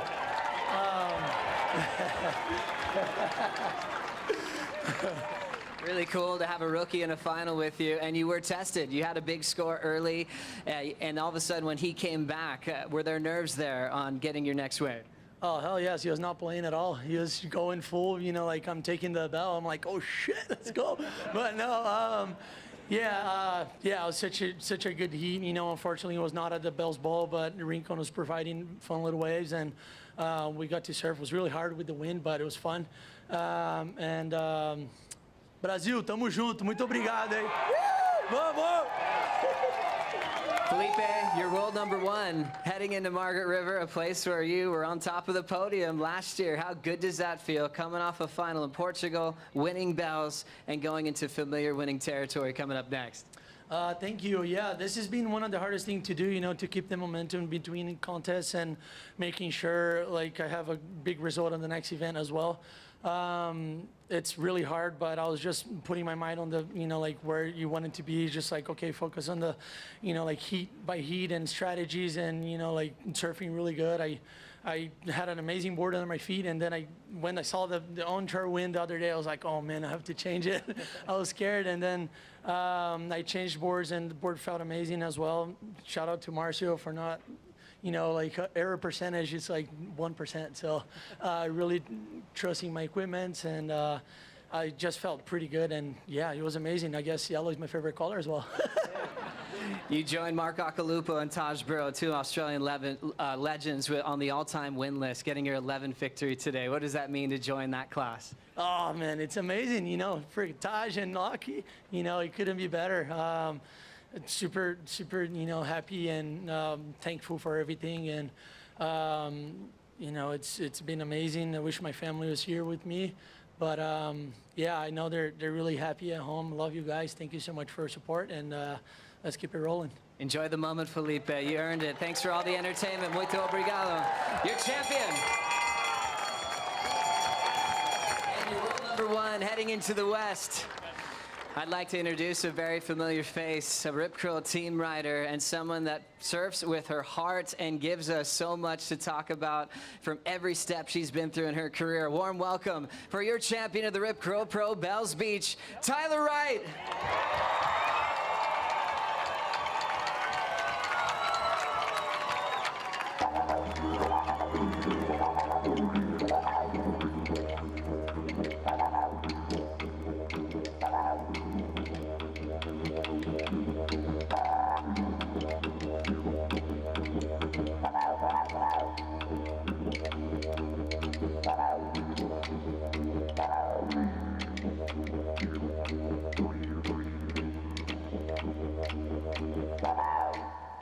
Tyler Wright, everybody, receiving the Oka markings to celebrate connection of culture and country.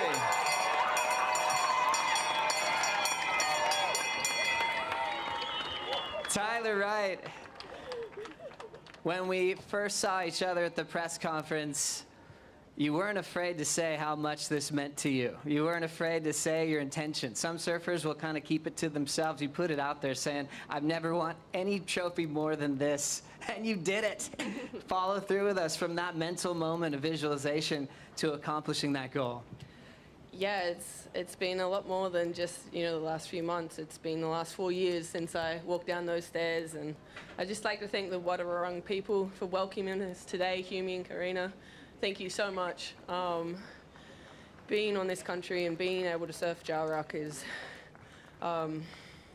it's emotional. It's you know, I've been competing here for 12 years, and I've got second twice, but I've won 2 world titles, but this feels rather special to me.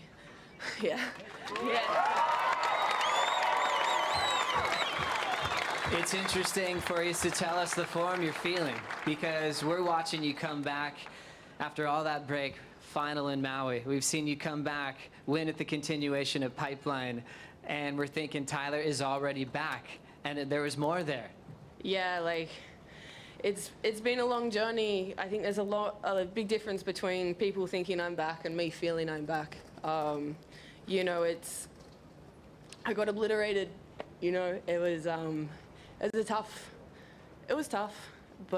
and I haven't really felt like myself and in the water, and it's been hard. You know, so many times you just want to give up, because to reach that level of performance that I was at, you know, it took me 10 years to get there, and so the last 2 years, it's been an emotional ride. There's been so much hard work, and I do want to say a special thank you to Brett Jaros.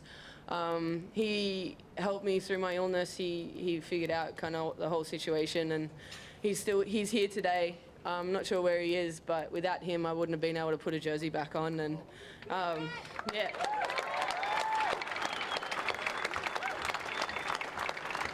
Yeah, and you know, without the love and support of my family and friends on tour, and just the whole WSL and surf community, and even coming back down here, seeing the security guys again, you know, they do such a great job. They go so unmentioned, but thank you so much for taking care of us, and to everyone. Yeah, there's a lot that's gone into this, and as I said, it's been a long 4 years.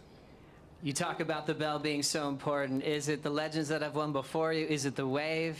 Go further on that. What does it really mean? Why is it so important to you?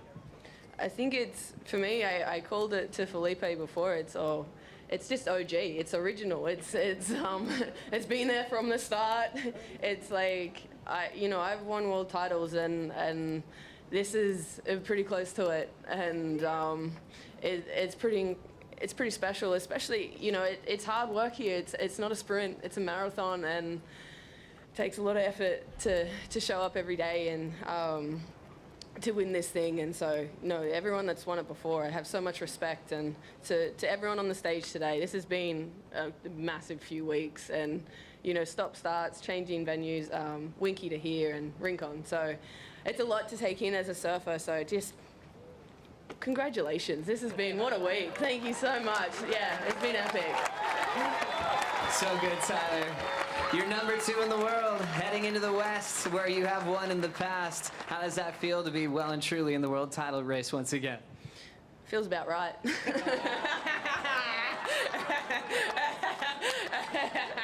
Enjoy the moment, Tyler. You are a champion here at the Rip Curl Pro Bells Beach. Enjoy the moment.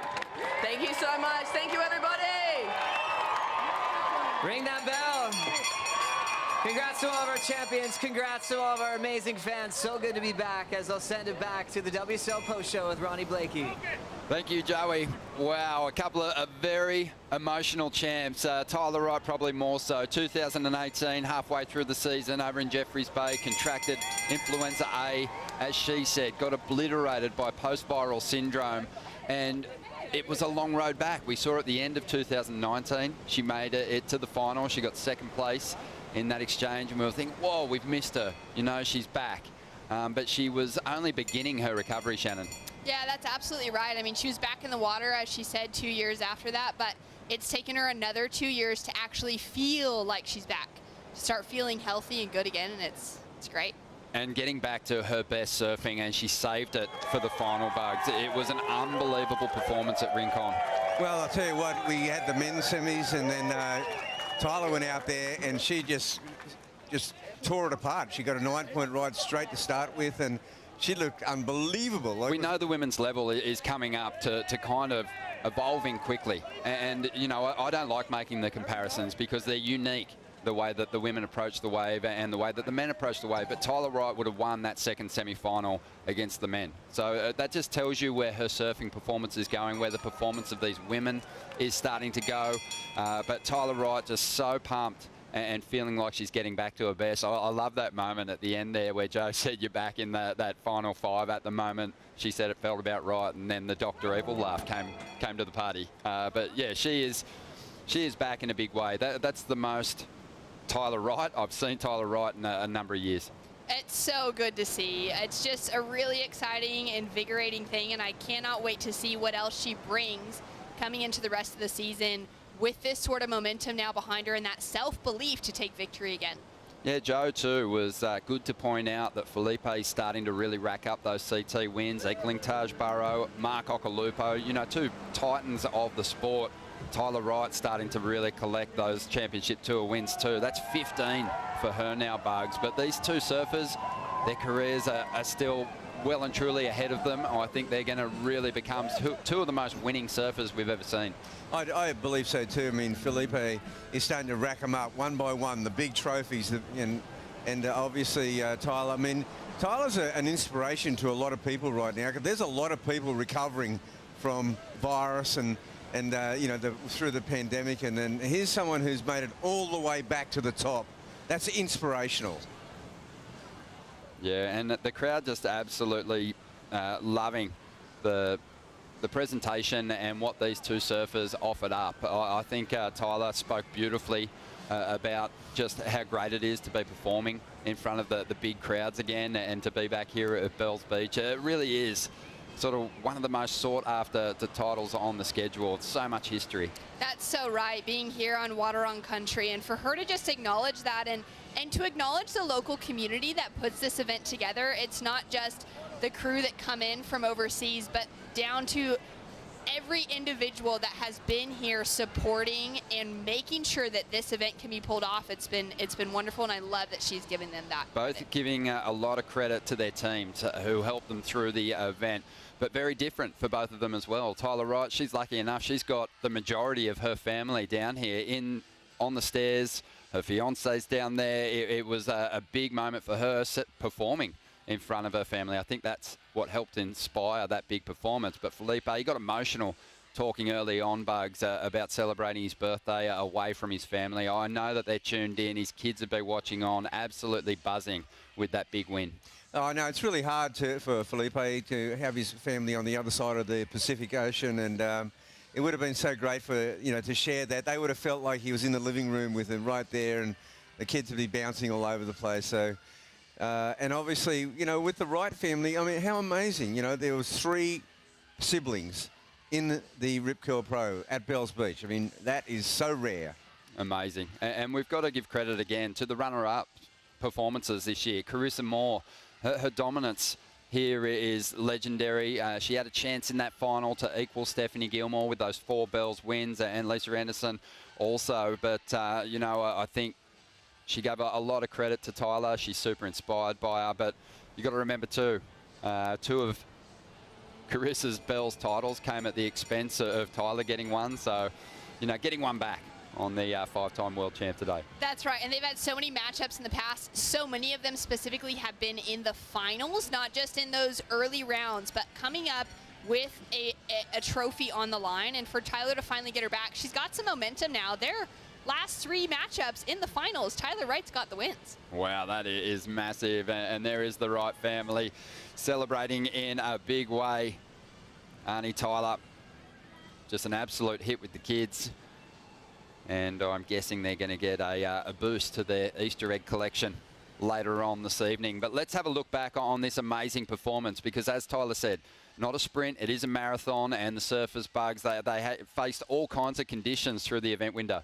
It always is like that at Bells. It's a journey in its own bubble, and we started out at Winky Pop and went to Bells and Rincon, and there was, you know, halting. You know, we paused events through. We finished rounds, but we in between rounds it got called off a few times.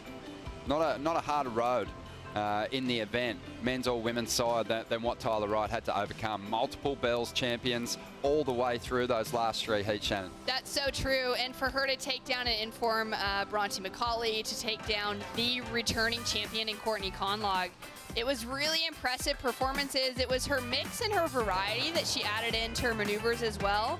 On top of that, her wave selection, I think the judges were really rewarding that with taking her into the excellent range in 3 of her heats out here. She got multiple excellent scores, which was really exciting to see for maneuvers like that, just putting it straight up into the pocket and then throwing in that variety and that use of the rails. Incredible surfing from Tyler the entire time.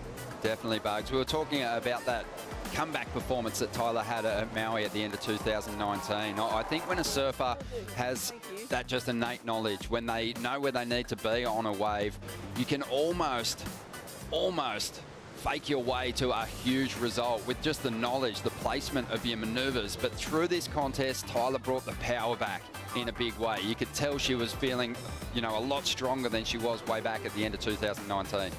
Once the Rip Curl Pro moved to Bells Beach, and on Tyler's absolutely first wave, her first wave against Bronte McCauley, I went, wow, this is real. She's gone to another level. She's completely back at her best, and she just carried that form right through.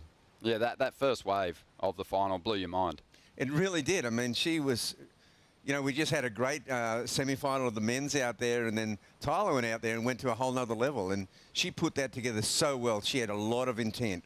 We saw some surfers that had confirmed their position in the back half of the year with big performances here at the Rip Curl Pro Bells Beach. Let's see who's short up their place on the women's side now. We know it's a tighter contest, a much more difficult task to make the cut, I think, on the women's tour. There's just so much talent from number 1 right through to number 18. And these are the surfers that are safe. Only 4, believe it or not. Yeah, it's wild because there's only 10 spots available for them, and it really is going to require those quarter, semi, or final finishes with the wins to guarantee that.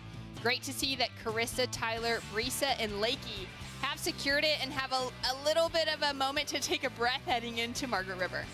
Probably a couple of names there, but I mean, Lakey Peterson's been to the very top of the leaderboard and finished as a world title contender in the past. But Brisa, Hennessy and Lakey holding strong and keeping some world champions out of those confirmed spots at the moment as we have a look now at the rankings after stop number 4 and just below the cut line. You can see there's been some movement and some surfers closing in on qualification. Now, what I really want to point out is the fact that there is only one rookie now above the cut line. Coming into this event, that was a different story, but it's the veterans that have found the rhythm at a wave at Bells they know so well.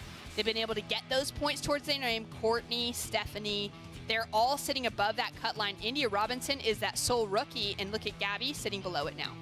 Yeah, but if you look at, you know, say from number 8, India Robinson, down to number 12, Luana Silva, there's really not a big point spread. It's well within reach. This is where the big juggle is, and those early rounds at Margaret River, wow. Yeah, and you've got to give credit to Courtney Connollog. Her performance, to see her back up into that top 10 picture is massive. I mean, it didn't come off for her today in the semis, but it was a very crucial result prior to an event where she's done some great surfing in the past, Shannon. It was an incredible performance for her. So even though she didn't make it into the semis again, she had so much pressure sitting on her to need a result to get even in that conversation to be above the cut line after Margaret River.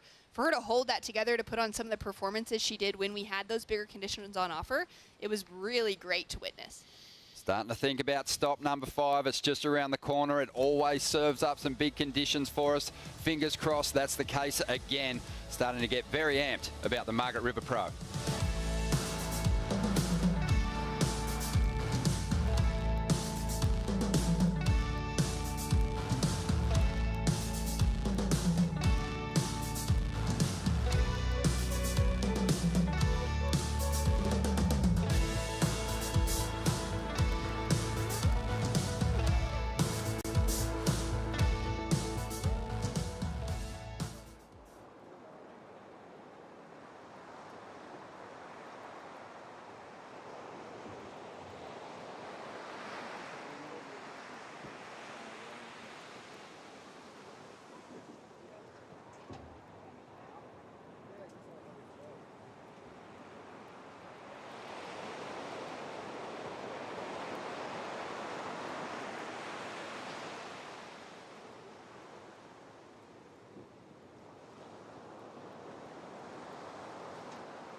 Welcome back to the WSL Post Show.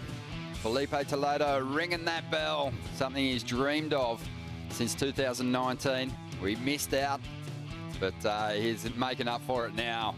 Absolutely buzzing, and he couldn't keep his hands off the trophy. He was just relishing the opportunity to sound it out and let the world know that he is the champ in 2022. Awesome to have your company. Still a lot to talk about. That next stop in particular, Bugs, the Margaret River Pro, like Bells, is a bit of a marathon, and there is always the chance that you could be facing extremely different conditions every day you rock up. Well, you could be facing extreme conditions. You know, we're going over there. It's like the North Shore of Australia.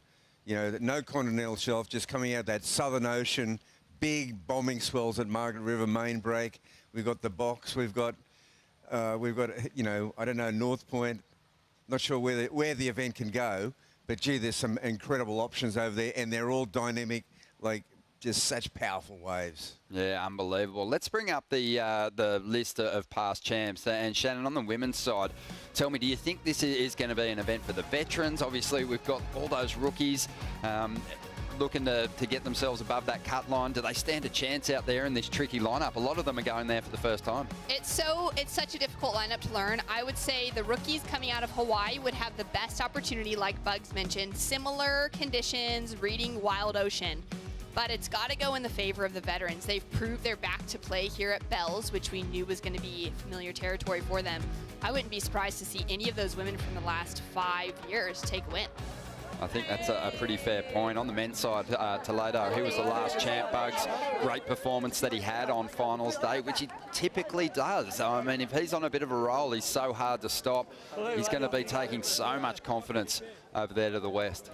Look, I think headlining it will be Toledo and John Florence. We know that. I'll be interested to see last year. I think Jack Robinson underachieved on his home break. He'll be pretty motivated. I think from today, Ethan Ewing has left Bells with a bit of a sting in his tail, and the other guy that's left Bells with a sting in his tail is a guy called Kelly Slater. And I think it'll be really interesting to see Kelly back in the West. It will be. John Florence, too, injured last year, even though he quarter-finaled. So he had that same kind of Margaret River Pro momentum that's seen him take the win there in just, I think, needle-pushing fashion, you know, doing surfing on big, tall waves that you're just not meant to do. So he's going to be really looking to get himself consolidated in that final 5 picture too. Both he and Tyler missed out on that opportunity last year. So it'll be great to see if they can get the results they need to move even closer to that position. But let's dive into it. So many highlights from this big event. We're going to get into the top 5 now, starting with the return of Mick Fanning. We love the opportunity to see him here at Bells Beach, Bugs. It was emotional again. It was emotional. It's his second home. Mick really came out firing. He loved it when we got the great swell coming into Bells, and he's surfing. I see him surfing at home. He hasn't lost one bit. He is still as good as ever. Motivation-wise, he really seemed to turn up against the current world #1 at the time, Kanoa Igarashi. That was a big heat, and we're seeing some of those highlights now. It was a huge heat. You know, he was stoked to be here at Bells nonetheless, but he really wanted to be able to show that his surfing is right there with the rest of them still, and just have that opportunity to surf the Bells Bowl on a good day, and that's what he got, and that is the type of performance. I mean, the end sections that he was matching were just incredible, showing that knowledge and showing his favor taking out world #1. They love him all over the world, Bugs, but here at Bells, he just has hit complete hero status, just like this guy. Always a fan favourite. Talk to me, Bugs, about his performances and the heat, the super heat against Joao Chianca.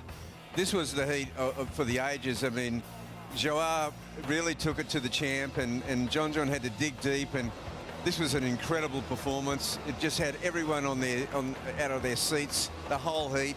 That wave was absolutely amazing. Joao just surfed above himself, like he just showed exactly how good he is, and he reached and did his best surfing in the jersey, and that just augurs so well for this guy's potential in the sport. Yeah, just an incredible performance from him. The speed was blinding. He was buzzing. Seeing him after that loss on the championship tour, he was absolutely buzzing. Heat of a lifetime to go down to John Florence, both of them in prime condition, was rad. He's got 2 of the highest scoring heats of the year, Joao, in losing heats, unfortunately for him. Italo up against Jack. This was one that went right down to the wire. It was a fiery finish, one that was debated heavily on social media. But Italo, again, looking so comfortable. His lines seem to be getting cleaner and cleaner every year, Bugs. Yeah, look, it was a line ball decision, that's for absolute certainty. And his performance was still so strong at Bells. And look, the guy has got so much energy and real positivity. This was just such a great showdown. Jack Robinson and Italo were putting on the show of shows. And I think we're going to see Italo really aiming up for that big 5. Oh, man, it was such a close battle, Shannon. A lot of people just looking at each other, shrugging shoulders, saying, who gets it, who wins? I don't know. A lot of people felt like Italo got robbed in that heat, but Jack Robinson, he was on the slightly bigger waves, and he did get the big turns in on the outside section, but it took a long time for the judges to work it out. It took them a long time. It was definitely the fiery finish that we would expect when it was a heat that was so close, really splitting hairs. Italo letting all of that emotion out, his team beside him through that entire moment as well. Even blocking the camera out. I mean, it kind of gave us this inside feeling to what's going on behind the scenes, and that was really exciting. For Jack Robinson, that was a really emotional battle as well, and well on him for taking out. Yeah, crucial heat win for him. Number 2, Callum Robson, first CT final. Came into this event in a reasonably good position, but needed to consolidate. He's done that. Power surfing, Bugs. It just won the favour of the judges throughout the contest. He was solid, and it is a huge honour, and looked like he was really starting to enjoy himself up there on the stage during the presentation. Yeah, he sure was. He was feeling it for sure. And once Callum got through that 4th round, and now the 3rd round into the 4th round, he had secured he made it through the cut. That was no longer a problem. It freed him right up, but he held his nerve in these really tight matches. It was like he was back on the footy field, just sidestepping the opposition, wearing that number 6 jersey. A performance that this rookie can be very proud of. I bet everyone at Evans Head has already hit party mode. It's a public holiday tomorrow, so we'll give him a day off to recover. But number 1, you know, you've got to give it to the winners. These 2 surfers, they didn't want to waste this opportunity. 2022, you know, it's been a couple of years since we've been back to Bells, and they just flared up. It didn't matter if we were on the bowl or here at Rincon. So exciting to see both of them come in with those goals of finally getting victory here. They've tasted it in the finals. They've had those runner-up opportunities. And then the conditions just flipped in their favor. It really went to classic Felipe conditions, classic Tyler conditions for really good performances. Small running waves down the line where they could be reactive and bring out some great variety and flair, and that was a really exciting finish to see Tyler and then to see Felipe start to unleash and take to the air exactly what we would have expected to him, and he did not let down our expectations. He just knows how to work the crowd, Bugs, and get them cheering. Even if they're kind of hoping for an Australian victory, you can't not put your hands together for surfing like that. Look, I thought it was a very ominous development with that tide coming in. Were they going to wait till the tide went out and have it on the bowl later, the Savo? I said, if it's at Rincon, how do you beat this guy? This was such an ominous sign for Philippe Toledo.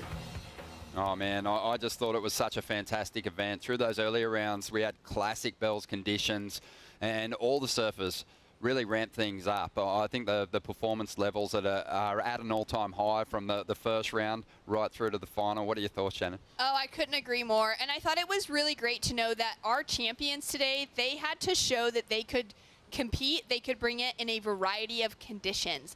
That was absolutely crucial, and for them to rise to the top, dropping excellent scores across all days of competition, big and small, fantastic. Yeah, they kind of made it look easy. But I had a chat to Tyler after, and she said it was very difficult. Carissa Moore said, oh, it's so hard to kind of get speed and let go of a turn and get going again, Bugs. You mentioned there's challenges to surf in Rincon, especially when the wind's that strong. Well, that's right, because it's not it looks like a clean line, but there's little compartments, and you've got to link it all together and still get major manoeuvres in. It's a really challenging wave to ride, but they mastered it today. And, you know, the beautiful thing, Ronnie, is that the best surfers in the world, it's undisputed, they're on the CT. Yeah. And that's why the strength of field makes every event, if you compartmentalise every single event, they're all so exciting, just as standalone events, and then you got the tour. Yeah, well, it is going to get even more exciting as we move to the next stop. Stop number 5, the Margaret River Pro gets underway April 24th. We'll see you over there, guys. It's been magic, and we can't wait to do it all again in a week or so. So join us then, April 24th. Thanks for watching. Good morning and welcome to the Rip Curl Pro Bells Beach here on this beautiful Victorian coastline. Legendary event. The swell's filling in, the tide's dropping out, and it's on. Hard off the bottom, our cow drifts it. Comes out for a nice wrapping turn. The stage will be set at Winky Pop for the second day of competition. Deep bottom turn, layback hammer. Robinson goes from 3rd to 2nd at the buzzer. Gabriella Bryan, 8.17. That's front surfing coming out of Joanne. Connor Coffin's got to be baffled here. I'm bummed. Really important round with the mid-year cut. We've been keeping a close eye on the conditions as we see our competitors gearing up for what looks like another big day of competition. All the power in the rail game. Carissa Moore, the 5-time world champion, the Olympic gold medalist. Pump it. Game on. Owen sizing this wave up, and he's going to go. A bit emotional. Haven't passed that round for a while. Jordy is going to go. No interference called. What a moment for the young Australian. This is a heat for the ages. He gets it. John Florence, that was mastery. The yellow jersey could be in jeopardy. That was crazy. That was sick. Oh my God. We've never had pressure like this at Bells Beach. Surfers might be falling off the tour. Bells continues to pulse with some dreamlike conditions. Owen Wright surfing for survival. Belts it. Wow. Owen's on fire. All carve, all power. Big section here, and he absolutely slams it. Toledo taking that last heat out. The trademark layback hack. Just business for John Florence. Callum Robson just stayed in there, so he wasn't rattled, he wasn't phased. Callum Robson takes the win over Mick Fanning. Angelo Ferreira goes massive on the outside section. Courtney just explodes through the turn. She's feeling it out there at the moment. Yeah, she is. She should be feeling it too. Great surfing, confident. It's the most nerve-wracking 35 minutes ever. Rose it up again. Beautiful. The Hawaiian, the queen, advancing into the semi-finals. I'm so happy. It's epic out there. We're on. What a fantastic day at Bells Beach once again. Ethan Ewing too strong in quarterfinal number 1. He's on his way to the semi-finals. Toledo, he hammers it. Unbelievable surfing. Callum Robson survives.